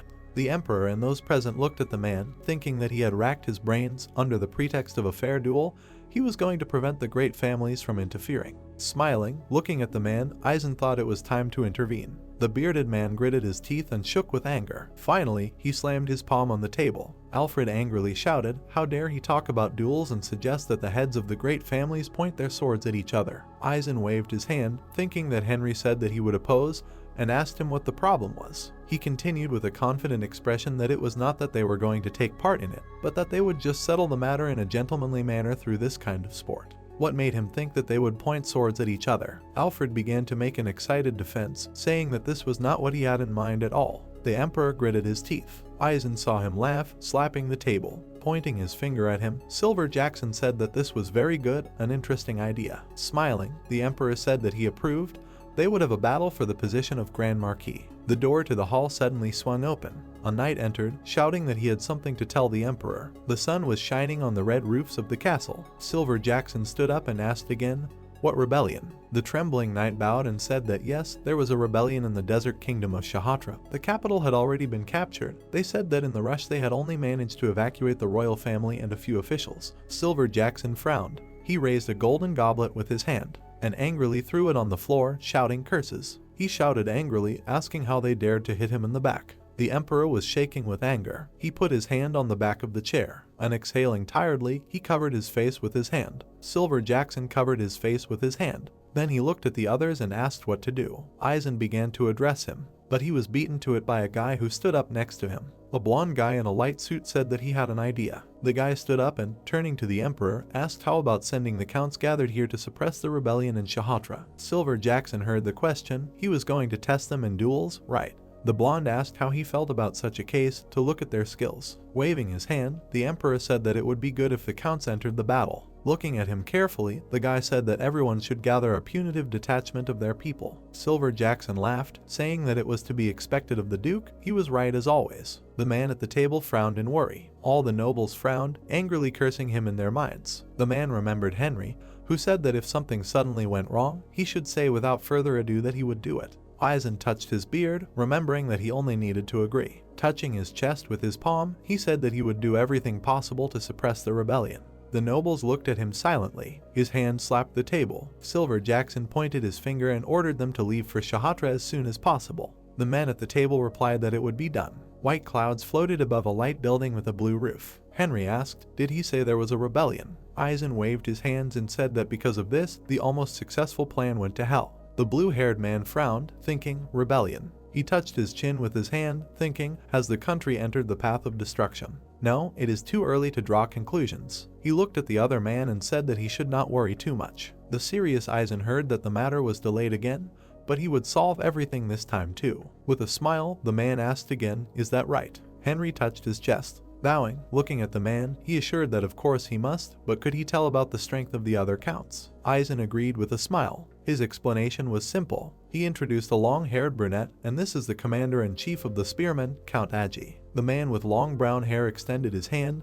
This is the commander of the archers, Count Falcon, and himself. These three counts hold important positions in the imperial army. Henry spread his hands, saying something. After listening to Eisen, he emphasized the special conditions of the desert area of Shatra. The man thoughtfully imagined the desert. The mage said that for the strategy it was necessary to assess the strength of the shonen family. The blue-haired man held the documents in his hands, which he did, not forgetting about the provisions and weapons. Aizen entrusted him with all his soldiers. Under the clear sky stood the building of the mansion. Henry touched his chest, saying that Shatra was a desert, so he would take care of the preparations. Aizen looked at him, agreeing. He patted the boy on the shoulder and said that he entrusted it to him. The boy thanked the count with a smile. He clenched his fist, thinking that finally, with a determined look, he thought that it was time to use something.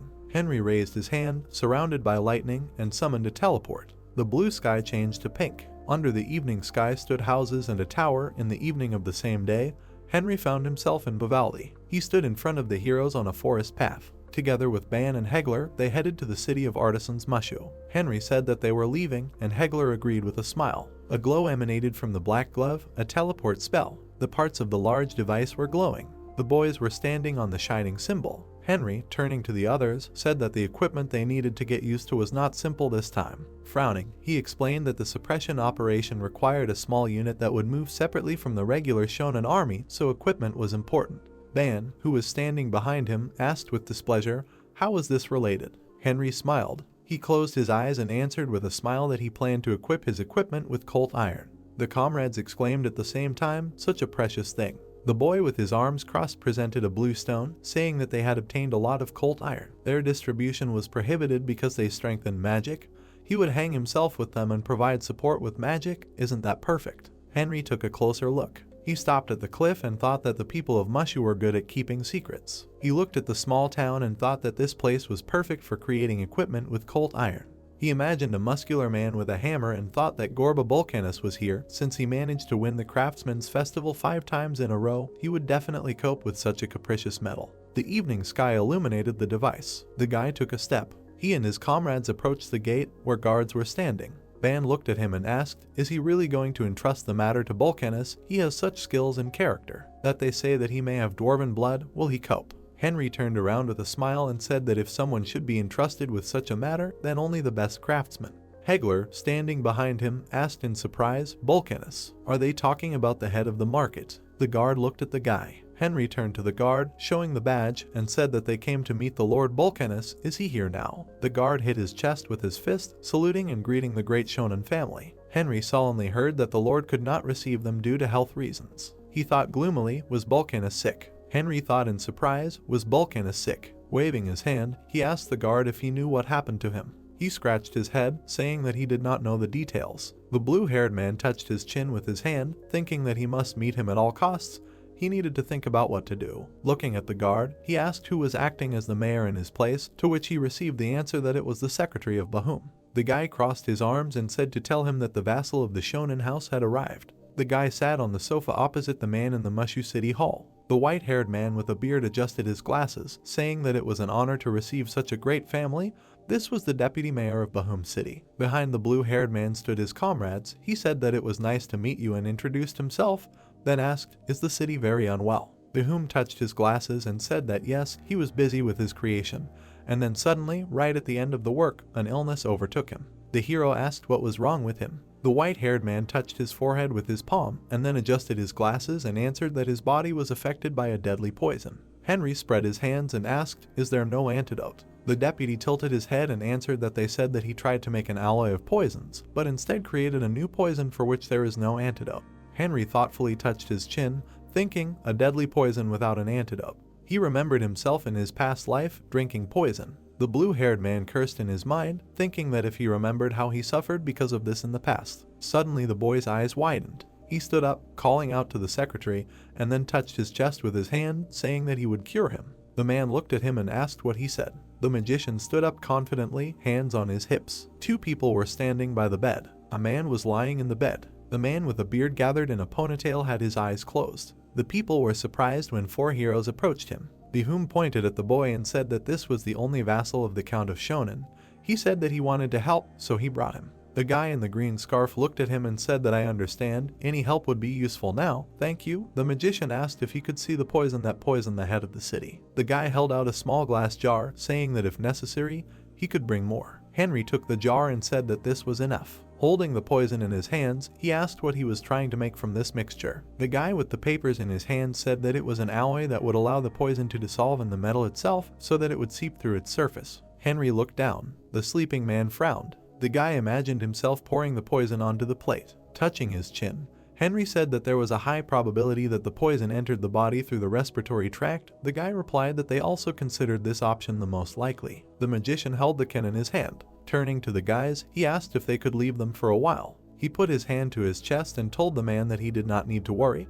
He gave the word of the shonen family that nothing would happen to the master. Behum pointed his finger and said that only 1 hour. The blue-haired man nodded. He and his comrades remained by the bed. The face of the lying Vulcanist darkened. Ban waved his hand, asked Henry if he was sure that he could handle it. Even the mushu doctors were powerless. The hero rolled up his sleeve and asked if he had ever heard of an antidote poison. The men looked at him in surprise. Hector asked if he was going to treat him with poison. The guy took the scalpel, saying that he was right about something. He brought the scalpel to his hand. The heroes heard that he had once absorbed a venom heart, and his blood had become the strongest deadly poison in the world. Blood was running down the guy's hand. He said that it was an antidote. He clenched his fist and continued, "You can get it by boiling his blood." A man with a darkened face was lying on the bed. On the table next to him were 2 containers with a dark liquid. Henry stretched his palm over them, thinking that he would first raise drops of blood into the air, and then the blood in a small plate splashed up. The magician looked at the rising drop and then heated it. A ball of flame burned between the guy's palms. He looked at the burning drop of blood and said that he would start to remove the poison well. He brought a plate to the man's mouth, saying that it would hurt. He poured blood into his mouth. Vulcanus' eyes widened. He coughed, splashing out blood. A drop of blood hovered above Henry's fingers.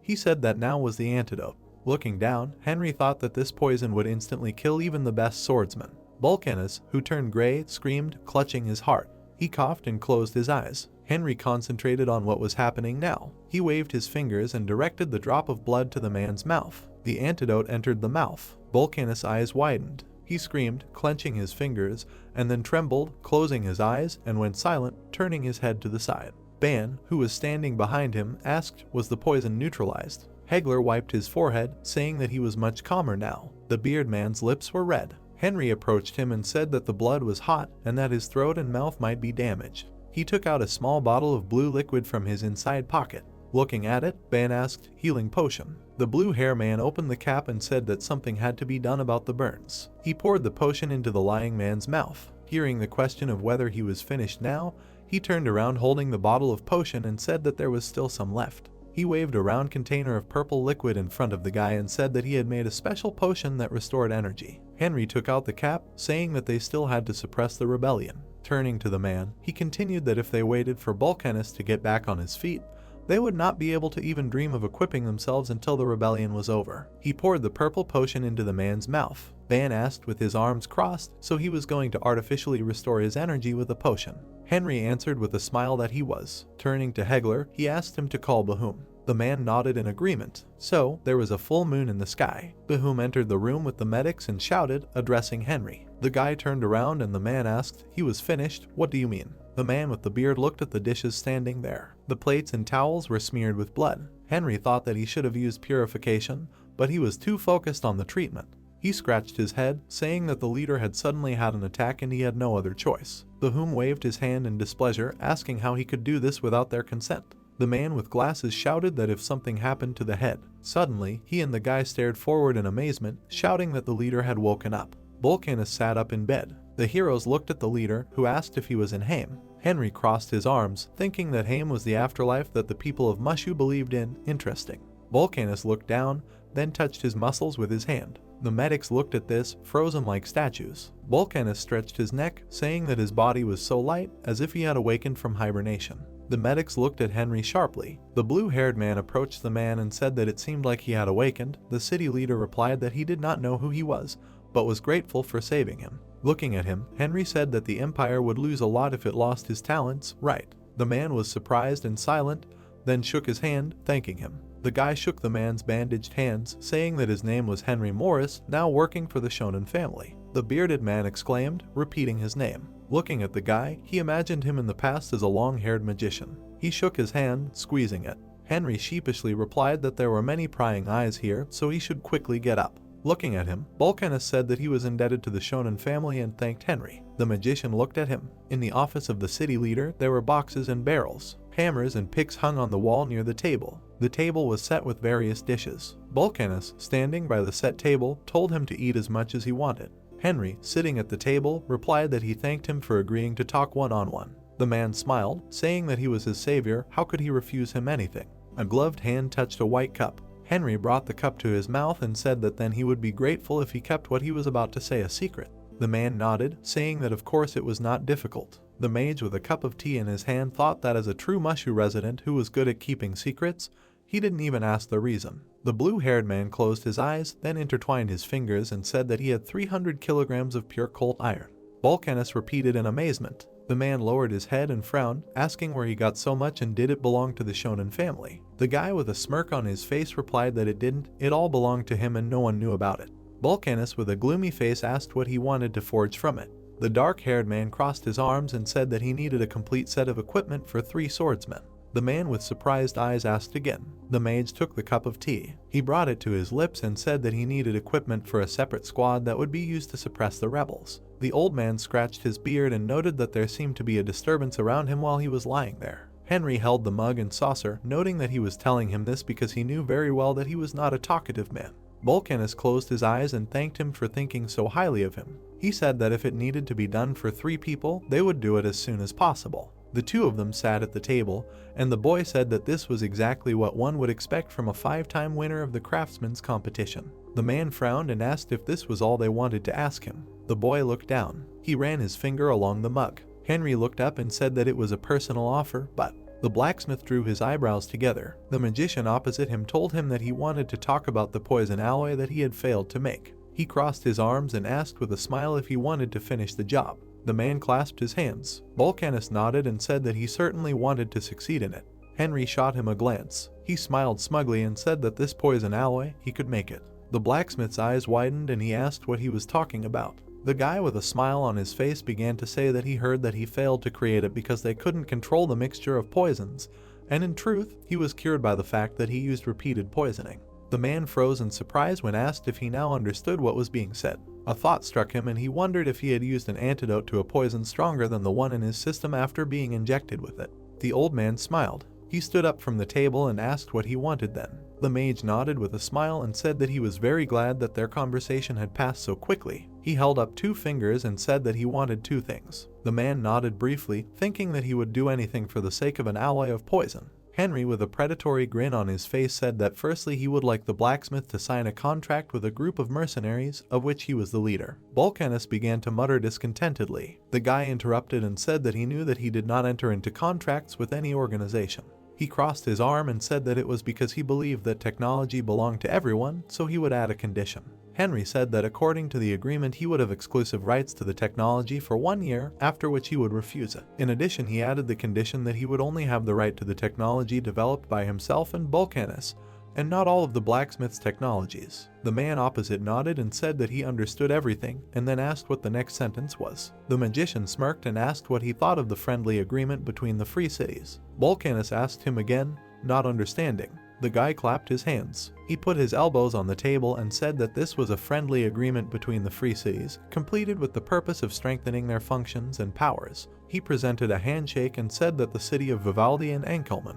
The magician bowed and looked away, noting that no one could know when the free cities would lose their autonomy. The blacksmith asked him with confusion what he was talking about. The guy came a little closer and began to talk about the mayor. He waved his hand and asked if he had heard about Crimson's exile to Saldra. The old man jumped up and loudly asked if he was talking about Marquis Aubert. Henry closed his eyes and confirmed. He imagined a great fire and said that while he was unconscious, the great Marquis had fallen and a rebellion had broken out in Shatra. The dark-haired man frowned and added that in addition, there were rumors in the imperial palace that some nobles wanted to include the free cities in their territories. The man looked at him with a puzzled look and asked if it was true. The boy grinned and mentally noted that he had exaggerated a little, but in general it was true. He put his elbow on the table and confirmed, adding that this was why the mayors of Vivaldi and Nobleman had entered into a friendly agreement. The blacksmith frowned and thanked him for his advice, after which he said that he thought the matter should be discussed with the other mayors sufficiently. The mage raised his hand and said that it was okay to just talk to him about it, since both mayors had already entrusted him with their authority. He leaned closer to the table and said that before he became the Count's vassal, he secretly did things like manage a mercenary group and negotiate an agreement between cities. The blacksmith closed his eyes and wondered who the man in front of him really was. He frowned and thought that he had the key to the core alloy that could become his next masterpiece. The guy looked at him with a smirk on his lips. The man mentally noted that he said that he was the Count's vassal, but behind his back he secretly prepared a tactic against the tyranny of the nobles. He had an idea. The old man looked at his reflection in the mug. Raising his head, he asked the other man if he had become the Count's vassal on purpose. Henry looked at him. He spread his arms out to the sides and said that he was not going to answer that question. Vulcanus frowned and said that maybe all people named Henry Morris were different. The boy crossed his arms. He smirked and said that it was just a coincidence. The blacksmith began to speak with a wary look, saying that it might sound rude to him, but the dark-haired man looked at him with interest. The man looked at him and told him that in the past he had met a great magician several times who had the same name as him. He imagined the old man. While Henry held the mug, Vulcanus told him about his meeting with the magician. He clasped his hands and said that what he saw in his eyes then. The blacksmith raised his head and said that he saw the same thing in Henry's eyes now. The boy began to laugh and said that he would take it as a compliment, even though the magician was considered a traitor. The man frowned and began to mutter. He lowered his head and said that he did not think the great magician had committed treason. Vulcanus's face saddened when he said that most people thought so, because he was incapable of betrayal. Silence reigned inside the room. The mage looked down and smiled, mentally noting that so much time had passed, and he still believed him. He mentally noted that he was grateful to him. Looking at his interlocutor, the man said that he accepted these conditions. He rose from the table, noting that he did not know what the consequences of this choice would be. The blacksmith extended his hand, noting that he believed in the guy and wanted to go this way to the end. Henry shook his hand and thanked him. With a smirk on his face, he noted that he remembered something. Vulcanus nodded when he was told that there was one more thing that could not wait. He said that although he did not understand what they were talking about, he was ready to do everything. The mage nodded and thanked him with a smile. The gathering place of Count Eisen near Shatra. The red flags depicted a lion. A blue portal opened nearby. Henry came out of it and thought that he should have told Eisen earlier that he was a wizard because it had become much easier to move. He glanced to the side. There were warriors standing near the tents. The magician went inside. He pulled back the curtain and apologized for the delay. The count at the table waved his hands and asked not to worry because he was not late. The guy grinned and noted that, as he had said earlier, the weapons were simplified. The warrior looked at him askance. Eisen smiled and said that, on his instructions, all the soldiers were dressed in Shatra clothes. With a wide smile on his face, the magician said that they had done an excellent job. The man touched his chin and said that no matter how much he thought, he could not understand that their detachment was called punitive, but consisted of only 100 people. He asked if everything would work out. Henry approached the table. He looked at the map and asked not to worry, as the soldiers had not been able to even try to quell the rebellion for the past few days, not to mention the capital of Shatra. He added that they needed to save the royal family hiding in the safe zone and assess the enemy's strength, but also not to forget about the other borders. The dark-haired man waved his hand and said to leave the rescue of the royal family to them. The count frowned. He asked with his hand on his chin, would there not be a difference in merit? The mage placed his hand on the map and said that the most important thing was to pacify the rebels and recapture the coastal fortress. He crossed his arms and said that compared to that, saving the royal family was worth no more than the nail on his little finger. In front of him were 2 bags. In the bags were metal horseshoes. Eisen looked at them, puzzled. Henry took one of them and explained that they were special magic horseshoes,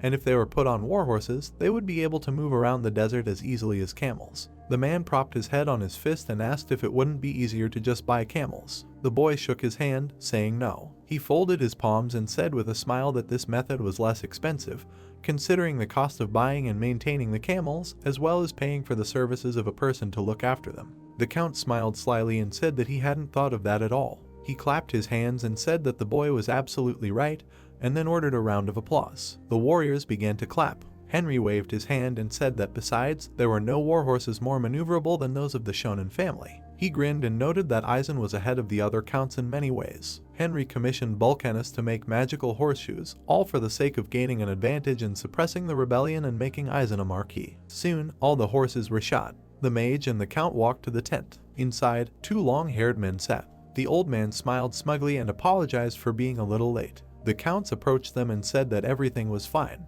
The man looked at Henry and asked to say hello, then introduced Count Oscar of the Agi family and Count Terrian of the Falcon family. The dark-haired Count of Agi put his fist to his chest. Count Falcon did the same. The man's gaze darkened. He bowed slightly and introduced himself, noting that he had recently become a vassal of the shonen family. The brunette smiled nervously and said that he did not know the count had a vassal, and he was a little surprised. The man placed his hand on the mage's shoulder and said that this was his friend, hands and feet, and they would see each other often in the future. The boy frowned, thinking that his confidants, the Grand Duke and the Grand Marquis, had been executed, and these two had managed to rise. The earls looked at each other with a grin. Henry thought that they were pretending to be polite, but they would not be able to hide their ambitious gaze. He smiled evilly, mentally noting that they had no chance. Eisen clapped his hands. He crossed his arms and suggested that they begin discussing the plan to save the royal family. The gathering place was near Shatra. Sounds were coming from the tent. The situation was simple, since the Shatra royal family and their subjects were currently in a secret safe zone near the oasis in the southwest.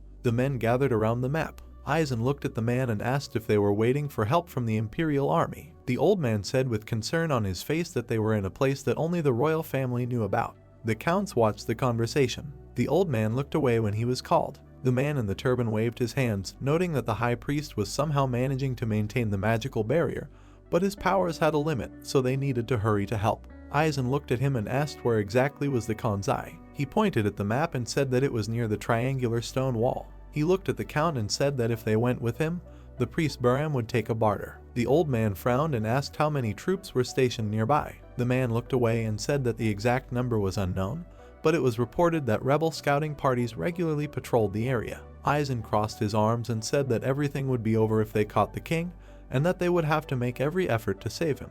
Henry waved his hand and asked who was the leader of the rebels. The man gritted his teeth and said that it was Benedict Caliph, who was the Minister of War. The guy's face distorted with shock. He gritted his teeth, thinking that he was the one who reminded him of the times of the Unification War. He remembered the muscular guy with white hair, who is Benedict, nicknamed the Desert God of War. He is also the greatest warrior of the desert, and some called him the Sword of God Ra. The magician touched his chin, mentally noting that Ra is the name of the sun god and the only god that the people of Shatra believe in, and Benedict is a man of God to them. Henry nervously rubbed his chin, thinking that suppressing the rebellion may be more difficult than he thought, since the man was an outstanding fighter, because a man of God can borrow some of the Creator's power. He remembered the angry look of red eyes, thinking that these were the eyes of the desert, seeing through its dope, and the sun sword, imbued with the energy of light. The guy imagined sand in his hand, mentally noting that even it was subject to him, and certainly the soldiers gathered here were strong, but it was unknown whether they would be as strong in the desert. The magician looked at the counts. He looked away, thinking that the count and the soldiers, who had no experience in fighting among the quests, would fight the desert god of war. Eisen crossed his arms and said that everything was clear now, and this was not a rebellion, but simply a civil strife. The man nodded his head. The count turned to him and asked if they should interfere in this case. The man looked up with a worried look and asked what he was talking about. The two counts looked with displeasure. The old man stayed and asked if it mattered to the empire who should become king, if the vassal relationship continued to be maintained. The man lowered his eyes and began to mutter. Eisen looked at Henry when he said that it was not so. He looked at the boy with confusion. The mage looked at the man and said that they were dealing with a dog that had once bitten its owner. His face darkened as he noted that there was no guarantee that it would not bite the empire next time. The counts nodded, and Eisen noted that he was right. The dark-haired man looked away and said with a smile that since things had turned out this way, it would be nice to help the royal family and increase the size of their tribute. The man grinned wickedly and said that help really should be paid for. The guy with a satisfied smile on his face said that a disobedient hunting dog definitely deserves to have its head cut off, and His Majesty would be delighted if they returned with a bunch of gifts. The count smiled slyly. He crossed his arms and said that the magician was absolutely right. He looked at the other counts and said that it did not matter whether the rebellion was suppressed or not, because first they needed to discuss how to get Benedict's head. Henry gloomed and thought with a smile that he was already busy overthrowing the emperor and his henchmen, and Benedict's interference would only cause trouble, so if possible, they should cut off the shoots of trouble. Agi closed his eyes and said that first of all, they should spend money and talk to the rebel leader. The boy looked at him and said that it was not necessary for everyone to do this, and that he and Count Shonen could handle it. The brunette frowned and asked him to repeat himself. The mage bowed slightly and said that he hoped he had understood correctly. He looked at the two counts and said that in fact, before coming here, he had looked at the counts. The men's faces distorted in surprise when he noted that they were completely unprepared for the desert. Falcon looked at the smiling boy and asked what the hell that meant. Eisen and Henry smirked. The mage waved his hand and said that the soldier's heavy armor was not suitable for the desert. The knights in armor were suffering from the heat. The boy said that they had no outs to protect themselves from the scorching sun. The men looked at him with disgruntled refusals. Meanwhile, the other warriors stood in suitable clothing. The man was very surprised when Henry said that if they were going to set up camp at night, they would need firewood, and they, apparently, were not ready either. Their warriors collected firewood. The knights of the counts had almost none. The magician put his hand on his chest and said that if he was wrong, he would immediately apologize. Falcon, with an angry look, indignantly asked the man if it was true. He looked worried and confirmed. Eisen smiled widely when it was said that they were well aware of the situation and movements in the desert. The dark-haired man waved his hand and said that in the meantime, the counts and the envoy would be busy saving the royal family. He asked if everyone agreed. The men grimaced with displeasure and wondered why he was doing this, and was it really that easy to save the royal family? Looking at the magician, they wondered if it seemed suspicious that he decided to help them. The guy put his hand on his chest and said that he hoped there would be no misunderstanding between them, and although he was a servant of Shonen, the highest priority was the well-being of the empire and the safety of His Majesty the Emperor. The counts looked at him wryly and noted that this was what they should do, since they needed to divide the work. Eisen looked at Henry with approval. The guy smiled slightly and mentally noted that he now completely trusted him and did not say words against. He put his hands on the table and said that in this case, after the squad was fully prepared, everyone would begin to perform their duties. The man grinned and nodded. The counts also nodded. Eisen and Henry were sitting at the table. The old man began to laugh loudly. He turned to the dark-haired man and loudly noted that he knew that there was no one in the world as talented as him. The guy replied that he was exaggerating. The man smiled sarcastically. The magician turned away when he was asked how he managed to foresee everything. Soon after, the shonen squad set off on a journey across the sands of Shatra. Knights on horses drove through the desert. At the head of the squad was Eisen. The horse's hooves glowed blue, and the guy mentally noted that thanks to the magic horseshoes they moved through the desert without problems. The count rushed forward and exclaimed that the horses were racing so easily and quickly. Sitting on his horse, he noted that the magic horseshoes were an incredible thing, and upon his return he would have to reward Henry. The guy smiled and began to thank him, noting that in 2 days in the south of the oasis, while a deserted city was spread out in the distance, the magician said that they would see the capital of Khan. The capital of Shahatra, the city of Khan. On the outskirts of the city was a huge palace. People were walking along the streets. Looking at them, the dark-haired man mentally noted that he had not been here for a long time. They began to climb the stairs. It led to a large, bright castle. Henry and Eisen looked at the structure. The guy, with his head raised, thought that he did not know if it was possible to simply climb the stairs to the sun now. He thought that although he had not seen it for a long time, it was still so magnificent that it deserved to be called the stairway to paradise. Something caught his eye. The mage saw spears. They were carried by men in uniform.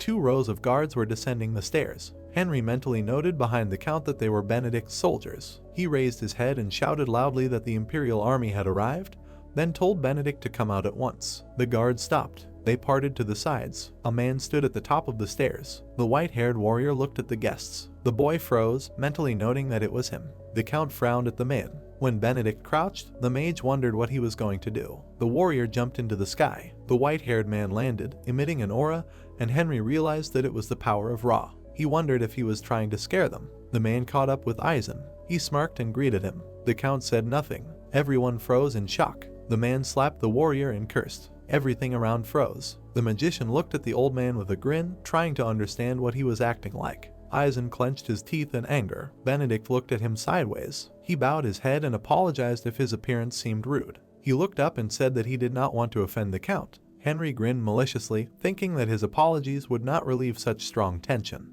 The old man crossed his arms and declared that he would pay for another insolence. The warrior put his hand to his chest and said that he would lead them to the royal palace. The guy's lips spread into a smile, and he realized that the useless battle was over. Inside the tall building there were waterfalls. The trio walked along the corridor. The servants nervously whispered to each other. When they bowed their heads, the magician mentally noted that all eyes were directed only at Benedict. He looked at the man's back. At this time, the warrior walked with a gloomy face, and the guy understood that he was a Berkelium tyrant. The guy and the count walked along a large terrace. Everything around was destroyed. Henry frowned and mentally noted that apparently they had not yet gotten rid of all the traces of the rebellion. The royal palace of Shahatra. Eisen sat at the table in front of the warrior. He frowned. He saw the throne behind Benedict. The old man grinned smugly and asked about the rebellion. The white-haired man answered with a gloomy look that it was just a family squabble. The count grimaced with displeasure and said that he was not going to ask why the man had rebelled, because all reasons were the same anyway. He clasped his hands and brought them from his chin, asked if he understood correctly that the warrior's goal was to usurp power. Benedict froze and frowned. Eisen smiled slyly and asked if they could take the ruling family in that case. The man in front of him said that it would be a bit difficult. The count knocked on the table and asked again. The warrior poured tea into a mug, saying that the throne of Shatra was not something that could be claimed by simply occupying the palace. He took the mug and smiled, saying that it was not that simple. The old man clenched his teeth and asked him again. While the candles were burning in the room, the white-haired man explained that in order to inherit the royal throne, one must go through many processes. He brought the mug to his lips and said that the current royal family was needed for them. Eisen slammed his fist on the table. He demanded to know what these processes were with an angry expression. Henry watched from the sidelines, mentally noting that he thought Benedict would behave meekly after losing the battle of energies, but he remained arrogant until the very end. The guy smirked and thought that only he spoke politely and without arguing, trying to please Eisen. The warrior folded his hands on the table and said that the sign of the king of Shatra is now to come. The old man touched his chin and asked what sign it was. Presenting the appropriate symbol, the white-haired man said that it was the sign of Ra. Ra is the only god who rules under the sun of Shatra. If the desert god of war is the sword of Ra, then the ruler of the desert is the son of Ra. To become the new son of Ra, one must go through quite complex processes, and one of them is to return the sign of Ra. Benedict glanced at the glass and asked to bring the Khan family, and if they do so. He frowned and said that once he became king, he would double the amount of the annual tribute. Eisen's eyes widened in surprise. Henry watched silently, mentally noting that it was only for the sake of some sign of Ra that he asked to hand over the entire royal family to him. He leaned towards the count and whispered that he thought he was plotting something, so he should wait with the decision. He suggested first consulting with Khan Hararian III. Looking sullenly at the ruler, the boy noted that this was only his assumption, but perhaps he only needed the sign of Ra. The old man frowned. Benedict looked with a displeased expression. Eisen waved his hand and replied that he looked favorably on his proposal. However, he smiled broadly and reminded that the man was the leader of the rebels, and it was not in his position to promise anything. The warrior froze with a gloomy face. The count opposite waved his hand, saying that when he took Khan, he would talk to him, and then he would send an ambassador to convey the will of the empire. Benedict handed over the glass in his hand and replied that he understood. Henry stepped forward and said with a smile that it had been difficult to get here, and he hoped that the soldiers would receive the necessary supplies. The warrior sat motionless, replying that it would be so. Night covered the city. The man slammed his fist on the wall. Benedict stood in the corridor. A man approached him and said that he did not think that this Eisen would fly here in person. Benedict asked if he had seen it. The man with white long hair touched his chin and said that he had never met the guy standing behind him. He asked if he knew who it was. The warrior remembered Henry and noted that he had called himself an intimate servant. He frowned his fair brows, noting that Hararian would also tell him the story of the sign of Ra. He asked if this would reveal all their secrets. The white-haired man raised his hand and answered that in any case they needed a reason to fight Eisen, and if they themselves decided to fight, they had no reason to refuse. The man touched his chin with his finger and asked with a smile if it was possible, that he lacked confidence. Benedict put his hand on his chest and asked not to talk nonsense, because as soon as they set foot on their sands, they became his prey. The man looked at the warrior opposite, saying that this was determination that Duke Arthur would be very pleased with. He put his hand on his shoulder. The white-haired man said with a smile on his face that the warriors of the Highlander family would fully support him, and he only needed to convey what he had promised. The warrior lowered his head and said that he understood everything, and then thanked Mayor Mordred. A spirit flew under the ceiling. It rushed through the window. A white paw landed on the palm of his hand. Henry looked at Clever and praised him for the work he had done, and the cat thanked him. He climbed onto his master's shoulders when he thought about how knowledge is the basis of war,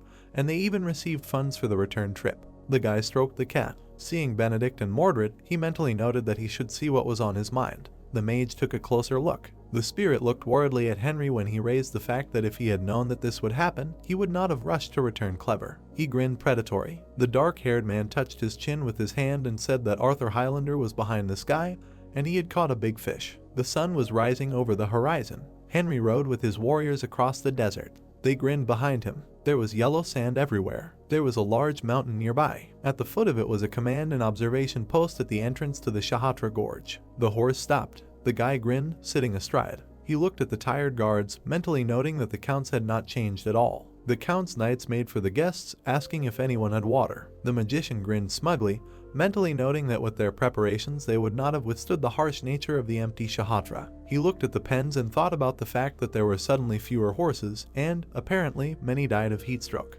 Henry turned to Eisen at the front and asked if he could check on the soldiers before the evening meeting. The Count turned and frowned, asking if he was talking about their men specifically. The Mage waved his hand and said that the overall morale was not the best, so he wanted to cheer them up a bit. The man moved his hand to the side and told him to do as he saw fit. The boy jumped to the ground. He walked forward. The Mage placed his hands on his waist. He stood in front of the warriors and loudly asked for attention. The knights repeated the words loudly. The servants of the other counts watched in surprise. The dark-haired one frowned and told all 10 to line up in front of him. The men in front of him accepted the order. They lined up in several ranks. The other warriors asked who he was to tell everyone what to do. Another asked him to shut up and do as he was told for now. The knights of the counts looked at each other. They began to take steps forward. The warriors lined up with the others. Henry took the bag and said that the count had started filling the spatial pocket with food. The men looked up in surprise when it was said that everyone had had a hard time. The boy smiled sweetly. He began to shake out a bag containing water, meat and bread, asking them to accept the gift from the count and taste the treat with gratitude. The warriors looked at the food with admiration. The magician put his hands on his belt, thinking that with Eisen's authority his strength also grew. He grinned predatorily and thought that the soldiers knew his stupidity, so they probably understood that the count had not ordered anything. The boy began to smile widely and thought slyly that this would be his merit. The knights began to collect food and loudly thank Henry. The dark-haired man crossed his arms and said that it was not he who was giving them food, but Eisen. One of the warriors laughed and said that they did not dare to object. The magician listened to the gratitude addressed to him with a grin and thought that everything was going according to plan. The knights guarded the tents. A group of people sat across from them at the table. A dark-haired guy with tan skin introduced himself as Confronting III. Eisen sat across from him and gave his name. He picked up the papers and said that it seemed there were no other soldiers here. He asked if this was all of them who managed to escape. The guy confirmed. The count scratched his chin, noting that they needed to stall for time, so whether there was security or not, it didn't matter. He waved his hand and suggested to skip the formalities and get to the main thing. Henry thought about Confronting II. He remembered the long-haired man with the tattoos, mentally noting that he was a warrior of the squad who ruled the empty. Looking at the tan brunette, he thought that his son was completely different from his father, and now it was clear why Benedict raised a rebellion. He looked at Eisen, who said that, as you know, Count Agi and Count Falcon accompanied him, and he met with the leader of the rebels, Benedict. The guy lowered his head and said that he heard. The old man folded his hands and said that then the conversation would go faster. He grinned and said that the warrior promised to pay him twice as much tribute as usual. Hararian looked up and said that he understood. Eisen waved his hand and noted his calm. He asked if he was interested in their help. The boy folded his hands on the table and said that he simply knew that Benedict was trying to lure them in with lies. He picked up the yellow glares and explained that he simply ignored it. The old man looked at the papers and asked why the warrior was lying. Hararian sighed and said that with the current financial situation of Shatra, it would be difficult to send a tribute not just twice, but even 1.5 times more. Eisen looked at him with disbelief when the boy said that despite this, he still deleted the offer, after which he noted that Benedict was simply mocking. He began to say that he was definitely. Hararian turned to the count. He asked if he was interested in learning something. The brunette looked at him with an indifferent look and noted that, for example, why he asked to pass it on to him. Henry looked at the mulatto, mentally noting that he was not that simple. He crossed his arms over his chest. The magician smiled slightly and thought that because of his thinness he considered him a weakling, but apparently he still had a core. Eisen grinned contentedly. He clasped his hands and said that it was very interesting. The man with a gloomy smile on his face asked Confronting III to tell him. The guy looked at him with confident eyes. Eisen and the main character looked at the guy with serious faces. Hararian addressed the people present. Hararian looked at the guys with an indifferent expression on his face, introducing God Ra. He asked the guys if they knew about God Ra. Eisen looked at the guy with bewilderment, raising one eyebrow. He asked that isn't this the only god that the people of the mine believe in? Hararian raised his hand, looking at the man. He said that everything is correct, but it cannot be said that he is the only one. Hararian lowered his gaze to the table. The guys stared at the guy in bewilderment. The protagonist put his hand to his chin, looking thoughtfully at the table. Hararian said that in Shatra they believe in two gods, if there is God Ra, who rules the desert together with the sun. Henry looked up at the guy. Hararian folded his hands on the table, imagining the image of Janus. Hararian said that there is also Janus, who rules the afterlife and death. Henry looked away thoughtfully, imagining the black silhouette of the god Janus. He thought that this was the first time he heard of him. Hararian looked at the guys with a slight smile, imagining a golden circle. He said that they are the people of Shatra, the chosen people of God Ra, so they are allowed to appeal to the higher power of the gods. Hararian's eyes flashed, looking at the guys with a serious look. Hararian said that in other words, they can borrow not only the power of the sun god, Ra, but also the power of the god of death, Janus. Aizen clenched his hand into a fist, hitting the table. Aizen looked at the guy with displeasure, his mouth wide open. He asked Hararian what he meant by that.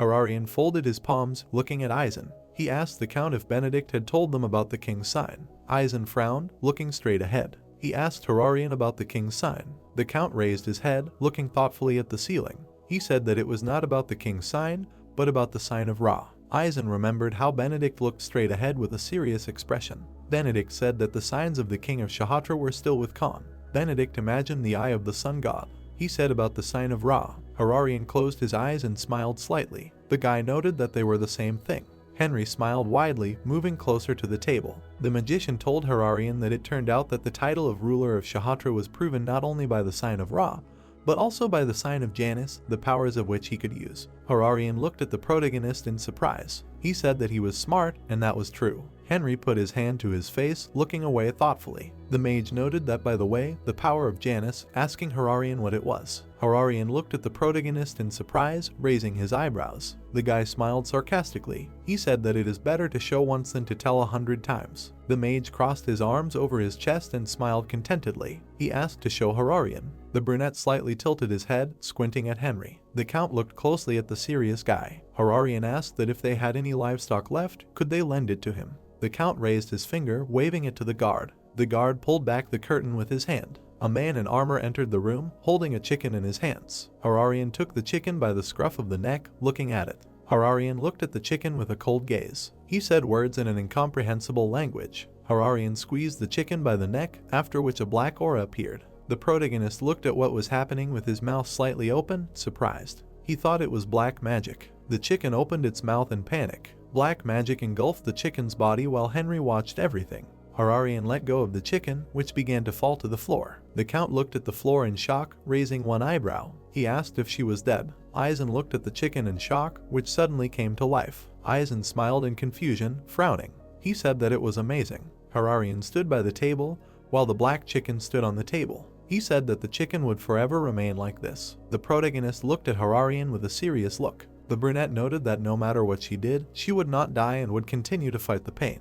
The protagonist looked at Hararian with a dangerous look, frowning. He thought that even being alive, he was not living, adding that this was a terrible ability. The protagonist looked down thoughtfully, imagining Benedict. Henry thought that Benedict did not need the Ra sign, but the power of Janus, adding that he wanted to hide this ability, so he asked to hand over the royal family to him. The protagonist turned his thoughtful gaze to the Count. He thought that definitely with such power, it is possible to resist the Imperial army. The protagonist grinned maliciously, lowering his eyebrows. The Count smiled widely, showing his teeth. He looked at Hararian with a sly expression, raising his hand. The Count said that it meant that the Ra sign was just an excuse. The brunette lowered his head, looking sadly at the table. He said that Benedict constantly advocated war for the independence of Shatra. Hararian sat down at the table, closing his eyes and sadly shaking his head. Henry noted that repeated refusals caused a riot.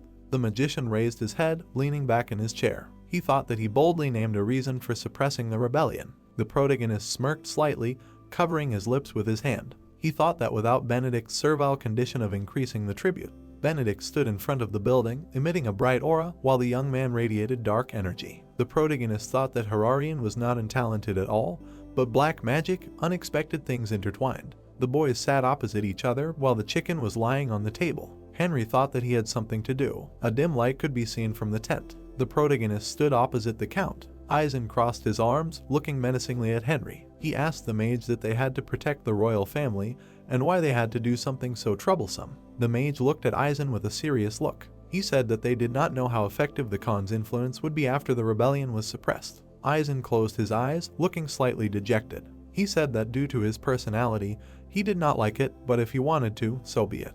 The mage pressed his palm to his chest, looking at the Count. He said that after the meeting the next day, they would have to reorganize the army, and in the meantime, he would do additional training. Aizen looked at the protagonist in confusion. He asked Henry what was missing again. Henry said that they needed to obtain magic horseshoes for the other troops. Aizen rested his head on his fist, looking at the mage. He asked if they really needed to do something for others, noting that they were his rivals after all. The protagonist said that if they did not succeed in suppressing them, there would be no point. The protagonist asked why.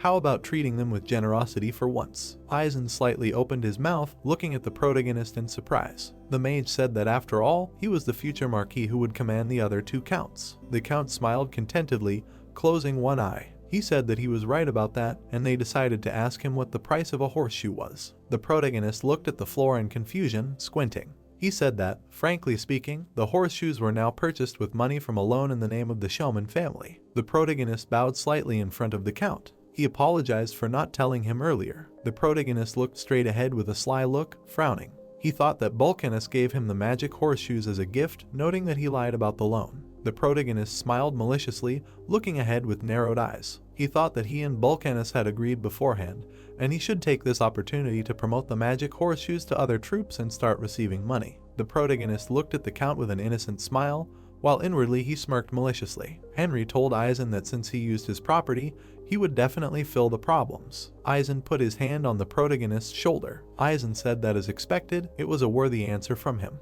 The protagonist closed his eyes and bowed his head to the count. Eisen said that it was a great job and he was the only vassal of the Showman family, so he could always take whatever he wanted under his name. The protagonist grinned maliciously. He looked at the count with a happy face, smiling slightly. Henry thanked the count. The protagonist walked out of the tent. The count smiled widely while Henry stood outside. The protagonist walked slowly along the road. The wind blew on his feet. White clouds floated in the sky. The protagonist stopped while the wind surrounded him. Everything began to float before his eyes. Henry squinted straight ahead, knitting his brows. He looked at the stones that had cracks in them. He grabbed his head with his hand, squinting at the ground. He thought that this was illusion magic. The stones in the protagonist's eyes did not stop floating. Clouds of dust rose. The protagonist looked into the distance, from where a strong stream of wind was coming. The wind blew on the protagonist's cloak and legs. The protagonist put his hand in front of him, clenching it into a fist. He thought that this was the work of the high priest Shatra Buram, adding that in his past life he suffered a lot because of this magic. The protagonist smiled maliciously. He thought that in the end he still found a way to destroy it. The protagonist's cloak was fluttering in the wind. Henry thought that it was time to answer the invitation. Yellow lightning emanated from the protagonist. Henry stood in front of the cliff. Everything continued to float before Henry's eyes, after which the illusion began to fade. The protagonist turned around, frowning. Legs appeared from behind the bushes. Hararian came out to meet the protagonist, pressing his palm to his chest. Hararian told Henry that first of all, he would like to apologize for bringing him there without his consent. The protagonist closed his eyes and smiled happily. He told Hararian that thanks to him he was able to see the illusion magic of the high priest, noting that it was a good experience. Hararian looked at the protagonist in surprise. He asked Henry that he knew it was the magic of the high priest. The protagonist spread his arms out to the sides, covering his eyes. He said that although there were no mages there, the scenery changed right before his eyes, and he immediately realized that it was illusion magic. Hararian put his hand to his chin, looking closely at Henry. Hararian said that as expected, he was an even wiser man than he thought. Hararian looked away with a smile, removing his hand from his face. The brunette asked Buram that didn't he think the same. An old man in a white robe appeared from the bushes. Buram closed his eyes and slightly tilted his head, then looked at the protagonist, the high priest of Shatra, Buram. The old man told Henry that his name was Buram and he was the high priest. Henry closed his eyes and bowed to the priest. He said that his name was Henry and he was a vassal of the Showman family. The protagonist turned his gaze to the boy. Hararian said that it was a little ridiculous for him to say this to him, considering that he brought him there. Hararian pressed his palm to his chest, looking at Henry with a serious look. The boy asked the mage if he could spare him some time. The protagonist smiled awkwardly, scratching his cheek. The mage asked the brunette that he had something to talk about with a servant like him. Hararian smiled slightly, raising his hand in front of him. He told the mage that he was putting himself down too much. The mage frowned, smiling sarcastically. He said that it was true, and he was just a servant. Hararian grinned sarcastically. He asked Henry if that was true. The protagonist closed one eye. The sign of the sun god appeared behind Hararian. The protagonist thought that it was something that saw through everything. Hararian smiled slightly, while behind him was the silhouette of the sun god. The protagonist thought that it was the Eye of Ra. The protagonist smiled irritably, knitting his eyebrows. He thought that it could even look into his soul. The guys stood in a circle while the eye of the sun god began to disappear. A full moon shone in the night sky. Hararian raised his hand, looking at the protagonist. He said that the reason he invited him to this place was nothing more than a request for a private deal. The mage smiled contentedly, looking at the guy with curiosity. He said that he was willing to listen, noting that he was very interested in what kind of deal he would propose. Hararian slightly narrowed his eyes. He said that before that, he needed to check something. The protagonist looked at the brunette with bewilderment. He asked Hararian what he was talking about. Hararian looked at the protagonist with a serious expression. He said that he knew that the current relationship between Count Eisen and the three great families was not very good, asking if it was true. The protagonist closed his eyes and leaned forward slightly. He said that he could not deny it. The brunette looked at the protagonist with a piercing gaze. He said that this was enough, and even if the deal he offered him did not go through, he hoped that he would keep it a secret. The protagonist crossed his arms over his chest, looking at Hararian with a serious expression. He said that he did not know what kind of secret it was that he was leading up to for so long, but he understood it. Hararian opened his mouth and sighed heavily. He knitted his eyebrows, looking at the protagonist with sparkling eyes. He said that Duke Arthur was probably behind this rebellion. Small fireflies could be seen above the trees. The protagonist thought with a dissatisfied expression, putting his hand to his chin. He thought that thanks to the clover, only he knew about this, and it felt like he had been stabbed in the back. The mage closed his eyes and slightly tilted his head. He said that although the relationship between the Count and the three great families was not very good in light of the past events. Hararian looked at the protagonist with his lips pressed together. Henry said that if the Count became a great marquis, considering this rebellion as an opportunity, he would also become one of them. The protagonist narrowed his eyes at Hararian. He asked what to do in that case since he was telling him that. Hararian stared straight ahead. He said that, however, it did not mean that they would become comrades. The protagonist stood with his back turned, looking to the side. He asked Hararian what he meant. Hararian lowered his eyebrows, looking through his long bangs. The brunette said that, to be honest, it was about the matter of the recently exiled Marquis Aubert, and he thought that it was all his doing. Hararian imagined the image of Eisen smiling widely. He said that Eisen was just a pretentious fool. Hararian imagined Aubert shaking with anger. He asked Henry that such a person would accuse Aubert, a famous strategist. The protagonist in the memory smiled, knitting his eyebrows. He said that he would immediately organize a second accusation and inform him later. Hararian said that this was nonsense. The protagonist put his hands in front of him in confusion. He said that Count Eisen was simply sharpening his sword all that time. Hararian placed his hand on the protagonist's shoulder. Hararian turned to Henry. Hararian looked at the protagonist with a slight smile. He said that the Showman family was not so small that he had not had a close servant all his life, and then he suddenly got one, and a young man at that, and he probably knew that people do not change overnight. The protagonist looked at the brunette warily. He thought that the guy saw through everything, adding that he had amazing insight. The protagonist smiled awkwardly, pressing his hand to his chest. He said that if he continued to avoid answering the question, he would blush even more, adding that he was impressed. The protagonist smiled widely, raising his hand. He said that he understood him, asking him to tell him about the deal he wanted to offer him. Hararian looked at the protagonist with a sharp gaze. Hararian looked at Henry with a serious gaze, raising his hand. He said that he wanted to get out of the vassal state relationship and work directly with the Shonen family. The full moon illuminated the forest. The protagonist looked at the prince with confusion. He asked the prince that he wanted to do this in secret from his majesty. The prince smiled happily, looking at the protagonist. He said that he did. The protagonist grinned maliciously, knitting his eyebrows. He thought that Hararian was planning to ally with them to defeat Arthur, noting that he had made an ally in an unexpected place. The protagonist stared at the smiling prince. He didn't think he saw through his true intentions, and probably just wanted to use Eisen. Henry smirked slightly. He thought that the boy had grown a lot since he hadn't seen him, and probably had the same outlook on the situation as his father. The mage extended his hand to the prince, smiling widely. He said that they would do so, and in exchange, he must keep their relationship a secret. Hararian shook the magician's hand with a smile. He said that his consent was enough for him. The protagonist looked at Hararian with a serious look. He thanked the prince, saying that he thought he understood that this was not a request, but a deal. Hararian looked at the protagonist with a slight smile. He said that of course he understood, because he accepted his offer, and if he said what he wanted, he would pay the necessary price for it. The protagonist lowered his eyebrows, slightly narrowing his eyes. Henry asked Hararian if he was sure. Henry looked at the guy intently. Henry asked Hararian if he could fulfill his request. Hararian put his hand behind his back, stretching the other in front of him. He said that he swears in the name of Ra that he will do everything possible. The protagonist smiled slyly, flashing his eyes. He noted that then he will tell him without embarrassment. The protagonist walked towards Hararian. Henry thanked Hararian. He came closer to Hararian, looking at him intently. Henry said that he wished. The protagonist leaned towards Hararian's ear, covering his mouth with his hand. Burham looked away, frowning. Hararian looked away in surprise, frowning. Burham looked away in shock, his mouth slightly open. The bright sun shone above the tents. There was a cart parked near the tent. The protagonist looked at the papers on the table, resting his hands on it. He said that active suppression of the rebellion would soon begin.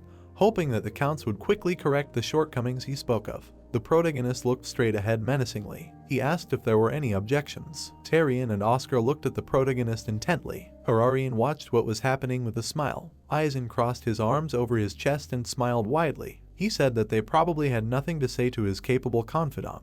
Aizen looked at the men with a sly smile. He noted that since the two counts would be busy with preparations, they, who had free time, would take care of the royal family. Hararian quietly drank tea while Aizen watched everyone. The count asked if anyone had any objections. Oscar looked at the mage who had appeared in front of him with displeasure. The mage said that he thought that this was the right decision. Hararian closed his eyes and brought his cup to his lips. Aizen stood up from his chair while Hararian opened his mouth. Aizen said that they would end the meeting then. The count left the tent. The protagonist looked straight ahead, looming over the table. He watched everyone warily. Henry thought that he should also walk away slowly. Oscar folded his arms across his chest, looking at the mage with annoyance. He asked the protagonist that he said that his name was Henry. The protagonist looked at the brunette with a serious look. Henry told Oscar that he was right to ask what happened. Aizen stood by the tent, looking back at it with displeasure. He did not understand why that scoundrel Henry did not come out. The protagonist looked at the exit of the tent in shock. Aizen screamed loudly, asking Henry why he was stuck there. The protagonist raised his hand to his face in panic and widened his eyes. He told the count that he would just grab the meeting minutes and go straight to him. Oscar raised his head, looking at Henry. He asked why he did that. Henry looked at Oscar with bewilderment. He asked what he was talking about. Oscar closed his eyes and frowned. He said that he heard, last night he supplied the soldiers of each army with expensive ice water and food when this is their task. Oscar looked angrily at the protagonist. He asked if he was right. The protagonist spread his arms out to the sides, smiling slightly. He said that he wanted to ease the suffering of the soldiers who were facing the desert for the first time. The count put his hands to his face, looking at Henry with narrowed eyes. He said that the amount was too much for a simple favor, asking for what purpose he gave the soldiers supplies. The protagonist looked at the count thoughtfully. He thought that he and Hararian did not have faith in Aizen. Oscar bared his teeth in anger. The count glared at Henry, his mouth wide open. He told Henry that he should not care about the morale of his soldiers, ordering him to say what was on his mind. The protagonist pressed his hand to his chest, glaring at the count. He said that in all honesty, he did so because he used to be a mercenary. The count asked what he was a mercenary. Henry smiled widely, imagining the image of Hector and Ben.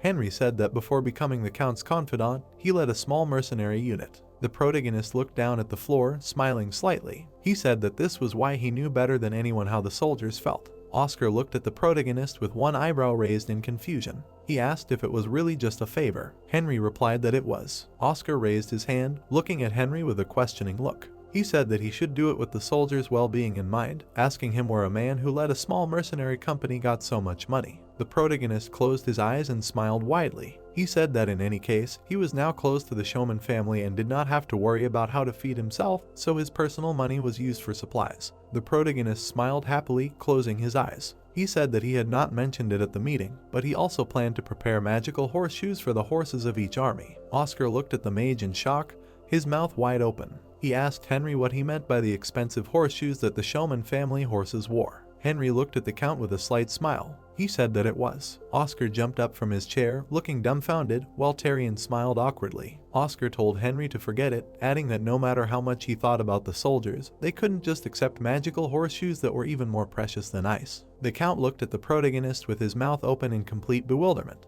Henry said that everything was fine, and he just sincerely hoped that the operation would be a success and that His Majesty and the people of the Empire would live in peace again. Oscar said that was enough, noting that he had made a mistake when he hadn't taken the soldiers' morale into account. Tyrion and Oscar looked at the protagonist happily, smiling widely. Oscar said that he now saw that he was a young man who cared about the feelings of the soldiers and everyone else. Tyrion said that he had even taken that into consideration. The brunette crossed his arms over his chest, looking at Henry with a smirk. He said that he would pay not only for the past food and ice, but also for the magic horseshoes. The protagonist smiled sheepishly, but inwardly his smile looked sly. He told the count that if he really wanted it, then nothing could be done, adding that he understood him. Henry thought that he would only be grateful. The magician leaned slightly, smiling happily. He told the count that if he told him the number of horseshoes, he would prepare them before the next meeting. Oscar approached the exit of the tent, glancing at Henry. Oscar said that he would quickly find out how many horses they had and send a man, asking him to wait a little in the barracks. The protagonist closed his eyes, smiling slyly. He agreed to wait.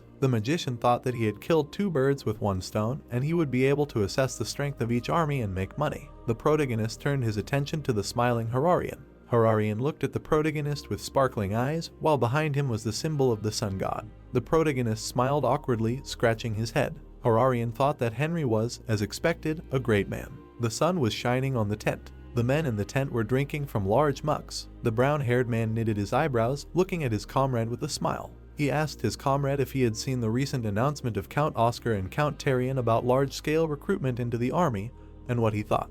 Jameson crossed his arms, looking at his comrade with a smile. He said that he did not know, adding that being a soldier in the Imperial Army was a fairly reliable way to earn money, and the conditions for admission to Count Oscar's squad were very good. The red-haired guy closed one eye and raised his hand. He said that it was to be expected, asking if he became a great marquis, would money matter, adding that it was not just a title and he would become a member of the 3 great families. The brown-haired man looked at Jameson with indifference. The white-haired man asked what it meant, and they would become soldiers of the 3 great families. The red-haired guy looked away thoughtfully, raising an eyebrow. He asked why Count Eisen was not recruiting soldiers. The brown-haired man smiled and raised a huge mug. He said that there must be a reason for that, adding that he heard that the application period was 3 days, asking if it was worth applying. The starry sky was visible above the mansion. Count Oscar's mansion. The door to the mansion opened slightly. Oscar closed his eyes and sighed heavily. He thought that following Eisen's instructions was not a pleasant task, adding that he was ordered to make up for the shortcomings in the preparations for suppressing the rebellion, and he needed to return to the estate and conduct interviews for the soldiers. The Count looked irritably at the man who appeared before him. The Count's butler Oscar, Hoden. Hoden told the Count that a guest had arrived at the mansion. Oscar looked at the butler with displeasure, frowning. He asked Hoden why he was receiving guests at such a late hour without his permission. Hoden looked at the Count with panic on his face, his mouth slightly open. He apologized, saying that he had no choice, and it was difficult to refuse a visit from an important person when he was a simple butler. Oscar narrowed his eyes, looking at the butler with displeasure. Oscar asked what was difficult for him to refuse, and who he was. Hoden looked at the Count with fear, frowning. He said that it was the Grand Duke Arthur. Oscar looked at the butler in shock, his mouth slightly open. He closed his eyes and smiled confusedly. The Count told Hoden that he was not in the mood for jokes. The butler looked at the Count with confusion, raising his hand. He said that it was true, and had just arrived and was drinking tea in the living room. The butler looked at the Count with bewilderment. The Count looked warily straight ahead, frowning. He said that then we must hurry. The Count stood in white boots by the door. He opened the door, seeing the Duke. Arthur with a slight smile, holding a cup of tea in his hand. He asked Oscar that he had finally come. The Count hurriedly entered the office, approaching the table. Oscar apologized to Arthur, adding that if he had known that he would come, he would have waited for him in the mansion. The Duke put the cup on the saucer. He said that it was his own fault for coming without notifying him about it. Arthur smiled slightly, pressing his palm to his chest. Arthur apologized to Oscar for dropping in at night without warning. Oscar looked at the Duke with bewilderment, his mouth slightly open. He thought that he never ceased to be surprised by his face, although he saw him at meetings every time, and perhaps the rumors were true, and among the Duke's ancestors there really were elves.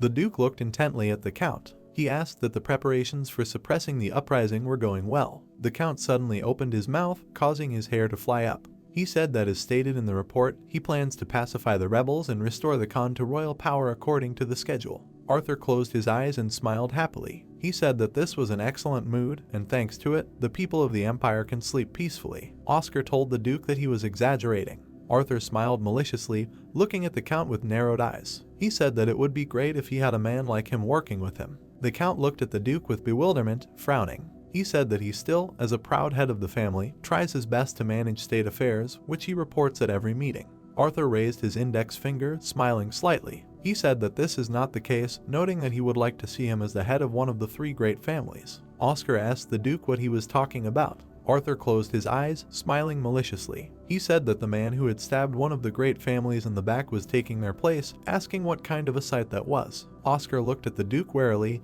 his mouth slightly open. He thought he was talking about Eisen, and that was being too revealing. Arthur put his hands on the table, rising from the sofa. Arthur said that he had gone a little too far. The Duke, with a slight smile, closed his eyes. He said that he simply wanted to greet the man they would be seeing often from now on. Arthur began to move his feet towards the door. Arthur narrowed his eyes, smiling madly, standing with his back to the Count. Arthur suggested that Oscar arrange such tea parties more often, noting that he was trying this tea for the first time and it was very tasty. The Duke opened the door from the room. The Count looked exhausted, pressing his lips together. Night was spreading over the city. Mushu, Volcanus smiled widely, pressing his fist to his chest. He told Henry not to worry, even if the numbers were big, it was just a horseshoe. Volcanus opened his eyes slightly, smiling at the protagonist. He said that he could not worry and calmly go about his business. The protagonist smiled confusedly, closing his eyes. He said that unforeseen circumstances could arise, so they needed more horseshoes than the Counts asked for. The protagonist put a bag on the table, which Volcanus looked at in surprise. Henry said that there was not much in it. Volcanus closed his eyes, holding his palm out in front of him. He told Henry to put it away since he could not accept money from his savior. The protagonist looked at Volcanus with a slight smile, raising his hand. He said that he was asking him to make not 1 or 2 horseshoes, but tens of thousands, so he should take it, asking that he had not repaid the debt for saving him last time. Volcanus closed one eye, grabbing his beard. He said that he was uncomfortable and should keep the money. The protagonist looked at the blacksmith with a serious expression. He said that if he did not accept, he would feel more burdened and would not be able to ask him for something next time. The blacksmith looked away awkwardly, holding his neck. The blacksmith said that nothing could be done, and then he would only take payment for the materials. Volcanus looked at the protagonist, who stood up in surprise. Henry took the blacksmith's hand. Volcanus looked at the bag in his hands. Henry closed his eyes and smiled happily. He said that then the money he gave earlier should be taken as payment for the materials, and this was his personal gratitude, and let him sit and drink with the craftsman. Volcanus smiled slightly, looking at the magician. The protagonist approached the door, looking at the blacksmith. He said that he relied on him, the horseshoes were behind him, and he would return to other matters. The blacksmith waved his hand after Henry, who was leaving. The magician thought that now it was time to go to 10.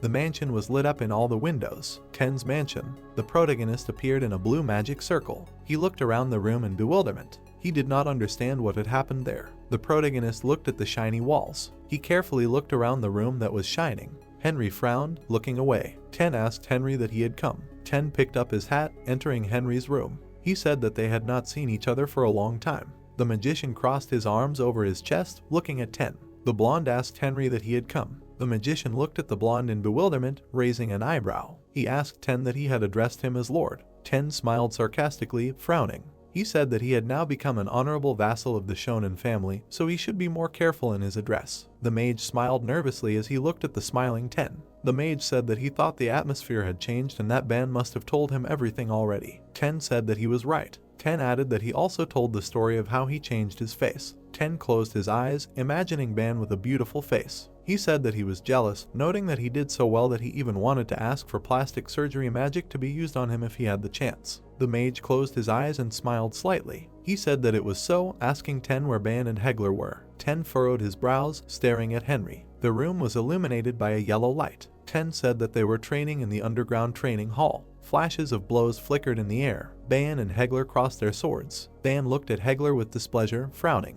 He said that it was slow. Hector bared his teeth, looking at the knight. Ban told Hector to go even faster. Hector was clutching a wooden sword in his hands. Hector lunged at the knight, his mouth slightly open. Ban blocked the fighter's blows with ease. The knight held the sword, stopping the fighter's blow. Hector bared his teeth in anger, looking at the knight. Ban held the sword out in front of him with a smirk. The fighter turned his sword over in his hands. He blocked the knight's attack. Hector's eyes widened, watching Ban. His sword flew out of his hands, flying up. The sword fell to the floor, while Hector stood unarmed. The fighter fell to his knees in front of the knight. He said that he lost. Ban closed his eyes, turning his back to Hector. He asked the fighter when he would become a master with such skills. Hector said that he would try even harder. Ban looked away, smiling slightly. He told Hector to keep it up. Ban's eyes widened in confusion. Henry said that a lot had changed in his absence. The protagonist appeared behind the shocked Hector. The protagonist looked at the boys with a confident smile. He said that the date for suppressing the rebellion had finally been determined. Ban leaned on his sword, looking at the protagonist. He said that it was faster than he thought, asking when it had started. Hector smiled sheepishly while Henry looked at the knight. The mage said that in 3 days, adding that he had met with the leader of the rebels and quickly familiarized himself with the situation in the capital. Ban looked at the mage with a serious look. He asked who the leader was. Henry narrowed his eyes. He said that it was the great god of war. Ban, dumbfounded, imagined the image of Benedict. Henry said that it was Benedict. Ban dejectedly grabbed his head, closing his eyes. He asked why, of all people, him. Hector looked at the protagonist in surprise. He asked that Benedict was such a great person. Ban looked away thoughtfully, his brows furrowed. He imagined Benedict standing with a bloody dagger among the dead bodies. Ban said that he was a bit difficult, but he lived up to his nickname, the Desert Warrior. Ban closed his eyes and smiled contentedly. He said that although, of course, he would be a step lower than him. The magician closed his eyes, putting his hand to his chin. The mage said that this was classified information, but if we talk about the current state of affairs. The protagonist presented an image of Hararian, with a girl with long hair in the background. He said that the royal couple Shatra was under the protection of the Showman family. The mage presented a gloating Arthur, his eyes sparkling. Henry said that Duke Arthur was behind the rebels, that was his guess. Ban raised an eyebrow, looking at Henry with bewilderment. He asked if this was true, and why he was sharing such classified information with them. The protagonist closed his eyes and smiled slightly. He said that they were going to move forward together, so such things could not be hidden. The mage looked at the knight with a serious look. He said that he thought the suppression would not end so easily since Arthur was involved, so he planned to use another method. The knight folded his arms across his chest, looking at the mage. He asked what method. Henry grinned slightly. Hector and Ban looked at the protagonist in bewilderment. The mage said that they would first have to cross the Shatra mountains. There were lit torches hanging on the walls. A loud laugh echoed throughout the room. Ban grabbed his stomach, smiling widely. He said that, alas, it was impossible. Henry asked Ban why. The knight wiped tears from his eyes, smiling at the mage. He said that the steep mountainous terrain and a bunch of monsters would hinder him. A wall was visible above the terrain. Ban said that, moreover, the priests of Shatra had installed a complex magical barrier there so that they would never be able to break through it. The knight sighed heavily, raising his hand. Henry said that that was why they were going there. Ban looked at the smiling mage in bewilderment. Henry put his hands behind his back, smiling, looking away. He said that he had thought of everything, adding that they should be ready to set out soon. Blue clouds floated above the mansion. Count Eisen's mansion. Hararian closed his eyes, bringing the glass to his mouth. He placed the cup on the saucer. Hararian told Henry that he had come. Hararian turned his head towards the door. He asked Henry what the matter was. The protagonist smiled confusedly, holding his hand by the door. He entered the room, smiling awkwardly. The mage said that he had an urgent request to make of him, which forced him to come without the count's knowledge. Hararian asked the mage what his request was. Henry replied that it was true. The brunette smiled, bringing the cup to his mouth. He said that he did not know what the request was, but if it was his, he simply had to listen to it. The protagonist frowned. He told Hararian that if he did not mind. Hararian opened his eyes, spitting out the tea from his mouth. Henry asked if the high priest Burim could go with them to the mountains. The brunette looked at the protagonist in bewilderment. He asked about the mountains. The protagonist bowed to Hararian, while Ban and Hector stood behind him. A slight sunset was visible in the sky. After that, night fell. The guys were standing in the middle of the road. Hararian asked the magician if he saw mountains there. The protagonist looked at the prince with a smile. He told him not to worry since they were going to climb Mount Shatra. Burim looked at the protagonist in shock, who smiled maliciously. Burim asked Henry what he said. The protagonist looked at the surprised prince. He told the brunette that no one should know about what he was going to show, as he promised earlier. Hararian said Mount Shatra and some other secret. The protagonist closed his eyes, concentrating on magical energy. He ran his finger in the air, forming a blue aura. A magic circle appeared under the protagonist's feet. The protagonist opened his mouth, emitting a blue aura. Hararian watched in shock as Henry used magic. The brunette asked the mage what it all meant. A blue magic circle appeared under Hararian's feet. The prince covered his face with his hand, looking at Henry. He asked Henry if he was a mage. The protagonist looked at the prince with a serious expression. He said that all the details were after the teleportation. Blue lightning was visible in Hararian's eyes. A huge magical lightning appeared from the ground. The trees nearby were destroyed and radiated lightning. A blue pillar of light appeared among the bushes. At the foot of Mount Shatra, the guys appeared from the blue pillar of energy. Hararian pressed his lips together, clutching his face with his hand. The protagonist approached the exhausted brunette. Hararian asked Henry what it was. The mage said that all the details were later, asking him to sit down. Hector brought a bottle of water to the exhausted brunette. He said that if he drinks refreshing water, the dizziness will pass. Hararian thanked Hector. The protagonist smiled slightly, standing in front of the prince. He apologized for not warning them sooner, noting that not only was he skilled with a sword, but he was also the only unregistered mage in the empire. The prince looked at the protagonist with a smile. He said that it was fine, and just didn't expect him to use magic. The protagonist smiled sheepishly. Hararian said that he didn't think he would need Burim to cross the mountain, adding that it was as expected of him. Henry told Hararian that he must be worried about the people left behind in the shop, and that they should quickly rescue them. The protagonist turned his head towards the priest. He said that High Priest Burim would handle the barrier, asking if there was an easier approach. Hararian asked Buram if he could handle it alone. Buram said that they worked on the barrier every year. After all, Buram closed his eyes and bowed his head slightly. He said that the problem was the monsters. Buram looked at the smiling Hararian. The mage said that their mercenary squad would take care of it. Hararian told Buram not to worry and that they were not weak enough to worry about. Hararian looked away, his eyes flashing. The brunette looked at the guys using the Eye of Ra. He stared straight ahead. Ban crossed his arms over his chest, his brows furrowed. Hararian thought that this man, who would have thought that he would see him again? Ban was struck by lightning, which made him look away. The knight looked at Hararian with displeasure, who looked away from him. Ban did not understand what happened. The knight glared at Hararian with displeasure. The protagonist said that it was time to slowly move forward. The protagonist raised his index finger, pointing towards the forest. He said that if they went straight from there, the eastern oasis city of the Shah would soon appear on the horizon. Hararian looked at the protagonist with concern. He said that this was all well and good, but Buram was no longer at an age where his stamina would be enough to climb the mountain. Buram closed his eyes, raising his fist to his mouth. The protagonist looked thoughtfully at the ground. He realized that he had not thought of this. Hector looked at the protagonist with concern. He asked him what they would do. The protagonist smiled widely. He thought that right, and he had him. The protagonist smiled, putting his hand on Hector's shoulder. He told the fighter that he relied on him. Hector took Buram onto his back. He told the priest to trust him. The protagonist folded his arms across his chest, watching what was happening. He said that the problem with Mr. Buram was solved, and now he would cast one spell on them, and they would set off. The protagonist spread his arms out to the sides, looking at the guys. He asked everyone to stand in front of him. Henry closed his eyes, after which he abruptly opened them. The protagonist's magic enveloped the boys. He used magical weapons. Hararian looked at the aura enveloping his body with a smile. He said that he suddenly felt such strength and lightness in his body. The magician looked at the boys with a smile. He said that all the preparations were finished, asking them that it was time to go. The boys were in a dark forest. They ran at high speed. Hararian said that it was the first time he ran like that. Hector replied that he did too. The boys ran along the path, among the trees. Hararian's eyes widened when a monster's claw appeared behind him. Hararian abruptly stopped with his foot on the ground. The protagonist turned around, looking at the prince. Hararian said that everyone should stop, because Crustaceus was approaching. Hararian looked worriedly straight ahead. He said that because of their poor eyesight, they hunted their prey using the vibrations it made, so it was best to move as little as possible. Hector looked behind him, confused. He asked how they were going to catch the monster without moving.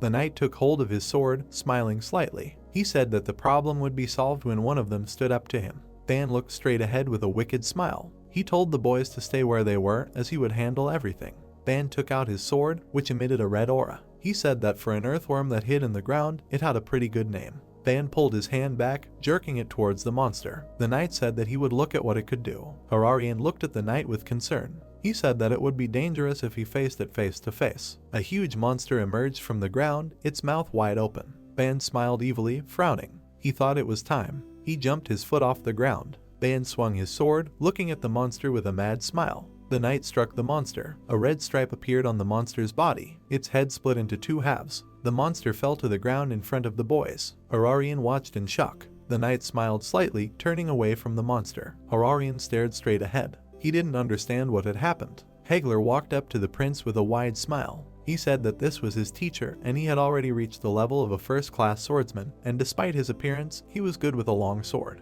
The protagonist stared dejectedly straight ahead. He thought that he also needed to quickly realize the aura to develop his special skill or something. Hararian thought that he knew that Ban was strong, but not that strong.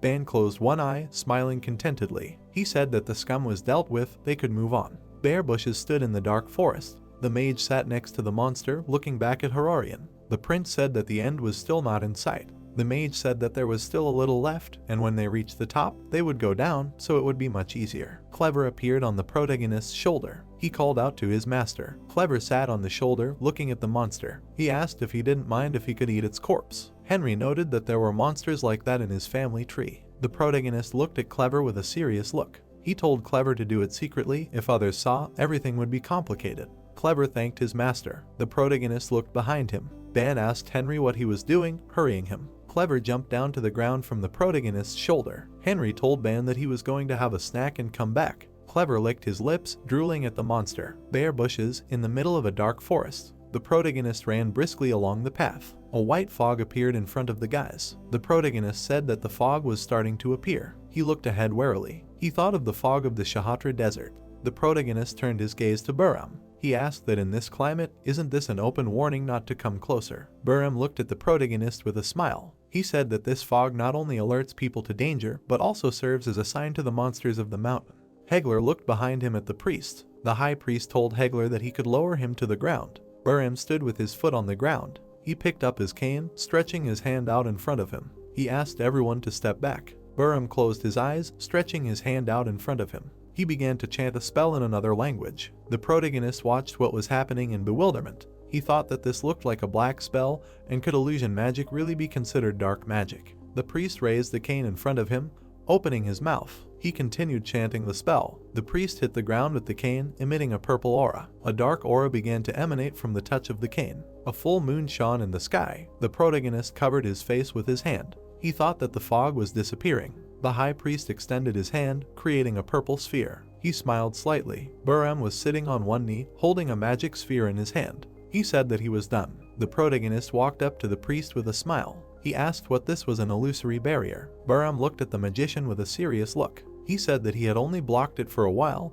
but he planned to activate it again later. The magician looked away thoughtfully, smiling slightly. He thought that no one would have thought that this matter was so easy to solve. The protagonist smiled sarcastically. He thought that now that the magic barrier was gone, there would be no difficulties. The magician folded his arms across his chest, looking straight ahead. He told the guys that it was better to move with magic, because that way they would save time. Blue clouds floated in the sky. The city of the eastern oasis, the Shah. Two men were sitting on the street near the building. A small group of people had gathered in the building. A man in a white robe was squatting with his eyes closed. He was calling on the great sun father Ra. The men were kneeling, praying to the sun god. They were calling on the great sun father Ra. The man opened his mouth slightly, putting his palms together. He asked to protect them from difficulties and trials so that they could walk the right path. The man opened his eyes, seeing the light. A magic circle appeared in front of the men. Silhouettes of guys appeared from the magic circle. The man raised his head, looking at Hararian. He did not understand what it was. Hararian landed on the floor. The prince smiled slightly, raising his head.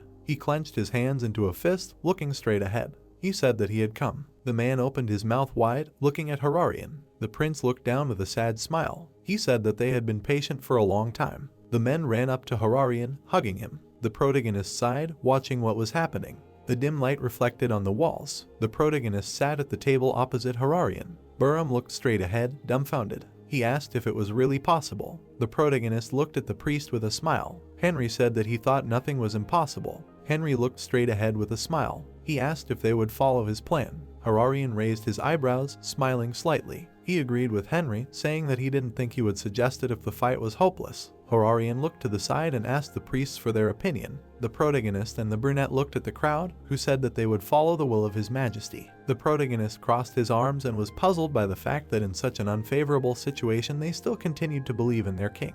He understood if there were a few more people like him. The protagonist remembered his past self as an old man who was kneeling before the king. Then he decided to drink some drink. The protagonist decided to adjust his sleeve. Henry sat opposite the brunette and thanked him for His Majesty's trust. The protagonist adjusted his gloves and looked closely at the prince, realizing that with him he should succeed in this battle. He declared that he would definitely return Shatra. Thick clouds floated across the sky. The moon appeared in the night sky. They were transported to the barracks of the siege camp of the city of Shah. It was a small deserted town. A guard was guarding a tent. He yawned a little and got distracted. His friend came up to him from the side and called out his name, Shyla. A guy in a cloak came up to him, and the blonde exclaimed. He asked Shyla if his shift was over since it had been a long time. The guy in the cloak came up to the blonde and put his hand on his shoulder. He noted that Shyla had been guarding the city all day, and it was only natural that he hadn't noticed how the hours had flown by. The brunette in the cloak grinned maliciously. He noted that the priests would most likely surrender soon.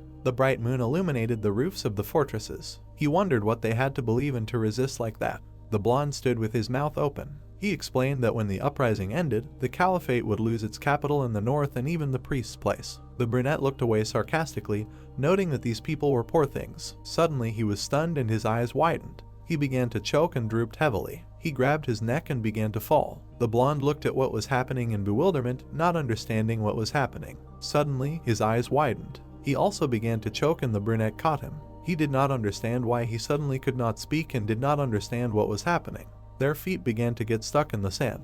Both guards were scared and began to fuss, noticing that their legs were not pulled out. The blonde looked up in shock, trying to call someone for help. Suddenly he noticed something. He saw Henry flying towards them from the air. He looked at them with a malicious grin. Cannes, the capital of Shatra, deep night reigned over the fortress. The long-haired guy stood opposite the mulatto and told the guy to get ready and was going to leave. He immediately used teleportation and disappeared. Benedict angrily slammed his fist on the table. He bared his teeth and understood that Mordred was a scoundrel. He calmed down a little and was only angry. He realized that he only needed to find the sign of the king. The mulatto imagined himself grabbing the sign of the Eye of the King. He understood that when this sign appeared in his hands, then his connection with Arthur would end. He imagined the Duke smiling maliciously. Benedict stared ahead, thinking that this was expected, but he still could not hold back his anger after his words. He imagined the god Ra holding the red core in his hands. He realized that Arthur dared to desire the power of Janus. The mulatto sat on a chair and called his assistant.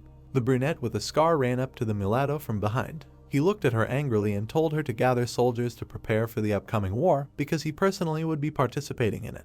They were transported to the Shatra Gorge. A bunch of troops were moving forward in columns. One of the fighters started blowing a horn and gave a signal. Oscar raised his hand and gave the order for his soldiers to attack. The entire army of fighters enthusiastically raised their spears up. The protagonist watched the army moving from the hill. He stood on a mountain ledge and watched the armies march. He understood that they needed to slowly move forward. The guy watched what was happening with a sly grin. He remembered how he told his comrades to plan and spread a map on the table. He said that at first they would adhere to the strategy of a two-pronged attack. He placed his hands on the map and began to present the attack strategy in the form of a caricature. The protagonist reported that they would simultaneously attack the western oasis city of the Sultan and the northern oasis city of the Caliph. On his map, one man was marching on a fortress. He explained that only part of the troops would be sent to the Sultan to deceive them, and the other 3 people, as the main army, were advancing on another fortress. According to the plan, they should be concentrated on the Caliph. Oscar squinted at Tyrion, who stood opposite him, his arms crossed. Tyrion noted that in this case, the soldiers and the Sultan should stall for time.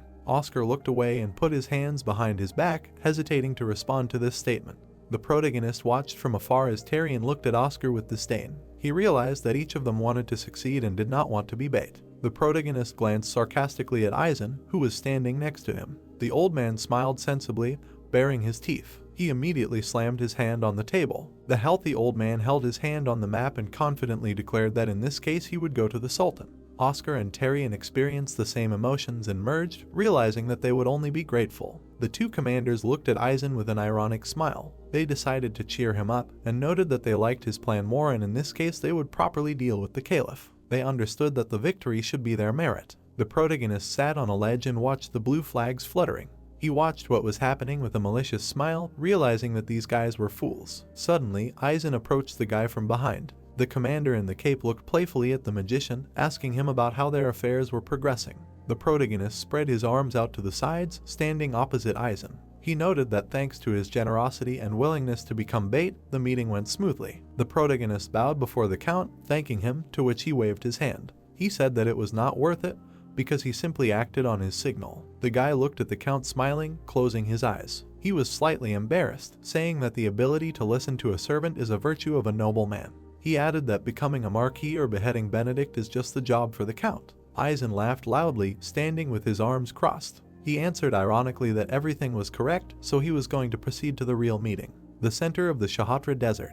It was the tall, inclined tower of Ra. Benedict was sitting on duty with his subjects at this time. He stretched out his hand forward, emitting a luminous aura from himself with the desired phenomenon. The hieroglyph of the Eye of the Desert appeared in front of his hand. It was the Eye of the Desert, which appeared in front of the army of soldiers. It was a great power that only the Sword of Ra could possess, capable of controlling everything that touched the sand. This glowing eye was behind the boy, who held his hand in front of him. He understood that they were now in the Tower of Ra, so no one could escape the gaze of the Eye of the Desert. He imagined a bunch of fighters attacking with their guns and making their way forward. Benedict estimated that there were about 10,000 people in the enemy troops. He also imagined archers who attacked from the fortress. He bared his teeth strongly. Benedict lowered his head and was very angry, not understanding how they dared to attack him. He realized that they were scoundrels who did not know their capabilities. He stretched his hand out in front of him, sitting on the back. Benedict thought that he would watch what was happening for a while and then deal with them. Suddenly, his eyes bulged, continuing to frown.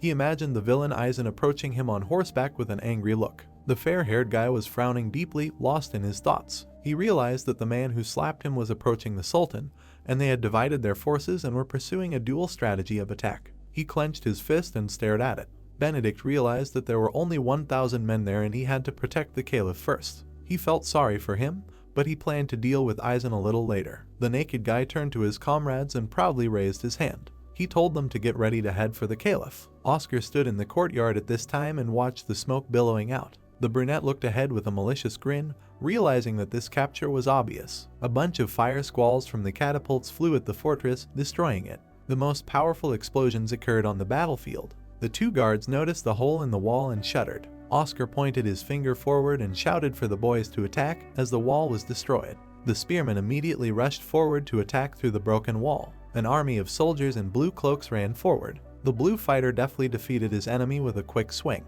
The fighter looked ahead with alarm, slightly puzzled. Oscar stood in the fortress with a surprised face, hearing from the fighter that it was Benedict. Oscar began to look around, standing on the tower. He saw in front of him an entire army of Benedict on horses. The frightened brunette looked ahead in shock. He did not understand how their enemy could have appeared here so quickly. The commander looked back in alarm at the fighter. He said that the caliph's walls had fallen, and he ordered them to protect the rear. The count extended his hand to the fighters and shouted angrily at them to abandon the assault and defend the rear. The fighters crowded into a line as an army and were about to carry out the order. Two archers aimed at Benedict. The naked boy crossed his arms, standing next to his camel. He grinned ironically, realizing that his enemies were like a pack of dogs. He cast a keen glance upward. A fighter with a spear was approaching him from the air. It was Oscar, who landed crushingly on the ground. Oscar's silhouette was on the other side of the dust. The fighters of the Count's army looked at what was happening with bewilderment. They immediately became alarmed when they noticed the fighter. Count Oscar extended a long and sharp spear in front of him.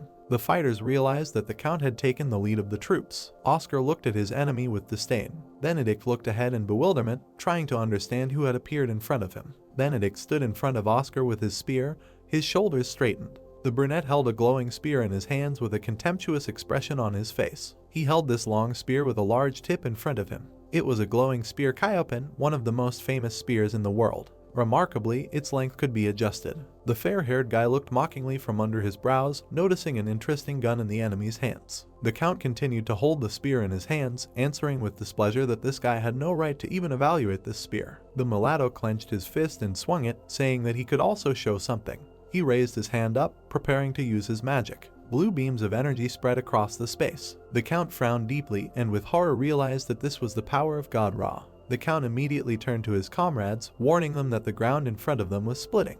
Oscar watched from behind his men as their tower began to crack and tilt. He noticed this and ordered the men to run. The Count watched this with a numb and displeased expression. The tower's huge shadow covered the Count and he opened his mouth. The fortress immediately collapsed and Oscar barely managed to jump back. The remains of the tower lay on the ground, raising a large cloud of dust. Two exhausted men supported each other. Benedict crossed his arms and smiled sarcastically. The guy noted with irony that it was much better this way. While Benedict looked ahead, an archer killed one of the men behind him. Benedict stared at the soldier struck by an arrow, which was actually meant for the mulatto. With a slight cut on his cheek, Benedict looked ahead sarcastically. He was slightly impressed and asked the archer what his name was. The Count held his exhausted comrade by the arm, giving his name as Tyrion. The Count looked at the brunette, who looked angry at what was happening. Tyrion asked Oscar to stand up. While the two Counts were holding hands, the eye of the desert appeared above the mulatto. He realized that these two were the commanders-in-chief. The mulatto raised his leg, which was radiating a fiery aura. He stomped it and delivered a crushing blow to the ground in a long line. Both Counts immediately separated, trying to dodge this attack. They both looked at what was happening in shock, their mouths open. Benedict put his hands behind his back and looked maliciously at the enemies, wanting to have some fun. Oscar's silhouette soared into the sky and was about to attack the mulatto. Oscar threw himself into the ground with a crushing blow. Benedict was already behind and was very angry that the Count was trying to attack him. The brunette immediately began to scream and tried to turn around. Suddenly, he received a quick kick to the face from the mulatto. Oscar immediately flew back with his spear. Tyrion was angry and was about to attack the enemy with a bow. The mulatto watched with cold blood as 3 arrows flew at him. He deftly dodged them, ironically joking about whether the archer had time to play around. Benedict stepped on the Count with his foot and stared at the actions of the archer Tyrion. He sarcastically joked that it was funny. Benedict kept his foot on the brunette's chest, which made him grimace. He explained that such people, bearing the title of counts, should be ashamed of such actions. The mulatto turned back with glee at the lying spear. He told them ironically that for shepherds they worked perfectly. He grabbed the spear and stood on the brunette, while Tyrion aimed at him. Benedict asked how much longer the guy would draw the bow. He immediately threw the glowing spear at Tyrion with a quick movement. The tip of the tip was already very close to the count. Tyrion managed to jump away from the explosion of the spear in a deft jump. He landed angrily, leaning on his hand. The mustachioed commander looked forward when the mulatto was already in the air. Benedict hit Tyrion's body with a powerful blow, pinning him to the ground. The mulatto pinned the archer with his foot, looking back at the spear. He found it funny that these people called themselves commanders-in-chief. The mulatto grabbed Tyrion's bow, telling him that he was not yet up to the task of wielding this weapon. The mustachioed commander looked up with displeasure, realizing that this could not be. The mulatto was holding the bow, standing on Tyrion's body. He understood that the guy had made a bowstring so easily, which was difficult even for masters. Point bow, Lucia was a bow that all the archers of the Empire dreamed of, because its bowstring was created with the help of aura. Benedict picked up the spear from the ground. He stood up and held both the bow and the spear in his hands. He pulled the spear and aimed at the lying Count Oscar. He aimed intently forward, surrounded by a purple aura. He released the spear and it flew forward with blue light. Oscar was completely stunned and looked at what was happening in horror. Suddenly, the spear broke in half in the air. The mulatto looked angrily ahead, standing in clouds of smoke. A silhouette of a knight stood through the cloud of dust. It was Ban, holding a sword. A few days ago, the protagonist had been studying the plan of action with Eisen. He had said that this way they would kill two birds with one stone. The old commander-in-chief was perplexed, trying to understand that this plan had supposedly already been prepared. Henry closed his eyes as Eisen, who was standing next to him, chuckled. The protagonist stated that they were on the verge of a very important battle for them, and he could hardly relax. Eisen responded that this was to be expected from his confidant and was happy about it. Suddenly, Eisen tensed up and wondered who would then stand against Benedict. Henry lowered his head and closed his eyes. Eisen added that after all, Benedict was the strongest warrior in the desert. Henry asked not to worry. Ban stood with a sword and proudly straightened his shoulders. Henry said that he had already taken care of it. The knight added that he did not need to know the details. The blonde stood in front of the devastated Oscar and waved his hand. He stated that their player was badly hurt and suggested that he should be replaced and asked Benedict for his opinion. The mulatto looked ahead with a frown, being in slight surprise. Dan looked ahead with a smile, and Benedict felt his energy, which was familiar to him. The desert warrior crossed his arms and looked at the knight with glee, wanting to know what tricks the guy had prepared for him. The blonde held out a glowing sword in front of him. A few days later, Shaw, the barracks of the siege camp. It was a small sand town. The messenger walked into a large tent. He pulled back the screen and introduced himself to the commander as a messenger from Lisha and replied that the mission was complete. The guy looked into the distance of the tent at the black silhouette of the commander. Lisha hurried to report that the siege of Shaw went smoothly. The commander in the cape leaned his hands on the table. He praised the guys. The commander reached for his hand, telling the messenger that this was his reward. Lisha clenched his fists and tensed slightly. He immediately received a blow from the commander's sword. The messenger, dumbfounded by this action, did not understand why he deserved it. He plopped down on the ground, while the guy in the cloak watched him. His silhouette immediately began to transform, since it was just an image. Dan looked down at the dead guy with glee. The knight stood in front of the priest, who was sitting on the throne. He stated that now that the messenger was dead, it was necessary to destroy all the siege forces. The blonde held the hilt of the sword, looking at the old man with a smile. He noted that it would be difficult for him to cope without his magic. Then Burham stared at the proud knight. He told the young guy, as long as the barrier was in effect, no one would discover the defeat of the siege. Ban asked the old man to take care of this, and he himself would go to the caliph. The old man put his hand to his chest and bowed, agreeing with this statement. He asked to save Shatra and they could rely on him. The knight stood with a sword surrounded by his red aura. He swung his sword. He also dealt a crushing blow of red energy to Benedict. The mulatto looked at the attack coming at him in a daze. A powerful flurry of red energy spread out to the sides. Shilla along with the other fighters looked at their leader with alarm. He dodged the cloud of dust with his hands. Benedict looked forward angrily, hiding behind his hands with blades. He felt that it was too dangerous. The mulatto immediately pulled out his sharp blades, noting with irony the merry fellow. The blonde looked forward mockingly, holding out his hand. He ironically asked the enemy that he was simply afraid of being disgraced by losing to someone like him. The mulatto in response only bared his teeth and became angry. He looked at his enemy bloodthirstily, looking at him with blue eyes. He really didn't like it, so the blonde asked for it himself. All the ground above the mulatto cracked and emitted a blue aura. The rest of the fighters began to fly apart from such an attack of the aura. This crushing wave almost reached the knight, who was ready for it. Ban managed to shout that this was a fight to the death. Their red and blue auras collided with each other. The mulatto looked furiously at his enemy, calling him a scoundrel. Benedict immediately soared into the air, intending to carry out a crushing attack on the blonde. Their blades collided, and they began a stormy battle face to face. Their battlefield completely collapsed, and the ground began to go out from under their feet. The fighters repelled each other's attacks with deft blows. Ban jumped off the ground with his foot. With deft movements, he decided to get closer to the mulatto. Benedict immediately sharpened his blade and tried to parry the blonde's quick attack. The mulatto covered himself with his hand and bared his teeth angrily. Benedict's leg was surrounded by a fiery aura again. He immediately swung his leg and was about to hit the blonde so that he would not get cocky. Ban also did not want to retreat and was about to kick. Their kicks collided in the air. An explosion from such a blow occurred in front of them and they flew apart. Both fighters stared at each other, baring their teeth. The mulatto's bandaged leg stumbled onto the ground. He flew back, leaving a shoe print on the ground. The mulatto frowned slightly, looking ahead. He praised his enemy for his abilities. The blonde wiped the sweat from his face with a malicious grin, telling his enemy not to exaggerate. The mulatto opened his mouth and said that the games were over. He closed his eyes and was about to use the eye of the desert.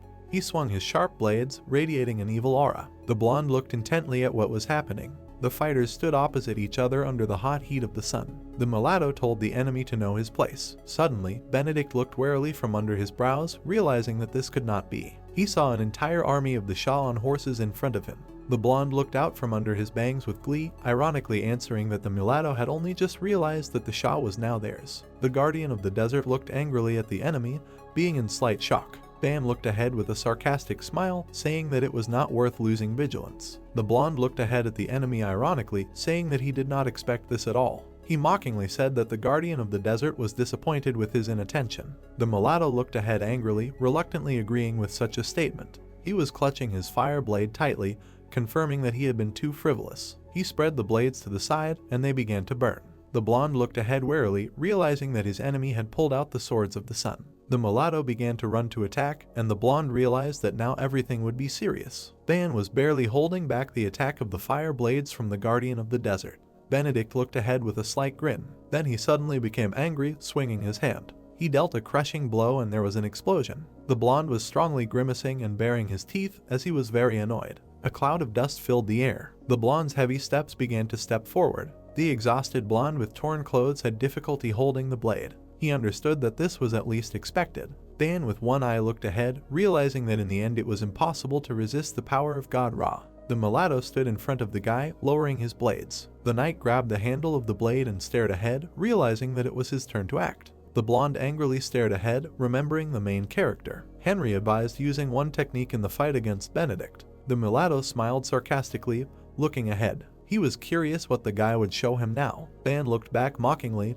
tearing a piece of paper. He completely tore the parchment. His torn parts immediately soared into the air with the help of aura. Suddenly, a magic ring with patterns appeared above the blonde. A blue crystal began to appear from there. The half-naked blonde looked at the blue stone in his hands in bewilderment. The mulatto looked ahead with alarm at what was happening. The wounded blonde looked ahead with slight wariness. The guardian of the desert was indignant about this, realizing that the guy simply should not have this stone. Benedict bared his teeth, realizing that the guy was well prepared. The mulatto kicked the ground, leaning his hand on his knee. The blonde covered himself with his hand from a cloud of dust, standing opposite the mulatto. The knight grimaced, with difficulty covering his face from the dust. He saw a black silhouette in the cloud of dust. The blonde peered ahead intently. He saw that his enemy soared into the air on wings and disappeared, simply ran away from the battlefield. Naked Man looked at the blue stone in confusion, trying to understand what kind of thing Henry had slipped him. The knight exhaled heavily and turned to the side. Two fighters were solemnly rejoicing on the fortress, realizing that Benedict's army had fled. In any case, he understood that the attack had gone smoothly. The blonde clenched his fist and looked confidently forward, realizing that they were almost 6 targets. The guy peered forward at the fortress, thinking that everything must be over in the Sultan. The moment when Henry's squad was still before Benedict and Ban met. The protagonist and Eisen were riding horses forward. The commander turned towards Henry, who told him that Benedict had gone to the Caliph. The protagonist looked at Eisen enthusiastically, wondering whether they would start executing the plan.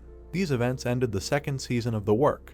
In a straight line, the protagonist and the rest of the fighters looked ahead. Henry looked to the side and ordered to begin the action plan. The protagonist turned back to the old man in the cloak. He made a note for the old man to take care of him. The guy with glasses glared forward from under the hood. It was Mr. Kyle. A black leech was sucking through the glove. Narworm was a type of leech that liked to absorb the magical energy of the host. This worm experienced great stress if fed very rarely, and this led to an explosion and most often made a nest in the heart since that was where the most energy was. This leech latched onto Kyle's hand and he grimaced in pain. He believed that he fed his magic to this leech and believed that he was the only one who could feed this worm with his magical energy. The protagonist looked at the guy with glee and told him that if he didn't do it, his heart would explode. The main character looked at the mage in the cloak with a malicious look. He understood that if the old man cared about his life, he would definitely help him. The mage was clutching the spear tightly in his hand and ordered to begin the attack. The guys raised their hand above themselves. They stood in front of the fortress and summoned dark clouds above it.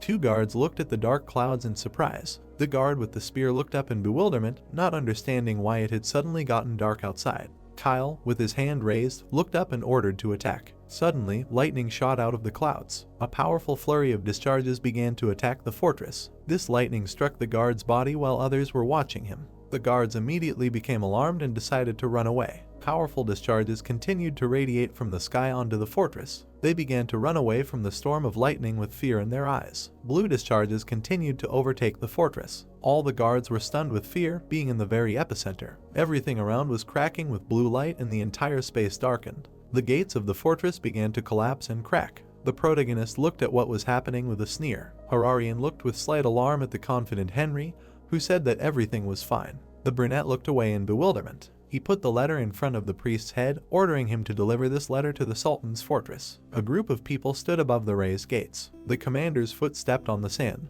It was the Sultan's commander, Badala Sultan. He and two assistants bowed to the ground on one knee. He said that they captured all of Benedict's servants, and so he came himself. The leader bowed his head before the prince, behind whom the protagonist stood. Badala turned to his highness, saying that he sincerely apologized and asked for mercy. The brunette looked down on the commander and accepted his apology, adding that he did not like it, but he believed that there were circumstances. The protagonist put his hands behind his back and watched the prince, realizing that the Shah and the Sultan had been returned, leaving him far ahead of Duke Eisen. The protagonist looked up and saw a blue magic circle in front of him. Henry became slightly angry, realizing what was happening. Henry looked away as Badala ran up to him with the blue stone he asked for. The leader closed his eyes, holding the blue stone on his pillow. He wanted to give it to His Highness the Prince. It was the Sultan's tear, the greatest treasure of the nation and the symbol of the commander-in-chief of the Sultan's army. The protagonist grabbed the stone, causing Badala to be taken aback. The guy wanted to take this stone for a while and return it later. The leader looked angrily at Henry,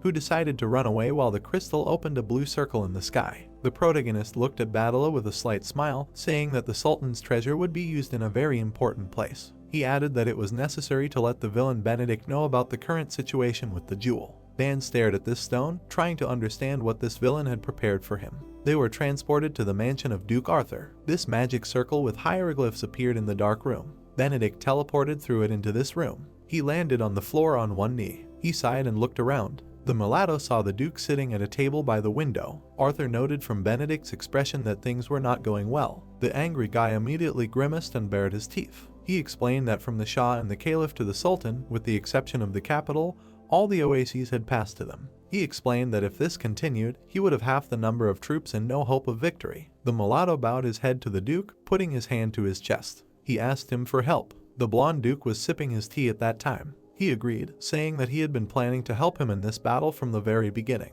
The blonde said that he would send people by tomorrow, including Sir Mordred. The Duke stared ahead, trying to find out something. The mulatto held his hand to his chest, his eyes wide. Arthur asked him if he had received the sign of Janus. The guardian of the desert raised his head, standing opposite the Duke. He apologized and explained that he had not yet had time. The blonde crossed his fingers and looked at the mulatto, smiling. He replied that it was not scary and he would help with this too, because he had already taken some measures. The mulatto immediately exclaimed in surprise. The Duke looked ahead and said that he would send him a man who could be exchanged for the Janus sign.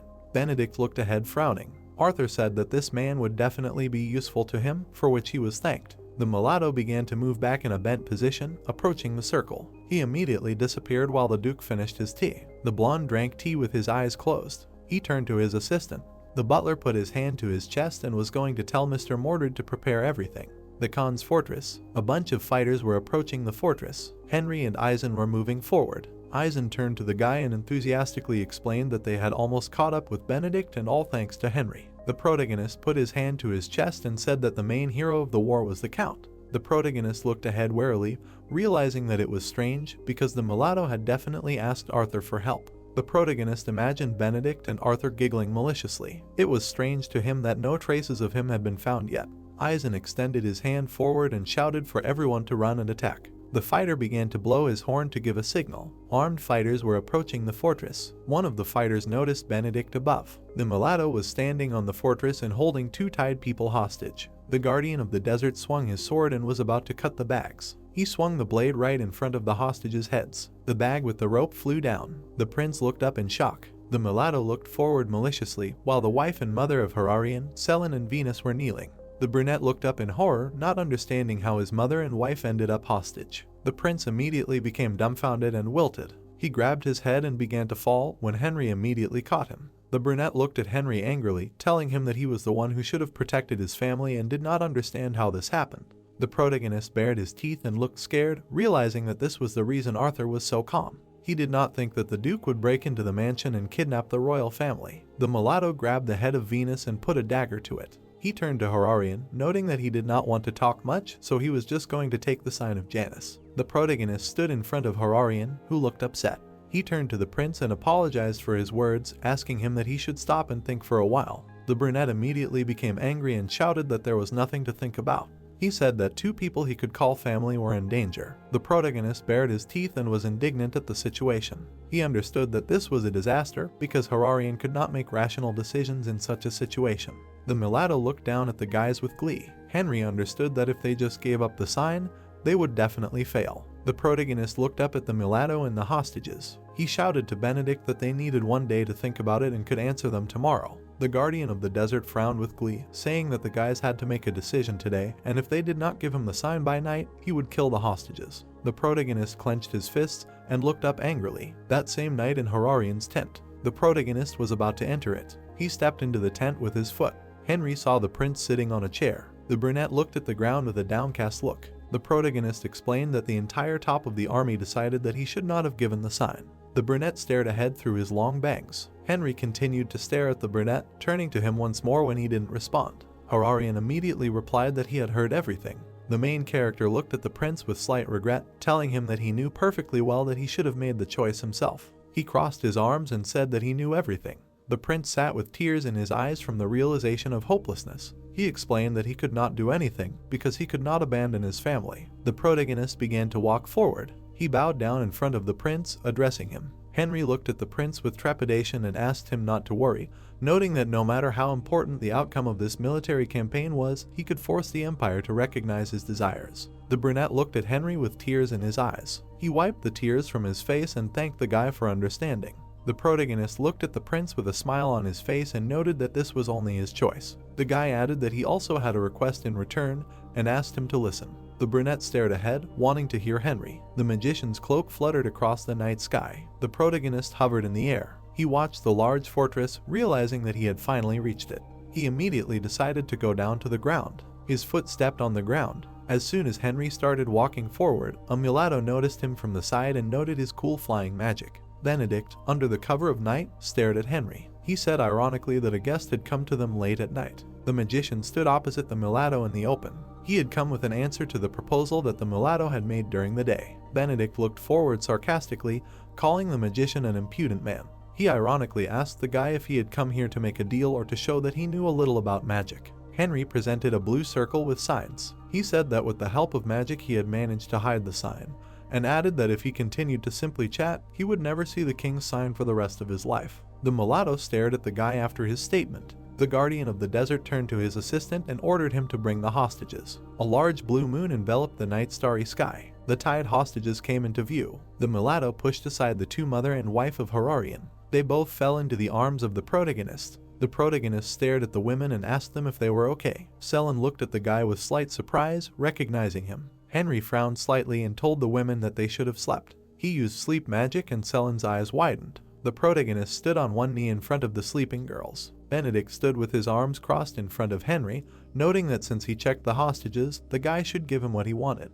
The protagonist waved his hand and allowed the guy to take the sign. Benedict caught the sign in the air. The mulatto opened his palm and saw 2 rings. One of them with a red eye was the sign of Ra. The other ring with the sign of the cross was the sign of Janus. The mulatto looked at these rings with glee when Clever's silhouette appeared behind him in the form of a demon.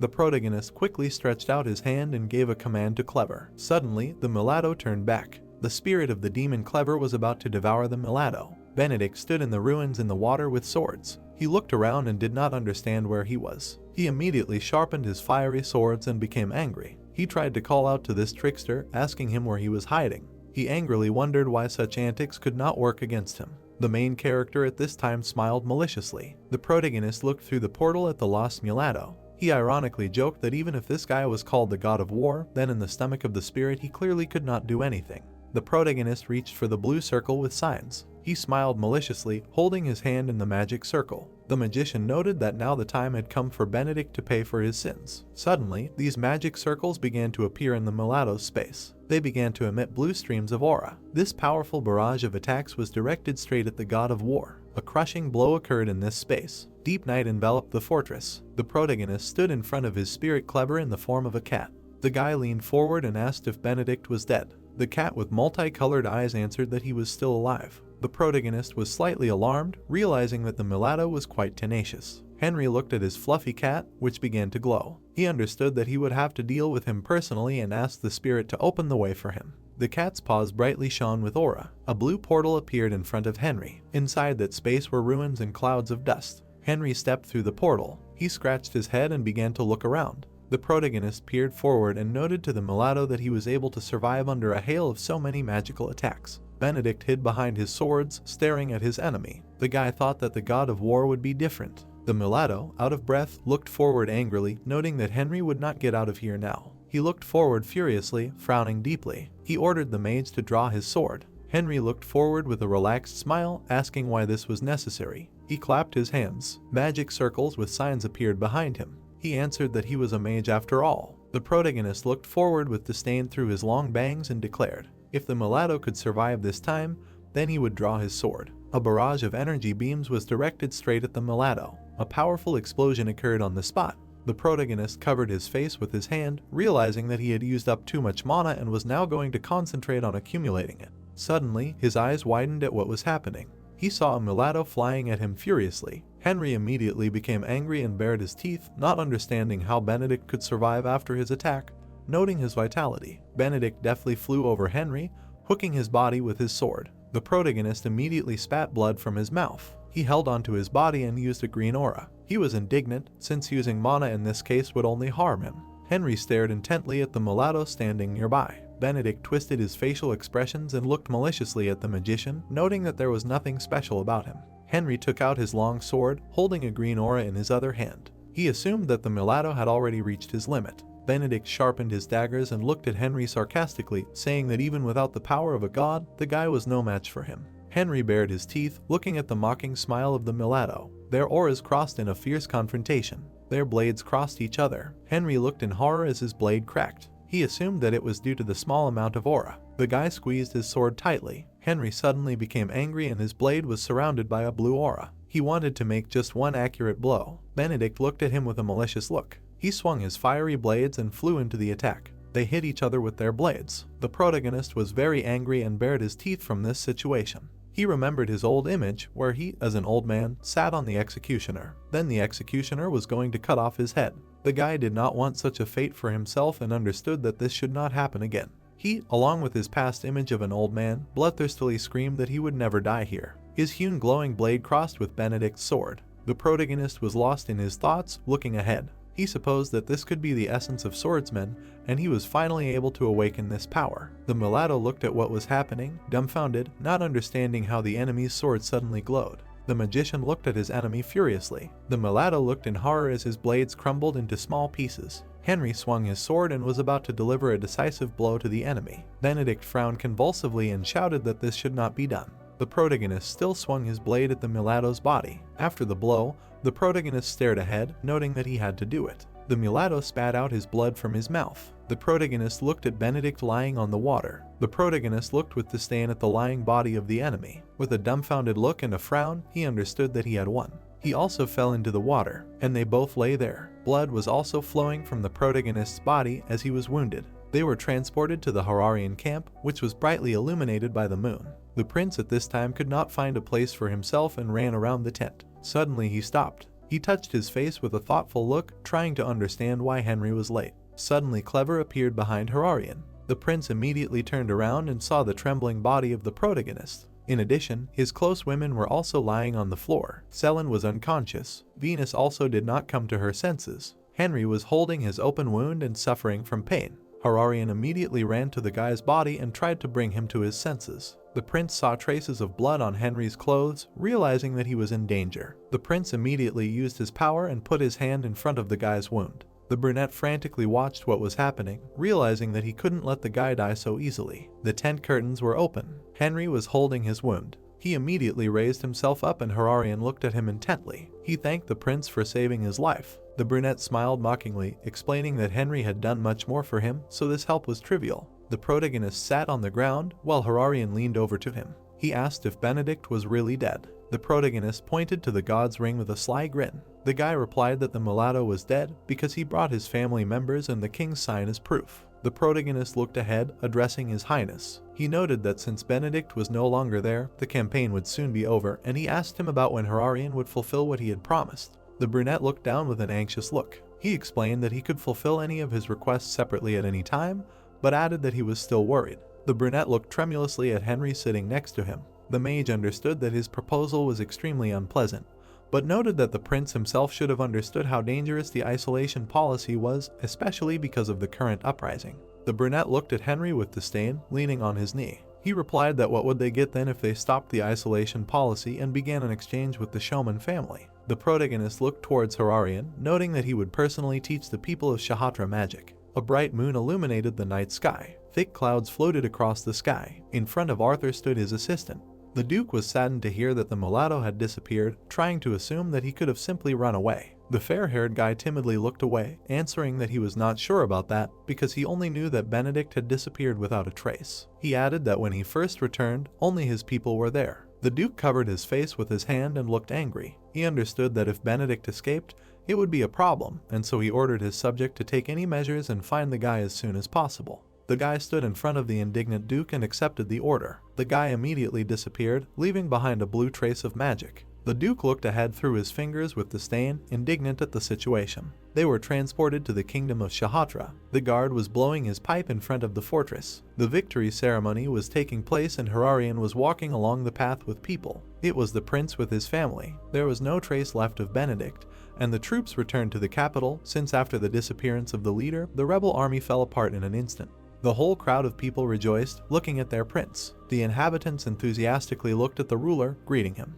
Hararian stood on the platform and greeted the army. The brunette raised his hand with a smile on his face. All the people greeted the great Hararian, the son of the great Ra. They were transported to the imperial palace. It was a large palace with red roofs. 3 counts were kneeling in front of Silver Jackson. The king held his head in his hand and looked at the counts intently. He knew that they were from families worthy of pride, and thanks to their bravery he would be able to stretch his legs today. Eisen stood in a bowed position and addressed the king, saying that although he was old in body, his loyalty to the empire was higher than anyone else's. Silver Jackson stretched out his hand and smiled mockingly. He ironically explained that it was well said. An assistant immediately ran up to the king. He noticed that since their thoughts converged, he decided to make him the Great Marquis. He asked the assistant about the letter of introduction for Count Eisen from the King of Shatra. The assistant had a letter on the tray. The 3 counts continued to stand in front of the king's throne. Silver Jackson waved his hand enthusiastically, noting that for their hard work, he would throw a party in their honor today. Eisen bared his teeth in glee. He stood in a bowed pose before the king, thanking him for such a favor. They were transported to the banquet hall of the imperial palace. A bunch of people in suits stood in groups. A bunch of drinks and glasses stood on the table. Eisen, along with other people, were enthusiastically drinking wine.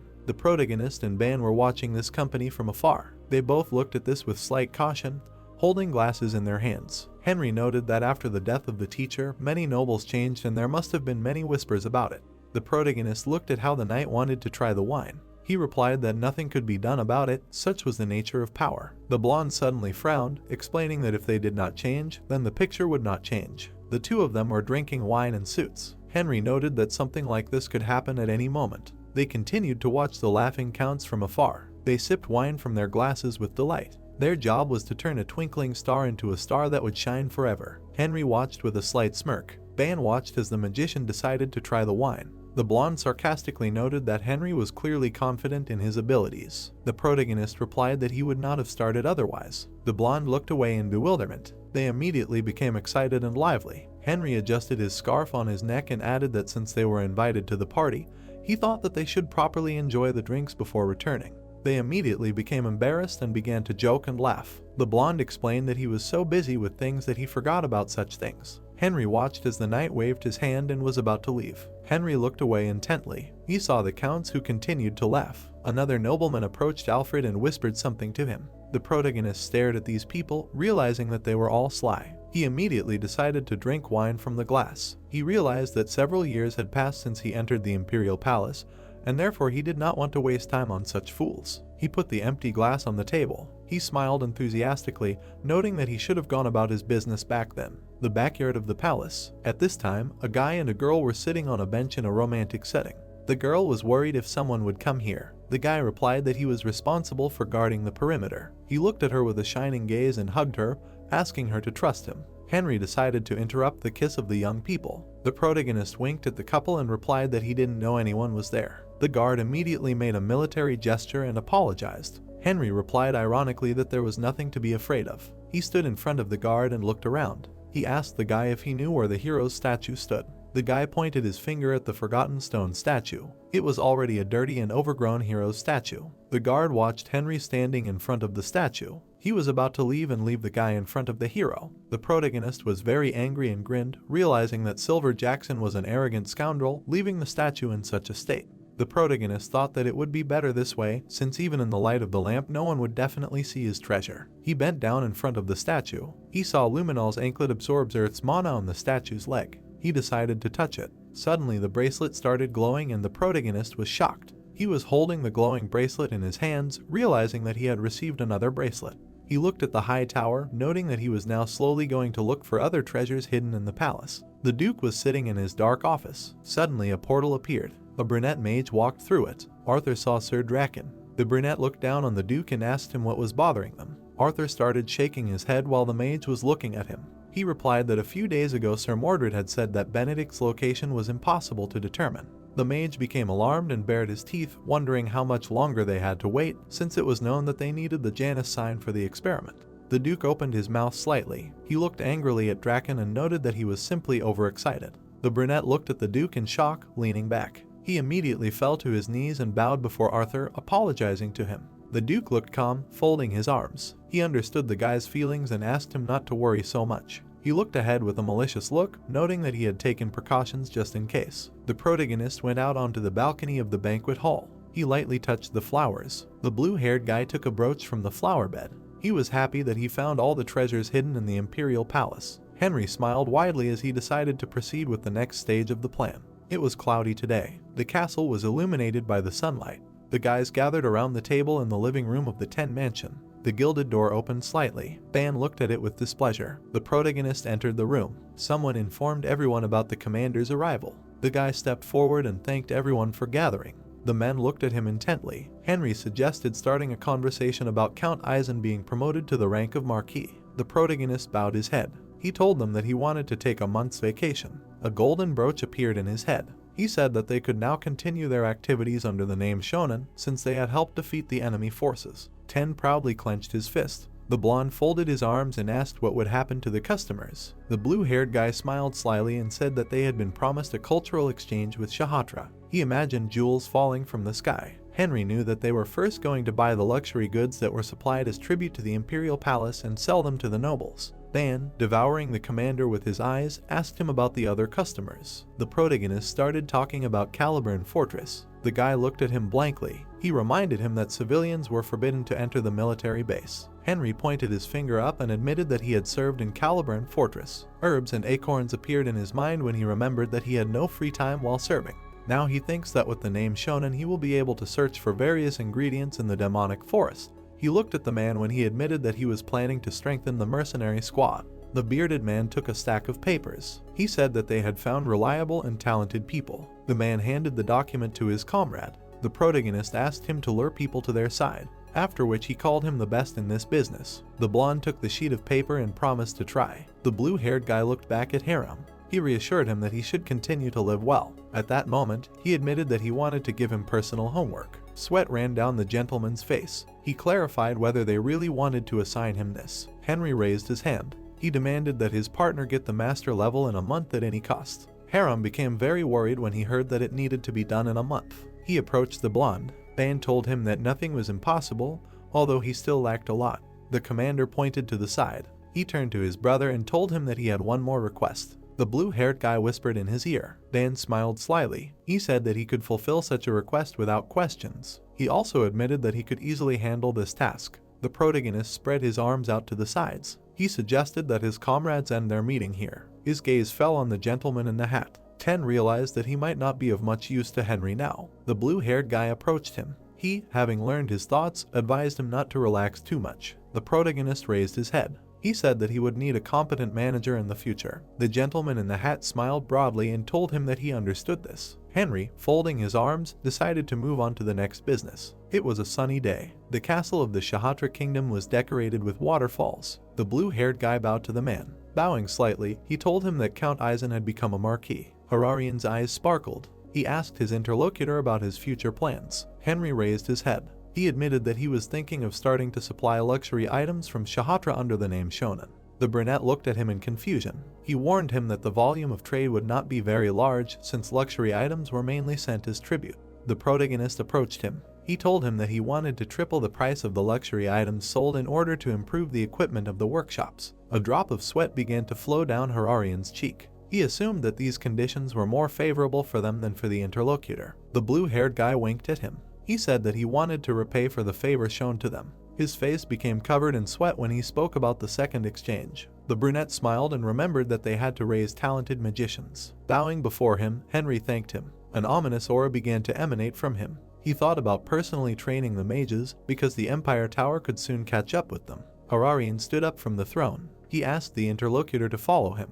Vines hung from the walls. Sunlight illuminated the stone structure. They had come to the Temple of Janus. The protagonist looked up. He was surprised that this building was located in the dungeon of the royal palace. The brunette crossed his arms behind his back. He asked his comrade if he brought what he was talking about. The blue-haired guy took out a sparkling object. There were hieroglyphs on this silver ring.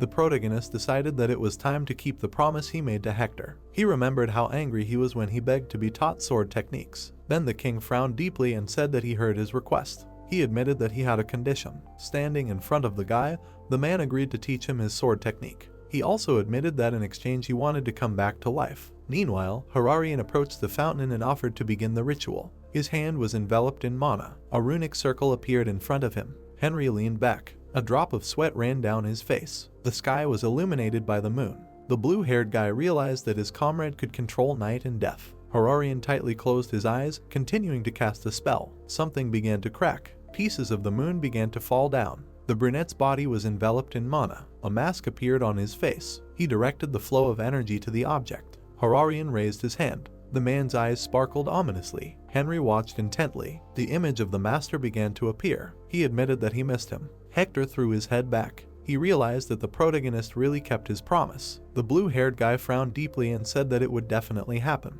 The Sword King smiled slyly. Hararian looked back at his comrade. He asked him again if the guy had prepared what he asked him to. Clever approached Henry when he called him. The cat made a satisfied face. A pair of drooling armor appeared on the floor. The protagonist said that he had prepared everything with special care. The brunette began to cast a spell over the armor. It was covered in mana. Someone was watching what was happening from above. The armor appeared on the man's body. He spread his legs wide. Hararian raised his head. He said that from now on this armor belonged to Hector. The Sword King examined his appearance. He was wearing a black cloak. The blue-haired guy suggested that he check everything again. Hector looked at him in confusion. Henry raised his hand and explained that he had no power. He had fought a man in the Shatra desert. The Sword King looked to the side. He asked if the guy wanted to duel him, advising him to test his strength. The protagonist pointed his sword at him. He told him that he wanted to help him release his strength and test his own at the same time. He also believed that he should have no problem using a fairly large two-handed sword. The blue-haired guy frowned deeply. He suggested that they stop chatting. Henry, putting his foot forward, said that he would start first. He jumped off the ground. The protagonist's sword was enveloped in mana. Hector parried his attack. He examined the enemy's weapon. The blue-haired guy bared his teeth because he saw that his opponent did not even move. The Sword King struck him. Henry grabbed the handle of the weapon tighter. The protagonist swung his sword hard. He believed that from this angle, it would be difficult for the enemy to dodge. Hector's weapon was enveloped in energy when he realized that what he saw was enough for him. He raised his sword. The blue-haired boy's face began to sweat as he realized that he was going to die. He decided to quickly dodge. The weapon stopped above his opponent's head. The protagonist opened his eyes slightly. The man turned away from him and offered to finish the sparring. He admitted that he hadn't had any fun for quite some time. Henry made a dissatisfied face. He wondered why there was such a difference in skills between them. Hector clenched his fist. He admitted that this iron body was even better than the flesh and blood one he had before his death. At that moment, he said that he would have died even earlier if he knew that.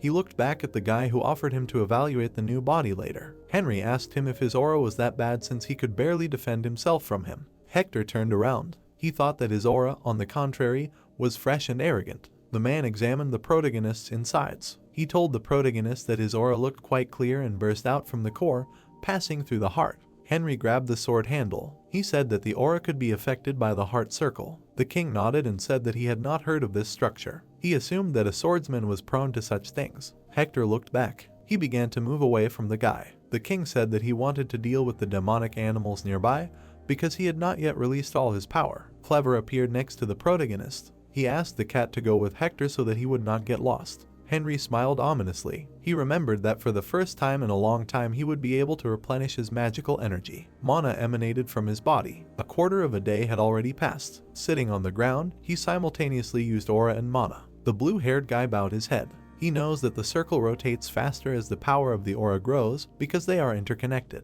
The protagonist opened his eyes. He decided from that moment on to train magic and aura at the same time. The flow of energy dissipated when someone called out to Henry. The Sword King ran up to him. He asked him what happened. Hector, approaching him, said that he had been constantly exterminating demonic beasts. The blue-haired guy asked him to calm down and speak more slowly. The king stretched out his hand and said that the cat had become an egg. They stared at each other. Henry looked at the egg in confusion. It sparkled in the man's hand. The gentleman said that the cat had been running after him and cleaning up corpses while he was hunting. After that, he said that after a while the animal had shone brightly and turned into an egg. The protagonist exhaled heavily. He asked him how many demonic beasts he had killed. The king clutched his chin and guessed that he had exterminated about 500 monsters. The blue-haired guy closed his eyes and told him that he had begun to evolve. He thought that the man had eaten too many beasts in half a day. Henry frowned deeply. He realized that he would not be able to use the chest for some time because Clever had become an egg. The protagonist raised his head and suggested that his comrade return to the palace. The palm trees fluttered in the wind.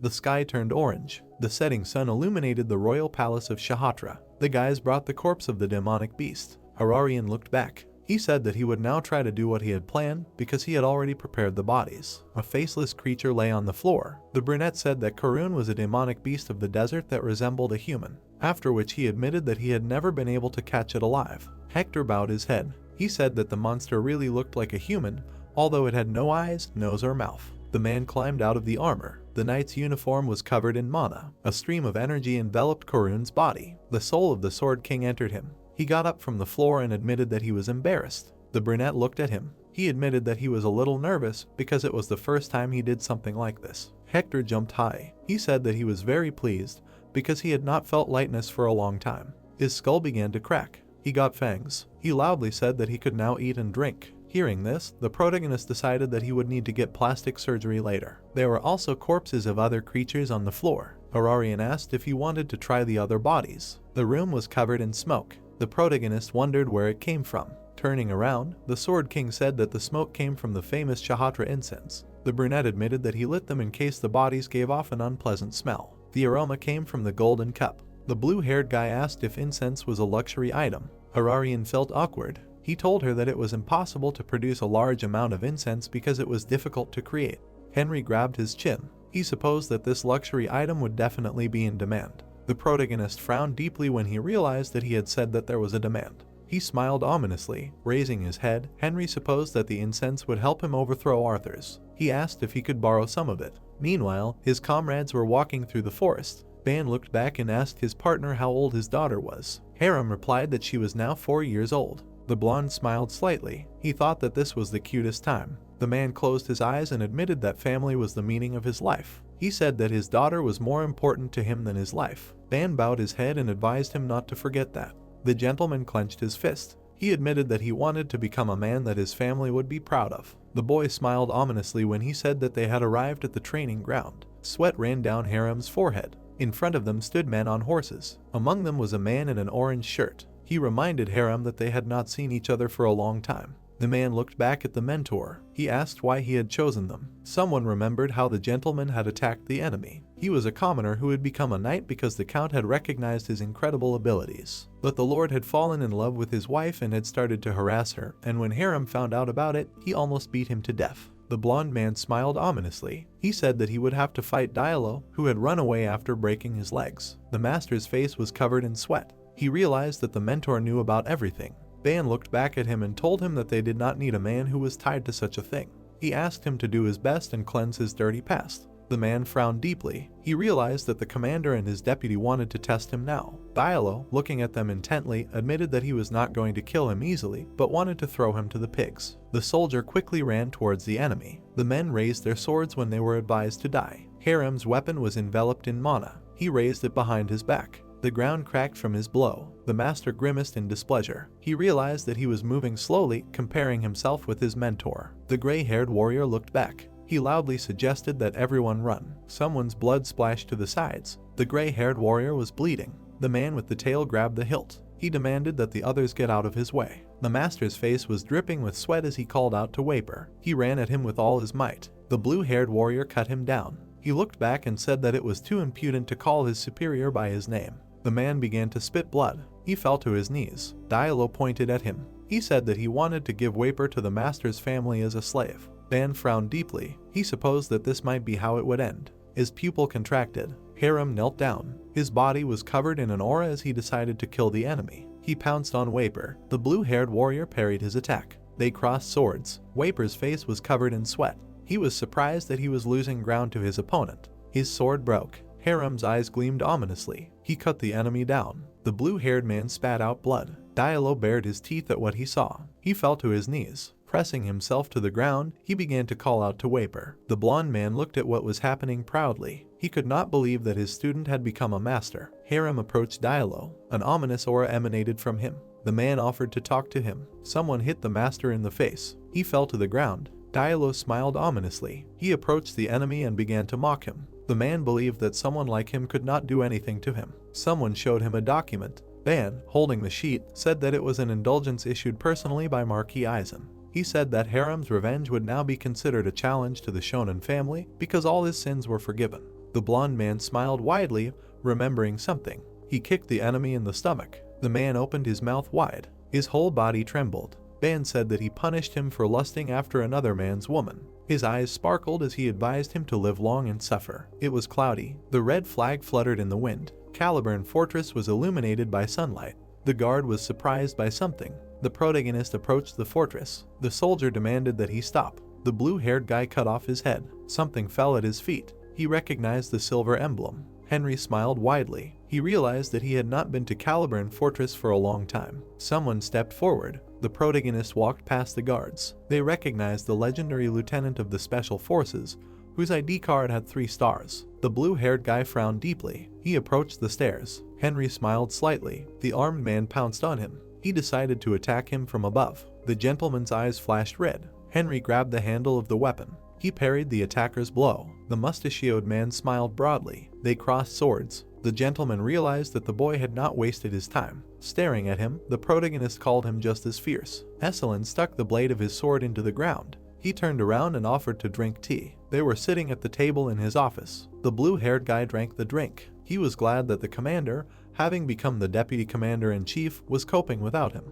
The bearded gentleman folded his arms. He asked his interlocutor about why he had come. Henry put the mug on the saucer. He admitted that this time he had come as the manager of a small trading group. The protagonist raised his head. He asked the commander to give him a position as a permanent merchant in the Caliburn Fortress. Esselin clenched his hand into a fist. He asked if he thought that he would simply agree to make him a merchant. The blue-haired boy smiled slyly. He admitted that he had thought so. Esselin frowned deeply. Henry stared at him. The mustachioed man smiled broadly. He laughed and promised to prepare a special place for him. Raising his head, he asked him to make a personal deal with him in exchange. The blue-haired guy smiled slightly. He said that they would find something if he wanted. The commander laughed again and offered to drink to that. He said that he wanted to leave the tea and drink all night tonight. It got dark outside. The stars sparkled in the sky. The forest of demonic beasts was covered in fog. Someone said that he would not be able to walk today if something went wrong.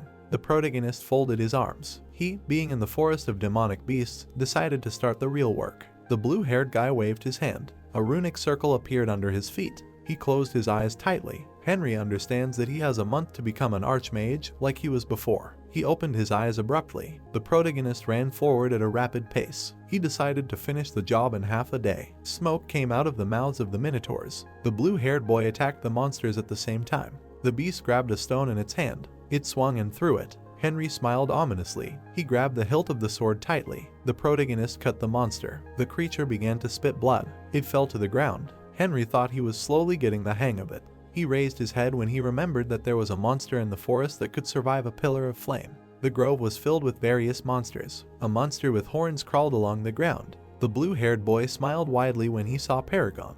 The creature opened its mouth. The protagonist was attacked by a snake. A powerful aura emanated from his sword. He admitted that he couldn't wait for something. His eyes sparkled ominously. He decided to chop all the demonic beasts into pieces. Henry attacked all the monsters at the same time using a sonic slash. He turned his head. A small creature trembled in the bushes. It was afraid of the protagonist. He called him cheerful. Paragon continued to tremble when the blue-haired guy congratulated him on being hired. Henry took out a bag and said that he had almost collected all the materials. It began to sparkle. The forest was covered with greenery. The next day, the protagonist came to the commander again.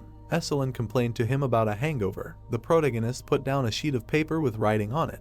He said that he had prepared all the documents necessary for trading. The man closed his eyes. He wondered when he had managed to prepare everything, because they had been drinking together all night yesterday. Someone knocked on the door. He told the deputy commander-in-chief that someone had come to see him. Henry turned his head. S1 told him that a person had come to meet him. The door opened slightly. Ronan was standing at the entrance, reminding his comrade that they had not seen each other for a long time. The gentleman put his hands on his hips. He suggested that the guys rest in his office because it would be empty all day. The sky was covered with clouds. The blonde raised his mug. He admitted that he thought the best among the course had become a vassal of Eisen. Ronan pointed at himself. He said that he had already become a master. Henry raised his head and was surprised that his old friend had become a master. The blonde nodded and said that he had become one when he was fighting monsters in the 5th zone. He admitted that an aura had appeared around him then. The protagonist, clutching his chin, suggested that he needed to focus and concentrate.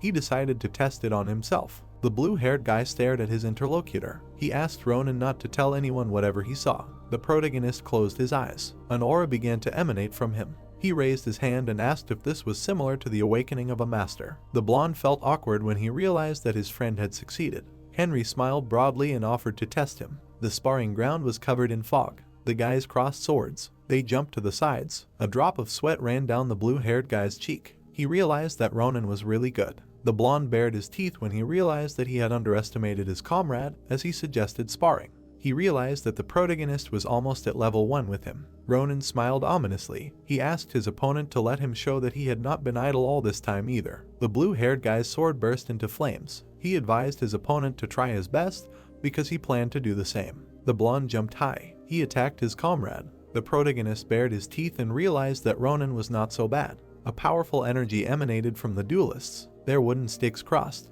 There was a flash. The room was covered in dark fog. The blonde watched Henry. The blue-haired guy frowned deeply and remembered that his aura was different from that of a simple swordsman. He understands that this is why it is difficult to compare it with the established hierarchy of an expert or master. Ronan's face was covered in sweat. The protagonist's wooden sword broke. The blonde smiled slyly when he realized that his skills were slightly better than his comrades'. Throwing the weapon over his shoulder, he offered to finish the fight. He hugged the guy and called him for a drink. The guys went to the door. 2 swords remained on the sparring ground. A few days later, it began to snow. The protagonist's first test subject was Aubert, because the improved incense is highly addictive.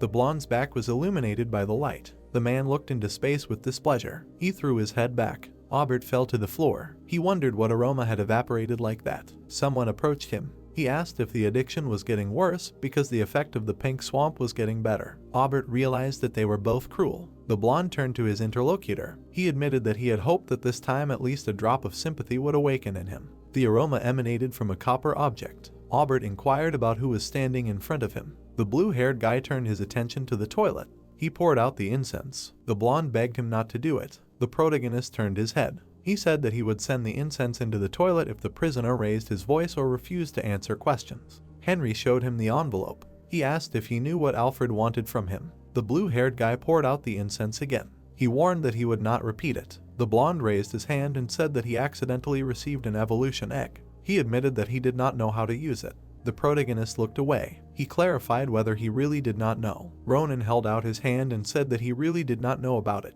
He asked the stranger to stop pouring incense. The blue-haired guy grimaced when he realized that the blonde really didn't know anything, because he wasn't a mage like Alfred. He thought that the evolution egg would be a great bait. Ronan bowed before him when the protagonist asked if he recognized the envelope. He said that it said that he would help the rebellion that Arthurs would lead. Henry became worried when he heard about the rebellion. He didn't expect Arthurs to do something like that. The blue-haired guy frowned deeply. He realized that the rebellion in Shatra was just the beginning. Henry remembered Mordred putting his hand on the guy and saying that they would help them. He asked him to give them the promised thing.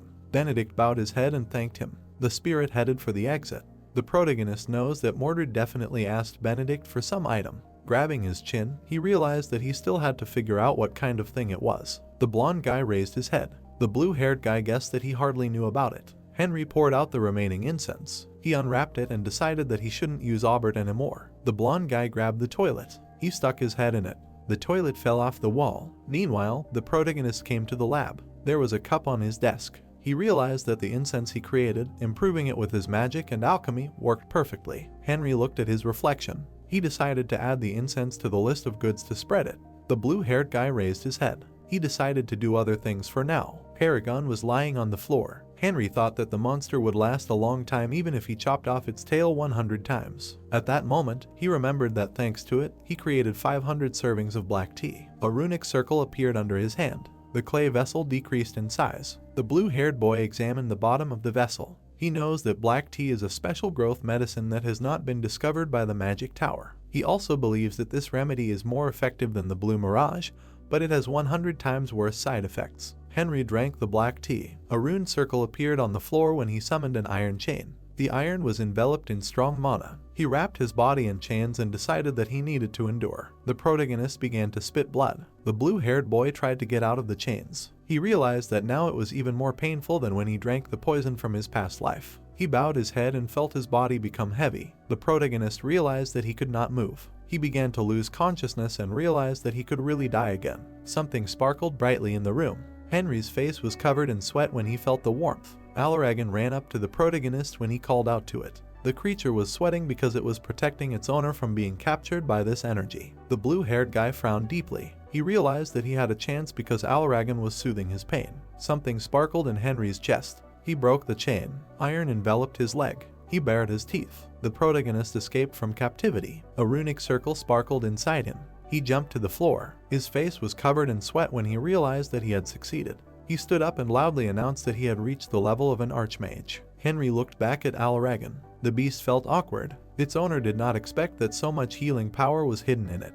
The blue-haired guy turned his head and decided to act further. He snapped his fingers. The protagonist approached the window. A strong snowstorm arose outside. He decided to test the abilities of the archmage in action. The mountains were covered with a layer of snow. Saldra was completely covered in snow. Henry flew into the air. He smiled slyly and decided that this place would suit him. He landed on a snowy path. The protagonist stomped loudly. He fell to his knees and began to cast a spell. The blue-haired guy closed his eyes. Mana began to emanate from him. A runic circle sparkled on the ground. Closing his eyes, he called upon this land the blessing of the great architect. He opened them abruptly. A structure appeared in front of him when he decided to build a huge mansion. The Tower of Magicians was recreated in Saldra. Henry folded his hands and decided to call it the Tower of Life. It was sunny. Someone was training on the training ground of the Shatra Palace. Hararian swung his sword. A bird flew up to him. It tried to dodge his attack. Its eyes sparkled ominously. The feathered creature aimed at the brunette. It hit his weapon. The blade of the sword cracked. Hararian's face was covered in sweat. Someone approached him. The protagonist told him that he had greatly improved his skills while stretching his arms. The bird flapped its wings. The armor was enveloped in mana. They flew above the ground. The armor came together. The iron hand clenched its fist. He spread his arms and asked how he liked his appearance. His eyes sparkled. He asked if he was worthy of respect because his incredible strength remained even when his body changed. Henry felt awkward. He pointed at the Sword King with his hand and said that he had finished developing the product, after which he suggested going inside to discuss the details. It was cloudy. The room was illuminated by sunlight.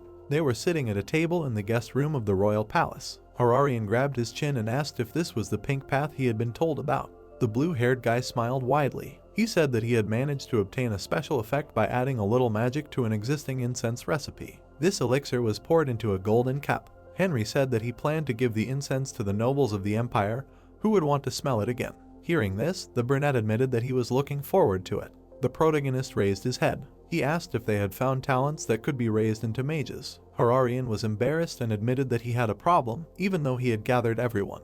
A drop of sweat ran down the blue-haired guy's cheek. He asked what problem the gentleman was talking about. The sky shimmered with different colors. The guys came to a separate building of the royal palace. Howl, putting his hand on his heart, admitted that he did not want to become a mage. He said that he dreams of being a priest and serving the god of the sun. Henry smiled ominously when he saw that the guy was overflowing with energy. He believes that his talent is like a precious stone. The protagonist, looking at him, asked why he wanted to become a priest. Howl frowned deeply. He asked if he had ever heard of snow, comparing it to white flowers falling from the sky. The blue-haired guy grabbed his chin and said that he had seen snow. The gentleman raised his head. He said that he wanted to see snow because he had never left Shatra in his entire life and did not plan to do so in the future. Howl remembered his childhood. He said that the priest promised to show him snow without leaving Shatra. The protagonist smiled slyly. He snapped his fingers. A runic circle appeared under them. It sparkled brightly. Meanwhile, in Saljara, snow was falling in flakes. A runic circle appeared above the forest. Someone landed on the path. The boys found themselves in a snowy forest.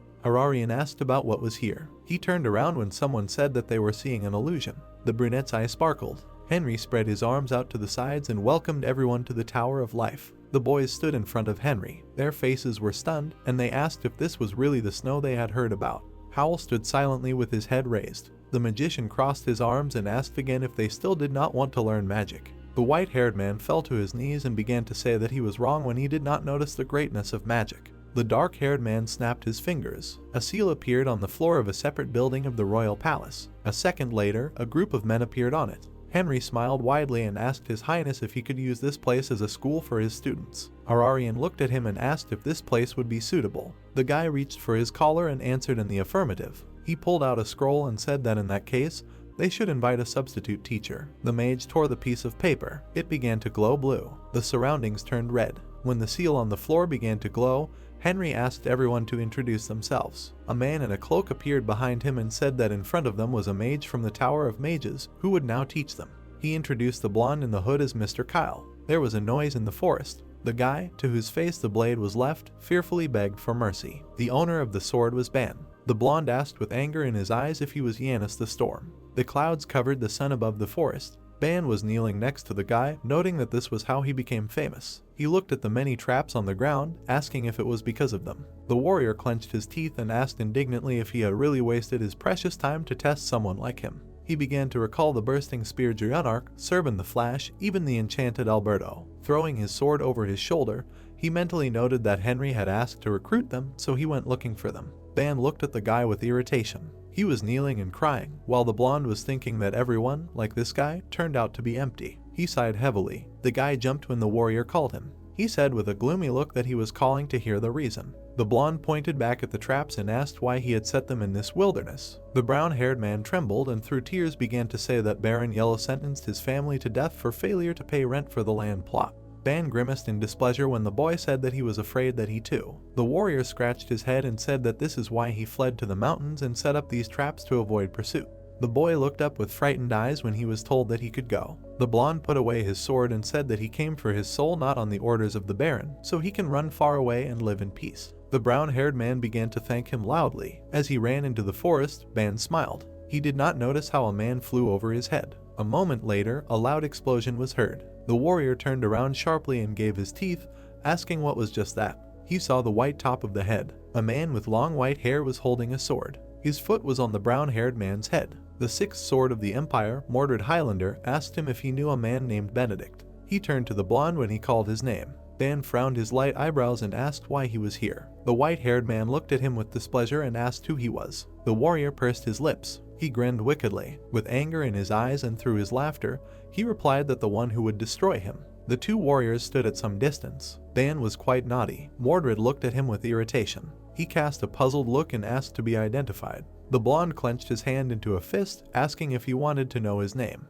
He made an obscene gesture and laughed. The white-haired man bit his lip. A blue and red aura flared. Dan was blazing with red light, and Mordred was blue. The swordsman pushed off the ground, wanting death. He ran towards his opponent. The blonde man looked at him with a grin. The guy was pointing his blade at him. The sword ended up near the warrior's face. He grabbed the sheath. Dan abruptly began to take out the weapon. After that, he immediately parried the white-haired man's blow. The ground behind Mordred began to shake. Two long pits appeared behind him. Fear appeared in the boy's eyes. Dan smiled slyly, saying that he was just as slow. The white-haired man stood with a sword in his hands. He clenched his teeth, looking at his opponent. The swordsman smiled nervously and noted that it was not bad.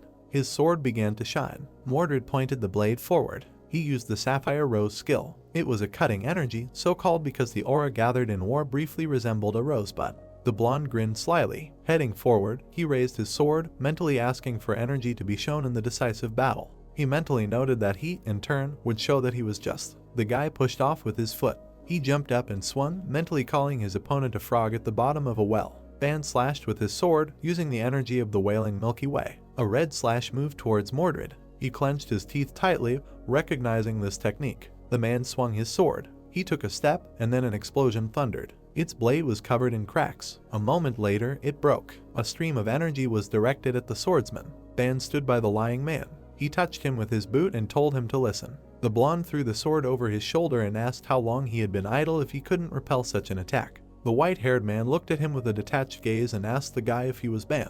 The guy pressed his body with his foot and confirmed, asking who else in this empire could control aura at such a level. A puzzled expression appeared on his face when he heard laughter. Mordred thanked him with a smile on his lips. Tentacles began to suddenly crawl out of his body. The blonde looked up in surprise and asked what was that. He saw many tentacles curling together. Count Falcon's mansion was covered by night. He sighed heavily. The man was sitting opposite Agi and said that after the suppression of the Shatra rebellion, the budget was in a deplorable state.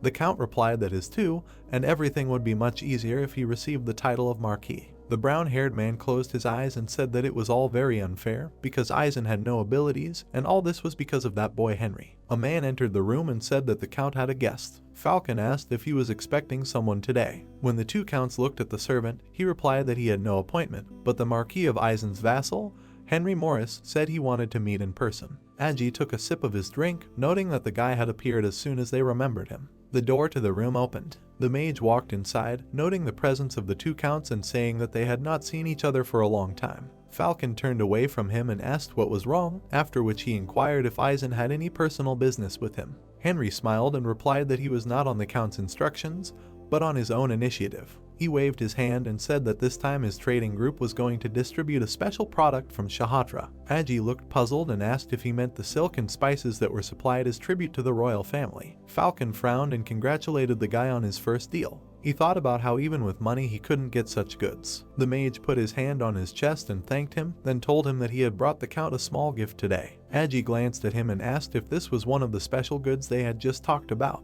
The guy showed him a small building-shaped structure and said that Pink Swamp was a test sample made in Shatra. The men looked at the item in surprise. They saw a pink mist. The mist enveloped the entire room. Falcon closed his eyes, noticing the sweet smell. Agi thought with a smile that it was as if an angel had descended from heaven to them. The brown-haired man jumped up from the table when the mage asked how they liked the product he had put his soul into creating. The man exclaimed that it was excellent, and Pink Swamp was the best thing he had ever seen in his life. Henry laughed and said that they were overpraising it. He said that he had actually planned to use this product for foreign trade. He looked away and said that the problem was that his quantity was limited. Falcon ran up to him and exclaimed that if he gave him the goods, he would open it to the whole market. Agi ran up from the other side and said that he did too. The mage smiled sweetly and thanked them, adding that in that case he would trust them and share what he brought. The men looked at Pink Swamp with a smile. The boy's lips stretched into a grin. He thought that they were very stupid. With an evil smile on his face, he mentally told them to enjoy themselves and advertise Pink Swamp well to their aristocratic rabble. Blacksmith Village, Vulcanus Forge. A foot stepped into the room.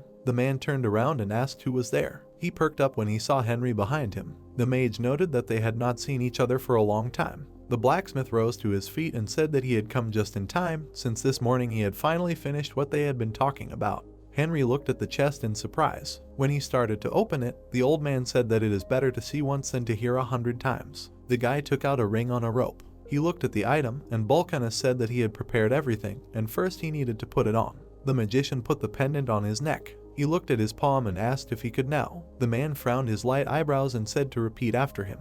He said the word sword. Looking at the blacksmith, Henry repeated. A large blue seal appeared behind his back. The guy looked at the pendant in surprise. He realized what it was. The dark-haired man's arms and legs were covered with white armor. His chest was covered with large armor. The magician froze in surprise. Vulcanus crossed his arms and said that this was summoning magic created by the light of enchanted objects, and depending on the need, any weapon could be summoned. Henry clasped his hands and said that carrying a weapon this way would be much more convenient. The blacksmith said he was glad he liked it.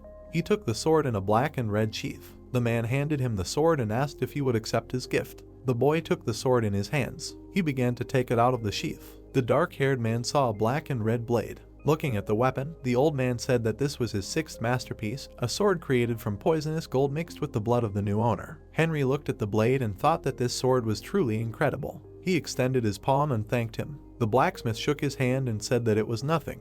He frowned his fair brows and said that from now on the fate of those children was in the hands of the magician. A black sky hung over the forest, a forest of magical beasts. A foot crushed a branch. Henry walked through the wilderness, mentally noting that there was no place to use the abilities of the archmage and the new weapon, so this time he had to go much deeper into the forest than before. Red eyes were glowing in the treetops. The guy turned his head with a grin. Many wolves jumped out of the sky at him. The dark-haired man grinned and summoned a sword. He grabbed the weapon that appeared. With one blow, the guy cut down several werewolves. Their bodies began to disappear. Henry smiled and said that Vulcanus had created a rare masterpiece. He suddenly froze, feeling the intent to kill nearby. The mage turned around and said that he thought there was no one here. He closed his eyes, saying that there must be someone in the distance. His eyes glowed blue as he used magical location. An aura swept through the forest. While the two men stood in the forest, Henry wondered where this intent to kill came from. He saw a man holding a person. The adult brunette smiled predatorily, and the mage recognized S1 in him. The warrior pushed off the ground with his foot. Jumping up, he appeared above Henry's head, shouting that he had finally found him. The man smiled widely and called him the Lick Knight. The guy looked at him with shocked eyes, wondering if he had made a mistake in the dark and taken him for a Lick Knight. He mentally noted that it would be a little difficult to explain the situation to S1 now. A helmet appeared on his head. The man raised his sword furiously. The mage blocked the blow with his blade. Henry froze tensely, realizing that S1 was quite strong. The warrior raised his weapon again with a smile, shouting that he knew he was a Lick Knight, and let him try to block his next attack. The guy pulled his hand back, thinking about what to stop him. He tried to block the blow with a magic shield. The glowing shield under the sword began to crack. The man landed behind his opponent. Henry, in armor, mentally noted that he thought that a hastily created magic shield would not block it. He was squatting, and S1 was asking him if this was all he could do. The guy thought about how he could not reveal his identity to him now. He touched the ground, thinking that there was nothing he could do, and he would have to put all his strength into it. The warrior looked at the seals under his feet. Huge stones appeared around him. A pile of stones trapped him in a net. S1 was silent for a moment. Then the stones began to crack. The man suddenly jumped out. He raised his sword in the air and shouted that the Lick Knight was able to please him after all. Looking up at him, Henry noted that this was his chance. He created several seals. The seals glowed with blue light, and the mage created an ice cyclone. A cold wind headed towards the warrior. S1 was covered in ice. He froze in a huge block of ice. The mage mentally apologized to him, noting that it was necessary. He touched the icy surface and asked what S1 was doing here. Looking at him, he said that first he needed to return him back. Caliburn Fortress. The man was lying on the bed in his room. The warrior was sleeping peacefully. He suddenly opened his eyes. S1 jumped up and called out loudly for the Lick Knight. He began to look around, asking why he was here, and was it all just a dream? The warrior grabbed his head and exclaimed that he couldn't just fall asleep like that, and he needed to catch the Lick Knight. A loud scream was heard outside the door of his room. The guards in the corridor looked on in surprise. Night follows day. Ten's mansion. The voice began to mutter that now that he had dealt with S1, Henry was standing by the table, adding that the materials for the black tea from the demonic beast forest had run out. He glanced to the side. On the table, he saw an egg on a stand, thinking that he could do what he had been putting off for so long. The egg was glowing with white light. The guy brought his hand closer to the egg and said that he blessed it. He frowned and said with a grim look that he should live up to his expectations. Touching the egg, the mage used accelerated growth, raising his hand, but directed a stream of energy at the object. The dark-haired frowned and wondered if his mana would really help Clever hatch. The egg began to glow. The mage smiled, hearing a familiar voice, and said that they had not seen each other for a long time. On the table lay a blue substance with a cat's face. Looking at it, Henry listened to the spirit's words that he still could not summon his magical power. Clever began to spread across the table, muttering that he needed to rest a little more. The ring on the guy's hand began to glow, and he said that he would give him enough time, so he should just tell him when he was done. The spirit flew into the ring, saying words of gratitude. The mage looked at the attribute with a smile and said that the problem with Clever was settled. Ten burst into the room and shouted that something bad had happened. The mage turned around when he realized that they were talking about Ban. The knight was carrying the blonde's body. The guy rushed forward and called him. He ran up to the warrior and began to ask how this happened. The beaten Ban was unconscious. Earlier, he was looking at the many tentacles. Raising his head, he clenched his teeth tightly. Huge tentacles reached out to him. The guy jumped to the side from the blow. He landed on the ground. The warrior froze with an angry look and asked what was that. Watching the black and purple writhing tentacles, he asked if Mordred had turned into this monster. The blonde's eyes widened. The monster's limbs reached out to him again. Ban twitched, and a tentacle flashed past him. Looking to the side, he smiled nervously, realizing that he was still hostile. The warrior gripped his sword tightly and shouted that if that happened, he would kill him again. The boy jumped up and swung. His eyes flashed yellow as Ban suggested that he try to block his blow. The blonde cut through the air, channeling the energy of the wailing Milky Way. The trees shook from the powerful air flow. Ban pursed his lips. Tentacles began to fall to the ground. The huge octopus fell to the ground. The boy threw the blade over his shoulders and said that he thought that after resurrection he would become stronger, but he only became weaker. The tentacle began to move. Its limbs split into 4 parts. The monster tried to shoot at the warrior. A purple flash flew into the stone. A moment later, only half of the boulder remained, and the blonde wondered if it was so poisonous that it melted stones. The monster's limbs began to wriggle. Ban got into a fighting stance. He smiled predatorily and said that he would finally be able to feel the real taste of combat. The blonde cut off one tentacle. He pulled his head away from the oncoming blow. The warrior attacked again. He actively chopped off limbs. Sunset fell on the forest, and then night. The guy stood by the lying monster and wondered if he had really managed it. He leaned on his sword, thinking that he needed to tell Henry about this monster. Ban clenched his teeth, noting that his wounds were very serious, and he could not even move. He muttered that he could not die like this. The blonde closed his eyes and cursed. He heard the screams of people who recognized him, shouting that he needed to be taken to the mansion as soon as possible. Ban began to open his eyes. He saw the dragon and Henry in front of him. The sun was shining in the sky. The magician stood by his friend's bed. He frowned and said that, judging by the story, Arthur created a chimera, forbidden in the Tower of Magicians. The blonde crossed his arms over his chest and asked why Arthur had turned him into a chimera. He said that as far as he knew, he was the only blood relative. Ban introduced the blonde as a puppeteer and said that Arthur was currently preparing a rebellion, and then asked if he was the one behind the mutiny in Shatra. The guy looked at him with a saddened look and asked what they should do now. The dark-haired man waved his hand and said with a smile that first they needed to destroy the aristocrats of the empire, who were his supporters. Introducing a cauldron with purple liquid, the magician smiled slyly and said that the seeds had already been sown.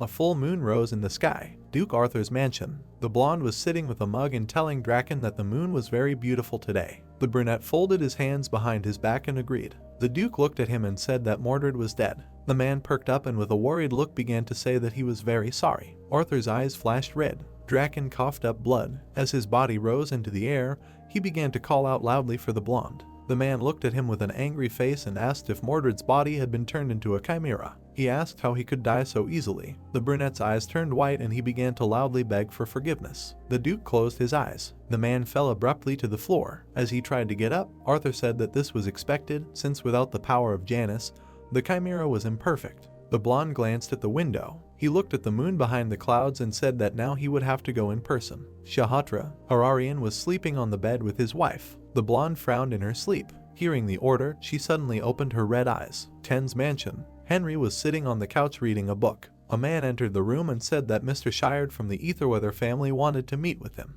The guy closed the book and asked about his family, thinking that since he had come, everything was slowly starting. The windows of the room were framed by white curtains. A guy was sitting on the sofa opposite the magician. Henry put his hand to his chest and introduced himself. The guy with curly hair opposite him crossed his arms and said that he was Shire, the second son of the Marquis of Etherweather. He touched his chin with his hand and said that he had heard that this time he was trading with Shatra. Biting his lip, he noted that among the goods, the brown-haired man said that there was the so-called pink swamp. The man put a construction emitting pink smoke on the table. Count Oscar spread his arms out to the sides and said that this was a special incense created in Shatra. Falcon ran up to him and clapped his hands, asking him to convey his greetings to the Marquis of Etherweather. Shire bit his lower lip, thinking that from that moment on he could not forget that sweet aroma. Henry crossed his arms and grinned, mentally noting that flirting with Oscar and Falcon had worked. He touched his chin and said that there really was pink swamp among the goods, but all the copies had already been reserved and were not for sale.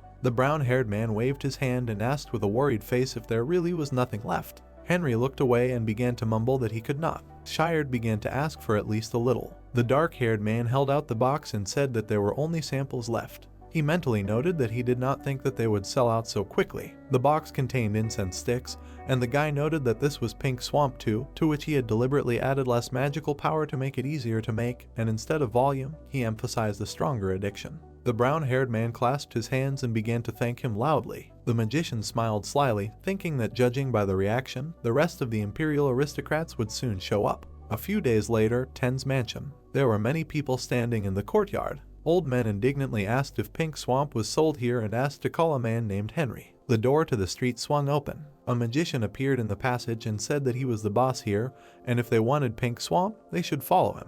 The sky was lit up by the sunset. A lot of people were standing in a large hall. Henry stood on a small podium, saying that they had done a good job by coming here. Angry nobles began to ask why he went on stage, and exclaimed that they did not come to watch the play. The guy clapped his hands. Servants entered the room with carts on which there were pink swamp. The magician pointed to the object and said that he was giving it to them as a gift, so he wanted them to sit down and enjoy it. The man pulled out his chair. The nobles sat down in their places, noting that nothing could be done. The dark-haired man smiled and began to say that from now on, he pointed his hand at the many chests and said that their auction of special goods from Shatra was starting. The men's faces distorted in bewilderment and they began to ask why Henry suddenly started talking about an auction if they only came to buy pink swamp. The guy waved his hand with an evil smile on his face and declared that pink swamp would not be auctioned until all the other items were bought, and it would only be available to those participants who had already made a purchase. The nobles began to grit their teeth, muttering that this outcome was to be expected since the guy had a monopoly on pink swamp. They began to raise their hands. The men actively participated in the bidding.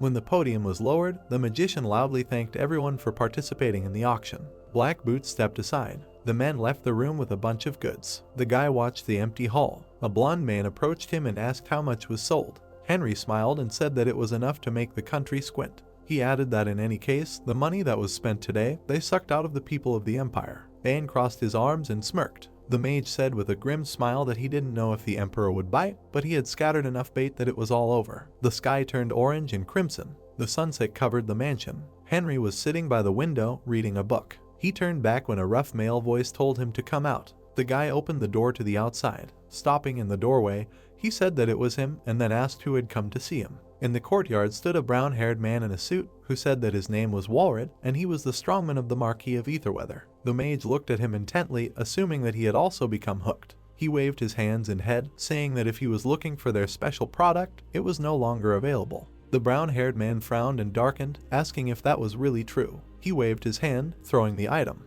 The box of samples fell to the floor, and Walred said that he heard that every time he said that, he then held an auction where he sold the pink swamp to nobles. Henry looked at the stale box and mentally noted that this would be fun. He wondered if it was worth annoying the guest a little more. The guy put his hand to his chest and bowed, then began to apologize and say that the proceeds were small, so in order to feed his trading group, he had to sell the goods in this way. Walred clenched his teeth tightly and muttered that only because. His face distorted with anger when he loudly asked if this was why he decided to deceive their family. He exclaimed that if he did not give him all the pink swamp, then he would not leave it like that. The ground under his feet began to crack. Behind the brown-haired man's back, the silhouette of a lion appeared, which he ordered to defeat this liar. Shock froze on Henry's face. He fell to his knees. Sitting on the ground opposite the brown-haired man, he began to pretend to apologize for committing such a mortal sin. The guy began to cry ostentatiously, mentally noting that if he pretended to be afraid of him, a bird with red eyes appeared. It quickly rushed towards the lion. A second later, Walrod began to cough up blood.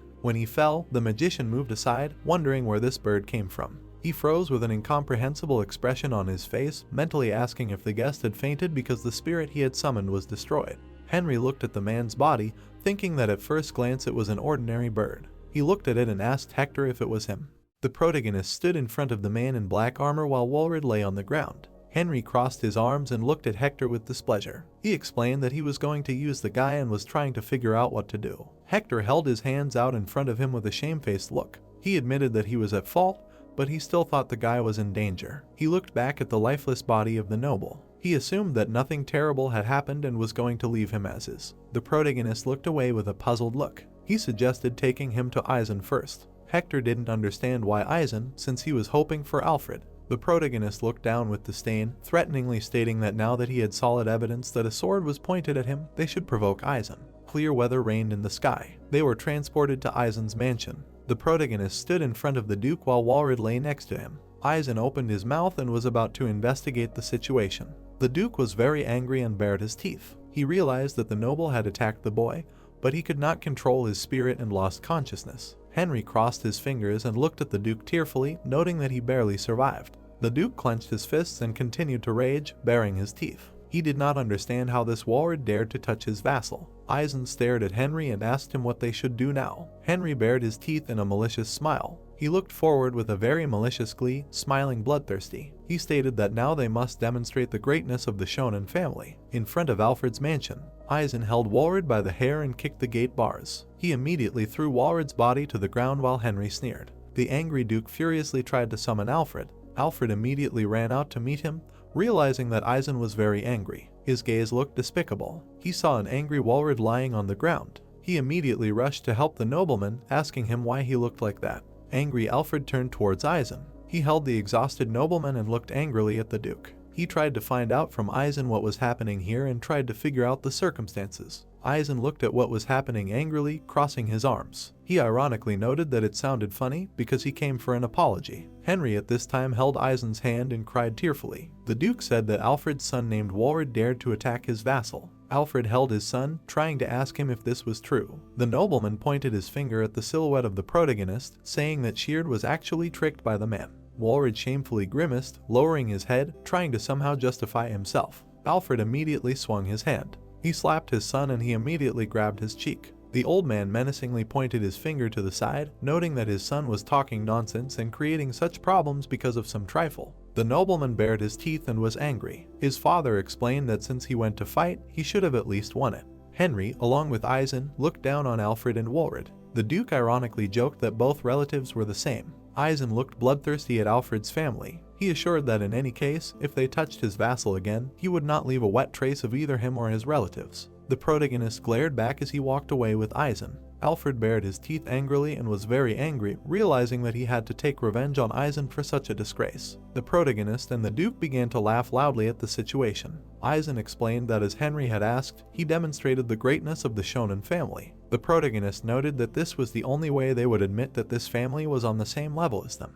The protagonist sarcastically looked away, realizing that Eisen was an idiot. They were transported to the Ten Mansion, where it was already getting dark. The protagonist looked at his notebook, while Ban laughed loudly. He found it funny that Henry was able to pit Eisen and Alfred against each other. Henry stared intently at the green notebook, saying, however, that considering what they had done to the mentor, they had even gotten off easy. The knight leaned his hand on the fence and stared intently at Henry. He asked the magician what he would do now. Henry replied that Alfred would want revenge, which meant there was only one way out. The blonde squinted at Henry's notebook, suggesting that there could be a war for territory. Henry immediately slammed the notebook shut. Dan stood in front of the table where Henry was sitting. He replied that it could be, since this was in fact the first step towards a war for territory between the two. Dan wondered if the three of them could win with a large advantage. The protagonist glared angrily, trying to figure out if they needed this advantage, since he planned to use this opportunity to enslave Alfred. Henry looked at the puzzled man with trepidation. He suggested separating themselves from Eisen and settling here. The protagonist smiled and handed the papers to the knight. He was surprised that it would happen so quickly, although he explained that they still lacked money and talent. Henry smirked and replied that since Ban said so, he gave him the task of finding a certain person. The blonde began to leaf through the notebook with disgust, assuming that he would run into some rabble like last time. Suddenly, he went crazy, his eyes bulging. Henry looked at the blonde from under his brows with a malicious grin. He noted that this man would become their strength. The blonde turned around and was about to leave, looking back. He noted that since this man was someone specific, he agreed to carry out the task. The protagonist watched as the blonde closed the doors. The protagonist looked away warily, realizing that after he died in his past life at the hands of the Emperor and his henchmen, a lot of information had leaked out. He remembered how the sword with blood stood next to his leg. In the future, there would be even more blood on his hands, he understood. He looked at his palm, realizing that this was all for the sake of the inhabitants of the continent, and he could not do anything. The protagonist looked down with slight confusion, palm open. He clenched his fist and looked ahead, realizing that the game had begun and now it was time for the first act of revenge. They were transported to Shatra. It was a large castle under the night sky. Hararian walked with the Kaban on a leash. These were the gates to the temple of Janus. Hararian stood with the Kaban near the gate in the blue space. Suddenly, the prince looked back, hearing an appeal to him. His wife Selin ran up to him. She put her hand to her chest and looked warily at her husband. She realized that he was going to pray to the god Janus and wanted to go with him. The brunette looked ahead with slight concern, answering that he could not do this. He explained that she herself knew that this temple was dangerous, so he was the only one who could enter it. The blonde lowered her gaze sadly. She noticed that Hararian had been practicing swordsmanship lately and was feeling unwell, and wanted to help him. The brunette looked at his wife with trepidation, trying to hug her. He reached out to hug her. He said that he was the best man to marry a woman like her. He hugged her lovingly and agreed that today he would allow her to help. She opened her mouth. She looked at her husband with a malicious grin. In fact, in the past, one noble kidnapped his wife, and he succeeded because he implanted his powers into her to control her from a distance. The trickster understood that in this way he would finally be able to obtain the power of Janus. The carved rectangles in the marble were barely illuminated. It was a dark room with columns connected with chains. It was a large space with several floors. It was the temple of Janus, in front of which stood Hararian with his wife, who was under the power of the tricksters. The girl touched her mouth and feigned surprise. The brunette looked in awe at his surprised wife, who was under the spell of the villains. She understood that it was as if she was entering this temple for the first time, so she had to feign admiration. Hararian entered the square with the boar. Selin watched as her husband placed the boar on the table. He wanted to begin the ritual. He put his hand on the boar's head and began to emit an aura, casting a spell. The boar on the table began to squeal and circle in a dark aura. Hararian spread his hands to the side and a black aura spread throughout the space. The white sphere began to crack. The god Janus appeared with long white hair and a black mask. The Duke in Selin's body watched intently, realizing that Janus himself was in front of them. The god in the black dog mask and white cape looked stern. He caught his red gaze on the thing. Arthur in the form of Selin began to run forward, realizing that the god saw his essence. The form of Arthur watched the hovering god. Janus hovered over Arthur in the dark space. The Duke looked confused and looked around. The god called out to the Duke. Janus with crossed arms watched Arthur, trying to ask him about who he was. Arthur began to tremble and grabbed his hand with a stunned look. He felt pain and did not understand why he began to tremble. Janus watched the guy closely, realizing that this man was thirsty for his power. Janus looked down on the Duke with a sneer, realizing that he was a good vessel. He said that he would give him the same chance as Hararian. He extended his hand forward in front of Arthur's head. He held his hand in front of Arthur's face and began to emit an aura. He turned white and began to scream convulsively in pain. They were transported to Draken's laboratory. He was standing near a cage with human test subjects. Two guys were screaming convulsively for mercy. The brunette looked arrogantly at the people through the cage. He said that only one could survive in this experiment. He directed his hand with a blue aura forward. He began to speak a spell and held the body of one guy with the help of lightning discharges. The other test subject pressed himself against the corner of the cage and watched what was happening in a daze. Draken stared forward, turning to the other guy. He said that if he wanted to save his friend, then he would have to sacrifice himself. The brunette was deep in thought with a downcast look. He bared his teeth in alarm and apologized to his friend. He did nothing and sat in the corner while his friend lay in the absorbed aura. The mage extended his hand to the brunette and wanted to conduct another experiment. The brunette immediately froze and looked at the mage with sweat, noting that he was saying something completely different.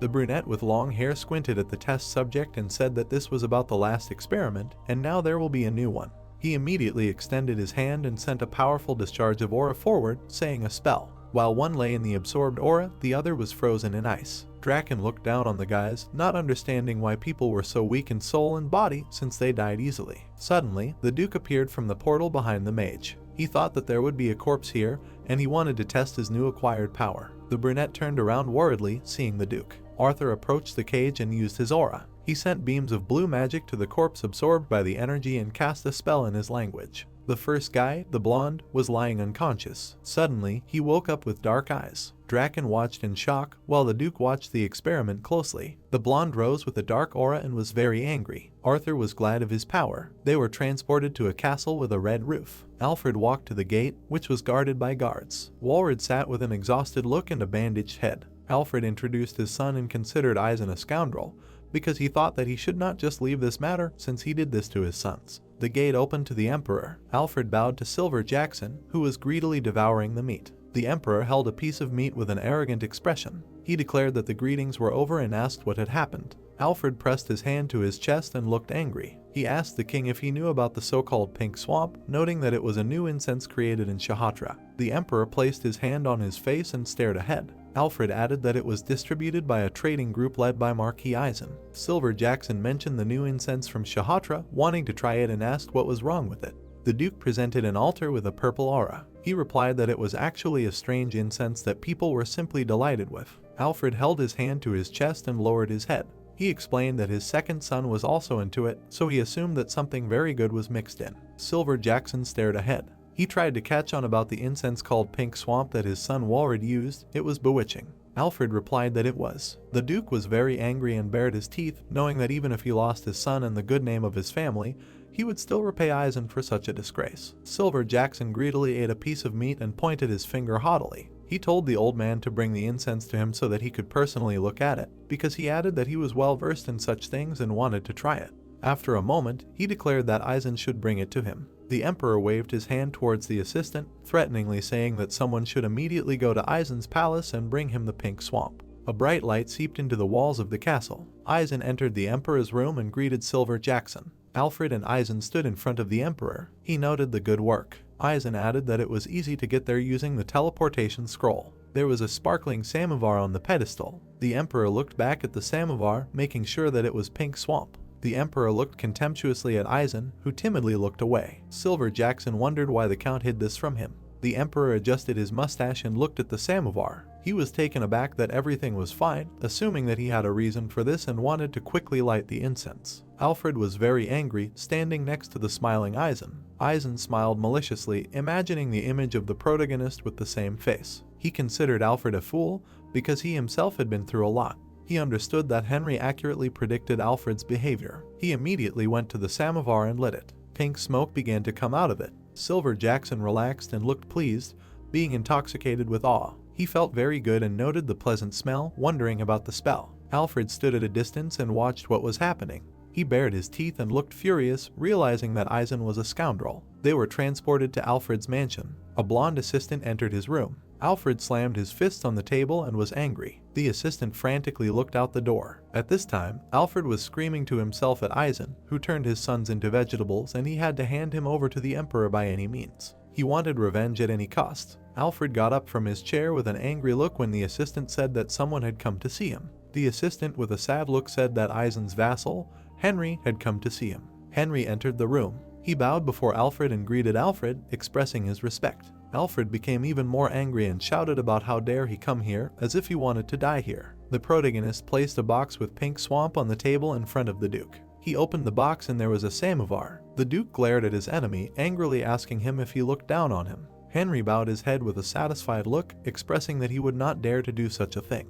He said that he brought it because his second son Sheard would need it. Alfred leaned his hands on the table, angrily looking at the enemy standing there. Henry replied that, as the old man should know, the pink swamp was special because of the magical power it contained, so if he continued to inhale the incense, it could lead to trouble. The brunette looked ahead with glee, adding that he meant breaking the connection with his spirit. Alfred clenched his fist on the table when Henry noted that the choice was his anyway. Henry turned to the exit and started to leave, looking back. He replied that he provided as much pink swamp incense as possible. He was already heading for the exit.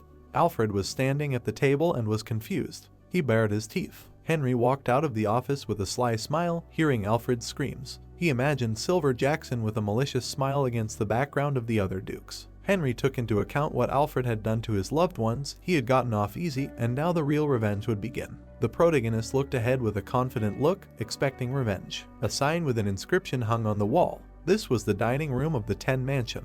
The guy was greedily eating a piece of meat. He was sitting at the table and eating shashlik on a stick. Henry came up to the guy from behind and asked him since when he had been eating here. Hector turned back to the protagonist, having already eaten several plates of meat. Henry wasn't sure if the plastic surgery had worked, but fortunately, he didn't notice any side effects. Henry stood in front of Hector, who sat down in front of him.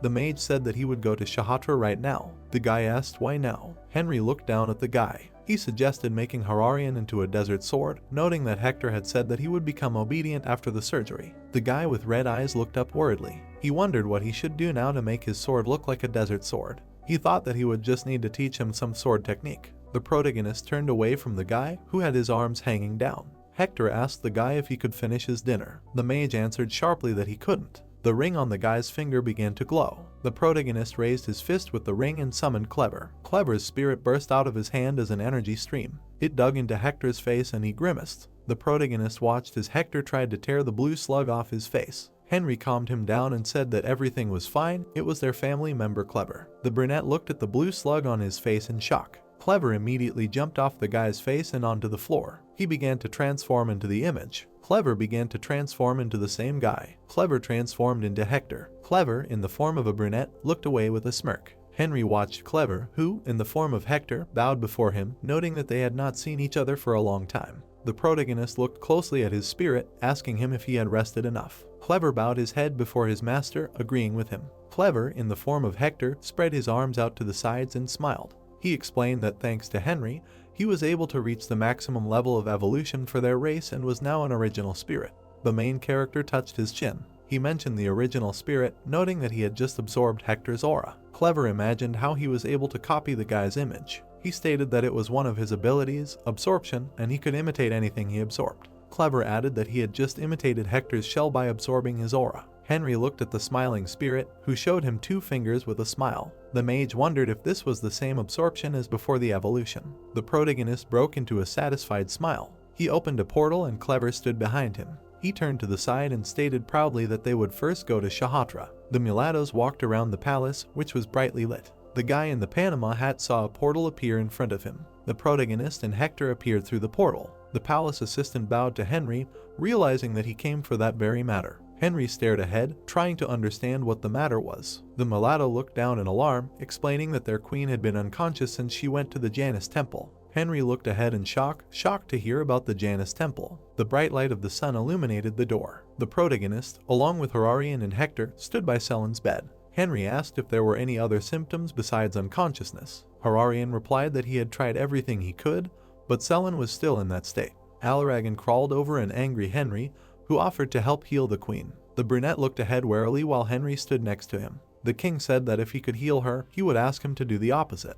The protagonist extended his hand and ordered Alaragan to do its part. The blue dragon began to glow right next to Selen. The entire space was filled with blue light. Selen lay unconscious while she was irradiated by a stream of blue light. She opened her eyes slightly. She immediately jumped up while the dragon hovered nearby. Hararian immediately rushed forward to his wife. He hugged her tightly, happy that she was alive. Henry, along with Hector and Alaragan, watched the events with trepidation. Thick clouds floated over the palm trees. They were transported to the guest room in the Shahatra palace. Henry sat across from Hararian at the table. The protagonist asked the prince not to worry, saying that Hector was guarding the queen. He wanted to know all the details about what happened. The main character stared ahead, hearing that Selen suddenly lost consciousness in the temple of Janus. The brunette looked down worriedly, agreeing with this thought. The prince remembered how he held the body of his wife in front of the god. After that, Janus stepped off the pedestal, said something and disappeared. The god Janus then stared at Hararian, saying words in his language. Hararian said that he had never heard this combination of words, so he did not understand anything. The brunette was very angry and bared his teeth. He explained that he did not understand the language of their god, but only remembered individual words and their combinations. He really wanted to understand what Ra and Janus wanted from them. The protagonist listened attentively to his companion. He realized that he was interested in the language of the gods and their abilities, although it would be difficult, but not impossible. The protagonist looked to the side with concern, trying to remember something.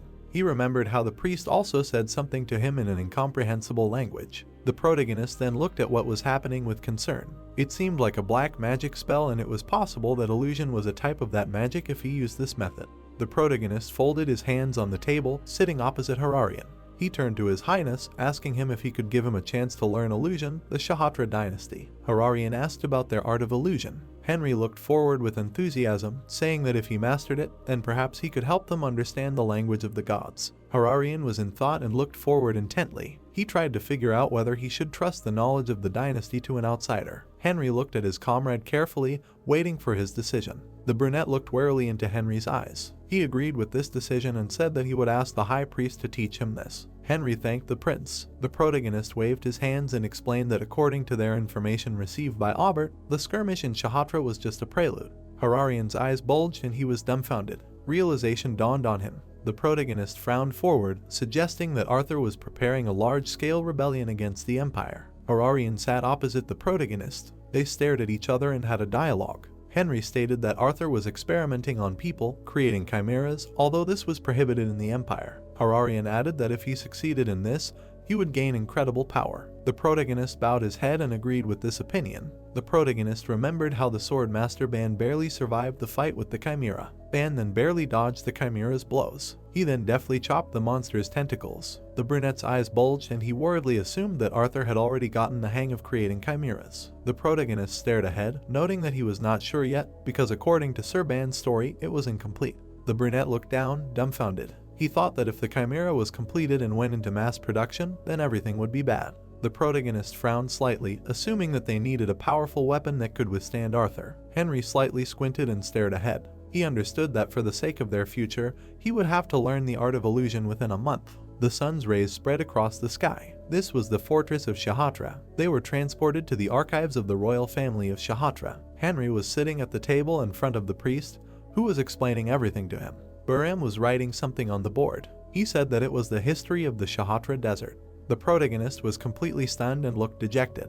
The protagonist looked tiredly at Bahram and his lecture. The priest said that now they would begin to study the foundation of the Shatra dynasty. The protagonist grimaced and was very indignant from boredom. He understood that this old man was giving his boring lecture because he came so that he could teach him the art of illusion. He was very indignant that Bahram had been talking only about history for several hours, realizing that he did not have so much time for this. The protagonist jumped up at the table, which made Bahram perplexed. The guy understood that this could not have lasted so long. The protagonist angrily looked forward, turning to the high priest. Bahram looked forward with a puzzled look, trying to listen to his remark. The protagonist extended his hand with a menacing look. He decided to say it directly, explaining that right now he was giving him history lessons, bypassing the real ones. Bahram lowered his head and explained that if you don't study the origins, it will be hard to understand how everything will work. Henry looked at him from under his brows, noting that it would be better to explain the reasons for the creation of the art of illusion, as well as where it was and how it was charged. Bahram decided to whisper through his beard. The protagonist stood opposite Bahram nearby. He understood that this was a big secret that the priest definitely wanted to hide from an outsider like him. If he understood everything correctly, the art of illusion had something to do with black magic and the abilities of the gods. Bahram began to warm up his fingers, standing at the table. He stated that when Henry learned this art, all questions would be resolved by themselves. He waved his hand in front of him. Suddenly, a red book appeared on the table in front of the protagonist. Henry looked closely at the book, to which Bahram replied that it was a book of illusions. Bahram smiled maliciously, saying something in an incomprehensible language. Suddenly, a book floated in a magical ball in front of the protagonist. This book opened and emitted a dark aura throughout the archive. The protagonist stared at the glowing book. The protagonist began to look around, realizing the illusion. The book opened and its pages began to glow brightly. The protagonist looked dumbfounded at the fragments of illusions that appeared in the book. Bahram looked at Henry as fragments continued to burst out of the book in the aura. The priest said that this was a visualization of the contents of the Book of Illusions. Bahram looked ahead and said that it was easier than he thought, because in order to use illusions, it was necessary to memorize the entire Book of Illusions in sequence. He remembered how one of the priests was angry on the floor while the light illuminated the book. Bahram noted that most priests could not do this, so they could not use illusions. The protagonist looked up at the floating book, which was quite thick. The Book of Illusions slammed shut. The protagonist stood by the table, while the remnants of dark magic swirled around the room. Bahram closed his eyes and said that learning the book alone would not be enough, since there was a difference between memorizing and truly understanding. The protagonist stood at the table, while Bahram stood at the board. The priest added that this was why he began teaching with the history of the desert and the founding of the Shatra dynasty. The protagonist was slightly angry at the old man's trick. Burham then closed his eyes and smiled slightly, wanting to continue the lesson. Henry grimaced and almost began to cry from boredom. It was already getting dark outside. They were transported to Arthur's mansion, over which the moon was already shining. Alfred was sitting on a chair and holding his head. He covered his face with his hand and did not understand what to do with all this now. He bared his teeth strongly and was angry, peering through his fingers. He understood that not only his two sons, but also the emperor were addicted to the pink swamp. Eisen was sitting at the table and studying the sheets of paper. Suddenly, he heard a noise behind the door. Someone really wanted to enter the Duke, sweeping away all the guards in their path. Eisen frowned slightly, trying to understand what kind of noise was behind the door. Suddenly, Alfred burst into his office with his foot. The mustachioed Duke looked bloodthirstily at his enemy Eisen. The commander immediately jumped up from his chair and leaned on his hands. He did not understand what Alfred was doing here. The mustachioed Duke was very angry and looked forward furiously. He came here to challenge him to a duel and declared war for territory. Eisen immediately bared his teeth maliciously, addressing the impudent Duke, whom he did not consider a rival at all. Alfred was slightly perplexed by such a statement, continuing to be angry. Eisen stood in front of the Duke and explained that it would be very funny if the third generation of their family started a war for territory again. The bearded count looked at his enemy with malicious glee, asking him about his confidence in winning the duel. Alfred frowned deeply and looked ahead with disdain. Eisen added that if the mustachioed Duke was not sure of his words, then he gave him a chance to apologize right now and get out of here. Alfred slammed his hand on the table. He immediately looked at his enemy furiously and said that he was putting all the gold of his territories on the line, and in return he wanted to take the life of Eisen's vassal named Henry. Alfred calmly drank his tea after a while. He understood that Eisen should never get what he wanted, because he would have Arthur's help behind him and he wanted to teach him a lesson. He put his cup on the plate. He had been waiting for quite a long time and was trying to figure out when Arthur would come to him. Suddenly the door opened and Arthur entered the office. He asked Alfred what had happened since he had come in person. Alfred bowed his head to the Duke, greeting him. Arthur sat on the chair next to Alfred. He touched his chin. He understood that since even the Emperor was addicted to this, there was no time to waste. Alfred looked tense, sitting next to Arthur. He did not understand what Arthur meant. He added that the time had finally come. Alfred bared his teeth and looked angry. Arthur looked away with glee and turned to Alfred, stating that they would now begin their plan by fighting for territory with Eisen. White clouds floated above the mansion. Eisen's mansion. The black door swung open into the room. The protagonist bowed to Eisen, pressing his palm to his chest. He greeted the Marquis. Eisen smiled widely, looking happily at the protagonist. The Marquis took Henry by the hand, dragging him along. He said that they would skip the formalities, inviting them to sit down quickly. It was clear outside. The protagonist was sitting on a chair next to the Marquis. He asked Eisen what had happened that he had called him so suddenly. Eisen closed his eyes, looking thoughtful. He apologized for calling him during his vacation. Henry opened his mouth wide, looking at the Marquis in shock. Eisen said that scoundrel Alfred had challenged him. The protagonist smiled maliciously in his heart, narrowing his eyes. He thought that everything was as he had expected. Eisen frowned, looking at Henry with a smile. He said that of course, he had not accepted the challenge just like that, but had accepted it on terms that were pleasant for him. Henry looked at the Marquis with a serious look. He asked what those terms were. Eisen rested his hand on his knee, looking confidently at Henry. The protagonist closed his eyes and nodded to the Marquis. Eisen said that Alfred had bet his gold lands. Henry thought it was obvious, after which the magician looked at the Marquis in shock, his eyes wide. He thought that Alfred had bet the gold lands. The magician looked straight ahead thoughtfully, his brows furrowed. Henry thought that the gold lands were Alfred's source of income, and he would definitely win, but in return he had to demand something worthy of the gold lands. The protagonist glanced at the Marquis. Eisen smiled widely, his eyes closed. He told Henry that he had bet his life. The protagonist widened his eyes in bewilderment. The Marquis smiled contentedly, his brows furrowed. He asked Henry that he was also happy, noting that for him the value of his life was equal to the gold lands. The protagonist looked at the joyful Marquis in bewilderment. He thought that Eisen would soon die. Black clouds floated above the tower. Tower of Life in Sarger. Alragan covered his nose with his paws. The protagonist held a vial in his hands, from which an unpleasant smell came out. The protagonist remembered looking at his hand. In his hand lay a small black egg. He noted that in the small hut that he learned about from Aubert, he found an evolutionary egg. The protagonist slightly opened his mouth, looking at the egg shrouded in flames. The protagonist noted that using the egg, he was able to recognize it without difficulty. His hand released a black liquid, pouring it into the vial. The mage noted that he learned about how to make shear dependent on the pink swamp and the easiest way to see the effect of evolution. Grind the egg like a medicinal plant, extract the essence and mix it with strong magical energy, and then eat it. The protagonist pinched his nose with his hand, looking at the black liquid. He thought that it should be useful. The mage turned his gaze to Alaragan. Alaragan looked at the protagonist in confusion. Alaragan opened his mouth, looking at the mage warily. Henry grabbed Alaragan, opening his mouth. He told Alaragan that this was all for them. Henry poured the black liquid into the dejected Alaragan's mouth. Henry asked him to be patient for a while and apologized. The protagonist closed Alaragan's mouth while his face began to glow. The protagonist looked at the glowing Alaragan. The protagonist opened his mouth, looking at the spirit in surprise. He noted that it had begun. He widened his eyes, watching what was happening. Henry thought that Alaragan should rise to a new level and become the king of spirits. Henry looked straight ahead with a crazy look. He thought that Alaragan would definitely become the king of spirits. The protagonist imagined a machine with balls inside. He thought that he would definitely become one. In front of the protagonist, there was a white egg on the table. A small glimmer emanated from it. Henry did not understand what it was, asking that he turn into an egg again. Black clouds floated in front of the tower. The reverse tower. People wrapped in cocoons hung above the floor. Draken's laboratory. People with octopus limbs sat behind bars. Draken stood near the bars, thoughtfully looking ahead. He said that the preparations for the experiments were finished. Draken bit his finger, nervously looking to the side. He said that for now the Duke was pouring in power. The brunette widened his eyes, hearing the voice. The Duke called out to the brunette. Arthur came out of the portal with Walred. Draken pressed his hand to his chest,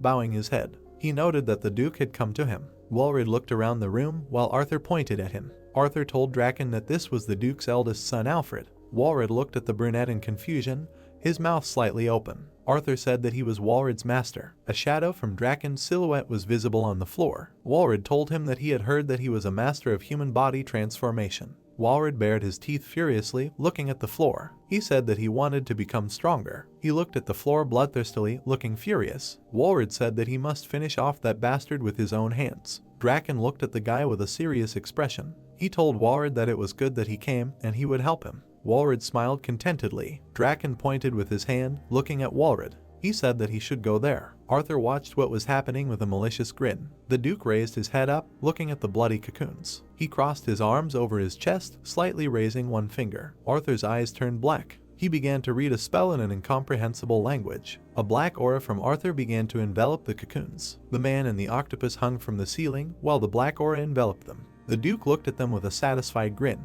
He thought that he would become his loyal slave. The Duke turned his head to the side, hearing a loud scream. Walred gritted his teeth, grabbing his hand. Arthur looked at the guy who appeared in front of him. Walred stretched out his hand, tears streaming from his eyes. Walred took Arthur's hand, while his leg turned into a tentacle. The guy looked at the Duke in horror, frowning. He said that his body was changing strangely, asking for his help. Arthur looked at the guy with disdain, his mouth slightly open. He asked the boy what he wanted to disappoint his father. Walred looked at the Duke in fear, tears streaming down his face. Draken grabbed Walred, covering his mouth with his hand. Walred trembled in fear, looking at Draken. The boy stretched his hand out in front of him, looking worried. The Duke wiped his hand with a handkerchief, watching what was happening. Arthur grinned maliciously, his red eyes flashing. There was clear weather above the mansion. Ten's mansion. The protagonist put his hands on his hips, looking straight ahead. He apologized to Ten for hiding it until now that he was actually a secret apprentice of the late Archmage Henry. The protagonist thought that he should tell him to stop feeling this discomfort. Ten was stunned, spitting out the tea from his mouth. Ten looked dumbfounded at the people coming out of the portal. Henry said that they were craftsmen and workers who would repair the fortress wall, and there was no need to worry about them. Ten looked straight ahead in bewilderment, catching the document in his hand. The magician said that there were points about helping the free cities that had signed the partnership agreement and a detailed description of the situation. The magician added that this was to minimize the damage from the war, hoping that he would act quickly. The protagonist hurriedly entered the portal. He said that he had summoned 2 mayors there and that he should explain the contents to them. Ten stood alone in the room, holding a mug in his hand. He did not understand what kind of war this was and what was going on at all. Volcanus and Kaza were sitting in the study next to Ten, the living room of Ten's mansion. Kaza raised one eyebrow, looking straight ahead in bewilderment. He did not understand what was going on. Volcanus looked thoughtfully at the floor, scratching his beard. The blacksmith said that he thought Henry was an unusual person, but not that unusual. Ten noted that it was a surprise to him too, but that was the kind of person he was. The blacksmith raised his eyebrows, looking at Ten with bewilderment. He asked that the fortification of the cities was necessary to protect their citizens from the impending war. The blonde looked at the blacksmith with a serious look. He said that it was written in the document that Mr. Henry gave him, and the preparations were necessary because of a variable called a chimera. The blonde put his hand in his jacket. He put 2 small pieces of paper with a pattern on the table. The blonde said that in case of emergency, these tickets could be torn up and then Mr. Henry would arrive immediately. The protagonist sat on the table, studying the book, The Tower of Life in Sargera. Henry thought that this book of illusions was really big. The protagonist thoughtfully looked down. He thought that the duel would begin soon. As expected, it would be a war for territory, and the location would be the Tehran region, the area on the border of Eisen and Alfred's domains. The protagonist imagined the Duke ruling the city. Henry thought that Alfred would try to stall for time in Tehran as long as possible, and thus, when the imperial palace was attacked, they would not be able to come to the rescue. The mage looked thoughtfully at the book. He thought that then Arthur would easily occupy the imperial palace. The protagonist slammed the book shut. He raised his head, resting his hands on the table. The mage thought that the request for repairing the fortress walls, installing teleportation gates, distributing summoning tickets were completely finished. He turned his gaze to the white egg. Henry thought that now the only problem was Alaragan. The protagonist stood in front of the egg, reaching out his hand to it. He thought that somewhere in there was a book about spirits. The protagonist touched the egg with his hand. It fell to the floor and bounced off it, causing the egg to glow. The protagonist looked dumbfounded at the glowing egg. A bright, blinding light was visible from the tower. The soldiers were holding spears and shields. Tehran. The soldiers stood in front of their enemies. The protagonist thought that Tehran was a plain, a vast area with nowhere to hide and nowhere to run. The protagonist and the Marquis were riding horses. Henry thought that this place would now become a battlefield. The protagonist turned his gaze to the side. The soldiers looked downcast and scared. The protagonist narrowed his eyes slightly. He thought about them surviving. The mage turned his head. He thought that if they survived until the end, they would enjoy the best privileges in the world. Walred was riding a horse next to his father. Alfred's camp. Walred frowned, smiling maliciously. Alfred opened his mouth wide, while Eisen raised his weapon. Alfred shouted at the soldiers to go forward. Eisen shouted at the fighters that it was time to attack. Alfred looked away in confusion. There was a glittering egg lying nearby. Alfred didn't understand what a spirit egg was doing there. Eisen slashed his axe at Alfred with a wide smile. He asked him where he was looking. Eisen swung his weapon from below, leaving a red aura. A crack appeared on the egg. Alfred's eyes widened in shock as the egg began to shine. He looked behind him. The protagonist turned his attention to the bright light and noise. He smiled maliciously, narrowing his eyes. Henry thought that he had awakened, adding that he had learned this when he accidentally dropped the egg that day, noting that Alaragan's new habit was acquired from evolution. A black silhouette of a spirit appeared. The protagonist noted that it was by receiving a blow from the outside that he interrupted the evolution with an explosion to destroy all the enemies outside. A huge dragon appeared in front of the soldiers, opening its mouth. The soldier looked behind him in shock, seeing the dragon. One of the soldiers shouted for everyone to run. Alaragan opened his mouth, gathering energy inside. A blue magic sphere appeared in front of the spirit's face. Alaragan released a column of magical energy from his mouth. The ground was scorched and steaming. The trees were charred. The soldiers looked at the huge dragon in panic. One of the soldiers shouted that it was acid breath and they had to dodge. Walred opened his mouth, baring his teeth. He shouted at the soldiers not to hesitate and to keep in formation. The protagonist looked at the sky with an indifferent expression. A blue lion appeared in the sky. The lion radiated lightning and jumped on Alaragan. Walred was standing on the ground. He looked straight ahead with a menacing look. Henry thought that Wayland had become crippled, not understanding why he was okay. The lion dug his paws into the dragon. Alaragan threw the lion aside, hitting with his tail. Walred called out to Cillian. Alaragan looked at Walred with a menacing gaze. Alaragan began to gather energy near his mouth. Walred fell to his knees next to Cillian, trembling with fear. He closed his eyes and pressed his lips together. Alaragan attacked Walred with a pillar of blue energy. There was a purple goo on the ground. The protagonist looked at the goo with a smile. He thought that it was nothing special. Alaragan opened his mouth, preparing to attack again. The soldiers ran away from the spirit in panic. One of them shouted that he was attacking again and they had to run.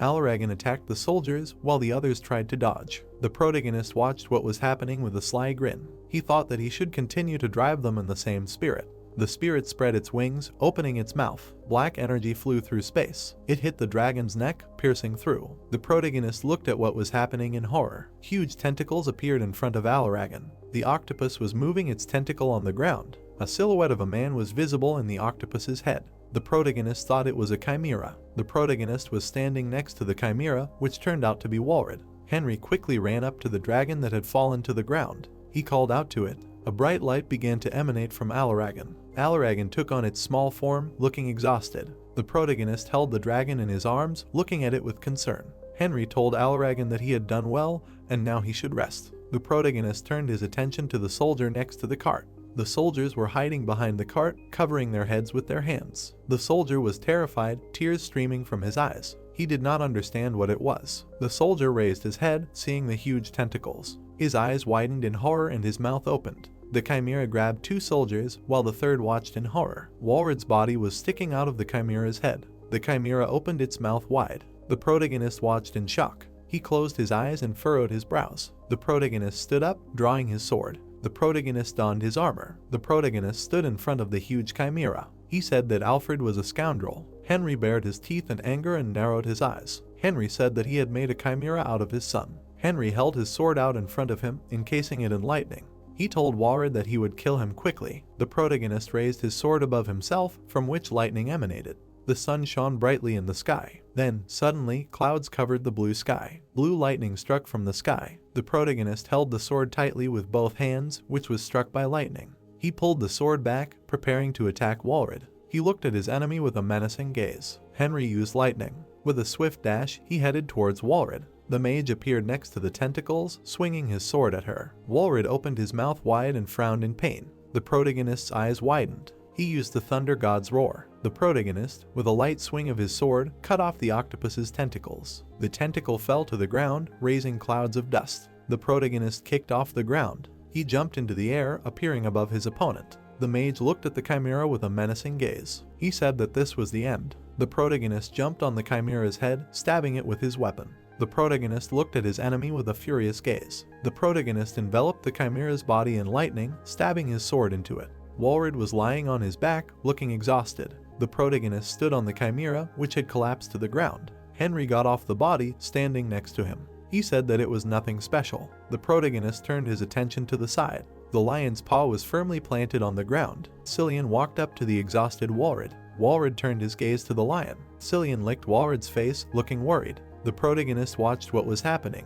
Walrod called out to Cillian. Henry sighed heavily, gritting his teeth. He thought that he must have regained consciousness before dying. Tentacles quietly appeared near Cillian's head. Walrod pierced the lion through, causing it to open its mouth. Henry looked at what was happening in shock. He said that this scoundrel was finished. Walrod mercilessly killed Cillian, while Henry watched what was happening. The mage grinned furiously, frowning. He said that he killed a comrade who cared for him. The chimera rose again, opening its mouth. The mage said that although he was wearing a human mask, he was undoubtedly a beast. A powerful aura began to emanate from the protagonist. The protagonist looked at his enemy with a menacing gaze. He was using the mage's territory. Walrod looked at Henry in bewilderment, tilting his head. The protagonist clapped his hands. Magic circles appeared behind him. Many purple circles illuminated the space. The territory of a magician, a method of attack where countless spells are poured onto an object until the magical energy runs out. The magic circles emitted pillars of energy. Van stood on the ground, preparing to repel the attacks of the magic circles. Considering how much magical energy this attack required, only Henry could use it.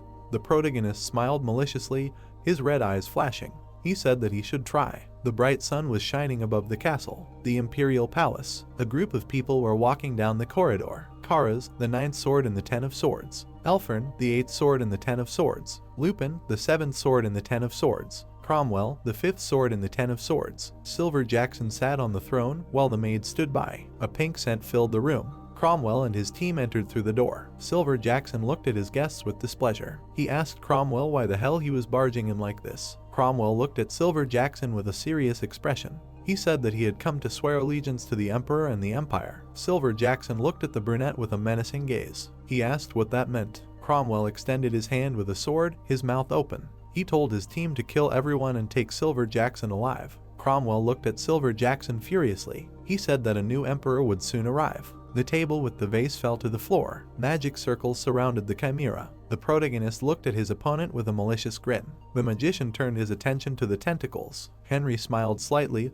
looking at the ground. The magic circles began to move, surrounding the chimera. A stone wall appeared in front of the chimera. Walrod destroyed the wall with his tentacles. A black silhouette was visible behind the rubble. Walrod smiled maliciously, tilting his head to the side. The silhouette of the magician was visible behind the clouds of smoke. The protagonist smiled wickedly, looking straight ahead. He told Walred to look back. The protagonist looked at his enemy with a menacing gaze. He said that he was finished. Walred raised his head, looking at the magic circles. He looked at the circles in shock, his mouth open. The protagonist smiled wickedly, looking at Walred with narrowed eyes. He said to try to endure this. Behind the chimera, magical purple circles were shining. The magic circle was about to affect the enemy. Lightning appeared from it, attacking Walred. A powerful lightning strike attacked the chimera. The chimera lay in the recess from the lightning, emitting the remains of electricity. The tentacles moved slightly. The protagonist looked down with disdain. He said that a dog should die a dog's death. The protagonist clapped his hands. The magic circles gradually began to disappear. The protagonist approached the pit. The magician looked at the chimera with irritation. Henry narrowed his eyes, looking down with displeasure. He said that Walred was like a cockroach. The protagonist took out his sword, standing in front of Walred. The chimera began to raise its tentacles. The protagonist struck Walred at the head. The chimera's tentacles fell to the ground. The protagonist sighed in relief, smiling at the enemy. He said that that was it now. Henry clutched his sword tightly in his hand. He said that in the end, to finally kill the chimera, you need to cut off its head. The protagonist raised his head, turning his gaze to the side. The protagonist walked away from the pit where the chimera's body lay. Near the purple liquid lay the body of a soldier. The protagonist walked among the soldiers, looking at them. He thought that only they were left. The protagonist stood with his back, looking into the distance. He wanted to know that they were not dead yet. Eisen clutched the axe tightly in his hand. A blue eagle flew behind him. The eagle approached the Marquis's back. It landed on the shoulder of a surprised Eisen. Eisen grabbed his shoulder, squatting down in front of Alfred. Eisen said that it was the spirit of that scoundrel. The eagle landed on the shoulder of its master, who looked at the Marquis with disdain. Alfred told Eisen to shut up, adding that everyone was dead and only the two of them remained. Eisen bared his teeth, looking at Alfred with displeasure. Alfred told Eisen that this was truly the end. The Marquis tightly clutched his weapon in his hand. He rose to his feet, glaring at Alfred. Eisen furrowed his brows, glaring at Alfred in anger. He said that he would send him to hell, straight to his son. Alfred swung his sword at the Marquis. Eisen swung his axe. A blue line appeared in space. The protagonist's sword stopped the attack between them. The protagonist looked straight ahead with a smirk. Eisen looked at the protagonist with a joyful smile. Alfred looked at the protagonist with an enraged expression. He called him a scoundrel. The protagonist suddenly attacked Alfred. Henry looked at Alfred with a cold expression as he fell to the ground. Eisen smiled contentedly, watching what was happening. He told Henry that it was a good job. The protagonist looked straight ahead with a serious expression. Then he turned his head towards the Marquis. The protagonist frowned and attacked Eisen. The Marquis stared at Henry with bewilderment. Blood was flowing from the Marquis onto his legs. He did not understand what was happening. Eisen grabbed Henry's face with trembling hands. The protagonist attacked the Marquis again, hitting him with his sword. Henry clutched his sword in his hands, looking at Eisen's body. He looked at the Marquis with indifference, his mouth slightly open. Henry thanked Eisen for everything, noting that his easy death was a manifestation of his forgiveness. The weather was clear above the palace, the Imperial Palace. Cromwell stood in a pool of blood. Silver Jackson smiled happily, looking straight ahead. Saliva flowed from his mouth while he was out of his mind. He said that he was fine. Silver Jackson raised his head, smiling contentedly. He asked for more incense. Cromwell looked at Silver Jackson with annoyance, one eyebrow raised. The brunette told him to shut up. Silver Jackson glared at the brunette with fury, baring his teeth. He asked Cromwell how dare he. Cromwell clenched his hands into a fist and hit Silver Jackson. The Emperor grabbed his cheek, while the brunette glared at him menacingly. The brunette looked at the Emperor with disgust, his mouth slightly open. He said that everyone in the Imperial Palace except him was dead.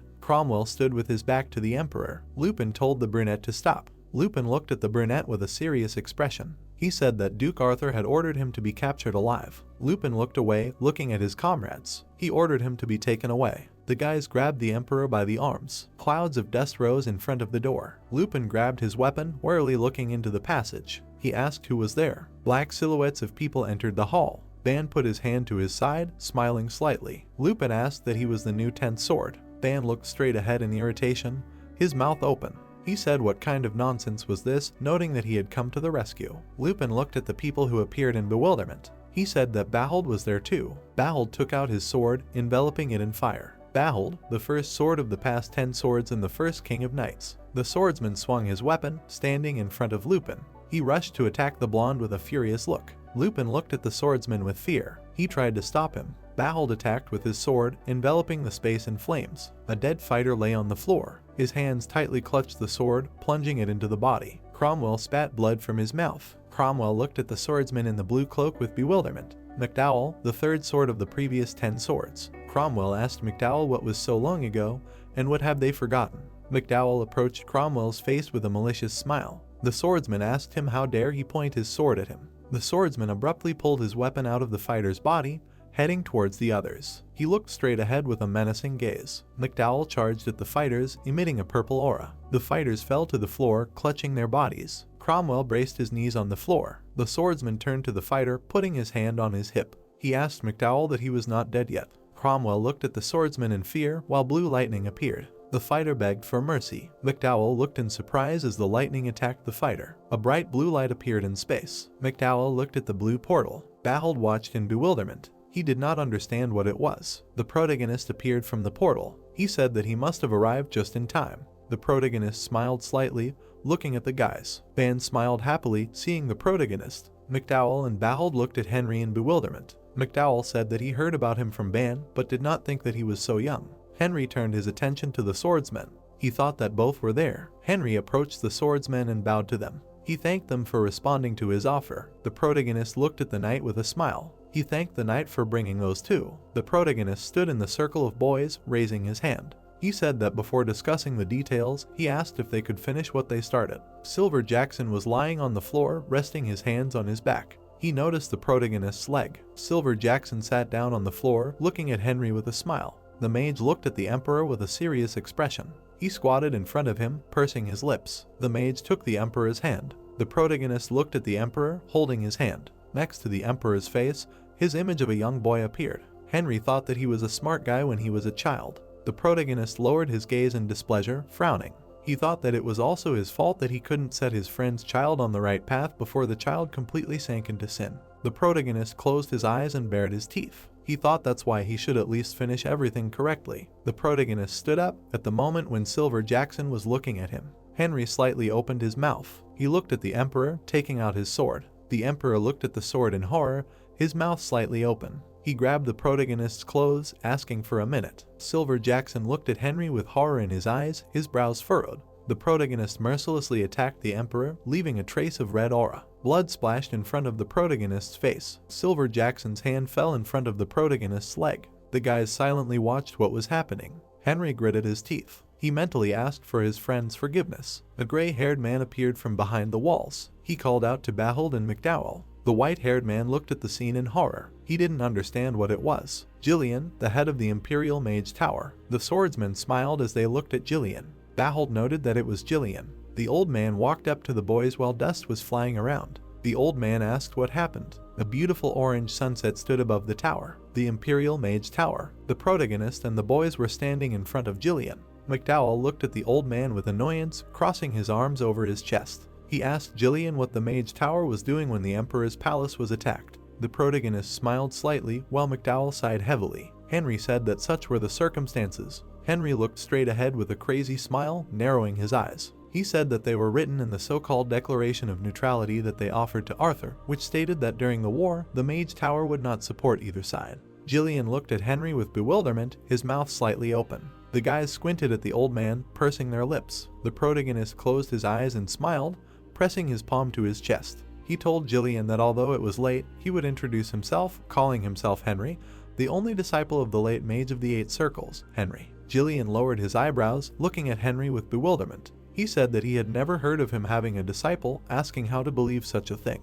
The protagonist looked at the old man with a smile. He said that there was a way to prove it. The swordsman watched what was happening with interest. Henry said that as far as he knew, the head of the Mage Tower, Jillian, and all the elders had 6 circles and had reached their limit. The protagonist looked at the old man with a satisfied smile, pressing his hand to his chest. He said that there was still no mage who could obtain the 7 circles and replace his mentor. Jillian told Henry that everything was correct. The protagonist looked at the head of the Tower of Mages with a confident smile. He said that he would then use the power left to him by his mentor and obtain the 7th circle. The young man touched his chest, silence hung in the air. Lore chuckled slightly. The men laughed at the guy's words. The old man grabbed his beard, saying that he had funny jokes. The guy stamped his foot. The old man shuddered, looking at him. The young man came closer to him, asking him if he could back off. The man asked what he meant. The young man sternly looked him in the eyes, repeating the request. The old man coughed into his fist, looking away. The young man stepped forward. The men looked at him in silence. The boy kicked the floor hard.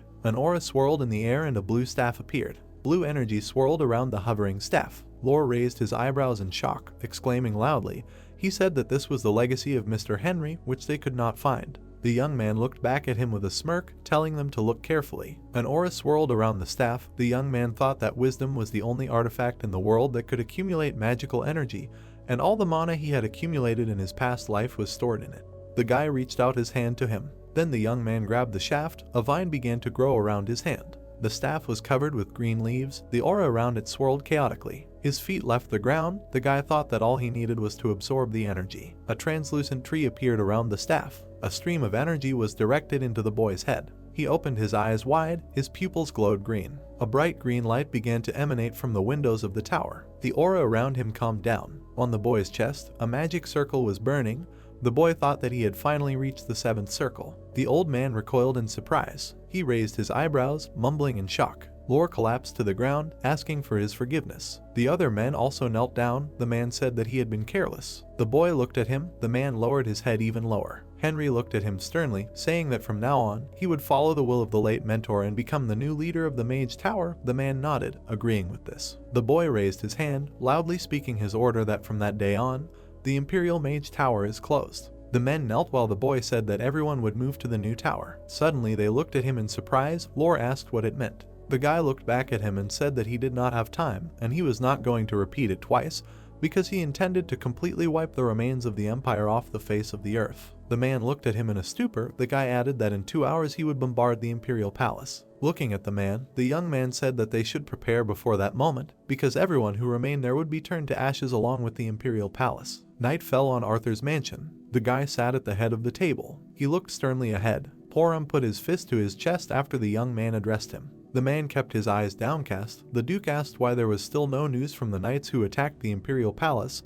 The knight replied that he sent someone, and they would soon find out everything. Bellion opened the door. The man looked back at him, calling his name. He extended his hand towards him and asked about the situation in the Imperial Palace. Arthur looked at him angrily, hearing the words that the Imperial Palace had disappeared. Porum exclaimed in surprise that this was nonsense. The Duke raised his hand. The man looked back at him in fear. The guy looked menacingly in front of him, saying that he would go personally. He looked at his knight, ordering him to use the teleportation scroll. The man took the scroll out from under the platform. The next second he tore the paper into 2 pieces. A blue aura shone in the room. Everyone sitting at the table suddenly disappeared. They moved to the ruins. The men raised their eyebrows in shock, calling what they saw impossible. They stood in the middle of the ruins of the palace. Everyone present froze in a stupor. The dark-haired man next to the Duke said that he could not believe it, even seeing it with his own eyes. Arthur looked to the side. The bald man was pointing his finger at something in fear. Everyone turned their attention to the spire of the tower. The men looked at the Emperor's head, mounted on the spike. Arthur frowned tensely. The men recognized Silver Jackson. The hair on the Emperor's head fluttered in the wind. The sun rose over Highlander Square. 2 men ran forward quickly. One of them pasted up an announcement of the birth of a new emperor. The townspeople gathered around the board. One of the men said that the name of the new empire was Ainia, and then asked when the name of the empire had changed. His interlocutor replied that the Emperor of Silver Jackson had recently been killed, and the Imperial Palace in the capital had turned into ruins overnight. The dark-haired man touched his chin, saying that it seemed that the previous empire had been destroyed by a duke, and then he decided to make Highlander the capital of the new empire. The man in the vest looked up, saying that this was the first time he had heard of this, and that he had fallen far behind the world due to his own affairs. The dark-haired guy said that it didn't matter whether the name had changed or not. The men turned their backs to each other. As he walked away, the man in the vest said that he was only busy surviving and earning a living.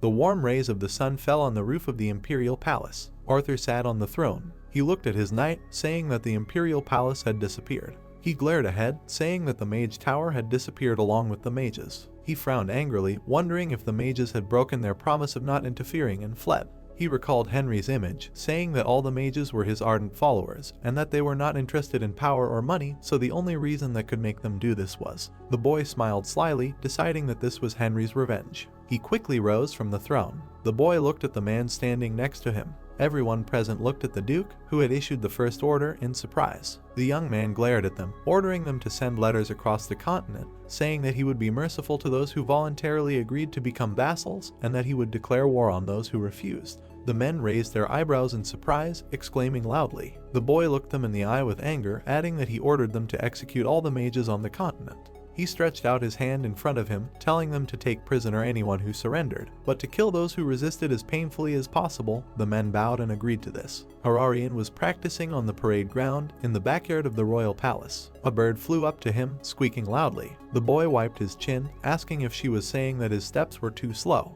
The boy held a sword with a smile. Henry looked at him in surprise, thinking that the boy spoke in the language of sparrows. Henry crossed his arms over his chest, adding that the training in the art of the sword was going well anyway. He took a step towards the boy, addressed him, and said that he had come. The boy greeted him with a smile. Henry frowned slightly, saying that he brought good news. The young man looked at him blankly, asking what it meant. Henry replied that there was nothing special. He clapped his hands, smiled widely, and happily said that he had destroyed the empire. Hararian was stunned, hearing the words that the young man had killed the emperor. He staggered heavily. The young man added that he had also killed Eisen and Alfred, and Arthur had formed a new empire, so a messenger would soon arrive from him, who would convey that he was declaring war if Shatra and the other allied states did not become his vassals. Henry smiled widely. Hararian fell to the ground. The young man said that he knew that His Highness would like such news. The boy rose to his feet, asking what was good about it. The heroes answered with a smile that His Highness had nothing to worry about, because they had made an alliance. Hararian pointed at him, asking if the two of them could handle a full-scale attack by the Empire's army. The young man raised his index finger. He smiled, saying that there were more than two of them.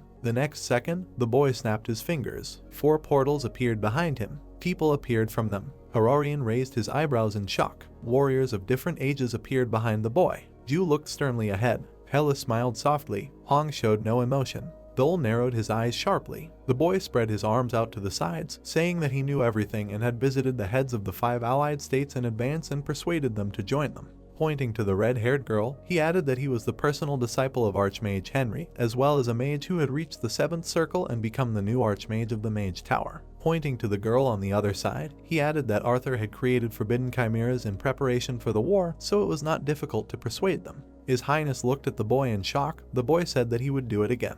He spread his arms out to the sides, saying that he planned to gather all 5 allied countries and form a confederation. Hararian exclaimed, asking if he was serious. The boy clenched his fist tightly, answering in the affirmative. He slightly frowned and said that they would fight against the Empire and would definitely win. Hararian looked at the boy better. The boy glowed with confidence. Bright rays of light began to fall on His Highness. He did not move, standing under the bright glow. Covering his eyes with his hand, he thought about how such light could come from a person. The boy smiled widely. I wanted to ask what His Highness was going to do. Hararian interrupted his words, enthusiastically approached and said that he would go with them. The boy placed his hand on his belt. His Highness added in a trembling voice that he would go with me right now, because first he needed to master the art of the sword. Suddenly, a system notification appeared in the air in front of the boy. He looked at it in surprise. Looking in front of him, he thought that this was the summoning ticket he gave to Esselin. The boy remembered the image of the man, wondering if something had happened in the fortress. The warm rays of the sun illuminated the walls of the fortress. The boy sat opposite the knight. Esselin said that the boy repeated this every time. The boy looked at him with a calm expression. The man repeated his words about how he seemed to have lived in this world for a long time, after which he added that the fact that the boy was the personal disciple of the Archmage Henry surprised him. The knight exhaled and said that he had been in the fortress for too long and had no idea what was happening in the world. If he knew that the boy was fighting Arthur, then he would have helped a little, but as it was, he was very sorry. The boy raised his hand from the table, saying that since this place was guarded by a person like the deputy commander, he could fight calmly. The man looked down, frowned and thanked him for these words, saying that he would soon be very busy, so he decided to call her hours quickly. The man stood up from his seat, called the guy to follow him. The soft light of the oil lamps illuminated the stairs. The men went down. Suddenly they stood in front of the grate, behind which was a dark liquid in an aquarium. The guy raised his eyebrows in surprise, recognizing the contents of the aquarium. The liquid was chaotically pouring. The young man called it amniotic fluid. The man frowned slightly, saying that judging by the fact that he recognized the substance at first sight, the Archmage taught him even this, and in that case he himself should know very well that there can only be one reason why the black amniotic fluid became so viscous and sticky. The guy frowned slightly, asking if he was talking about the Demon King. The knight looked ahead, confirmed his guess, and said that a few years after the death of a demon king, a new one would appear, coming through a gap in the demon world. He introduced the 3 guards standing near the red portal, and said that the best special forces unit in the Empire was originally created specifically to observe this place and counter the Demon King. He looked back at ours, adding that recently the monsters were becoming stronger and even evolved specimens that he had never seen before were appearing, so he would comb the area from time to time. The youth touched his chin, remembering the man in the forest, and thought that now he understood why S1 was there, because he was alone looking for traces of the Demon King.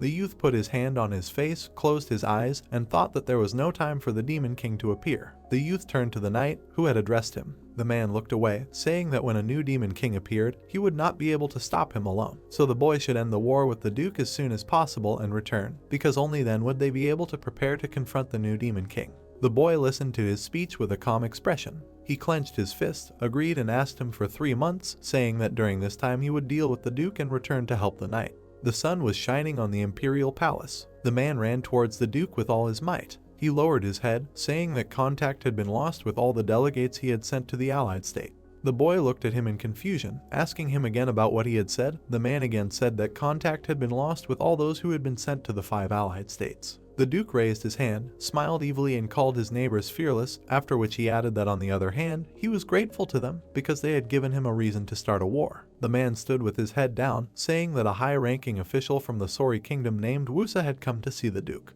The guards brought the man in. The old man with the cane frowned slightly, thinking that it was hard to compete with the Duke who had taken over more than half of the continent. He looked sternly ahead, thinking that no matter what happened to Sori, he had to survive. The door opened slightly. The old man bowed and introduced himself to the Duke. The young man said that the delegate sent to his kingdom had not returned yet, and then asked why a high-ranking official from there was looking for him. The old man touched his chest, explaining that he had come on his own initiative, and not as a representative of the kingdom. The boy asked if he meant that the crown princess was not aware. The man confirmed this. The Duke lowered his head onto his hand, saying that he would listen to what he had to say. The man, without raising his eyes, began to speak. The Duke listened calmly to his words about a mage coming to the kingdom. The man looked up at the Duke. The young man asked if he was talking about lore. The old man answered in the negative, saying that this mage was the disciple and namesake of the former archmage Henry. The young man raised his eyebrows in surprise, asking what that meant. He lowered his hand, remembering the image of the young man, and thought that if he thought about it, then something strange happened every time he appeared, after which he wondered if he was really that Henry. The man raised his hand, frowned, and said that the problem was not only with him, because the guy gathered all the mages from the tower and created a confederation with 5 allied states. The Duke suddenly fell silent. The next second, he burst into loud laughter. Having calmed down, the Duke looked angrily at the man, ordering him to be killed. The old man recoiled in fear, asking what the Duke was talking about. The boy looked at him ominously, saying that since all his delegates were missing. The old man stood with his mouth open. The boy finished the sentence by saying that it would be unfair to leave him alive. The guards grabbed the man. The old man exclaimed that he came to become his informant. The Duke smiled ominously, saying that Hararian could have read all this information right from his head, but since he himself became an informant, then he especially should not be left alive. He stretched out his hand in front of him, again ordering to kill the official. The guards dragged the man back. The old man's cane fell next to the door. The Duke smiled, saying that he thought it was just revenge, but it turned out that it was something more interesting. Snow was falling around the Tower of Life. The young man leaned his hands on the table. The old man leaned towards the crown princess. The girl asked why she had not seen Wusa for several days. The elder replied that there were rumors, but he was not completely sure about it yet. The youth looked ahead, saying that the situation was that although this was the first meeting of their conference, they should skip the formalities. After all, he heard that the Duke could mobilize 10 legions. Everyone present looked at him. The boy added that in other words, the imperial army was 100,000 soldiers. The boy raised his hand, saying that the numerical superiority remains with the empire, so for them, there is nothing better than a head-on collision. A blue ball began to appear in his hand. The boy said that he would explain his plan by demonstrating the landscape. People looked at him in surprise, recognizing this magic. Magic inscriptions swirled around the boy. He used the art of illusion. Ice cliffs began to appear in the room. The youth recreated the battle layout, saying that Shatra was located in a narrow and deep mountain gorge, so even with a large number of soldiers, it would be difficult to gain an advantage in battle. The layout pointed to the palace. The youth said that Yibang's situation was different, because the kingdom was located in the middle of a wide plain, through which the imperial troops would have to pass in order to reach the rest of the allied countries. Everyone turned their attention to the kingdom. The youth explained that this was the situation with Yibang, and that at this rate, they would be attacked first. Looking at the disappearing hologram, the youth said that this was where the imperial troops would engage them in battle to destroy them. Doltai said that this meant that his kingdom would be under siege, and then asked if this was good. The youth frowned slightly, saying that there was one way to get out of this situation, namely, to engage in battle, because at the moment there were no other options. Silence fell in the room. The youth clapped his hands, the hologram on the table disappeared. He lowered his hands, saying that now he will tell you what his plan is. Everyone silently listened to his words about how they actually do not need a huge number of soldiers to win. The youth frowned slightly, explaining that while the kingdom will distract 100,000 troops, having entered into battle with them, he will penetrate the empty capital and cut off the duke's head. The people at the table looked at him in surprise. Aurarian touched his chin, did not say that in this case, no matter how much superiority the enemy has, the situation can change. The youth looked ahead with a smile. Everyone present agreed with his plan. Aurarian raised his hand, saying that it turns out that since the other allied countries will not do this because of the landscape, and Yibang will not attack until they fully gather troops,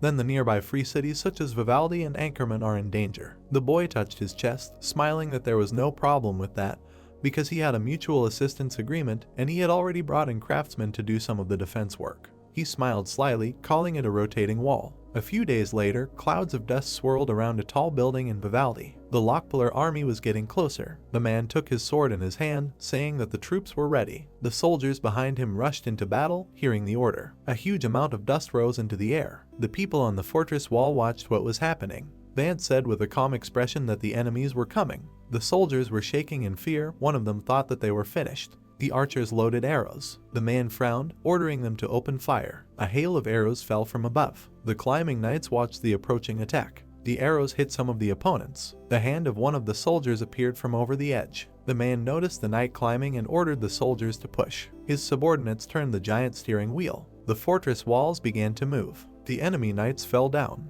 The man smiled widely and looked down and said that this secret weapon was given to him by the archmage himself. The falling soldier stretched his hand up. Night fell over the earth. Blood was dripping from the man's hands. The duke looked at the captured soldier, asking him where the fallen king was. The knight said in fear that he did not know, after which he called the guy a monster. The dark-haired man grows his hand on his chest. The soldier fell dead to the ground. The duke took a step forward, exhaling heavily. Walking forward, he said that the Killer of Life is a place where the worst of criminals gather, and the fallen King Balak rules this place. He looked ahead angrily, saying that he needed to quickly drag him to his side. Balak's hand quickly moved towards the dark-haired guy. The man grabbed him by the neck. The knight in heavy armor held the guy at arm's length. Looking at the duke, the man asked what happened, since he brought this monster there, and also made a fuss. Arthur looked at him with a smile. Noticing the heavy mace in his hands, he asked if he was holding the famous Black Punishment in his hands. The man looked down at him, confirmed his guess and said that only he could handle it, then asked what brought the duke to him.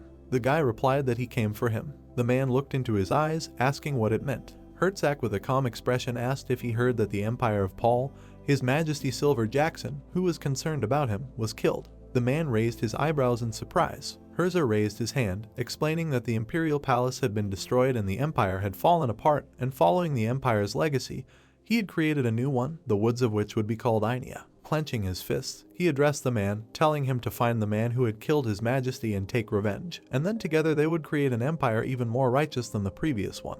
The man loosened his grip around the boy's neck. The dark-haired youth collapsed to the ground. The knight dropped to one knee. Standing before the duke, he swore to serve the new master. The duke, with a calm expression on his face, said that he would take care of the remaining criminals, and the man should go to the new empire and begin preparing for a new justice. The knight lowered his head, listening to the order. Walking away, he called for the guards of the Killers of Life. The prisoner grabbed the bars with his hands. The prisoners looked at the passing knights, shouting after them. The long-haired boy was kneeling. The duke turned to him, and the boy looked up at him. Arthur looked ahead, saying that all the criminals and the murderer's life he gives him. Looking back at Draken, he said that he hoped the boy would not disappoint him. Draken smiled nervously, looked at the duke and said that he would not disappoint him. A few days later, the sun rose over the horizon over the kingdom of Yibang. The imperial army stood in front of a newly built castle. The sun rose over the top of the tower. The soldiers called the castle tower. Inside, the members of the Church of Peace of the Holy Hall gathered, who had capitulated and formed an alliance with the duke. Irene and Loger looked down worriedly. They looked back at Poram, who said that the fight would begin soon. The knight approached them with a smile. The man and the girl recoiled from him in fear. As he passed by, he smiled and told them to fight with all their might. The man listened worriedly to his words that he had to do this if he wanted the Church of Peace to remain the state religion of the empire. The boys looked at him upset. The girl folded her hands, saying that they were starting a prayer. She spread her legs. The people gathered there closed their eyes. The girl began to pray, saying that for the sake of protecting peace on the entire continent.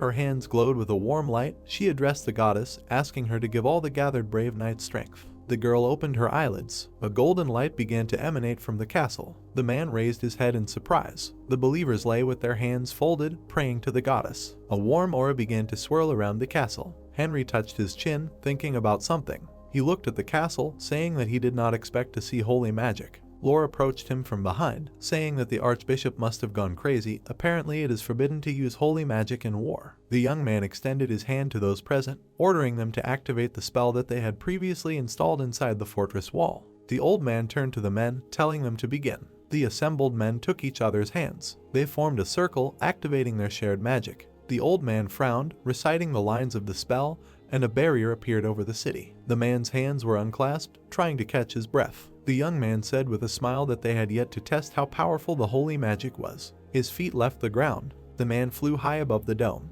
The knights watched him. The young man frowned confidently, looking down. He stretched his hand upward, using the summoning of a meteor. The old man was shocked, but raised his eyebrows, not believing what he heard. The air above the young man's hand began to swirl in a fast whirlwind. Something began to form in the currents of wind. The people below watched what was happening warily. One of the mages approached the old man, asking what kind of magic it was. Lore said that the meteor call was literally the call of stars or meteors that float in space, after which he added that this was magic that even an archmage could not use. In the wind whirlwind, a cosmic void appeared. The stars shone brightly in the formed window. Hundreds of meteors fell from the sky onto the city. One of the knights pointed to the sky, asking what it was. Burning stones rushed towards the barrier. The knight squinted, closing himself from the streams of wind. The people in the castle tower also squinted, covering their faces. The girl ordered everyone to concentrate. Her body was enveloped in a golden aura. The girl folded her hands and began to pray again.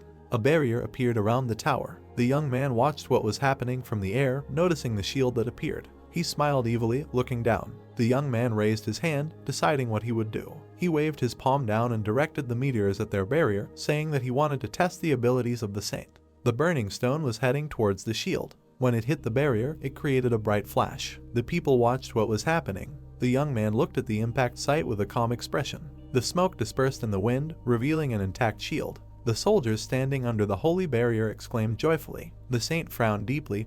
Blood flowed from her nose. The people exclaimed that as long as the saint and the priestess were with them, they were invincible. The young man sank down onto the wooden floor. Approaching the old man, he said that their army was very small, then asked if they could withstand it. There were craters from the meteors all around. The man said that the green plain had become a desert. He lowered his head. The young man looked ahead, frowning slightly.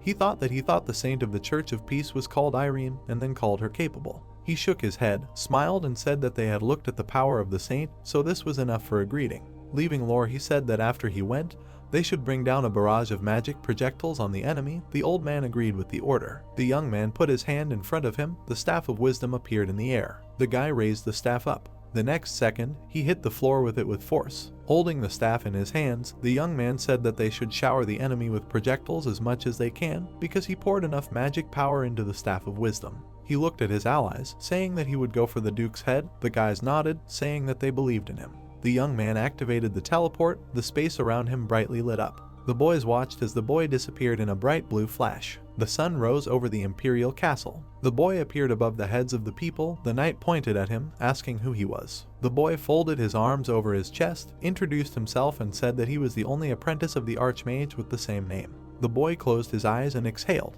He looked down angrily. He said that in a minute he would turn this place into a pile of ash, and if they wanted to live, they should leave immediately. The people looked at him in fear. The next second, everyone rushed away from the boy, screaming loudly. Silence hung in the room. The boy frowned slightly, saying that they had no loyalty or sense of patriotism. Suddenly his attention was drawn to the Duke's dull laughter. Arthur said that he recognized him. The Duke frowned angrily, smirked, and called him a traitor's apprentice, that he had finally come. Two men came forward. The hooded men blocked the young man's path. The Duke said he wanted to test his skills. The young man glanced at him out of the corner of his eye, saying he understood. The young man raised his hand up, summoning his sword. He frowned slightly. Armor appeared on his body. The men looked at each other in surprise. The young man raised his hand up again, using the thunder god's cry. Lightning engulfed the blade. The men looked at each other again. They walked towards the young man. The young man lowered himself to the ground. Lightning from the ceiling reached for his sword. The young man frowned angrily. He cut the air, directing lightning at the men. The discharge flew through the air. It struck the bodies of the opponents. The young man sank to the ground. The men's bodies were smoking. Sun looked at them with a calm expression, asking the Duke if he was interested. The cloaks from the men's bodies fell to the ground. The young man looked at them in surprise. The brothers glared at him, dark smoke coming from their bodies. The men straightened up, not taking their eyes off the boy. The boy turned pale, asking what it was. The Duke's laughter echoed in the room. Arthur smiled widely, raised his eyebrows and said that these were the brothers from the Life Killer, and that they had undergone a couple of procedures to make their bodies stronger, and among the chimeras made so far, this could be called a masterpiece. The boy gritted his teeth, saying that he did not need to know the names of nothings who would die anyway. The Duke looked at the boy, saying that in that case he would know something that would be useful in battle, then asked if he knew about a rare metal called black mithril, which blocked magical power. The brothers stood motionless next to each other. The Duke said that this black metal was implanted into their skin. He smiled maniacally, raised his hand and said that in other words, no matter how much magic the boy used, it would not work on them. The boy frowned tensely. Arthur lowered his head onto his hand, saying that he would watch from the throne, and then ordered them to put on a show for him. The brothers moved forward again, hearing the order. The boy frowned, thinking about the Duke implanting black mithril into a man's skin, and that this was what he expected from him. The boy smiled widely. Henry cancelled the ball summoning. The blade in his hand began to dissipate. The Duke looked at him in confusion. The boy said that if what he said was true, then magic in a battle against them really would not work. The boy looked at the Duke with a smile, his body glowing with a blue aura. He said that he had a slightly unusual magical power. Arthur trembled slightly from what he heard. The young man looked at him with a smile, asking if he knew why, unlike others, his aura was emerald in color. In his current state, it was quite interesting. The young man raised his hands, clenched his fists, and said that it was because his aura was not just an aura, but a mixture of a knight's aura with magical power. The brothers rushed in. The young man looked at them with a smile. He put his hand in front of him, frowned, and said that his magical power could not be called pure magic. Frowning, he swung his hand to strike. The guy delivered a sweeping blow, pushing the brothers back. Suddenly, shackles appeared on the men's bodies. The young man took hold of the magic chain. He lifted the brothers into the air. Then the guy beckoned them slightly with his finger. The chain immediately pulled the man towards him. Henry frowned and said that this was the end. Lightning bolts struck the men's bodies. They fell to the ground in front of the young man. The boy smiled widely, saying that this was the power of a swordsman mage who could use magic power and aura. The Duke looked at him tensely. The boy added that no matter how many guys with black mithril he sent at him, they would not stop him. The Duke closed his eyes, smiled, and said that the student had surpassed the teacher, then asked what made him so angry, and whether he was doing this because of the mentor and because of some kind of student-teacher relationship. The young man took the sword in his hands and looked at the Duke with a smile. Heading into battle, he said that if he was interested, he could go to the afterlife and ask in person. The young man frowned angrily, saying that this was the end. The guy's blade pierced the Duke's chest. The next second, the young man looked at the place of impact in surprise. The sword passed through the Duke's body without causing any damage. Arthur began to dissolve into the air, saying that he would like to get along with the young man. White smoke began to evaporate from the throne. The Duke said that this was not the end. The young man frowned angrily, stretched out his hand forward, and shouted Arthur's name. The young man looked ahead. Thick smoke spread across the room. The Duke shouted that he no longer needed the Empire. Henry looked ahead in confusion. His sword hit the floor. The guy grabbed his head and screamed loudly. Lightning from the tower struck the enemy army. The commander ordered not to run away and fight to the end. The magicians maintained their spells. Claps of lightning and clouds of dust appeared in front of them. Lore looked over his back. The young man took a step forward, moving away from the teleport. The men headed towards him. The young man with his head down asked for forgiveness. The boys recoiled in surprise when they heard that the mission had failed. The boy raised his hand, saying that he would explain everything in detail when the battle was over. Suddenly, Hector caught his attention and turned to him. The boys looked at the boy, and the boy asked where he had been since he had only just appeared. The boy approached him, saying that it was a long story and that it was not important now, then adding that he needed to tell them something. The boy frowned, explaining that the Duke was apparently experimenting with chimeras in the Life Killer, and that this time he would probably try to create a whole squad of chimeras. The boy frowned, asking for more details. The boy looked down, saying that he had gotten lost on his way to a place in the north and accidentally wandered into the Life Killer. He remembered a dark, cold corridor. The boy walked past the bars, saying that this did not look like eBay. He noticed many prisoners behind bars. Looking at them, he thought that the criminals looked strange. Suddenly, a man's hand reached out to him, asking for help. The man behind bars anxiously asked for help, saying that the guy who worked for the Duke was experimenting on people.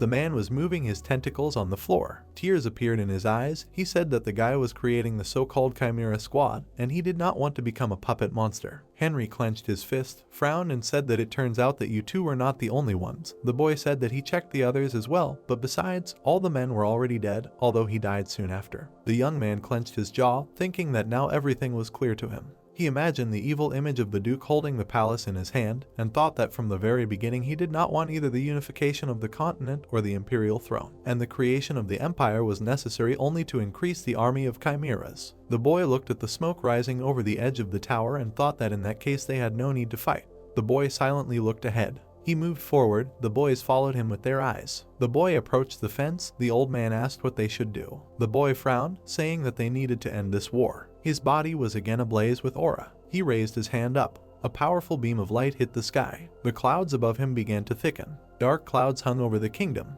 The knights raised their heads, not understanding what was happening. A replay of their fight with the Duke appeared in the air. The boy continued to hold his hand up. His allies looked at the sky in surprise, saying that Henry was using the art of illusion, and apparently he wanted to share with them scenes from his memory. Hararian opened his mouth in surprise, thinking that the boy was already able to create such powerful illusions. The young man showed the maddened Duke on the screen, who was talking about the Pym and Lim brothers. The chimeras themselves appeared on the screen. The Duke said that black mithril was implanted in their skin. The guy showed himself on the screen, looking towards the chimera. The Duke smiled evilly, saying that he would like to get along with the young man. The knights watched what was happening on the screen. The young man lowered his hand, turning to everyone. His face appeared on the screen live. The young man introduced himself, saying that he was the only student of the late Archmage, as well as a person who had been watching the Duke for a long time. The soldiers listened attentively to his words about how, as they had just seen, Arthur uses black magic and conducts illegal experiments on people, including the creation of chimeras, and as a result of the fight, he escaped and left the throne. The soldiers looked at each other and started discussing something. The young man added that the empire no longer existed, and that even the master they served no longer existed, which meant that there was no longer any reason to point weapons at each other, after which he suggested ending the war and going home. The hologram in the air closed with a flash. Clouds of smoke floated through the air above the kingdom. Irene and Loger looked out the window at what was happening. The girl was shaking in fear. The man squeezed his hand, saying that it turned out that they were helping the black magician create a chimera. Irene fell to the ground. The man turned to Poram indignantly, asking how this happened. The barrier above the palace began to disappear. The priests also fell, calling it impossible. They grabbed their heads in confusion, saying that this could not be, and that this war must be stopped immediately. The knight's sword fell to the ground with a ringing sound. The soldier put his hands to his mouth, shouting that the saint and the priests refused to continue the war. The men threw down their weapons, wondering what they were even fighting for, since there was no empire or emperor anymore. They headed home. The boy watched the troops leave. The boys stood by the fence, looking down. Hararian raised his eyebrows, saying that it ended like this. Clouds of smoke rose in front of the palace. The boy turned to the allies, saying that this was how the war ended, and now, as originally promised, they would strengthen the sovereignty of each side. Hela lowered her head, saying that this was bad. The boy asked what she was talking about. The girl closed her eyes, saying that she felt like she took on a job and ended up getting paid for nothing. Hong added that she agreed with the Empress. The boy smiled, thinking that this was loyalty. Ju Sagang and Hong nodded after hearing the words that they would have a second match with the Duke, and with their help it would be much easier. Hela and Hararian also agreed with this. Dole frowned. The boys said that they would come to help at any time. The young man looked at him, saying that his kingdom did not have to join, and that he was very sorry for what had to happen to the plain just before the harvest. The old man grabbed his beard, saying that he would not refuse such a show of concern. The young man turned his head, saying that he would go to the Imperial troops' camp. Night fell over the camp. Poram was drinking alone. He slammed his glass on the table. Putting it in his hand on the table, the man insulted the Duke. Recalling the moments from the battle on the hologram, the man said that the Duke had carried out a lot of illegal operations to create chimeras in order to prepare for the war, and escaped alone. He gritted his teeth, wondering how to get out of this situation.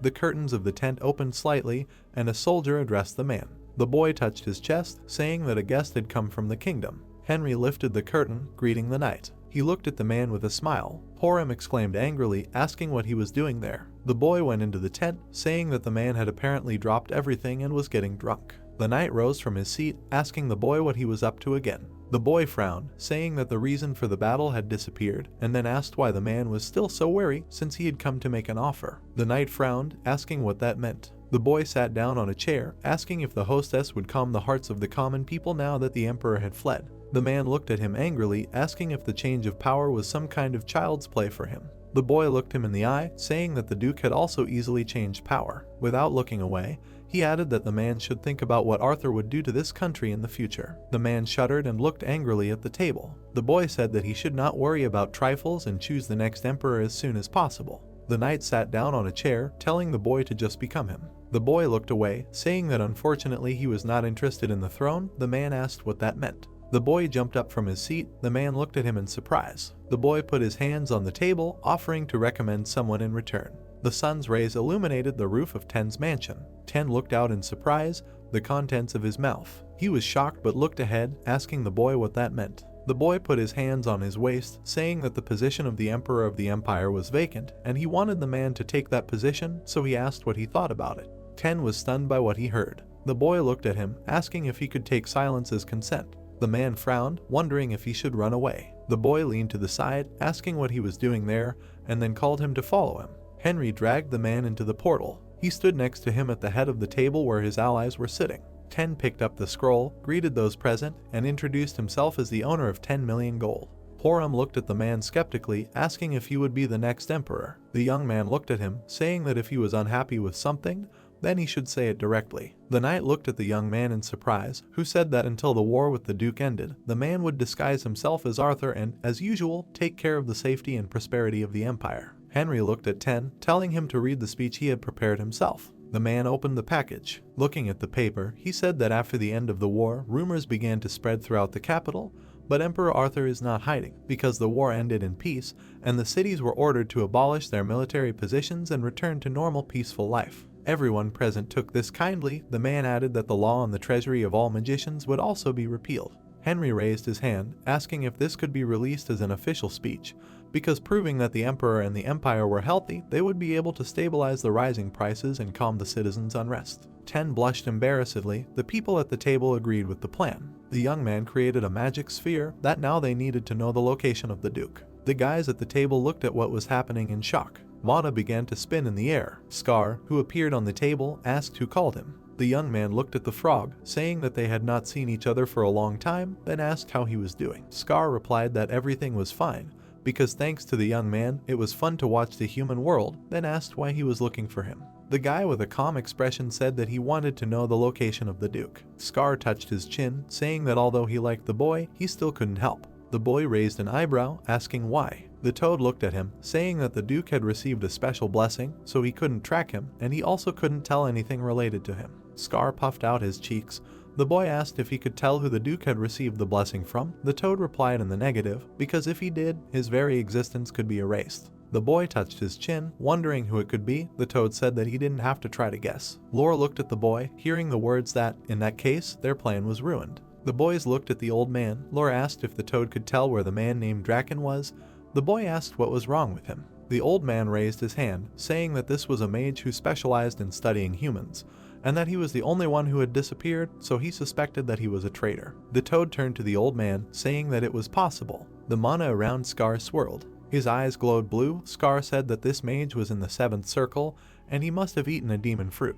The boy raised his eyebrows, surprised that there were other magics of the 7 circles. The old man looked at the toad in shock, saying that this was not true, because the last time he saw the boy, Draken was definitely in the 5th circle. Scar delved into his magic, saying that the person he was looking for was on the Charlotte Plateau. Arthur sat on a throne in the middle of the jungle in the plateau. Monsters crowded around him. The boy looked at the white cocoons. Suddenly, one of the cocoons trembled. Having torn the shell, dark energy burst out from inside. And how much it showed the leg of a man, the Duke said with a smile that he finally woke up. Draken frowned slightly. His whole body was smeared with slime. The man walked barefoot forward, past the monsters. The Duke smiled slightly, looking at him. The guy bowed to the Duke. Arthur asked if the evolution was complete. Draken confirmed it. He spread his arms to the sides, smiled, and said that thanks to the experiments in the Killer of Life, soon the radiation of 9 chimeras, which, like him, will be on a completely new level, and each name will be determined by its special characteristics. The Duke looked ominously in front of him, called it excellent, and said that as soon as they are born, the guy should start feeding. Draken knelt down, obeying the order. Suddenly, something caught his attention. The shell of the second cocoon also tore. A long-eared guy appeared from it. He knelt down with a smile, looking at his older brother. Draken said that he had finally awakened. The newborn hybrid looked at the boy. They named him Narva. The warm rays of the sun illuminated the walls of the imperial castle. The old man repeated the words of the toad in confusion. The young man looked at his comrade, asking what Draken was doing there. Scar replied that he could not explain exactly, but there were a lot of monsters there. Scar raised his hand, mana swirled around him. He said that this is all he can say, so it's time for him to leave. Ban and Hararian looked down at the table. The young man frowned warily. The toad disappeared from the table. The young man looked up at those present, saying that in 1 hour he will go to the plateau. Looking ahead, he added that the plateau was covered with jungle-like forests, so it would be more efficient to move in a small group, and everyone who went with him should not drag their feet with preparations, because they would meet in an hour. It began to snow again around the Tower of Life. The young man came out of the portal. Torian greeted him with a smile. The young man frowned, looked at him and said that he only had an hour, so he would speak quickly, after which he demanded that he immediately prepare a bath with healing water and 2,000 servings of black tea. The young man's cloak was hanging on the back of a chair. Henry stood naked. He felt sorry for the varnish, saying that he had to try it. The boy stood in front of the hot tub. He opened a bottle of purple liquid, which would be incredibly painful, even worse than last time, because it was a concentrate of 2,000 servings of black tea. He stepped into the water, thinking that he could not do anything, because he had to get the 8th circle. The young man closed his eyes, lowered himself into the water and added that he could not call Alagan, because he was currently recovering, and that he hoped that the cotton wool with healing water would at least dull the pain a little. The young man looked at the flask in his hands. He brought it to his mouth and drank a little. Suddenly his body was filled with powerful energy. The flask fell to the floor, breaking. The young man grabbed his neck, screaming loudly. His body darkened, veins stood out on it. The young man screamed loudly. A bright magic circle shone in his chest. Light began to emanate from the tower window, and magic runes swirled around it. Droplets flowed down the side of the bathtub. The young man sat in an empty bathtub. He lowered his head, thinking about how he had failed to get the 8th circle, and despite the pain he had endured, he had failed. He rested his hands on the sides and decided that it was time to go. The sun rose over the Har's estate. The man was sitting on the terrace, reading a book. He looked ahead with a smile, thinking that everything around was very peaceful, because the war with the Duke was over, and when everything finally settled down, he would have to invite the Archmage and band to dinner. The guards were standing at the fortress gates of the city. One of the soldiers looked at another, asking if he had heard the news. The interlocutor asked what he was talking about. The man explained that in honor of the end of the war, all soldiers were given paid leave. The young man asked if it was true. The sun's rays fell on the fortress wall. The man confirmed his question, saying that the rest had already left for the weekend in another city. The guards exchanged glances. One of them suggested having a glass of alcohol. A man in a cloak approached the gate. The guard said that it was good that the war was over, but now there were no people at all, and that he had never seen the city so quiet. The unknown man came closer. The interlocutor answered that he wanted the evening to come quickly because he wanted to go and have a drink. Suddenly the knights noticed a man in a cloak approaching them. The guard asked where his ID was. Narva took off his hood. The men looked at him in surprise. The next second the guy cut off the head of one of the guards. The soldier fell to the ground, looking at how his comrade's body was wrapped in a powerful tentacle. He trembled in fear, looking ahead. Narva said with a smile that he would spare him, so he should tell him that a new apostle had arrived, sent by God himself. He approached the guard. The soldier asked what he meant. The guy said that apparently the man did not understand the words. The next second, he released his tentacles. The man screamed shrilly. Narva smiled, telling the guard to bring him the highest ranking person. The youth's portal appeared on the plateau. He stepped onto the ground with his allies. The guy looked around warily. The guys were standing in the middle of a horde of monsters. Looking ahead, he asked why they were just standing there and looking up. The monsters were motionless, looking at the sky. Hararian pointed his finger at the sky, calling everyone to look. The guys raised their heads. In the sky, 2 thrones were cheerfully standing. The Duke greeted the newcomers. Arthur and Draken turned towards them. The old man shouted that he knew the boy was a traitor. The Duke frowned, saying that rumors spread quickly, and then added that not much time had passed since the apostles were sent. The young man frowned, asking what that meant. The Duke lowered his head onto his hand, saying that the boy had probably not yet seen the gift he had sent. The mana around their thrones raged. The young man exclaimed, asking what he was talking about. Arthur smiled maliciously, saying that if he told them, it would be uninteresting. The young man frowned angrily, shouting the Duke's name. The monsters suddenly turned their attention to the newcomers. The lion opened his mouth, roaring loudly. The guys lowered their heads. The monsters began to behave aggressively. The lions moved forward. The boys stood with their backs to each other, looking at the monsters. The sun rose over Anchorman. Hars was kneeling in front of the chimera. The man was trembling in fear. The boy asked if he was the highest rank. The man confirmed it. The boy put his head on his hand, asking if it was true. He grabbed the man by the neck. The boy lifted him into the air, smiling widely, He said goodbye to the man. The man trembled, saying goodbye in return. He took the summoning scroll in his hands, thinking that he took it with him just in case. He tore the documents, releasing an aura. Blue flames shone on the boy's hands. He said that something happened in Nobleman. Monsters attacked the boy from behind. The boy noticed him at the last moment. Extending his hand to the lion, he used flaming heat, releasing fire. The monster burned alive and collapsed to the ground. The boy put his hand on his belt, wondering if this was all. Hararian wiped his chin, saying that it seemed like it was the last one just now. He approached the boy, saying that not long ago he went to the temple to make a sacrifice, but Janice was not there. The boy looked at his face, asking why he suddenly brought this up. Hararian recalled the image of the Duke, imagined the image of the masked man, and said that it was because he had just felt the divine power from the Duke. Henry raised his eyebrows in surprise, realizing what was said. Hararian looked down, saying that Janice was a dark box with the habits of a tyrant, so he himself did not understand how it happened, but apparently the Duke had received Janice's divine power. The boy frowned warily. Ban put his hand on his shoulder, reminding him of the call from the city. The boy created a portal, saying that they would talk about the rest of the problems later. The guys approached him, saying that they would go with him.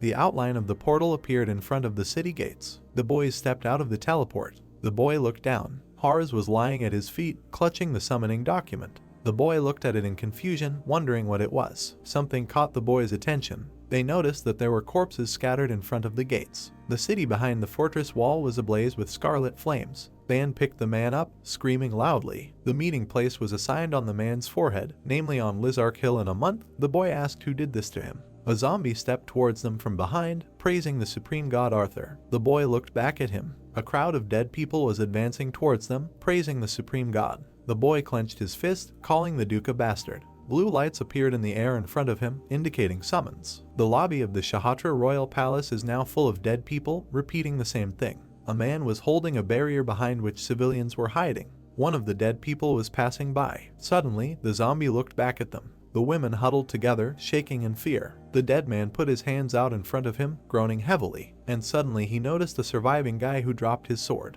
The young man raised his hands in fear, asking for a minute. The dead man rushed towards him at high speed, putting his hand out in front of him. The old man was holding the barrier, looking at what was happening. The guy was screaming loudly, asking for help. The zombie raised his head, blood splashed around. The zombie went on. The infected guy coughed slightly. His skin turned pale, and his clothes were spattered with blood. The young man also turned into a walking dead. He backed away, repeating the same text. The old man watched the corpses leaving. He let go of the barrier, exhaling heavily. The girls ran up to him. The man grabbed the wound on his chest, saying that he was injured by the creature's attack. Curselunger came to them, saying that he also had a name. A strong-built man with tentacles instead of legs appeared in front of the old man. The old man frowned, looking at him. The man raised his hand, which sent objects in the area rushing towards him. He threw fragments of stones and a blade at the man. The debris headed at high speed towards the survivors. The queen ran forward, covering the old man with her. The blade pierced her body. The old man covered his face with his hand.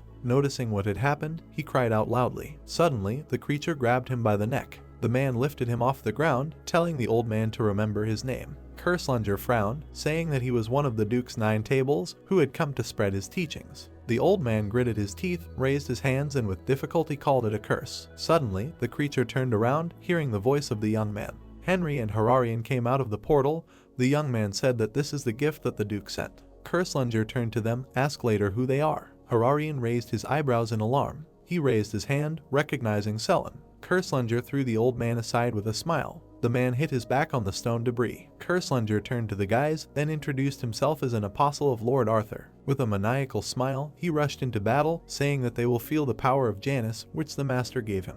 The young man put his hand right in front of his face. With a calm expression, he used reverse gravity. Suddenly, the man was lifted into the air. The young man held him in zero gravity. He used the summoning of armor and sword, the man exclaimed, asking what he was doing.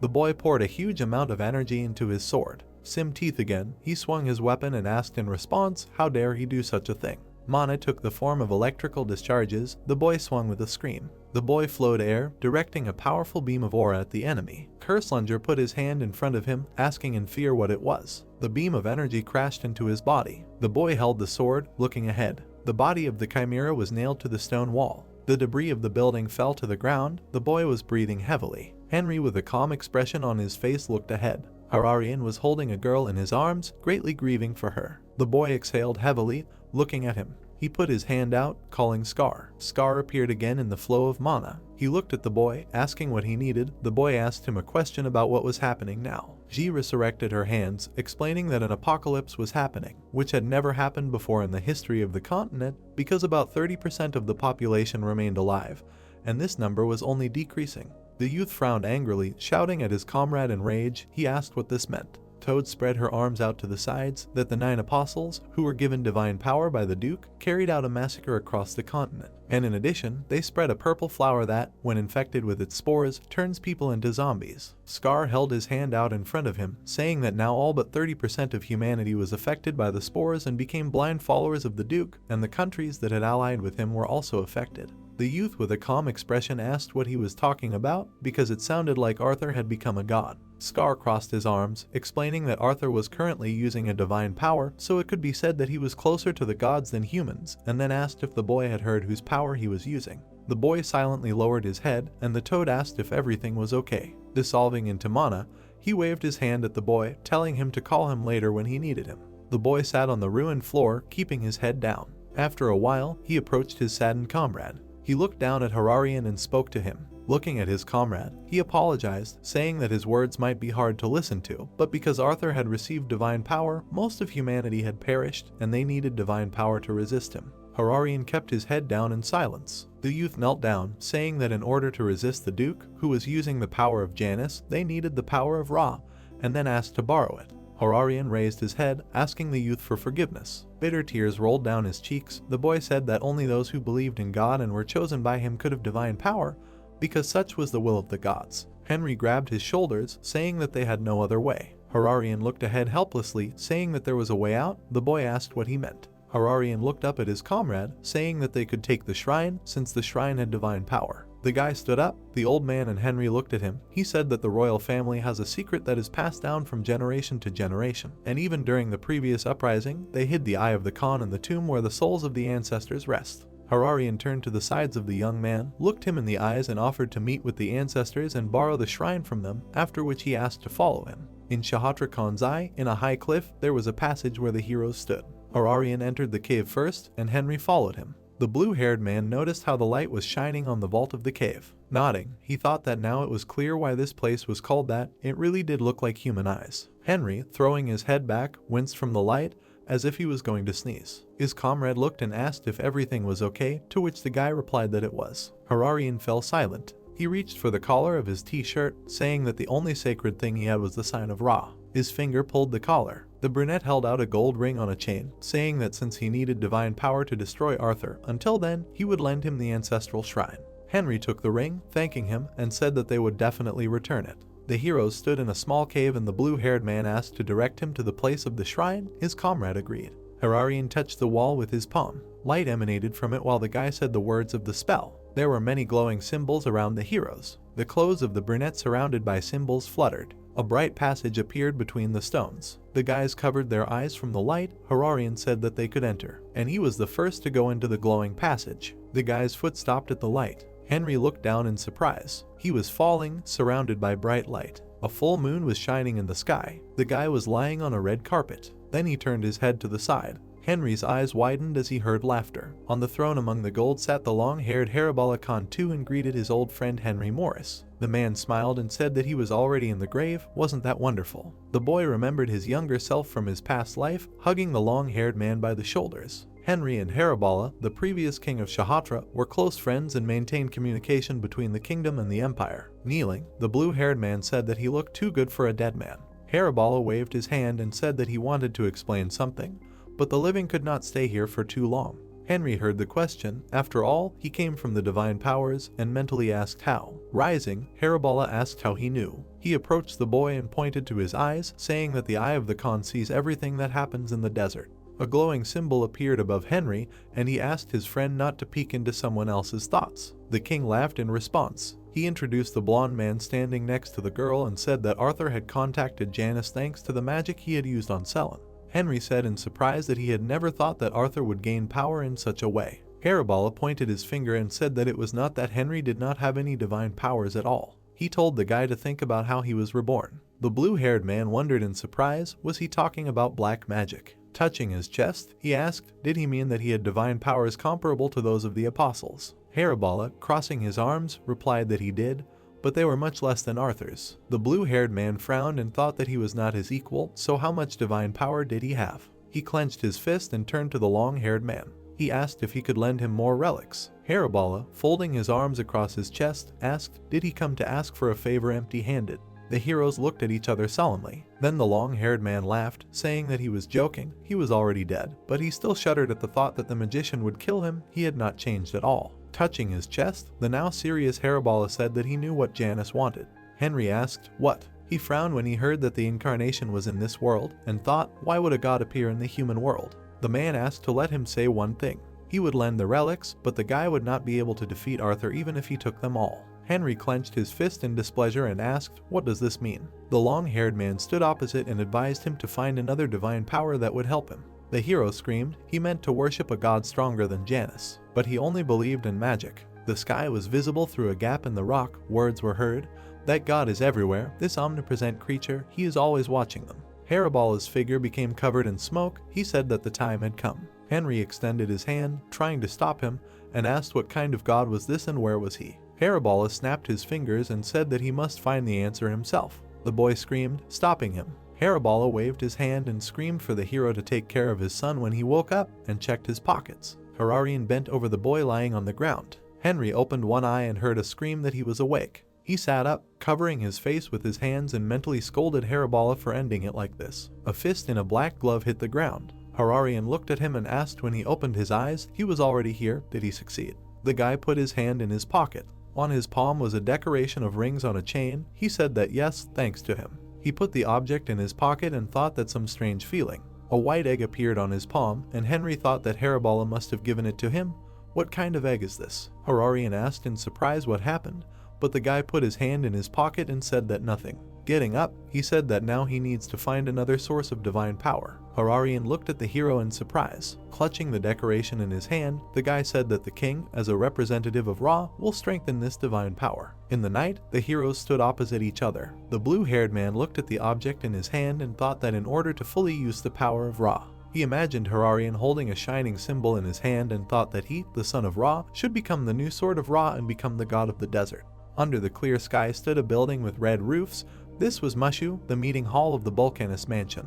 Henry sat with his comrades at a round table and said that as a result of the inspection, he waved his hand, saying that only Mushu and St. Hall, the Holy Land ruled by the Pope, escaped the attack. The rest were captured by the apostles sent by Arthur. Hector and Lore sadly listened to the guy's words that only 30% of humanity remained alive, the rest turned into zombies or died. The heroes listened attentively. Porum said that the only survivor in Highlander was him. Henry looked at him and said that from now on this place will be a home for the survivors, and they will begin to prepare for the next battle with Arthur. He remembered the man with the inscription on his forehead and said that the apostles leave marks on the corpses about it. He solemnly continued that in a month Arthur will appear on the Lizark Hills. As Henry stood up, he said that he was going to find a new god to counter the power of Janus while they made their own preparations. The man in armor turned to the boy and said that he had a request before he left. The boy asked, since they had created a new body for him, why was he wearing armor again? Hector replied that that was the problem. During the battle with the apostle, all the bodies they had created were destroyed, and his attacks did not bring any benefit.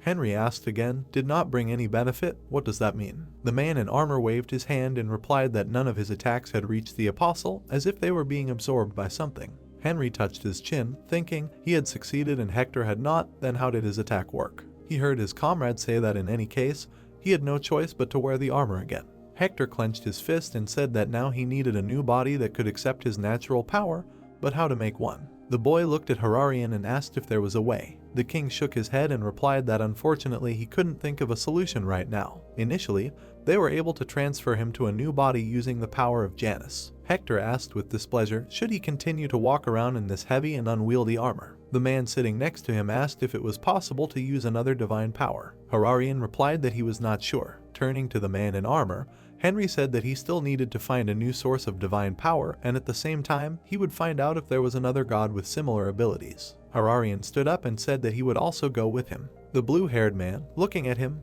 refused and reminded him that in a month he must become the sword of Ra and the new god of the desert. The king heard that he must stay and learn the art of the sword from Bahold and McDowell. Hararian reached into his pocket, telling the guy to take this. He held out an object similar to a compass, saying that it was a shatra. They are also called the scales of Ra. It is an object for measuring the inclination towards divine powers and believers. One arrow was at the shining symbols, the other at the god in the mask. He explained that if the owner's divine power comes from Ra, the arrow will point to the sun, and if from Janus, then to the moon. Henry took it and thanked the king for giving him such a valuable item. Hararian replied that it was as an apology for not being able to be by his side. A blue glow appeared next to the mage's palm. Henry turned to the others and said that he was going. The heroes looked at him, hearing that he hoped that they all worked hard until they met.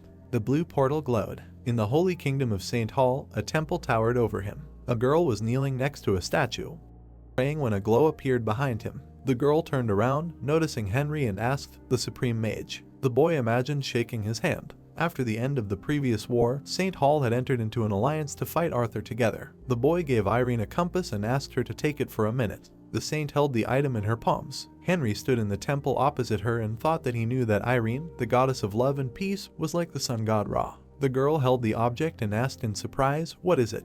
Henry took it and said that this object, called shatra, is used to measure the affinity for divine powers. It is a device of the royal family of Shatra. Irene touched her chest and asked what divine powers she had an affinity for. Henry showed her arrows and said that, as expected from the goddess of peace and love, the arrow points to the sun. Irene pointed her finger, guessing that perhaps the sun means the sun god Ra and the moon the god of night Janus. The guy answered that it does. Suddenly, the door to the hall opened. The heroes turned to the man who asked if he was the supreme mage, having heard many good things about him. The man in the priest's costume touched his chest and introduced himself as Ras Borgia I, the Pope of the Holy Kingdom of St. Hall. Henry looked at him in surprise, thinking, "The Pope?" and the girl bowed and greeted him. Henry smiled, introducing himself, and said that he was pleased to meet him. He was the only student and a full namesake of the previous supreme mage. He thought that he had not seen this trickster for a long time. He should try the device on him too. The guy gave shatra to Dad and asked to look at this object. The arrow of the device began to spin. Irene and Henry looked at it in surprise. Ross held the object in his palm. Smiling, he showed it and asked, "The arrow pointed to the moon. What does this mean?" Irene excitedly began, "What if to the moon?" Henry, waving his hand, continued that it means that at night the divine power fills Dad more than during the day. Ross laughed and said that he should pray a little more at night. The guy looked at the girl with a smile and said that they still have things to do, so they should go. Irene agreed. The atmosphere was gloomy when the heroes headed for the exit. Through the half-open doors Ross was visible, who said that then they would see the two of them later. Dad opened his eyes and said gloomily that no matter how great a magician he was helpless in front of Mr. Arthur. He covered his face with his hands. Covering his face, the man asked how they could not understand his power. When he removed his hands, Ither was creepy and with a crazy smile. The white-haired man burst into tears when a loud voice shouted that he knew it all. Henry kicked the door. The girl frowned and indignantly asked if he had really gone over to Janus's side. The aura around the priest began to turn red, and he noted that it meant they had heard everything. The man put his hand on his chest and with a sly smile said that then now he would show them the power of the man he served. He extended his hand to the side. Red and black smoke appeared on either side of him. Irene frowned worriedly and muttered that it was. Long claws appeared on the priest's hands. His skin turned black. The white-haired man grew in length. Henry shielded the girl from the flow of wind. Ross, who had grown many limbs, said that they were stupid lambs since the god he served was Lord Arthur. The guy realized that he was a chimera. The blonde with a frightened face exclaimed that he had left the goddess Erinia and chosen Arthur. The priest pointed his finger and smiled and offered to test what the archmage was capable of. The dark-haired man reached for his inside pocket, mentally noting that even the Pope was on Arthur's side. He pulled out a bunch of rings. Ross grinned crookedly, saying that he saw that he had borrowed an unclean relic from somewhere. He asked if he could at least scratch him with this fake. The guy put the rings on himself. The priest pursed his lips as the mage said he didn't believe in shrines that much. A seal appeared next to Henry and he said he believed in himself and that he could cut him and even kill him. The mage kicked off the ground while Ross muttered that if he was going to keep spouting that nonsense from children's books. The boy jumped up and swung his sword. The priest screamed as the blade came towards him. The boy cut his body in half. A loud scream was heard from inside the shrine. Black and red ash flew around the room. Henry and Irene looked up. The mage heard a crack in his pocket. He took out a cracked egg and wondered why everything was going wrong. The blonde walked up to him and began to thank him, along with apologizing for him witnessing such a disgusting scene. She bowed her head and closed her eyes, noting that if it weren't for him, they would never have known the truth about the Pope. The guy replied that he simply did what he had to. His sword glowed blue. He waved his hand and said that he came here in search of a new divine power that could counter Arthur. He added that when he saw that the priest was not who he said he was, he could not leave it like that. Henry spread his arms out to the sides and said that he would put off the search. The saint asked how he planned to counter Arthur in that case. The mage clenched his fist and said that he planned to develop what he believed in. The Tower of Life in Saldra. The mages gathered in the lobby of the first floor. The guy looked at them from the balcony and asked if everyone was there. They answered in the affirmative. The dark-haired man frowned and said that he had gathered everyone today in order to make an important announcement.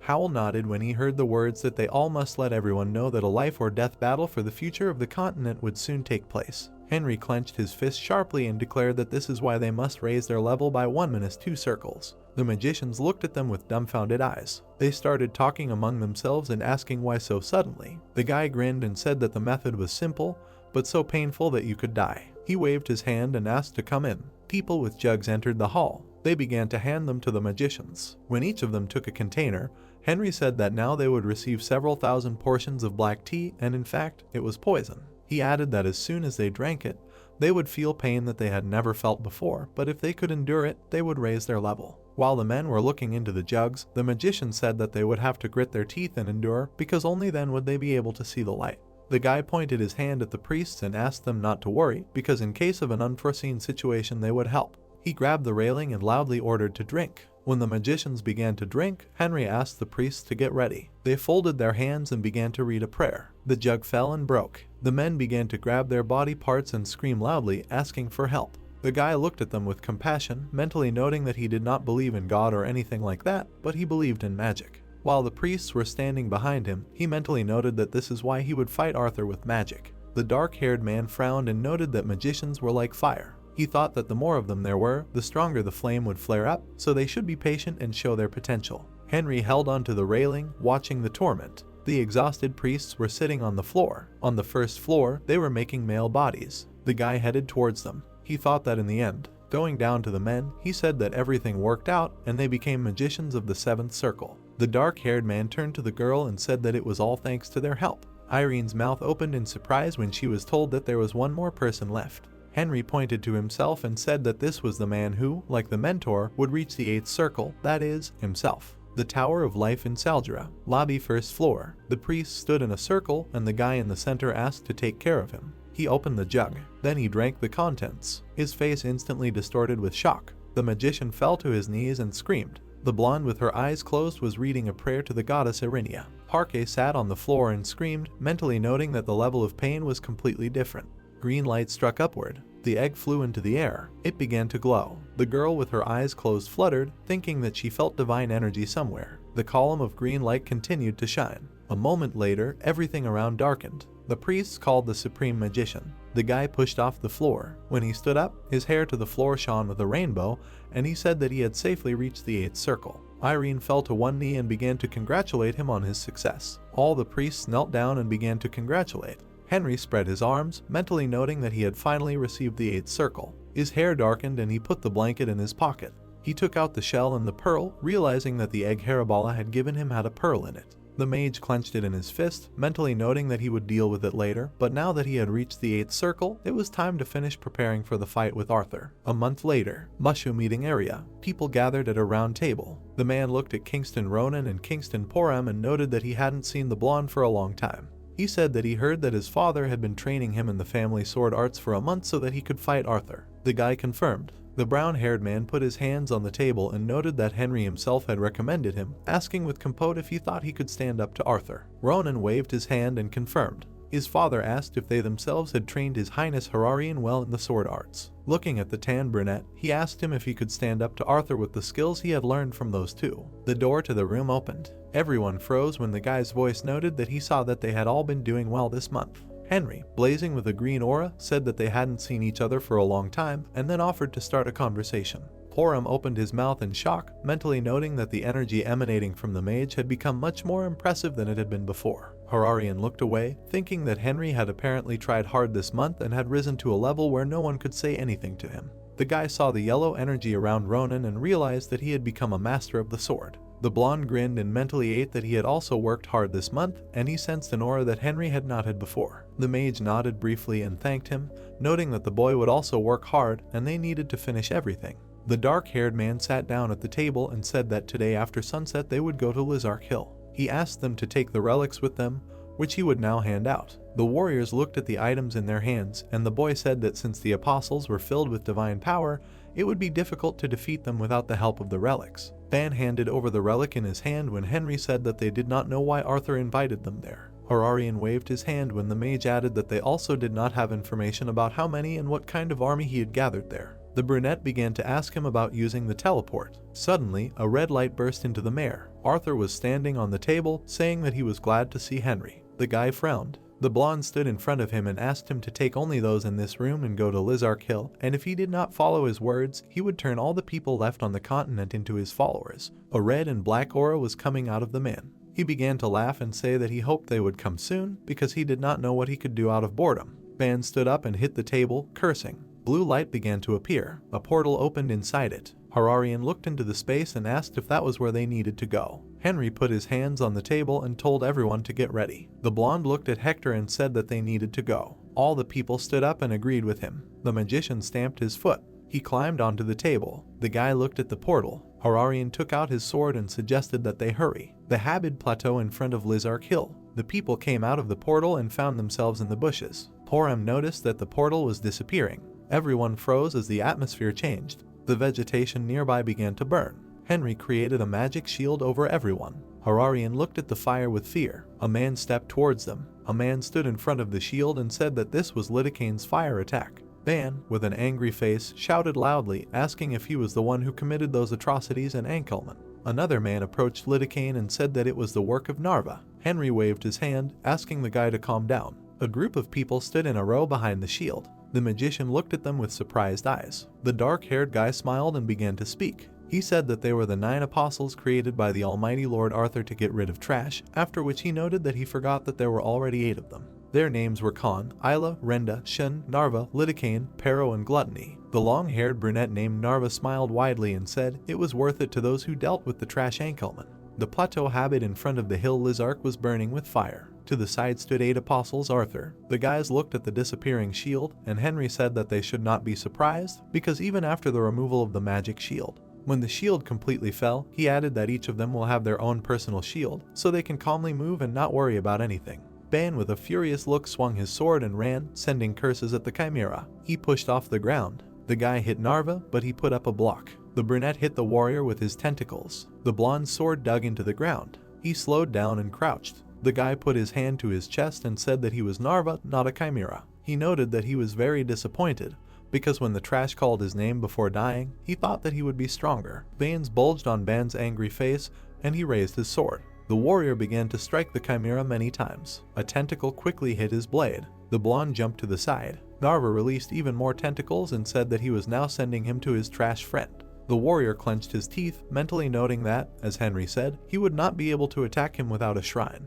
He pulled the ring onto his finger. The 2 opponents ran towards each other. The chimera stretched out his hand forward with a smile, saying that this was too obvious an attack for him. His eyes widened. The guy's hand flew to the side. Narva trembled with fear, asking how he could do it. Ban began to strike a stream of cutting attacks, mentally noting that it worked. The brunette tried to cover himself with tentacles. He looked at him with shocked eyes and asked how this was possible. The blonde rushed past, delivering the final blow. Narva's body was cut into several pieces. Ban turned around and said that this was his revenge for Ankelman and Hars. He approached the corpse. The warrior lowered his eyes to the floor. The others approached him and began to ask if he was okay. The guy clenched his hand into a fist and said that he felt relieved, and then noted that the shrine was simply incredible, and you need to believe in it and your strength. The guys began to raise their fists and shout that they need to make every effort to defeat the apostle. Lidikane clenched his teeth and asked how this happened. Warriors ran towards him and his comrades, shouting that now they had nothing to fear and they needed to get rid of them as soon as possible. Chimera took a step forward. Ronan and his father noticed black smoke. Henry was nearby, reaching out to the blonde. He found himself in emptiness. The dark-haired man waved his hand and asked what it was. Someone's voice called his name. The mage turned around abruptly and asked who it was. A man with long white hair was sitting on the rock. He tucked a strand of hair behind his ear and introduced himself as Draken. The guy frowned and said that if he didn't return him to his comrades right now, he would kill him right there. The man stood up and said that he was very surprised when he learned that Henry was a secret student of the deceased archmage. He added that he never thought that he would share his knowledge with anyone. The white-haired man walked towards the guy, saying that the mage was definitely kind and wise and also aware of the people around him. The dark-haired man wondered what awareness he was talking about. Draken smiled sadly and said that in the end, the old man placed a limit on the various ways of developing magic. Henry raised his shining palm and said that he had no desire to listen to this nonsense. He touched the ground and sent a lightning strike at his opponent. Smoke wafted around. Henry froze in surprise when the male voice said that he had not finished speaking yet. The guy wondered why he had not died if he had been hit. The man walked towards him, saying that the Archmage had banned the research of black magic during his lifetime, including any experiments on the human body. Draken stood in front of the mage and said that he had ordered the destruction of all black mages that were scattered across the continent, and also ordered the burning of all books related to black magic. Henry asked him what he was talking about. The white-haired man shouted with rage in his eyes that it was a sin. Standing close to the guy, he exclaimed that it was only because he had more enemies that he encroached on the development of other magicians and killed innocents just because they had a different path. Looking into his crazy eyes, the magician mentally noted that he had problems with his head. The man turned away and said that since then, the Tower of Magicians was plunged into darkness. He clenched his fist and said that only Lord Arthur understood his intentions and opened the way. The guy raised his hands when he realized that talking to him was a waste of time. Strong lightning shone in his hands, and he said that his speech was very boring. The magician pointed his hands forward and released a lightning strike. Blue light covered Draken. Henry froze and opened his mouth, wondering if this time again. The man's body fell to the ground. The guy looked away. Suddenly, a hand touched his shoulder. The dark-haired man turned around abruptly. Looking at the man without outerwear, he indignantly asked how he survived. The white-haired man waved his hand and said that he could shed his skin and rise again. He said that this rebirth was a power that he had received himself. The man smiled slyly. The two stood at some distance. The guy looked at his opponent, mentally noting that he had come up with a way to immortality. Draken touched his hand and said that in order to create such magic, they had to use many finished ones. He spread his hands and said that he had placed 500 people in his body. He added that in this way he could be reborn 500 times. Henry froze in horror. He asked if he had really experimented on the human body. The white-haired man pointed to himself and with a wide smile answered that everything was exactly as he imagined, and he had planted the bodies of other people. He exclaimed that this was the secret of rebirth. The boy clenched his teeth in anger and called himself a fool for admiring him for a moment. He clenched his fist on his chest and said that it was because of people like him that the mentor banned human experiments and black magic. Draken took a step forward. In a jump, he reached for the mage, shouting that this was complete nonsense. Henry called clever with a confident face. A bright light appeared before the white-haired man's eyes. A bright flash filled everything. The man covered himself with his hands from the light. He opened his eyes. Seeing many seals around him, Draken indignantly asked what kind of trick was this. He began to turn his head when he was introduced to the womb of the smart guy. Milady Henry appeared above, and he said that here were the magic circles of the 8th level he created, and they would continue to pour out their magic on him. The yellow seal was preparing to fire, and the boy asked if he could really be reborn 500 times. When the red seal shone, he noted that since that was the case, he had prepared the appropriate magic. The white-haired man froze with a frightened expression, noting that these were all magic circles. Sun confirmed and said that he would use them all to kill him. His image above was disappearing. Many circles were directed at the white-haired man. He frowned his blonde eyebrows and shouted furiously that he believed in his strength. With rage in his eyes, he shouted that his revival magic was much better than his attack magic. A blue beam struck him. A blue portal opened. Henry saw his comrade sitting on the floor. He approached Ban, who told him that after defeating the apostle, the black fog disappeared from everyone. He asked who his opponent was. The guy smiled and said that it was Draken, who at this point probably died about 400 times. He turned away when the blonde asked what he was talking about. The mage looked into the distance, saying that now only Arthur was left. He turned back and said that he did not see Ronan and Poram, then asked if they were fighting now. Suddenly, a purple portal appeared in front of him. A voice from it asked if he was looking for his friends. Henry firmly bit his teeth, recognizing him as Arthur. Throwing something into the portal, the Count exclaimed that they were here. At the feet of the mage lay a blonde head. He froze in shock, recognizing Ronan. While everyone froze, he was shaking with anger. The guy frowned and furiously ordered Arthur to come out so that he could kill him. The man replied that he would do just that. A dark aura began to come out of the portal. The group moved to another place, and the guy noted that they were now on Lizark Hill. Arthur was sitting on a tree branch, and Poram was standing by the roots. The blonde waved his hand and asked if they were too cruel. He said that because of them, he lost all his servants, and they only lost one helpless swordsman. The man snapped his fingers. Blue screens appeared around him. Looking at the image, he noted that some cities had not yet been captured by his followers. Looking at the Shatra palace, the Count said that he had asked the boy to take everyone present and come to the hill. The mage frowned when the blonde noted that since the swordsman was already dead, the agreement was not fulfilled. He waved his hand and said that nothing could be done now, and now everyone else would have to be made his followers, and from now on, they would fill all the cities. The count pointed his finger and said that he forgot something. Pointing to poor M, he said that it was not he who killed the swordsman, but his comrade. Henry frowned and cursed the man. The brunette fell to his knees and exclaimed that he could not do anything since Arthur controlled his body. The guy turned around and asked the others not to worry and to disperse to the agreed places. The warriors nodded and accepted the order, after which they asked the guy to take care of himself. The dark-haired man was pleased with the scroll. On the ground were himself, Irene, Hararian, and Hector. The count touched his chin and asked if only 4 would fight against him. Henry ran forward with his sword, saying that was enough. He struck. Blood flowed to the side. Poor M's throat was cut.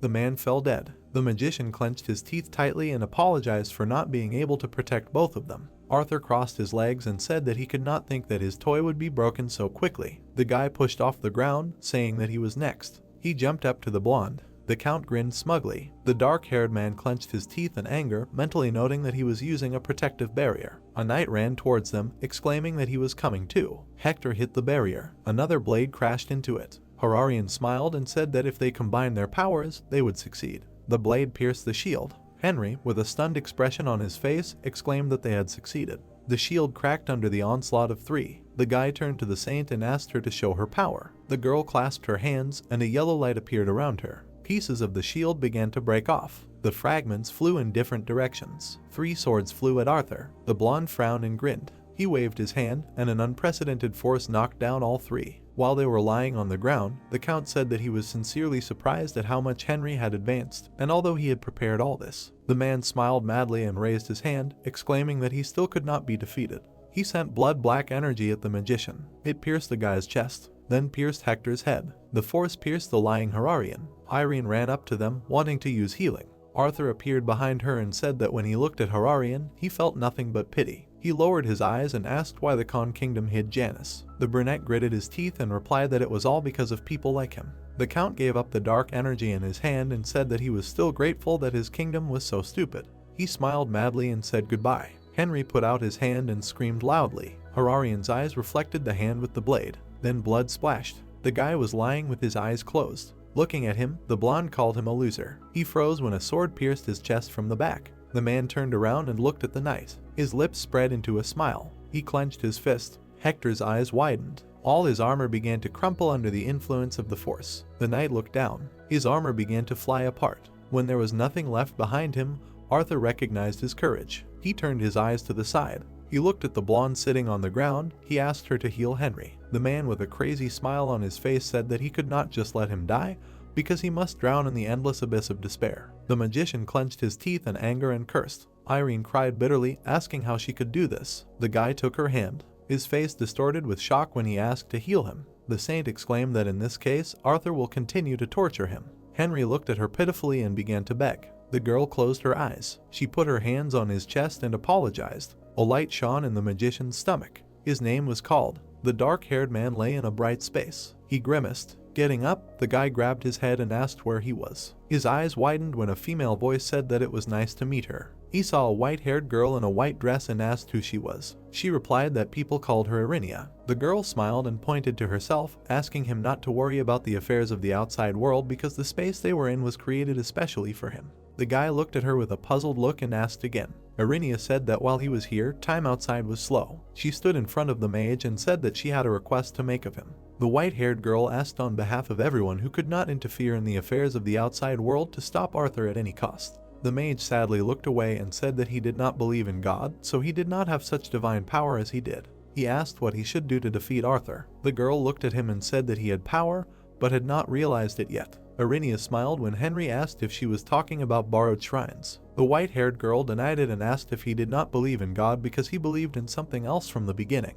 The guy looked at her and asked if she was talking about magic. The girl answered in the affirmative. She put her hands on the mage's shoulders and said that from simple faith one cannot obtain divine power, but his sincere faith was recognized even by other gods, including her. Irenia put her hand on his chest, saying that was why. There was a pearl in her pocket under her hand, and the girl said that was why she gave him this small seed. Henry grabbed the pearl. The white-haired girl said that it was a divine seed that allowed him to become a new god. She said that he was now the god of magic. He saw a light and a voice called him. The guy with a dumbfounded face asked if it was Ra. The man with long hair crossed his arms and said that it was nice to meet him. He replied that since the situation was urgent, he would say everything at once. The god said that Arthur was now a puppet of Janus, and since he did not have the qualities to become a god, he was just a demigod. Ra put his hands on his shoulders and said that Henry was now the only god who had a body in the outside world, which meant that he could interfere with its affairs. The brown-haired man said that if he believed in his magic, he could defeat Arthur. The two of them were kneeling and Henry decided to ask why the saint and Herarian couldn't stand up to Arthur. The god said with a slight smile that compared to Arthur, Herarian's vessel of divine power was too small. Erinia smiled when Ra said that the saint in turn couldn't harm people since she represented the goddess of peace and love.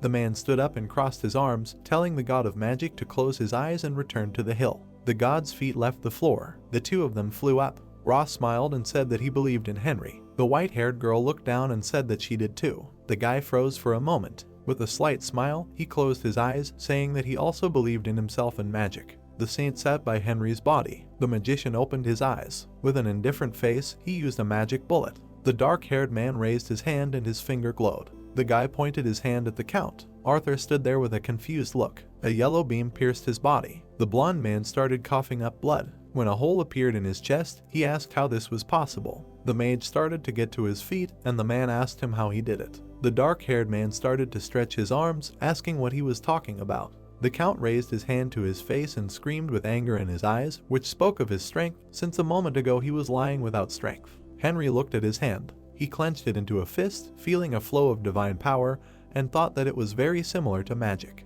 Arthur's feet left the ground, and he said that he was careless. When everything waxy glowed purple, he raised his hand and exclaimed that there would be no second chance. A yellow magic sword appeared in the mage's hand. He raised it and said that he was also tired of this, so he suggests not to repeat himself. A glowing purple spear headed towards him. The guy struck with his blade. The spear crumbled into pieces. The count froze in horror, exclaiming that he could not give it. Henry quickly approached him. He struck Arthur and Janus in the neck. The divine power struck both man and god. Javis screamed loudly. The blonde man's body fell to the ground. It began to disappear. The mage's sword also began to evaporate. He asked if this was the end. The dark-haired man stood at the tree roots, noting how it suddenly became empty. Mushu Fortress. The zombies were trying to break through the barrier. Two men watched this, noting that it was only a matter of time before the barrier would collapse, and all they had left was to believe in the Archmage. A fire broke out behind the barrier. The zombies were engulfed in flames. The men froze with surprised faces. Henry appeared in front of them. When he approached them, the warriors began to ask what was wrong with Arthur. The men looked at him with indignation and asked him not to delay. The mage put his hand to his chest and said that he got rid of Arthur with his own hands. Mushu's meeting room. A group of people were sitting at a round table. Bahram was bitterly mourning His Highness Herarian. The red-haired man slammed his fist on the table, exclaiming that Poram was simply a bastard. The gray-haired man waved his hand and asked Henry if it meant that he was no longer a man, but a god. When the boy smiled, he asked if it was a joke. The magician replied that he also thought it was a joke or a dream, but Erinia had personally told him this. He smiled awkwardly when asked how this happened. The dark-haired man briefly replied that he had been given the title of God of Magic. Dan put his elbows on the table and asked his comrade what he planned to do now. The boy opened his mouth and said that he didn't know. He smiled contentedly and said that he had been thinking about it since he had become a god for the first time. The magician stood up from the table and said that everyone should rest, and in the meantime he would go and find out about the followers. Concave. A wind was blowing from the passage. Henry stood in front of the cave. He looked at his palm and mentally noted that it seemed that after becoming a god, magic became easier to control, and he teleported in one breath. A weak light seeped into the cave. The guy stood in the walls, thinking that it seemed like Herarian used a spell like this last time. The magician closed his eyes and began to chant a spell. A bright light appeared in the wall. The passage in front of the hero opened. He looked up and called Haribala, asking him how about just inviting him inside. Henry pursed his lips, hearing the agreement. Everything around him began to darken. The guy stood in an emerald light. A brunette appeared in front of him and asked for his hand. The magician clasped his palms with him, and Haribala said that Ra was waiting for him. The two of them disappeared. The dark-haired man appeared at the table. At the other end sat his interlocutor. Ra folded his hands on the table, saying that he was glad to see the guy. Henry smiled and nodded when the god said that since they were on the same level now, they could talk without formalities. The guy waved his hand and suggested that they get straight to the point. He said that as he was asked, he had defeated Arthur. He asked why he had to come here again after that.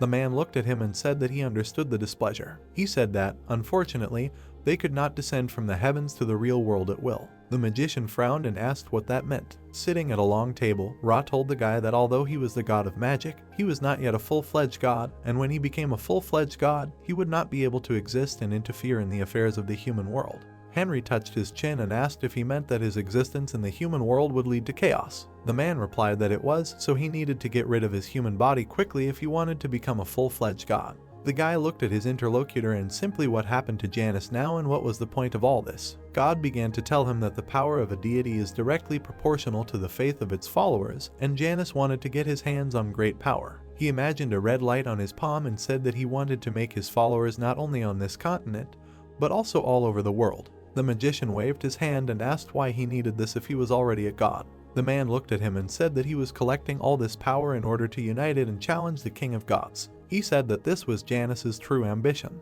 The guy looked at him with surprised eyes and asked about the king of gods. God raised his palm and said that while his body was in the human world, he could not tell more, but when he became a full-fledged god, he would be initiated into all the secrets. Henry categorically denied when Ra said that he needed to get rid of the body as soon as possible and accept death. The guy said that it was said earlier that he would not be able to descend from heaven and interfere in the affairs of the real world, becoming a full-fledged god. The magician said with a confident face that he barely had any business left there. He began to rise from the table, saying that since the god had nothing more to say, he would go. The man replied that he would regret postponing becoming a full-fledged god. Henry closed his eyes and said that he could not know this, and perhaps death would leave a burden on his heart. Ra's eyes widened in surprise when the boy said that he might regret becoming a god later. The man's lips spread into a smile. His body began to glow. Man closed his eyes from the light. He squinted. The boy found himself in front of a wall in a cave. Henry remained silent. He smiled softly. Looking at the stone wall,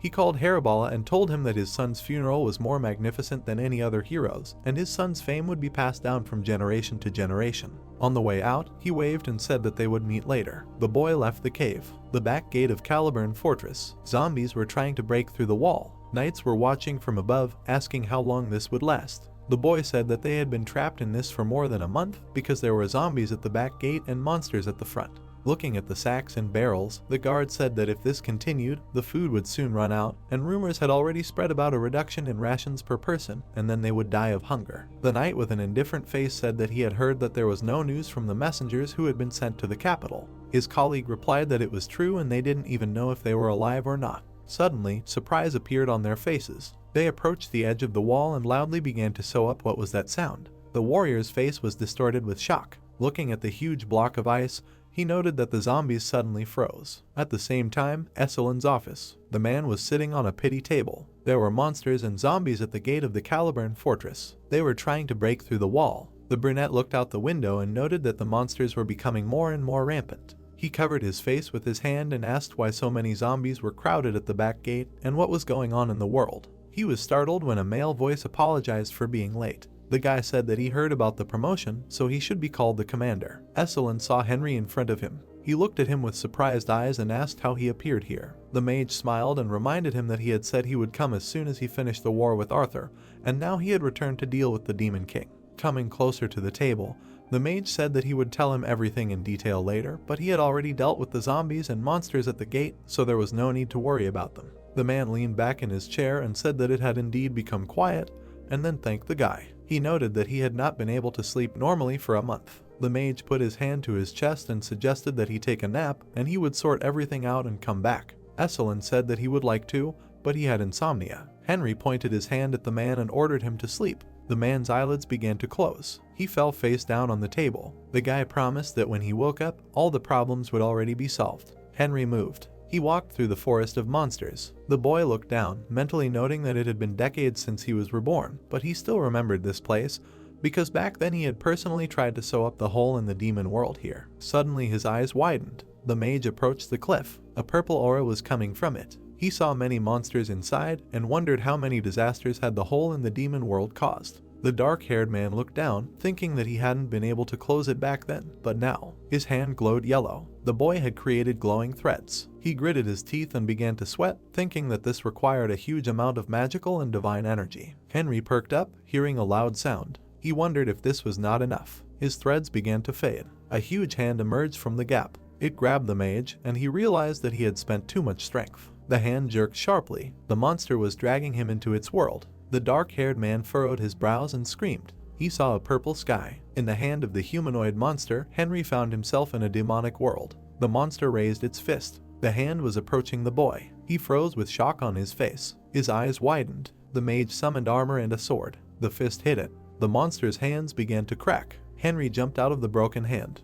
He frowned and said goodbye to the monster. The dark-haired man struck. The monster looked at the approaching attack. His body was cut into pieces. The boy landed on the ground. He looked at the pieces of demonic flesh. Throwing a disdainful glance at it, the mage noted that he did not see anything special. He looked at the opening portal. Henry saw an aura above his hand and wondered why the teleporter was not working. He touched his chin with his hand and suggested that perhaps it was because this was a completely different dimension, and considering the fact that even in his past life he had not been able to close his beresh, the dimension problem was very big. Not noticing the movement behind him, the dark-haired man thought about finding another exit.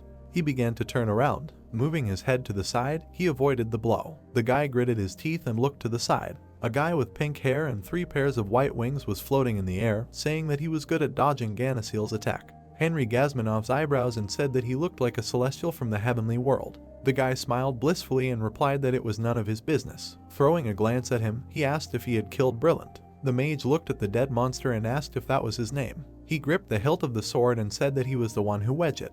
The dark-haired man got into a fighting stance and said with a smile that Ganassil would also pay for attacking him. The angel flew towards him. Henry raised his sword with an enraged look. He struck the guy. His wings were cut on one side. He looked away angrily. The pink-haired man fell to the ground. Lying on the ground, he screamed loudly. The guy raised his tear-stained face when Henry began to say that if he did not answer his questions. The mage with a gloomy face said that he would cut off his remaining wings as well. Ganassil knelt down and replied that he would tell everything. The dark-haired man put the blade to his throat and asked where the gap of the demon world was, since he had to return to the human world through it. The crying guy turned his head away and said that he did not know what was in the human world, but in the demon world it was one of the spatial catastrophes that sometimes happened. He added that the demons that were sucked into this sudden gap would disappear without a trace. Henry looked at him with surprised eyes and asked about the disaster. He said that it looked like Brilliant had attacked him. Ganassil looked at the blade at his neck and said that it was because Brilliant was the next demon king, blessed by the demon god, and was given the ability to manipulate dimensions. The mage looked at the remains in shock and asked if he had killed the next demon king. The boy leaned his head on the sword and said that it was, but he was the one who had to kill him. Henry asked what he was talking about. He pulled his blade back when Ganassil said that it was because after Brilliant, he gave the second candidate for the next demon king. The mage asked him why he was trying to become the demon king. The boy gave up his hand on his knee and said that he was originally an archangel of the heavenly world, but he was banished to the demon world. He clenched his hand into a fist, angrily noting that if he became a king, he would gain the power to control dimensions, and then return to the heavenly world and take revenge on those who banished him. The dark-haired man touched his chin with his hand, asking if he should now become the next demon king if he killed Brilliant. The boy exclaimed that it didn't work that way at all. He said that only the one Lania pointed out, the representative of the demon god, could become a candidate for the status of demon king. Looking at the former archangel, the magician asked where this Lania was and how he could meet him. Ganassil closed his eyes and smirked, saying that Lania's power was higher than that of the demon king. He asked how any person could hope to meet him. Henry clenched the white feathers and agreed to take him away. He pulled the guy closer to him and said through an evil smile that it was worth doing before he tore out his wings. Holding the guy by the wing, he took off. The magician froze in the air and indignantly ordered to show where to fly next. Ganassil covered his mouth and pointed with his finger, saying that it was almost there. The magician stepped onto the ground. In front of him, he saw a large entrance to the temple of the demon god. Behind the high stairs, there was a large dark hole. Henry walked along it and asked the guy if he had really brought him to the wrong place. Glancing at Ganassil, he told him to answer. Ganassil looked at him silently. The dark-haired man asked him with concern on his face what happened. He closed his eyes and smiled, saying that if he was worried about the wings, he kept them in the chest and would return them after he received the strength to leave this space. A voice greeted him. The magician's eyes widened in shock. He realized that the voice and the atmosphere had changed. The pink-haired man grinned wickedly. As his eyes turned red, Henry asked if he was currently talking to Lania, who had entered Ganassil's body. He crossed his arms and said that although he was a representative of the demon god, he did not even want to show his own face. He asked if this was how guests were greeted. Lania stood in front of him and apologized, saying that he did not have a body, so he could not start a conversation without borrowing someone else's. The mage asked to get straight to the point and asked if he knew why he was here. Lania looked at him with his red eyes and said that he knew perfectly well why the god of magic had visited this place, but unfortunately he could not give what he was calling for. Henry smirked and said that he spoke as if he had read his mind. The representative opposite asked if he could read the mind of the god of magic. He noted that he was only conveying the words of the demon god. The dark-haired man approached him and asked him to convey something to the demon god. He frowned and shouted in anger, asking if he knew how much his world was suffering because of his stupid games of the Demon King. Lania looked at him with uncomprehending eyes, while the mage said that if he did not give him the power to control the dimensions and close the breach to the demon world forever. Henry clenched his fist and bared his teeth, exclaiming that after he became a full-fledged god, he would finish him off. Lania remained silent with a gloomy face. The dark-haired man felt the aura change. Purple energy flared up behind the pink-haired man. The mage mentally noted that the demon god had finally come to him in person. The guy smiled madly, and his eyes glowed purple. The protagonist smiled wickedly, looking straight ahead. He told the demon god to answer. The demon god looked at the protagonist with indifference. Henry took out his sword, grinning maliciously. He asked Lania why he was ignoring him. Henry used his armor and sword. A pillar of purple aura appeared in front of the protagonist. He looked at what was happening with a menacing gaze. A demon god appeared from Ganasiel's body. Lania pressed his lips together, looking straight ahead. There were large black horns on his head. Lania exuded a black aura, crossing his arms over his chest. Henry looked at the demon god with a serious gaze, smiling slightly. The mage told Lania to be lenient, since he didn't know that he would come down in his true form.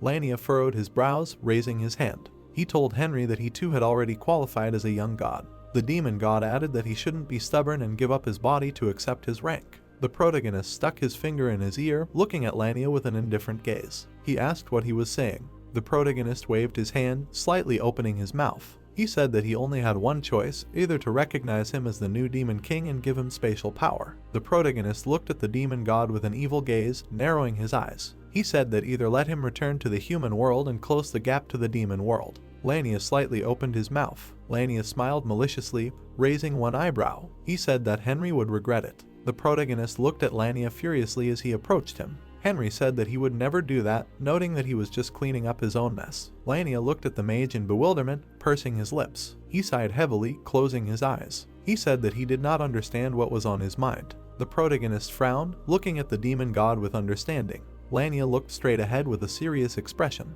Lania told Henry that she would fulfill his request and give him the power to control space. The demon god looked menacingly at the mage, his red eyes flashing. The protagonist covered his face with his hand from the bright red aura of the demon god. The mage bared his teeth, clenching them. He did not understand what kind of monstrous pain this was. The protagonist created a small magic circle in his hand. He was going to use healing magic. The mage leaned on his sword, pressing his hand to his chest. Henry dropped his sword, causing it to fall to the floor. His body was shaking in pain, and he was clutching his chest with his hand. He thought that this was the first time he had ever felt such pain that even healing magic didn't work. The protagonist opened his mouth wide, spitting out blood. The protagonist collapsed to the ground. Lania folded his arms across his chest, watching the protagonist. He sighed heavily, knitting his brows. Lania said that he must have received power. The protagonist was lying unconscious on the ground, his mouth slightly open. The demon god frowned and his eyes widened slightly. He bared his teeth nervously, wondering if this was really his goal all along. The demon god was disappearing, leaving behind a purple mist. The protagonist was lying on the floor, looking exhausted. Purple light was shining through the windows. Henry opened his eyes, lowering his brows. He sat down on one knee, clutching his chest. He didn't understand how much time had passed. The mage's eyes widened, pursing his lips. He wondered what this feeling was. The mage crossed his legs, sitting on the floor. Henry concentrated, closing his eyes. A green magic circle appeared on his chest. Henry clenched his fist, looking at it happily. He said that with this power, he had reached the 9th circle. Ganasiel began to come to his senses, rising from the floor. Henry looked at the archangel with a wide smile, calling out to him. Ganasiel looked at the mage in surprise, his mouth slightly open. The mage said that while he was unconscious, he had solved all the problems. Ganasiel spread his arms out to the sides, looking at Henry with bewilderment. He asked what it meant. He had become the new demon king. The mage shook his head to the sides, closing his eyes. He said that he had not heard anything about the demon king, but he had received the power to open and close the spatial gap. The mage thoughtfully looked at the floor, putting his hand to his chin. He said that if you think about it, the position of demon king will remain vacant. Ganasiel smiled happily, pointing his finger at himself. Henry asked that he could betray her to him. Ganasiel asked what to him. The Archangel sighed sadly, looking at the protagonist. He said that he did not think he could take the position of the Demon King.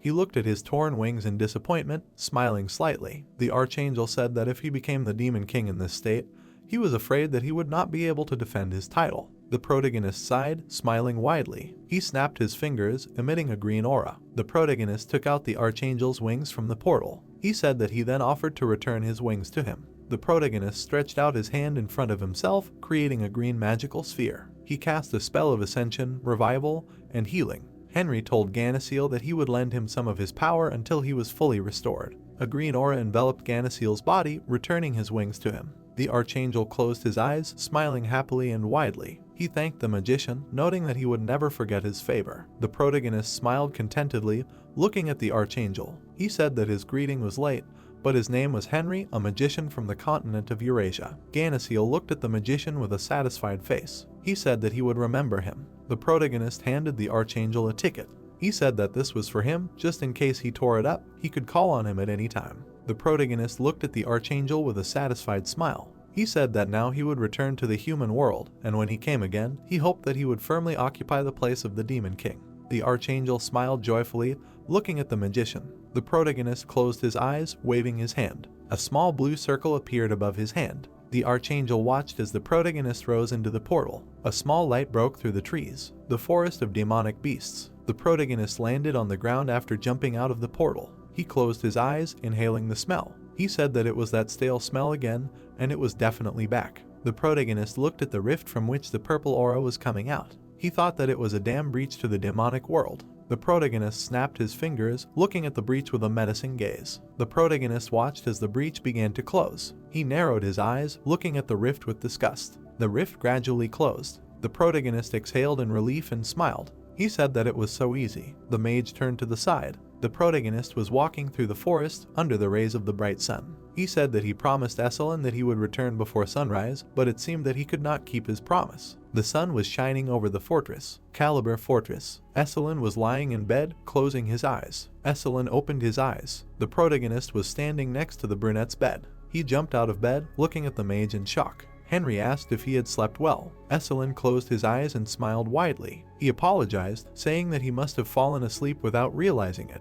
Henry closed his eye, smiling maliciously. He told the commander that from that day on, there was no need for caliber in the fortress. The commander looked at the protagonist in shock. He did not understand what the mage was talking about. Henry put his hand to his side, smiling at the commander. Henry said that while he was sleeping, he dealt with the Demon King, the forest of demon beasts, and the breach to the demon world. The commander asked Henry what he was joking about, adding that he could not believe it. The mage smiled maliciously, frowning.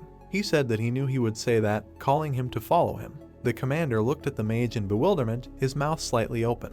He asked where they were going. The protagonist snapped his fingers. The protagonist moved the commander and his bed to the forest. Henry said that it was the forest of demonic beasts, or rather, where he used to be. The sun was shining brightly in the sky. There was green grass on the ground. S1 said that for he was no more. He stepped on the green grass with his feet. S1 collapsed on the ground, looking at it dumbfounded. The commander picked up the earth. He said that besides, the dead land of the forest was returning to life. S1 looked at the earth in his hands with tears in his eyes. He asked how this happened. The protagonist watched contentedly as the commander cried with joy. The weather was clear above the fortress. S1 thanked the protagonist with all his heart for fulfilling his lifelong wish. S1 shouted that the demonic beasts had disappeared and the breach to the demonic world was closed, noting that they were free. The soldiers happily walked out of the gate, smiling widely. One of the soldiers pointed his finger at the sky, smiling slightly. White clouds were floating above the mansion, the meeting room of the city of Mushu. The protagonist was sitting at a round table with the guys. He said that the war against Arthur was over, but the situation between the Mushu people, the refugees that came there, and the remaining followers of Arthur needed to be resolved.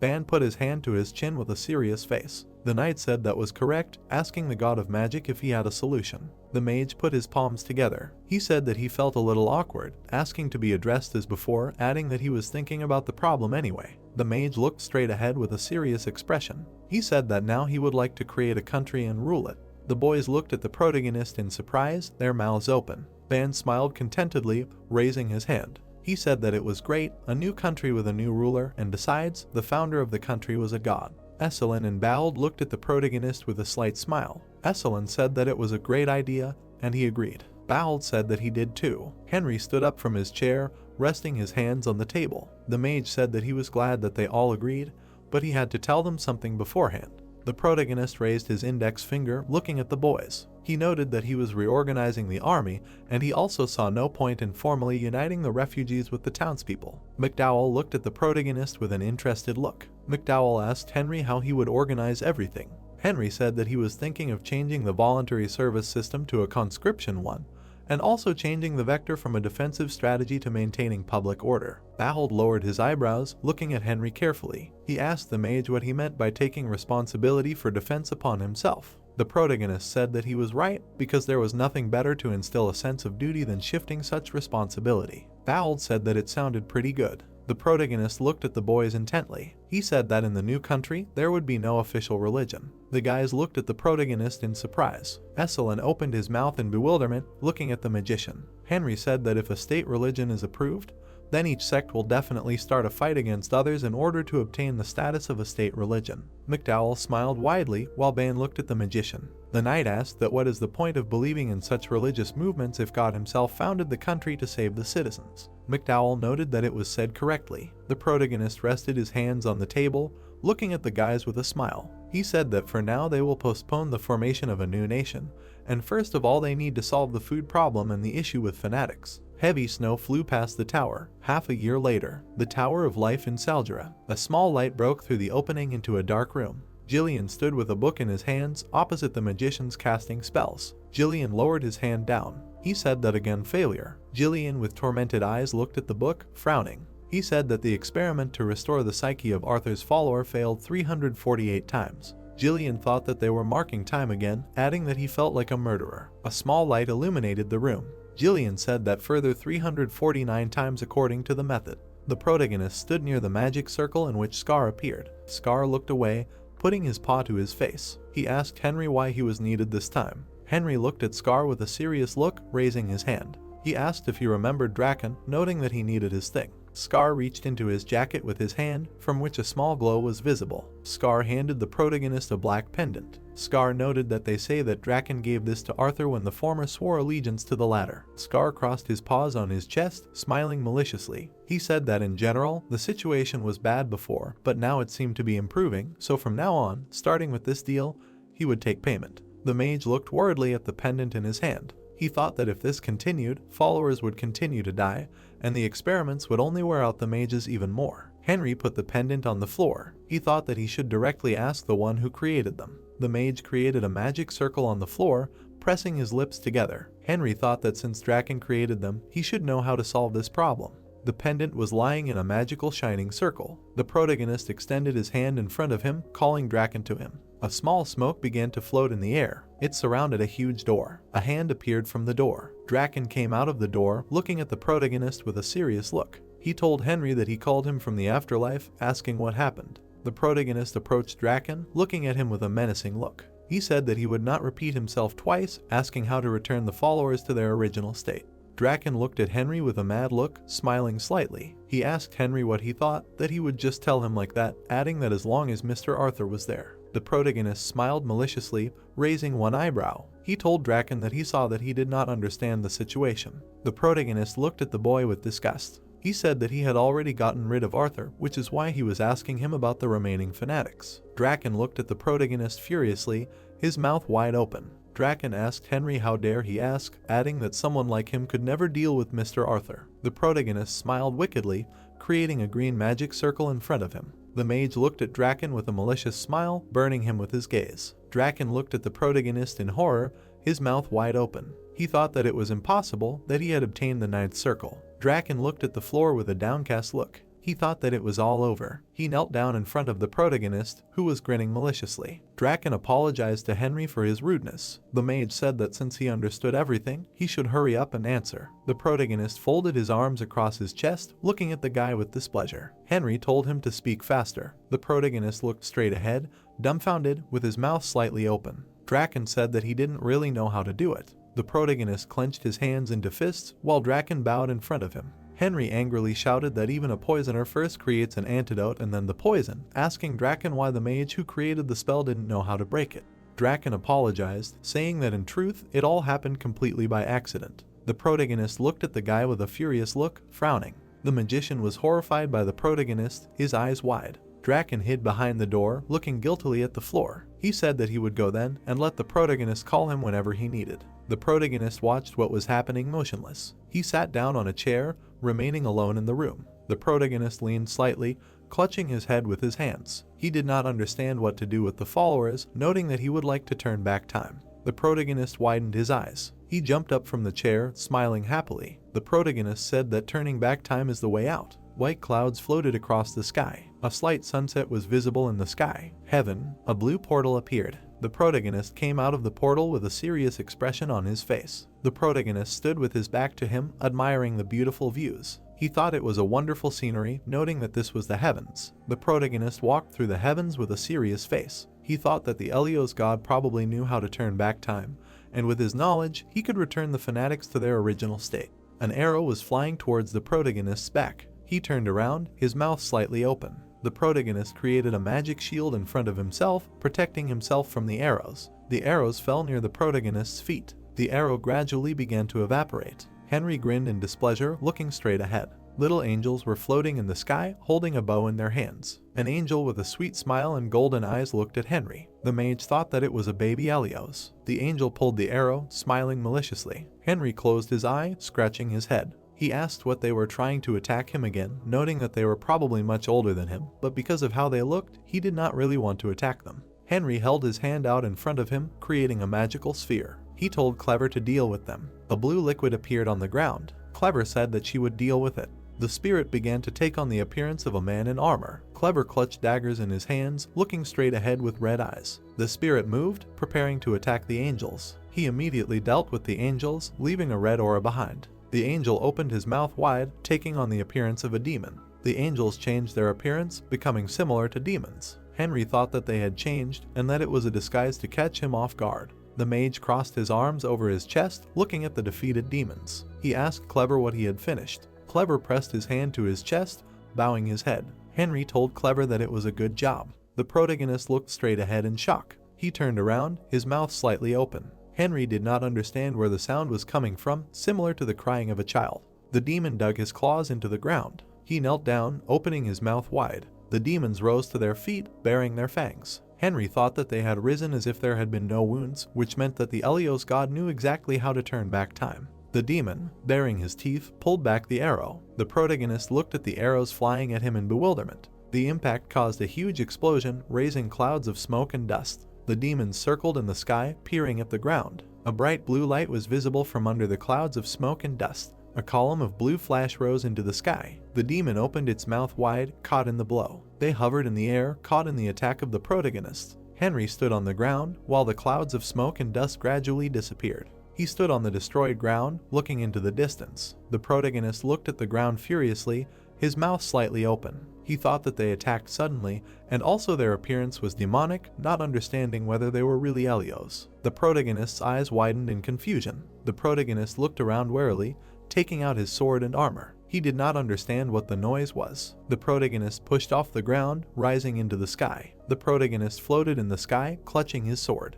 He asked the hidden opponent where he was, telling him not to hide while playing his instrument, but to show himself. The protagonist pursed his lips, looking straight ahead with disdain. His opponent said that he was there. The protagonist turned his head behind him, baring his teeth. An archangel appeared in front of Henry, with a bunch of angels behind him. The fifth heavenly rank, fallen angel, Viltus. The archangel said that this instrument is a liar, and it is unusual. The archangel addressed Henry as an imperfect god, asking how about stopping.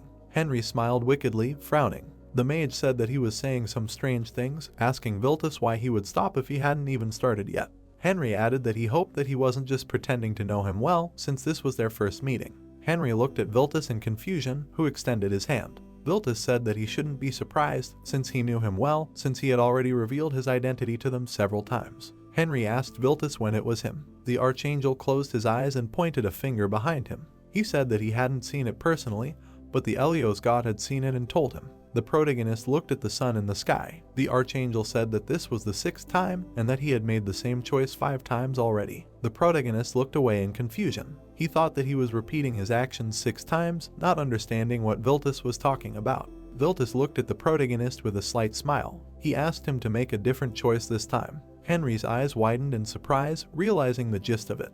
The mage looked away in rage, his mouth hanging open. He asked the Elos god how dare he. The mage extended his hand, creating a dimensional gate in front of him. The protagonist hurriedly moved into the gate. He thought that it was obvious that he was continuing to rewind time. Viltus grinned maliciously. Viltus smiled contentedly, looking straight ahead. He said that Henry had finally come to his senses. The starry sky stretched above the forest, and the red moon shone brightly. The protagonist stood in front of Ganasiel, the demon world. The protagonist told Ganasiel what happened. Ganasiel looked at Henry with a serious expression. The Archangel raised his hand, slightly tilting his head to the side. He said that perhaps what he saw was the power of the shrine that Viltus received from the Elos god. Henry asked Ganasiel about the shrine. The lyre was emitting a bright golden light. Ganasiel said that the shrines had special powers. For example, the cherubs, the little Elos, were revived thanks to the power of Viltus' lyre. Ganasiel thoughtfully closed his eyes, putting his hand to his chin.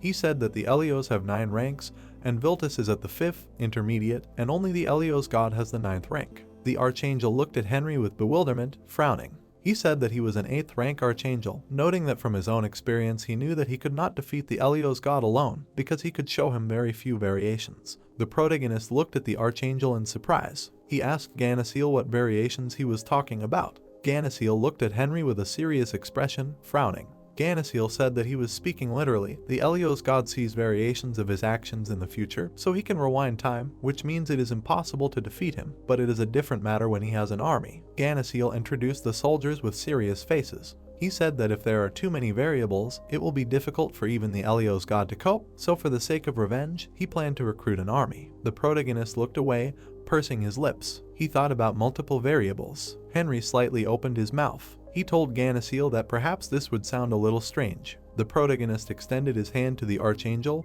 looking at him with a smile. He asked Ganasiel if he could lend him his power. Ganasiel looked at the protagonist's hand in shock. He pursed his lips and grinned slightly. The Archangel shook the protagonist's hand. Ganasiel closed his eyes with a joyful smile. He said that it was good to hear, asking what it meant the god and the demon king candidate would unite. The protagonist looked at Ganasiel with a confident look. He said that he was right. The Archangel smiled maliciously, his eyes sparkling. Henry said that their common goal was the Elos god. The protagonist walked out of the portal. The heavens. The protagonist thought that he wanted to see the face of the god who called himself Elos. Snow-white wings fluttered in the sky. Viltus appeared in front of the protagonist's face. He said that he didn't think that he would come again so quickly. The protagonist frowned, looking at the Archangel with a serious look. He said that he wanted to get to the topic right away. Viltus closed his eyes, smiling slightly. He asked Henry what happened.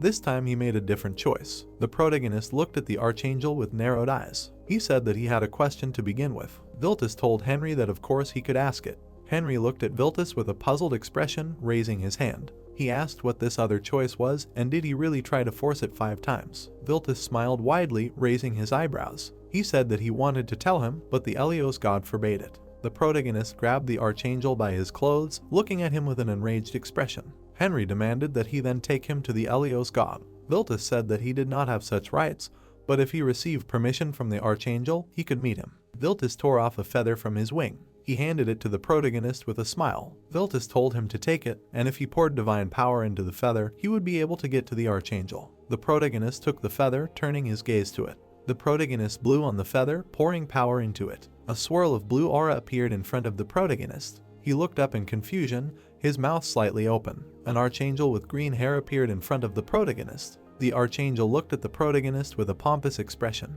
Archangel Angelus. The protagonist looked at Angelus with a serious expression. Henry asked Angelus that he was the Archangel and if he could help him meet the Elos god. Angelus looked at the mage with indifference. He said that no matter what the circumstances, even he could not meet the Elos god whenever he wanted, noting that permission was needed for this. The protagonist looked at Angelus with confusion. He asked how he could get it. Angelus smiled slyly. He said that it was simple. The Archangel began to take out his sword. He threw it into the ground, next to the protagonist. Angelus looked at Henry with a malicious face, smiling. The Archangel told Henry to prove his will by asking him if he could beat him by betting his left hand.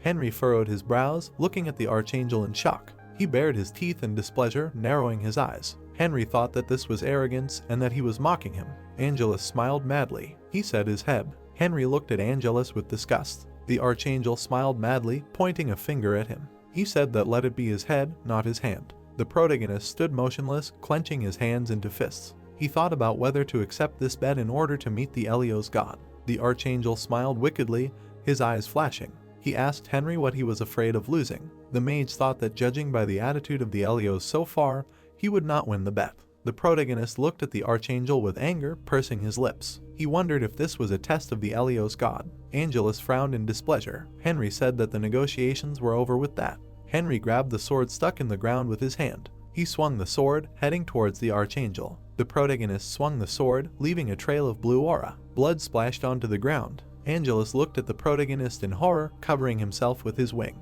The protagonist approached the archangel, looking at him with a menacing look. Angelus looked at Henry's hand in horror, grabbing his wing. He tried to stop him. The protagonist looked at Angelus with displeasure, frowning. Henry mercilessly tore off the archangel's wing. Angelus' bloody wings lay on the ground. Henry looked at the trembling archangel. He asked that he had shown his will enough now. Angelus bared his teeth, tears streaming from his eyes. The protagonist looked at the archangel with indifference. He said that he was pathetic. The protagonist stood with his back turned, looking at the sky and clenching his hands into fists. Henry asked how someone who called himself a god could cowardly hide and mock others, ordering him to show himself. The protagonist looked at the dejected archangel. The protagonist told Angelus that he acted so arrogantly because he thought his god would protect him.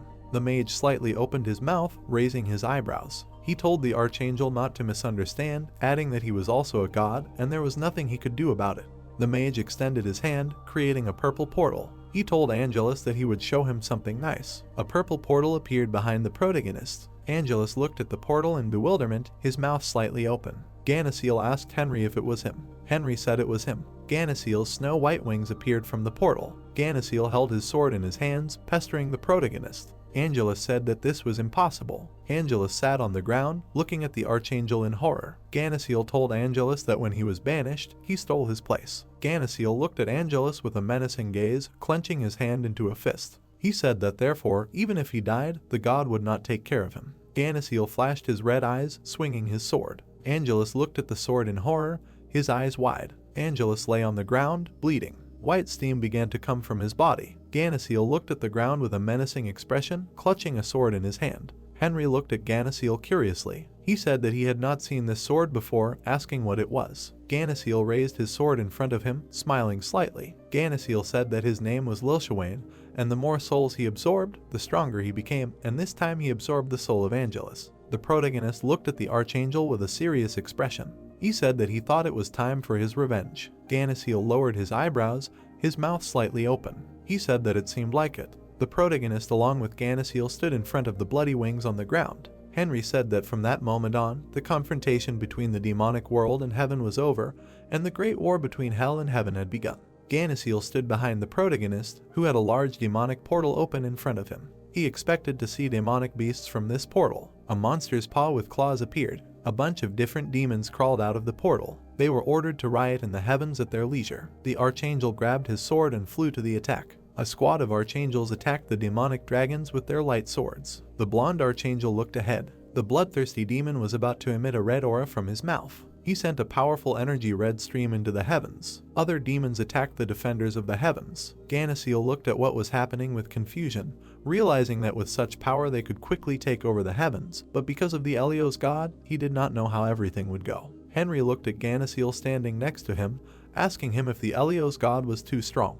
Ganassil slightly squinted and noted the shrine of the Elos god, the lyre. It was a large lyre against the background of the dial. Usually, this tool was weak, but when the heavens were in serious danger, it showed unprecedented power. The protagonist looked warily from under his brows, trying to understand what kind of power it was. Ganassil flapped his wings while Henry stood behind. He explained, as the protagonist could guess, it was the power of time manipulation. He remembered how a bunch of demonic beasts fell from the sky to the ground, from the paws with sharp claws dug into the ground. Then they began to land with their bodies. Ganassil remembered how he floated with the lyre along with his comrades. Henry clenched his fist, assuming that Viltus probably brought the Elos back to life with the lyre. The brunette watched closely, realizing that he was lucky since he did not even have to ask the Elos god, because he only needed to take the lyre from Viltus. The archangel began to fall from the sky right towards the protagonist. Henry immediately grabbed him by the clothes. He looked at the archangel with disdain, asking him where Viltus was now. The archangel twisted his face and bared his teeth in fear, answering that he did not know. The protagonist surrounded himself with his dark aura and looked at the archangel bloodthirstily. He said that if he did not answer him right away, he would destroy everyone in heaven. The guy looked confused and scared. He tore off a feather from his wings and said that it should lead him to Viltus. The protagonist enthusiastically grabbed the shining feather and noted the guy's correct choice. He immediately blew air on him. The protagonist looked warily at what was happening, completely surrounded by a blue aura. He hovered in an air funnel, holding a feather in his hands. He saw the archangel Viltus with a lyre. The blonde looked down on the boy, asking him if he had come to see him. Henry looked at Viltus sarcastically from under his brows. He confidently stated that he had come to him and asked him to give him the lyre in his hands. The protagonist extended his hand and wanted to free the blue sword. A group of archangel defenders covered Viltus and wanted to protect him. They headed to attack Henry. The god of magic swung his blade, declaring that it would be uninteresting if he got the lyre for nothing.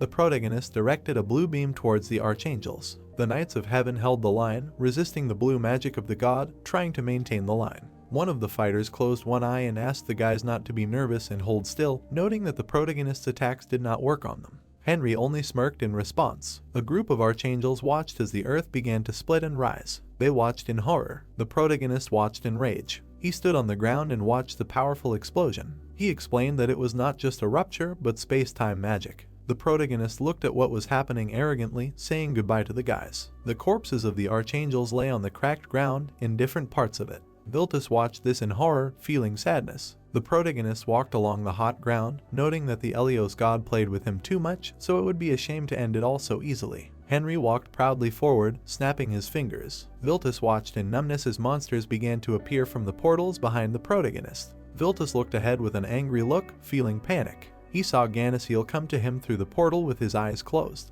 The pink-haired archangel stared ahead, noting that he and Viltus had not seen each other for a long time. The blonde archangel looked at his old friend with anger, explaining that he was completely banished. Ganasiel put out his hand. He sent an energy stream at Viltus, which pierced his body through. Ganasiel said that it was Lilshuane's power absorbing Angelus's soul. The blonde spat blood from his mouth, being defeated. He fell to the ground, kneeling. The protagonist walked with a sword to the exhausted Viltus. The blonde turned to the god of magic, asking him if this was his choice. The brunette looked at the archangel with disdain, asking him if his answer was yes. The wounded Viltus with a hole in his chest looked forward, answering that it was unreasonable. He stated that if the god of magic did this, then the Elos god would turn back time. Viltus looked down with a downcast look, hearing agreement with his words. Henry looked at the fallen archangel with disdain, explaining that he knew everything and did it consciously. Viltus looked at the protagonist helplessly, leaning his hands on the ground. The god of magic asked the archangel if he had a relic in his hands that was supposed to turn back time.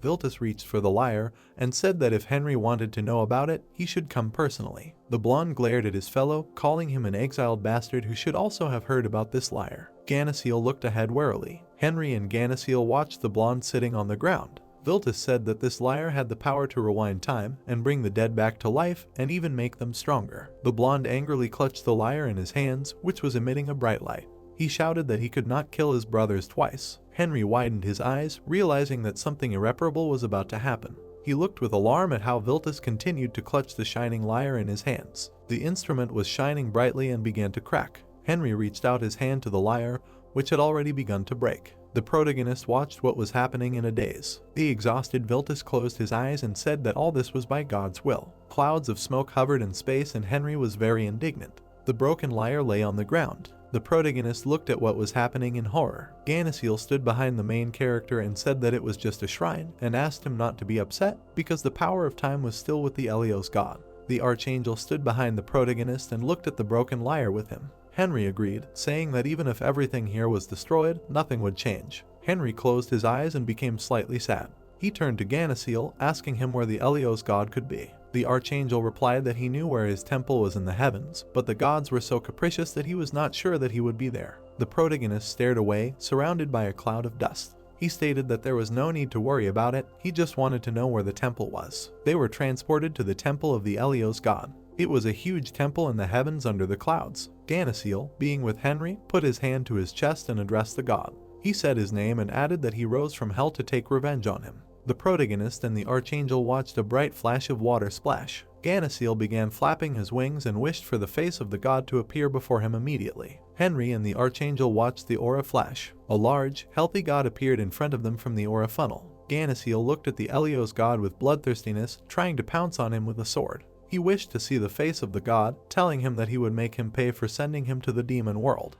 The big guy watched as Ganasiel flew at him, wishing for revenge. The elos god watched closely as they wished him death. He immediately snapped his fingers. The archangel froze in the aura right in front of the god. Henry was completely dumbfounded and wilted, his eyes wide. The old man deftly avoided the sharp sword, ironically joking that the archangel had been in the demon world for a long time and became one himself. The god walked around Ganasiel, who stood frozen in place. While the archangel stood motionless with his sword outstretched, the god walked towards Henry. He addressed the mage, saying that now they could talk in peace. The protagonist realized that Ganasiel was right, because the Elos god could use the power of time without the lyre, since the power was not in it. The old man stared ahead, his brows slightly furrowed. The god addressed the boy and said that in the many repeating cycle of time, they met for the first time. Henry stood opposite and stared at the god, telling him that he had a request. Henry looked angrily as the old man began to laugh loudly. He realized that the boy wanted to borrow the power of time from him. He looked at the boy sarcastically, leaning his hand over his face. He stated that he had heard this story, that the boy wanted to collect the water spilled by Janice and did not understand why. While the god was in thought, Henry was very angry. The old man was thinking about whether to give him the power of time or not, which made the protagonist angry. The Elos god extended his finger forward, which made Henry slightly surprised. The old man said that he could not do that, otherwise it would go against the rule of harmony. Henry did not understand what he was talking about. The god stared ahead, explaining that he had met people like Henry before, who started with pure intentions but ended badly. He noted that time was a force much more special and powerful than all the others. Henry clenched his fist and looked furious. He shouted that he knew all this and added that he did not do all this for his own interests, but to clean up the problems created by another god. The old man waved his hand at the annoying guy. He explained that in any case, lending the power of time would be difficult, because Henry had started several heavenly wars between the heavens and the demonic world and did not understand how one could trust the culprit of such troubles. The Elos god looked at the guy with disdain, accusing him of all sins. The mage began to clench his fists in excitement, standing in front of the old man. The god asked the mage if he knew how tainted the history of the heavens was, which had never suffered defeat from anyone before. The old man looked down on Henry and told him to stop acting like a little child, because if a god did that, it would look stupid. The protagonist was very angry and dumbfounded, hanging his head. The old man did not understand why the guy even cared about human affairs, because he became a god without magic. The Elos god watched as Henry began to fall. The protagonist leaned on the ground with his hand and trembled convulsively. The old man frowned at the guy, who believed that he had no way out. Then the old man continued to look down on the guy. Henry looked up in shock. The god noticed that Henry could not show aggression, which meant that he had already come to his senses. The old man immediately clapped his hands, and they lit up. A bright light covered the god from behind. Henry watched the bright light with anticipation. Against the backdrop of the magic circles and the mechanism, he imagined moments from the past. Radiant light enveloped the floating clouds and Henry decided to summon a sword and armor. The protagonist immediately soared into the air with a jump with his sword. He hovered in the sky, holding his sharp blade. He wanted to see the god and asked him not to hide, playing his instrument. The protagonist in the dark aura stared ahead as he was called. He immediately turned to the side furiously. Viltus was holding a lyre in his hands while his guys were flying behind him. The archangel said that this instrument is a lyre and it is unusual. Viltus turned to Henry, an imperfect god, and asked him that he should stop right now. The protagonist smiled maliciously and looked at the archangel with malicious glee. He said that the archangel was saying some strange things and didn't understand why he would stop if he hadn't even started yet. He hoped that Viltus wasn't just pretending to know him well, since this was their first meeting. The blonde looked at the guy in awe in response. Henry watched as the archangel reached into his inner pocket. Viltus held out a bottle with a shining liquid. He said that it was a gift from the Elos god. The protagonist grabbed the bottle and examined it carefully. He was surprised by such a gift, to which the archangel said that it was not poison, since the god said that the guy would understand everything after drinking it. He knew that he ate the venom heart and poisons did not work on him, so he decided to try it once. He immediately opened the bottle and decided to try the drink. The archangel watched as Henry began to wipe his mouth in disgust. It was disgusting for the guy, but he noticed that it really wasn't poison. Suddenly, Henry's gaze changed and began to glow. He immediately dropped the bottle and floated in front of the archangel. He grabbed his head and looked tired. He held his head and looked angry. He began to remember all his moments with the archangel. The protagonist raised his hand to his face and was stunned. Memories of how he was in heaven poured into his head. Henry lowered his head while his eyes were yellow. He realized that the Elos god refused him not by order of the king of the gods or someone like him, but because of harmony. This meant that he did not help him not because of his own stubbornness. Henry smiled maliciously, realizing that then he had a last resort. A bright light enveloped the clouds and a rainbow appeared. Henry said that all this was unnecessary. The archangel suddenly became excited, clutching the lyre in his hands. He realized that Henry had decided to start a fight again. Henry pulled out his sword with a smirk, noting that he no longer needed the lyre. Viltus was floating in the air while a group of other archangels flew in to cover him. Henry told the boys to watch closely as he had come up with a better way. The protagonist lowered his sword to the side while the archangels flew at him, wanting to protect Mr. Viltus. The protagonist swung his sword with a smirk. He swung his sword briskly, spreading someone's blood. His bloody sword fell to the ground. The group of archangels watched Henry closely. Viltus looked at Henry with concern, not wishing such a fate on him. The protagonist lay in a pool of his own blood, having caused damage to himself. The worried archangels began to look around at each other. They looked at what was happening in horror as a bright light shone near them. Bright rays of the flash spread across the entire sky. Viltus closed his eyes and grimaced from such light. Viltus' eyes bulged, hearing from the main character that he was reborn for the second time, and he found it funny. Henry's legs, hidden by his cloak, appeared. He proudly towered over the archangels, asking them why they did not bow their heads before him. The blonde archangel lowered his head with a drooping look. He realized that Henry had abandoned his mortal body and had become a full-fledged god. All the archangels fell to their knees. Viltus and his comrades bowed before Henry, greeting the god of magic. He swung his sword, telling them that they would have to pay for what they had done so far. He swung his sword briskly and screams were heard. The protagonist walked with a bloody sword through the temple. His sharp sword, covered in blood, was dragging along the ground. Henry approached the shining portal. He swung his hand, throwing out the sword. The bloody sword flew into the shining portal. This sword was absorbed by the portal from the yellow aura. Henry addressed the Elos god, telling him to stop sending his servants and show himself. An old man with crossed arms appeared in front of him, emitting the light of the aura. He noted the excellent work of the guy. The old man smiled maliciously, realizing that all this happened thanks to his advice because he gave up his body and became a god sooner than expected.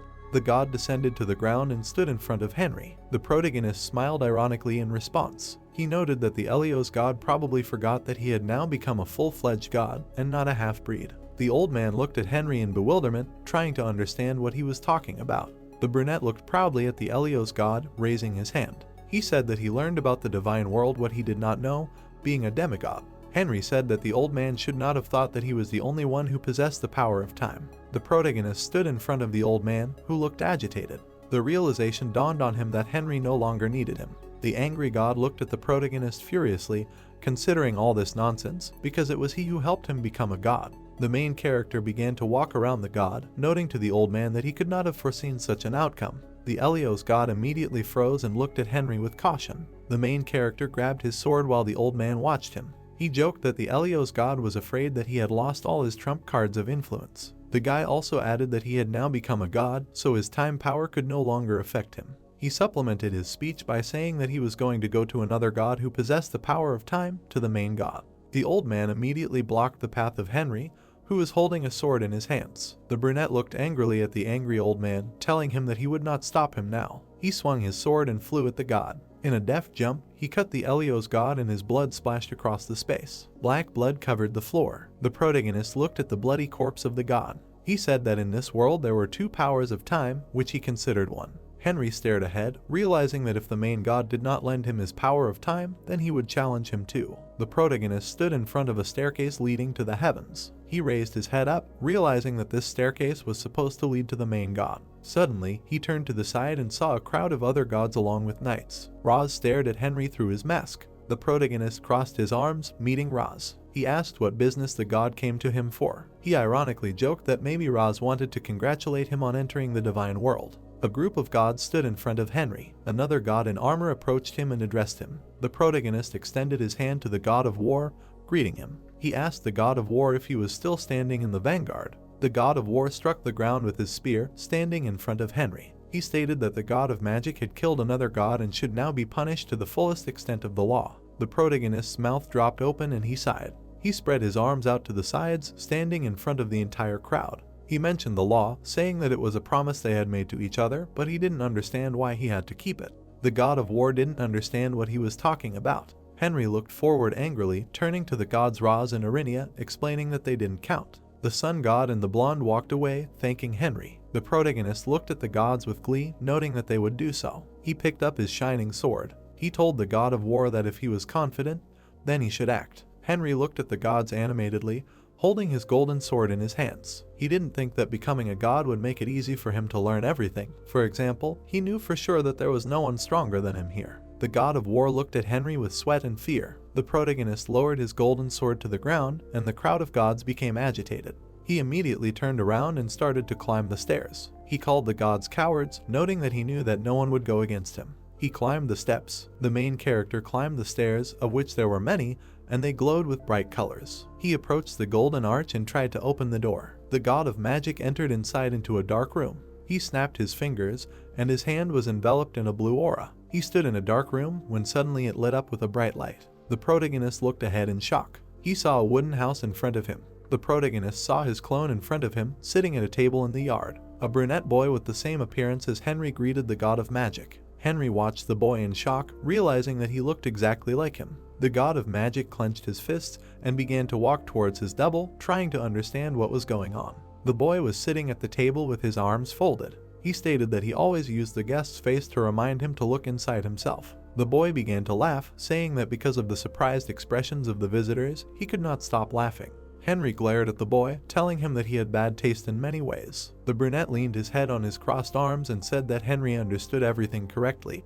After all, he was the main god, and he was also called the king of all gods. The main god looked at the protagonist intently, asking him about bad taste. He did not think that was what the god of magic really meant, especially considering what Henry did to get rid of the Elos god. The protagonist looked at the main god angrily, his hands down. The main god asked the guy if there was nothing but anger in his heart. The protagonist stood to the side of the table where the main god was sitting. Henry's clone said that the brunette used his new life, which he received by accident, for revenge, even at the moment when he killed the Elos god to come to him. He added that Henry had only revenge in his heart. The main god crossed his fingers, looking intently at Henry. He said that despite the fact that Henry became the god of magic because of an unclean conscience and a vague sense of justice, he could not even take care of himself. Henry was stunned and slightly wilted. The main god suggested that Henry's life was filled with regrets. The protagonist put his hand to his chest. The protagonist lowered his head with a disappointed face. He noted that the main god was constantly watching him, so he knew everything perfectly well. Henry pressed his hand to his chest tighter, noting that if it were not for the main god, then none of this would have happened.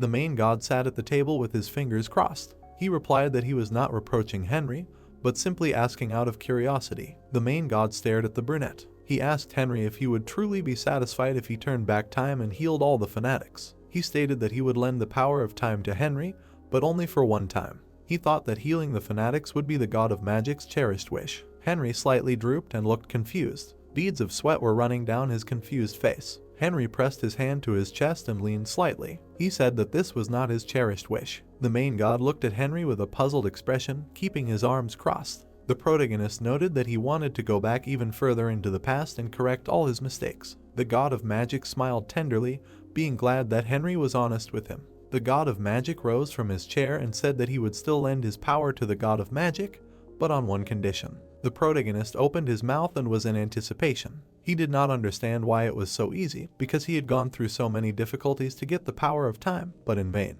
The main god approached Henry and said that in this case he would have to give up everything he had now. He listed the divine power, circles, and everything that he would take with him, leaving only the memory. Henry was standing in a dark space when the spirit of his past life flew out of him in the form of an old man. The main god asked him if he still wanted to turn back time. Henry understood that there was no right answer in life, only a series of choices. The protagonist stared ahead, still wanting to change the past. The brunette stood in front of the god of magic, who told him that he still wanted to return to his body. The protagonist pressed his hand to his chest and leaned over. He said that he wanted to go back to the time when he was still young and went to suppress the Demon King.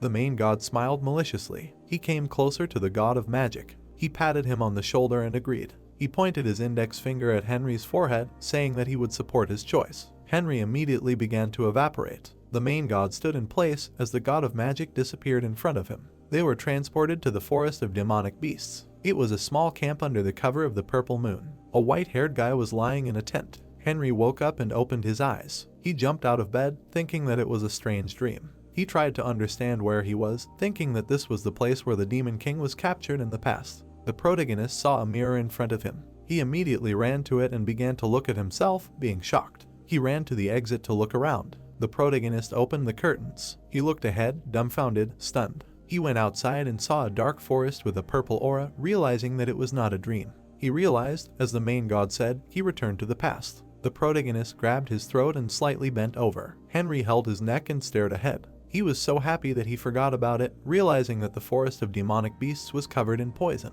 He understood that he needed to quickly eat the heart of the venom to gain immunity to poison. Henry moved forward, realizing that he also needed to eat the hearts of all demonic creatures to get the magic of the 8 circles. The protagonist walked forward and imagined the image of the Demon King. Henry wanted to kill the Demon King before he sent a curse to Golden Jackson. He was going to deal with the evil forest. They were transported to the forest of demonic beasts, a level 1 danger zone. It was a dark forest with barely any light seeping through. A pile of demon corpses lay on the ground. The protagonist stood in front of one dead monster, who was sitting by a tree. With tattered clothes, Henry held his head, looking at the monster. He almost fainted due to the fact that he used up all his mana. He put his hand on the monster's chest, realizing that in the past, he would have let the venom heart go for the sake of future generations. Blood splattered across the space. Having lived his first life, the protagonist realized that it was better to keep this heart for himself. He tore out the demon's heart, from which the vessels extended. He opened his mouth and was about to swallow it. Drops of blood oozed onto the ground. He stood with his back turned and greedily swallowed the venom heart. He understood that now he would not have to repeat the experience of his past life, dying from the painful poison. The protagonist sat on the ground, crossing his legs. He felt that eating the heart was not as painful as drinking black tea, which tasted quite disgusting. Suddenly, a blue circle glowed on his chest. This magic circle began to shine brighter and brighter. He realized that the effect of eating the hearts of demons and similar beasts had finally appeared. He clenched his fist in delight, feeling the aura cover. The protagonist knew that it was only difficult the first time, and then it became easier. Thanks to their magical power, he was able to quickly reach the 8th circle again. A bright purple crystal shone on his forehead. The protagonist looked worried, feeling the black silhouette of a demon behind him. The demon felt strong magical energy and came to see who was here, and it turned out to be a human mage. The protagonist turned around worriedly. Vigorous looked angrily at the guy, emitting a bright crystal light from his head. Henry realized that the Demon King found him himself. Vigorous noted that the guy killed his servants, considering it an impudent act.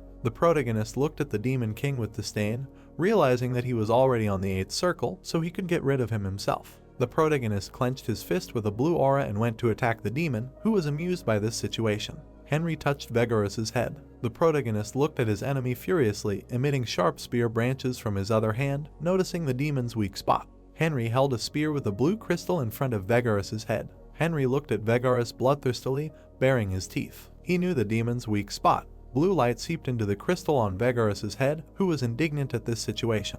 His crystal on his head cracked and its fragments began to fly apart. Clear weather stood above the tree branches. Young Golden Jackson walked with his squad to the battlefield. He was surprised that the demonic beasts had already been killed and did not understand how this happened. He and his soldiers were looking around at the corpses of demons. Suddenly, he froze and stared ahead. He and his soldiers were looking at the corpse of the Demon King. They were transported to the forest of demon beasts, to Henry's tent. The protagonist was sitting across from young Golden Jackson at the table. The young emperor said that he learned about it during his morning patrol. A cup of hot tea was on the table. Henry crossed his arms, sitting across from Golden Jackson. He wanted to deal with the remaining demon beasts and return. The protagonist understood that even if he told the brunette, he simply would not believe it all, so he wanted to keep it all a secret. Golden Jackson looked at Henry, who was lounging around, with an exclamation. He was surprised that the protagonist had not told him something. Henry ironically noted that the brunette wanted to tell him that they killed the Demon King without even catching him. The brunette closed his eyes in confusion, scratching his chin.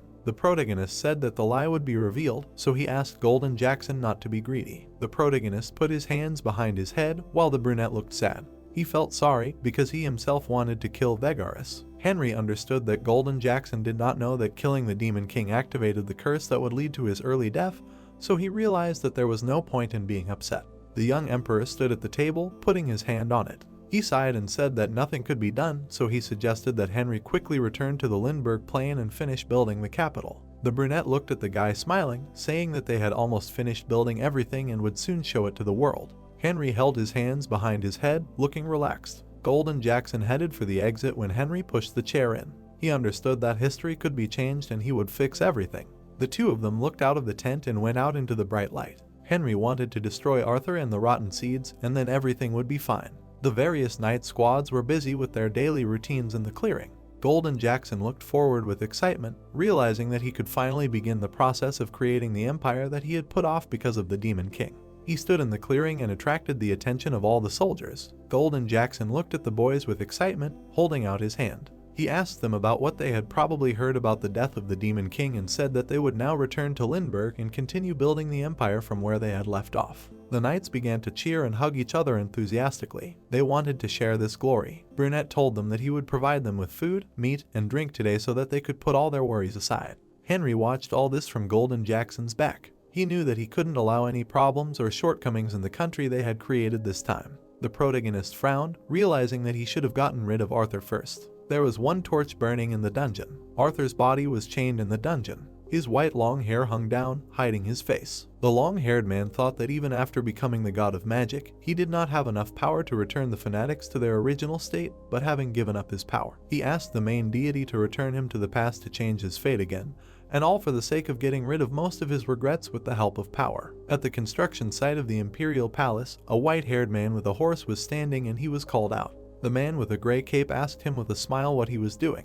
The one who returned, seeing him, folded his arms across his chest and addressed him in response. The man with bracers was walking towards him, and he said that he wanted to build the Imperial Palace himself. The dark-haired man exhaled and confidently asked if he had called the masters for this and then asked why it suddenly became like this. The man in the blue robe stretched out his hand in front of him and said that at that moment, his thoughts were occupied with the Demon King, and that is why he called the craftsman. After that, the magician thought that now in his head there was a ready-made image of the Imperial Palace. After that, he created a magic circle over the construction site and used the spell of erecting a great mansion. Lightning flashed first over the circle, then the sparks intensified. Magic splashes flashed through the entire palace. The man with gray eyes grabbed the saddle and smiling said that everything would be ready by tomorrow, and he and the soldiers could rest for now. The warrior crossed his arms over his chest while the white-haired man mounted his horse and said that he was talking as if he wasn't going to rest with them, to which his comrade said that first he needed to go somewhere for a while because he needed to find a nobleman in the highlands. The dark-haired man immediately raised his head and asked why he needed to go there.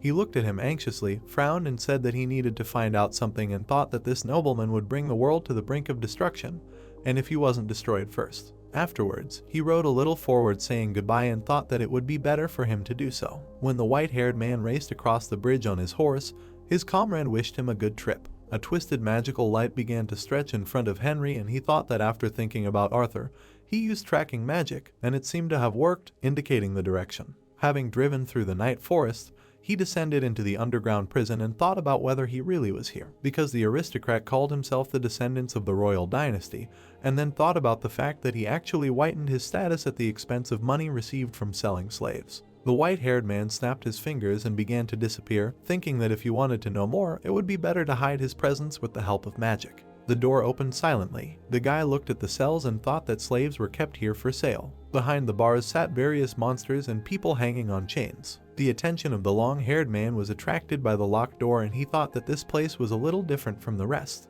The gray-eyed man immediately frowned, looking through the crack. Then he was stunned by what he saw. A man with a huge ball tied to his leg was tied to the wall, and the hero thought that the nobleman, as it turned out, was not a descendant of the king or even a slave trader, but was just a slave. And then a voice came from behind the man in the blue robe that surprised him. The one walking asked if his partner was saying that all these creatures were half-breeds. The man with the mustache looked away, and the bald one said that this was true, but there was something special. The chained man looked with wild fury at the door, and he continued, saying that he was born from the dragon race from the union of a dragon and a man, and then asked if the handsome man sitting there was not. The black-browed one frowned and looked away, thought about what he had heard about this race, and if he was from it, he should have inherited at least a little of the dragon's powers, and then thought about why he was in shackles. The slave owners stood over the prisoner with an evil grin, and the bald man said that the man in front of the long-haired man was his new master. Then Henry saw a circle on the handcuffs and thought that if he looked closely, some kind of magic was cast on them. The exhausted aristocrat said with heaviness that they were scoundrels and he wanted to kill them.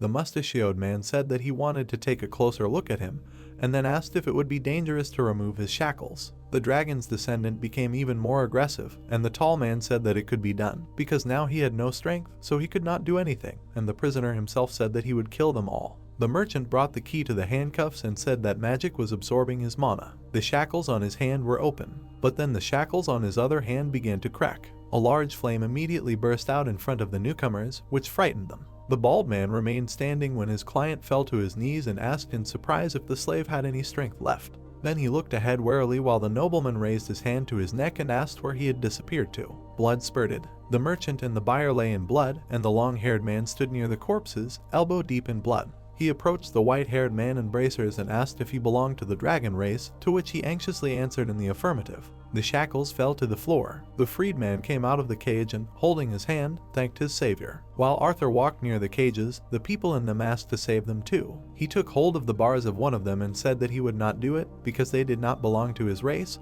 but perhaps only if in return. The descendant of the dragon leaned over the cage, crushing the fence, and asked the frightened elf if he would lend him some strength. The long-eared one immediately looked tearfully at the aristocrat and begged for salvation. Since the blood of the half-breeds contained mana, Arthur drank their blood to absorb the mana and then killed them all to throw out his anger. Blood dripped from the hands of the red-eyed one, which fell into the hands of his fellow. He looked at this with a smile, stretching out his hands. Then he brought his hand to himself to drink the blood. Two men immediately fell to the floor, and when the hero used a sleep spell, the protagonist approached the sleeping ones and thought that it looked like he killed all the slave hunters too. The outline of the magician was barely visible, and he thought looking at them that with the exception of Mordred, who was also from the dragon race. Then he thought that he knew that his cruel nature had not changed at all. The hero raised his dagger and thought that this meant that after his escape, the nobleman heard that Henry was recruiting talents, so he changed his appearance and applied, and then he thought that he knew that his life was miserable. The man in the blue robe brought the blade closer to the dark-haired man's chest, but he jerked his leg. The white-haired man squatted next to them and thought that he could not do anything. The magician put his hand in front of him, releasing a stream of flame. The descendants of the dragons slept soundly, and he thought that he wished him happiness in the next life, and since he dealt with Arthur, it was time to help future allies. He arrived in another kingdom where there were high and grandiose palaces. The white-haired man walked down the corridor and thought that he would start with the Shukrat kingdom, and he owed them a lot. Then the guy imagined a warrior with a tattoo who was waving a sword and thought that his father was very sincere, and then he wondered who Hararian was like. Haribala immediately looked away when he was called out. He saw Henry walking towards him and immediately called out to him, and he said that the warrior was training in the morning breeze like some kind of desert god. The tattooed man threw his sword over his shoulder and said with a smile that of course it was, because he was not as weak as the hero. The mage folded his arms across his chest and mentioned that he had lost to that weakling, and then asked if his training was over, thinking that when he thought about how much he had suffered because of him during the War of Conquest, and then he thought that they had won anyway and had become vassals, and then he corrected himself, saying that they had become their allies and friends. After Henry became more serious and lowered his arms a little, saying that he needed to tell him something, and the warrior immediately asked what exactly. The sun was shining in the sky, and the protagonist asked to listen to him carefully. The tattooed man's eyes widened in surprise, and the white-haired man said that what he was about to tell him was an absolute secret, and even Jackson didn't know about it.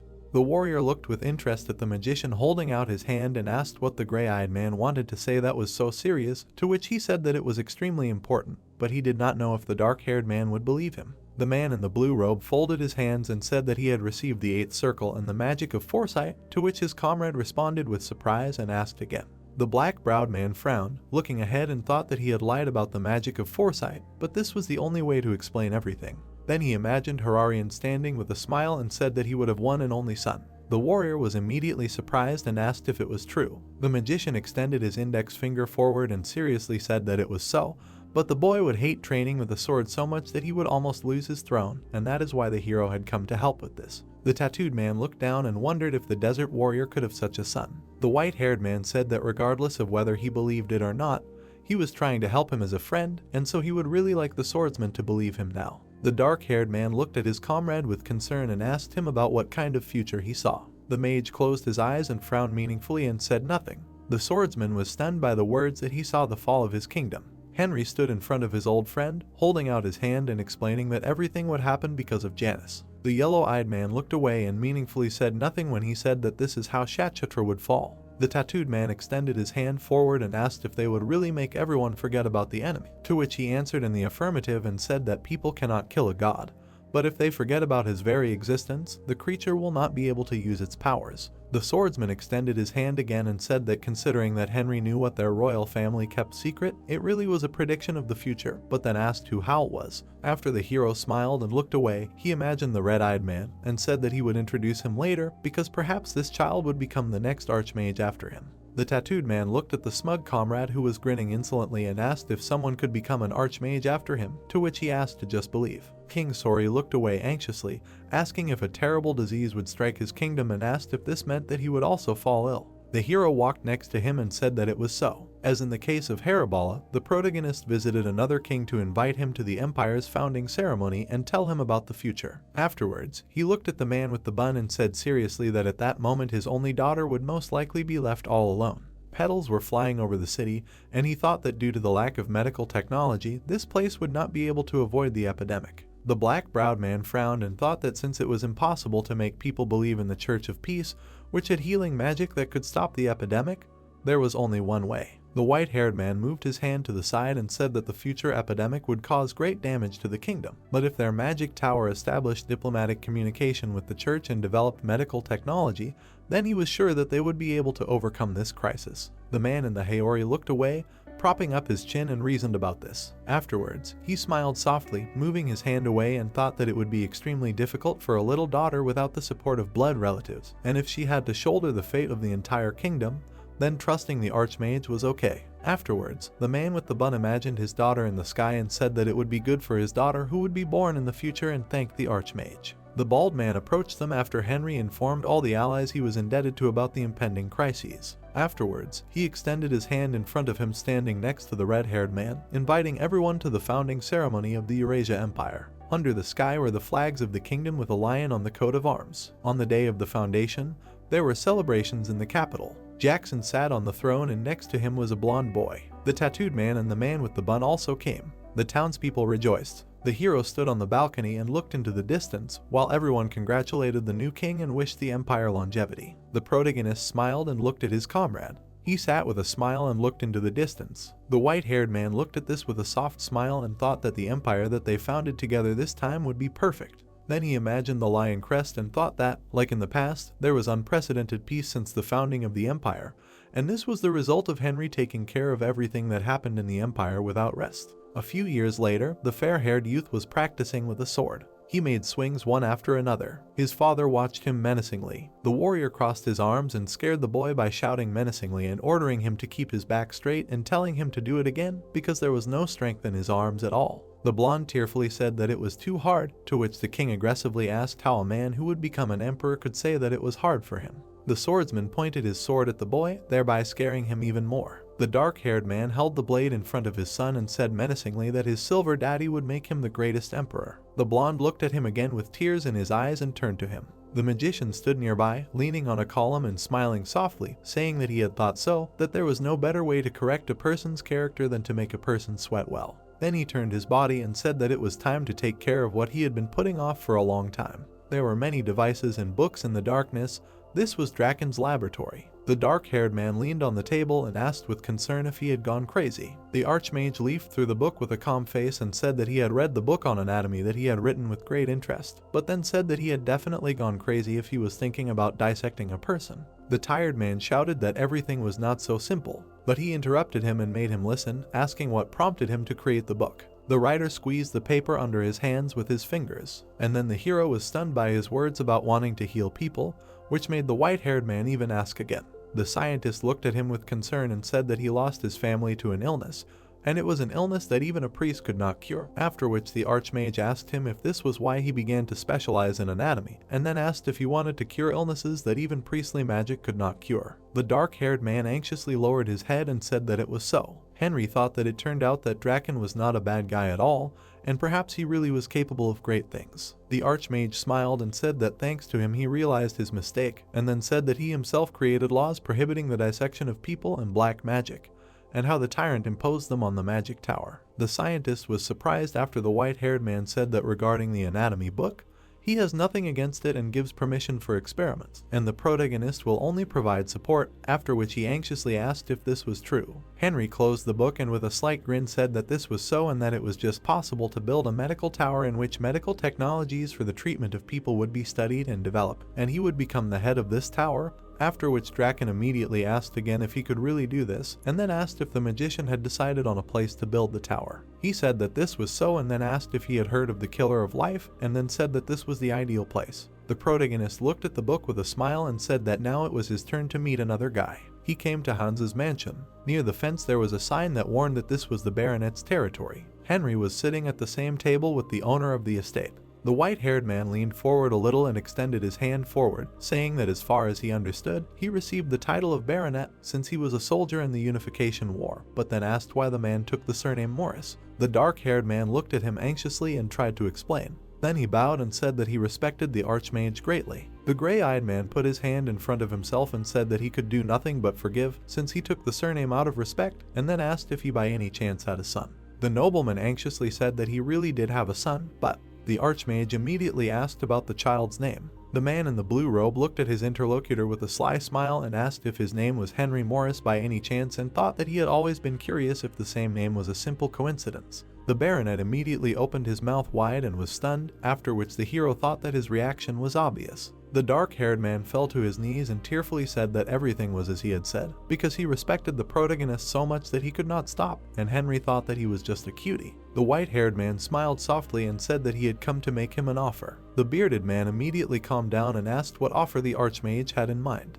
The gray-eyed man made the baronet clutch his heart by asking if he would mind if he took his son and raised him as his apprentice, after which the count immediately asked again and said loudly that of course he was all for it and thanked him. But then the dark-haired man anxiously grabbed the back of his head and asked why he was so generous towards them. The black-browed man looked softly and said that in his past life, his son saved the country. The baronet was immediately stunned. The old man looked down on the kingdom from the mountain. Already elderly Henry stood on the rock and thought that a lot of time had passed since that day, and he was glad that he was able to fix everything. And then he was called out from behind, after which the gray-haired man turned around. A young guy was running towards him and calling him. The short-haired man held his chest and happily said that he. Afterwards, the boy, still rejoicing, said that he had finally managed to rise to the 6th circle. The older man looked away and said that he had a long way to go, so he shouldn't be so impatient. His student agreed with this and said that he wanted to become like him as soon as possible. The Archmage looked at him with a smile and asked him if the guy had ever thought about why he took him as an apprentice. The dark-haired man clenched his fists and impatiently quoted the phrase about how it was because he saved the country in his past life and then said that he always says that. Fluff and grass particles flew past them, and he continued asking if he really did that in his past life. The young mage stood waiting for an answer. The old man just looked at him calmly. Then he exhaled. The Archmage simply left and offered him to serve it himself. The younger one asked him to wait. The grandfather scratched his ear, and the student again clenched his fists and said that he promised that he would tell, to which the white-haired man asked when that had happened. The guy in the shirt ran after the teacher and called him over and over again. That's how this video ends. If you have sat through to the end, please don't forget to press the subscribe button and leave feedback. See you in the next video.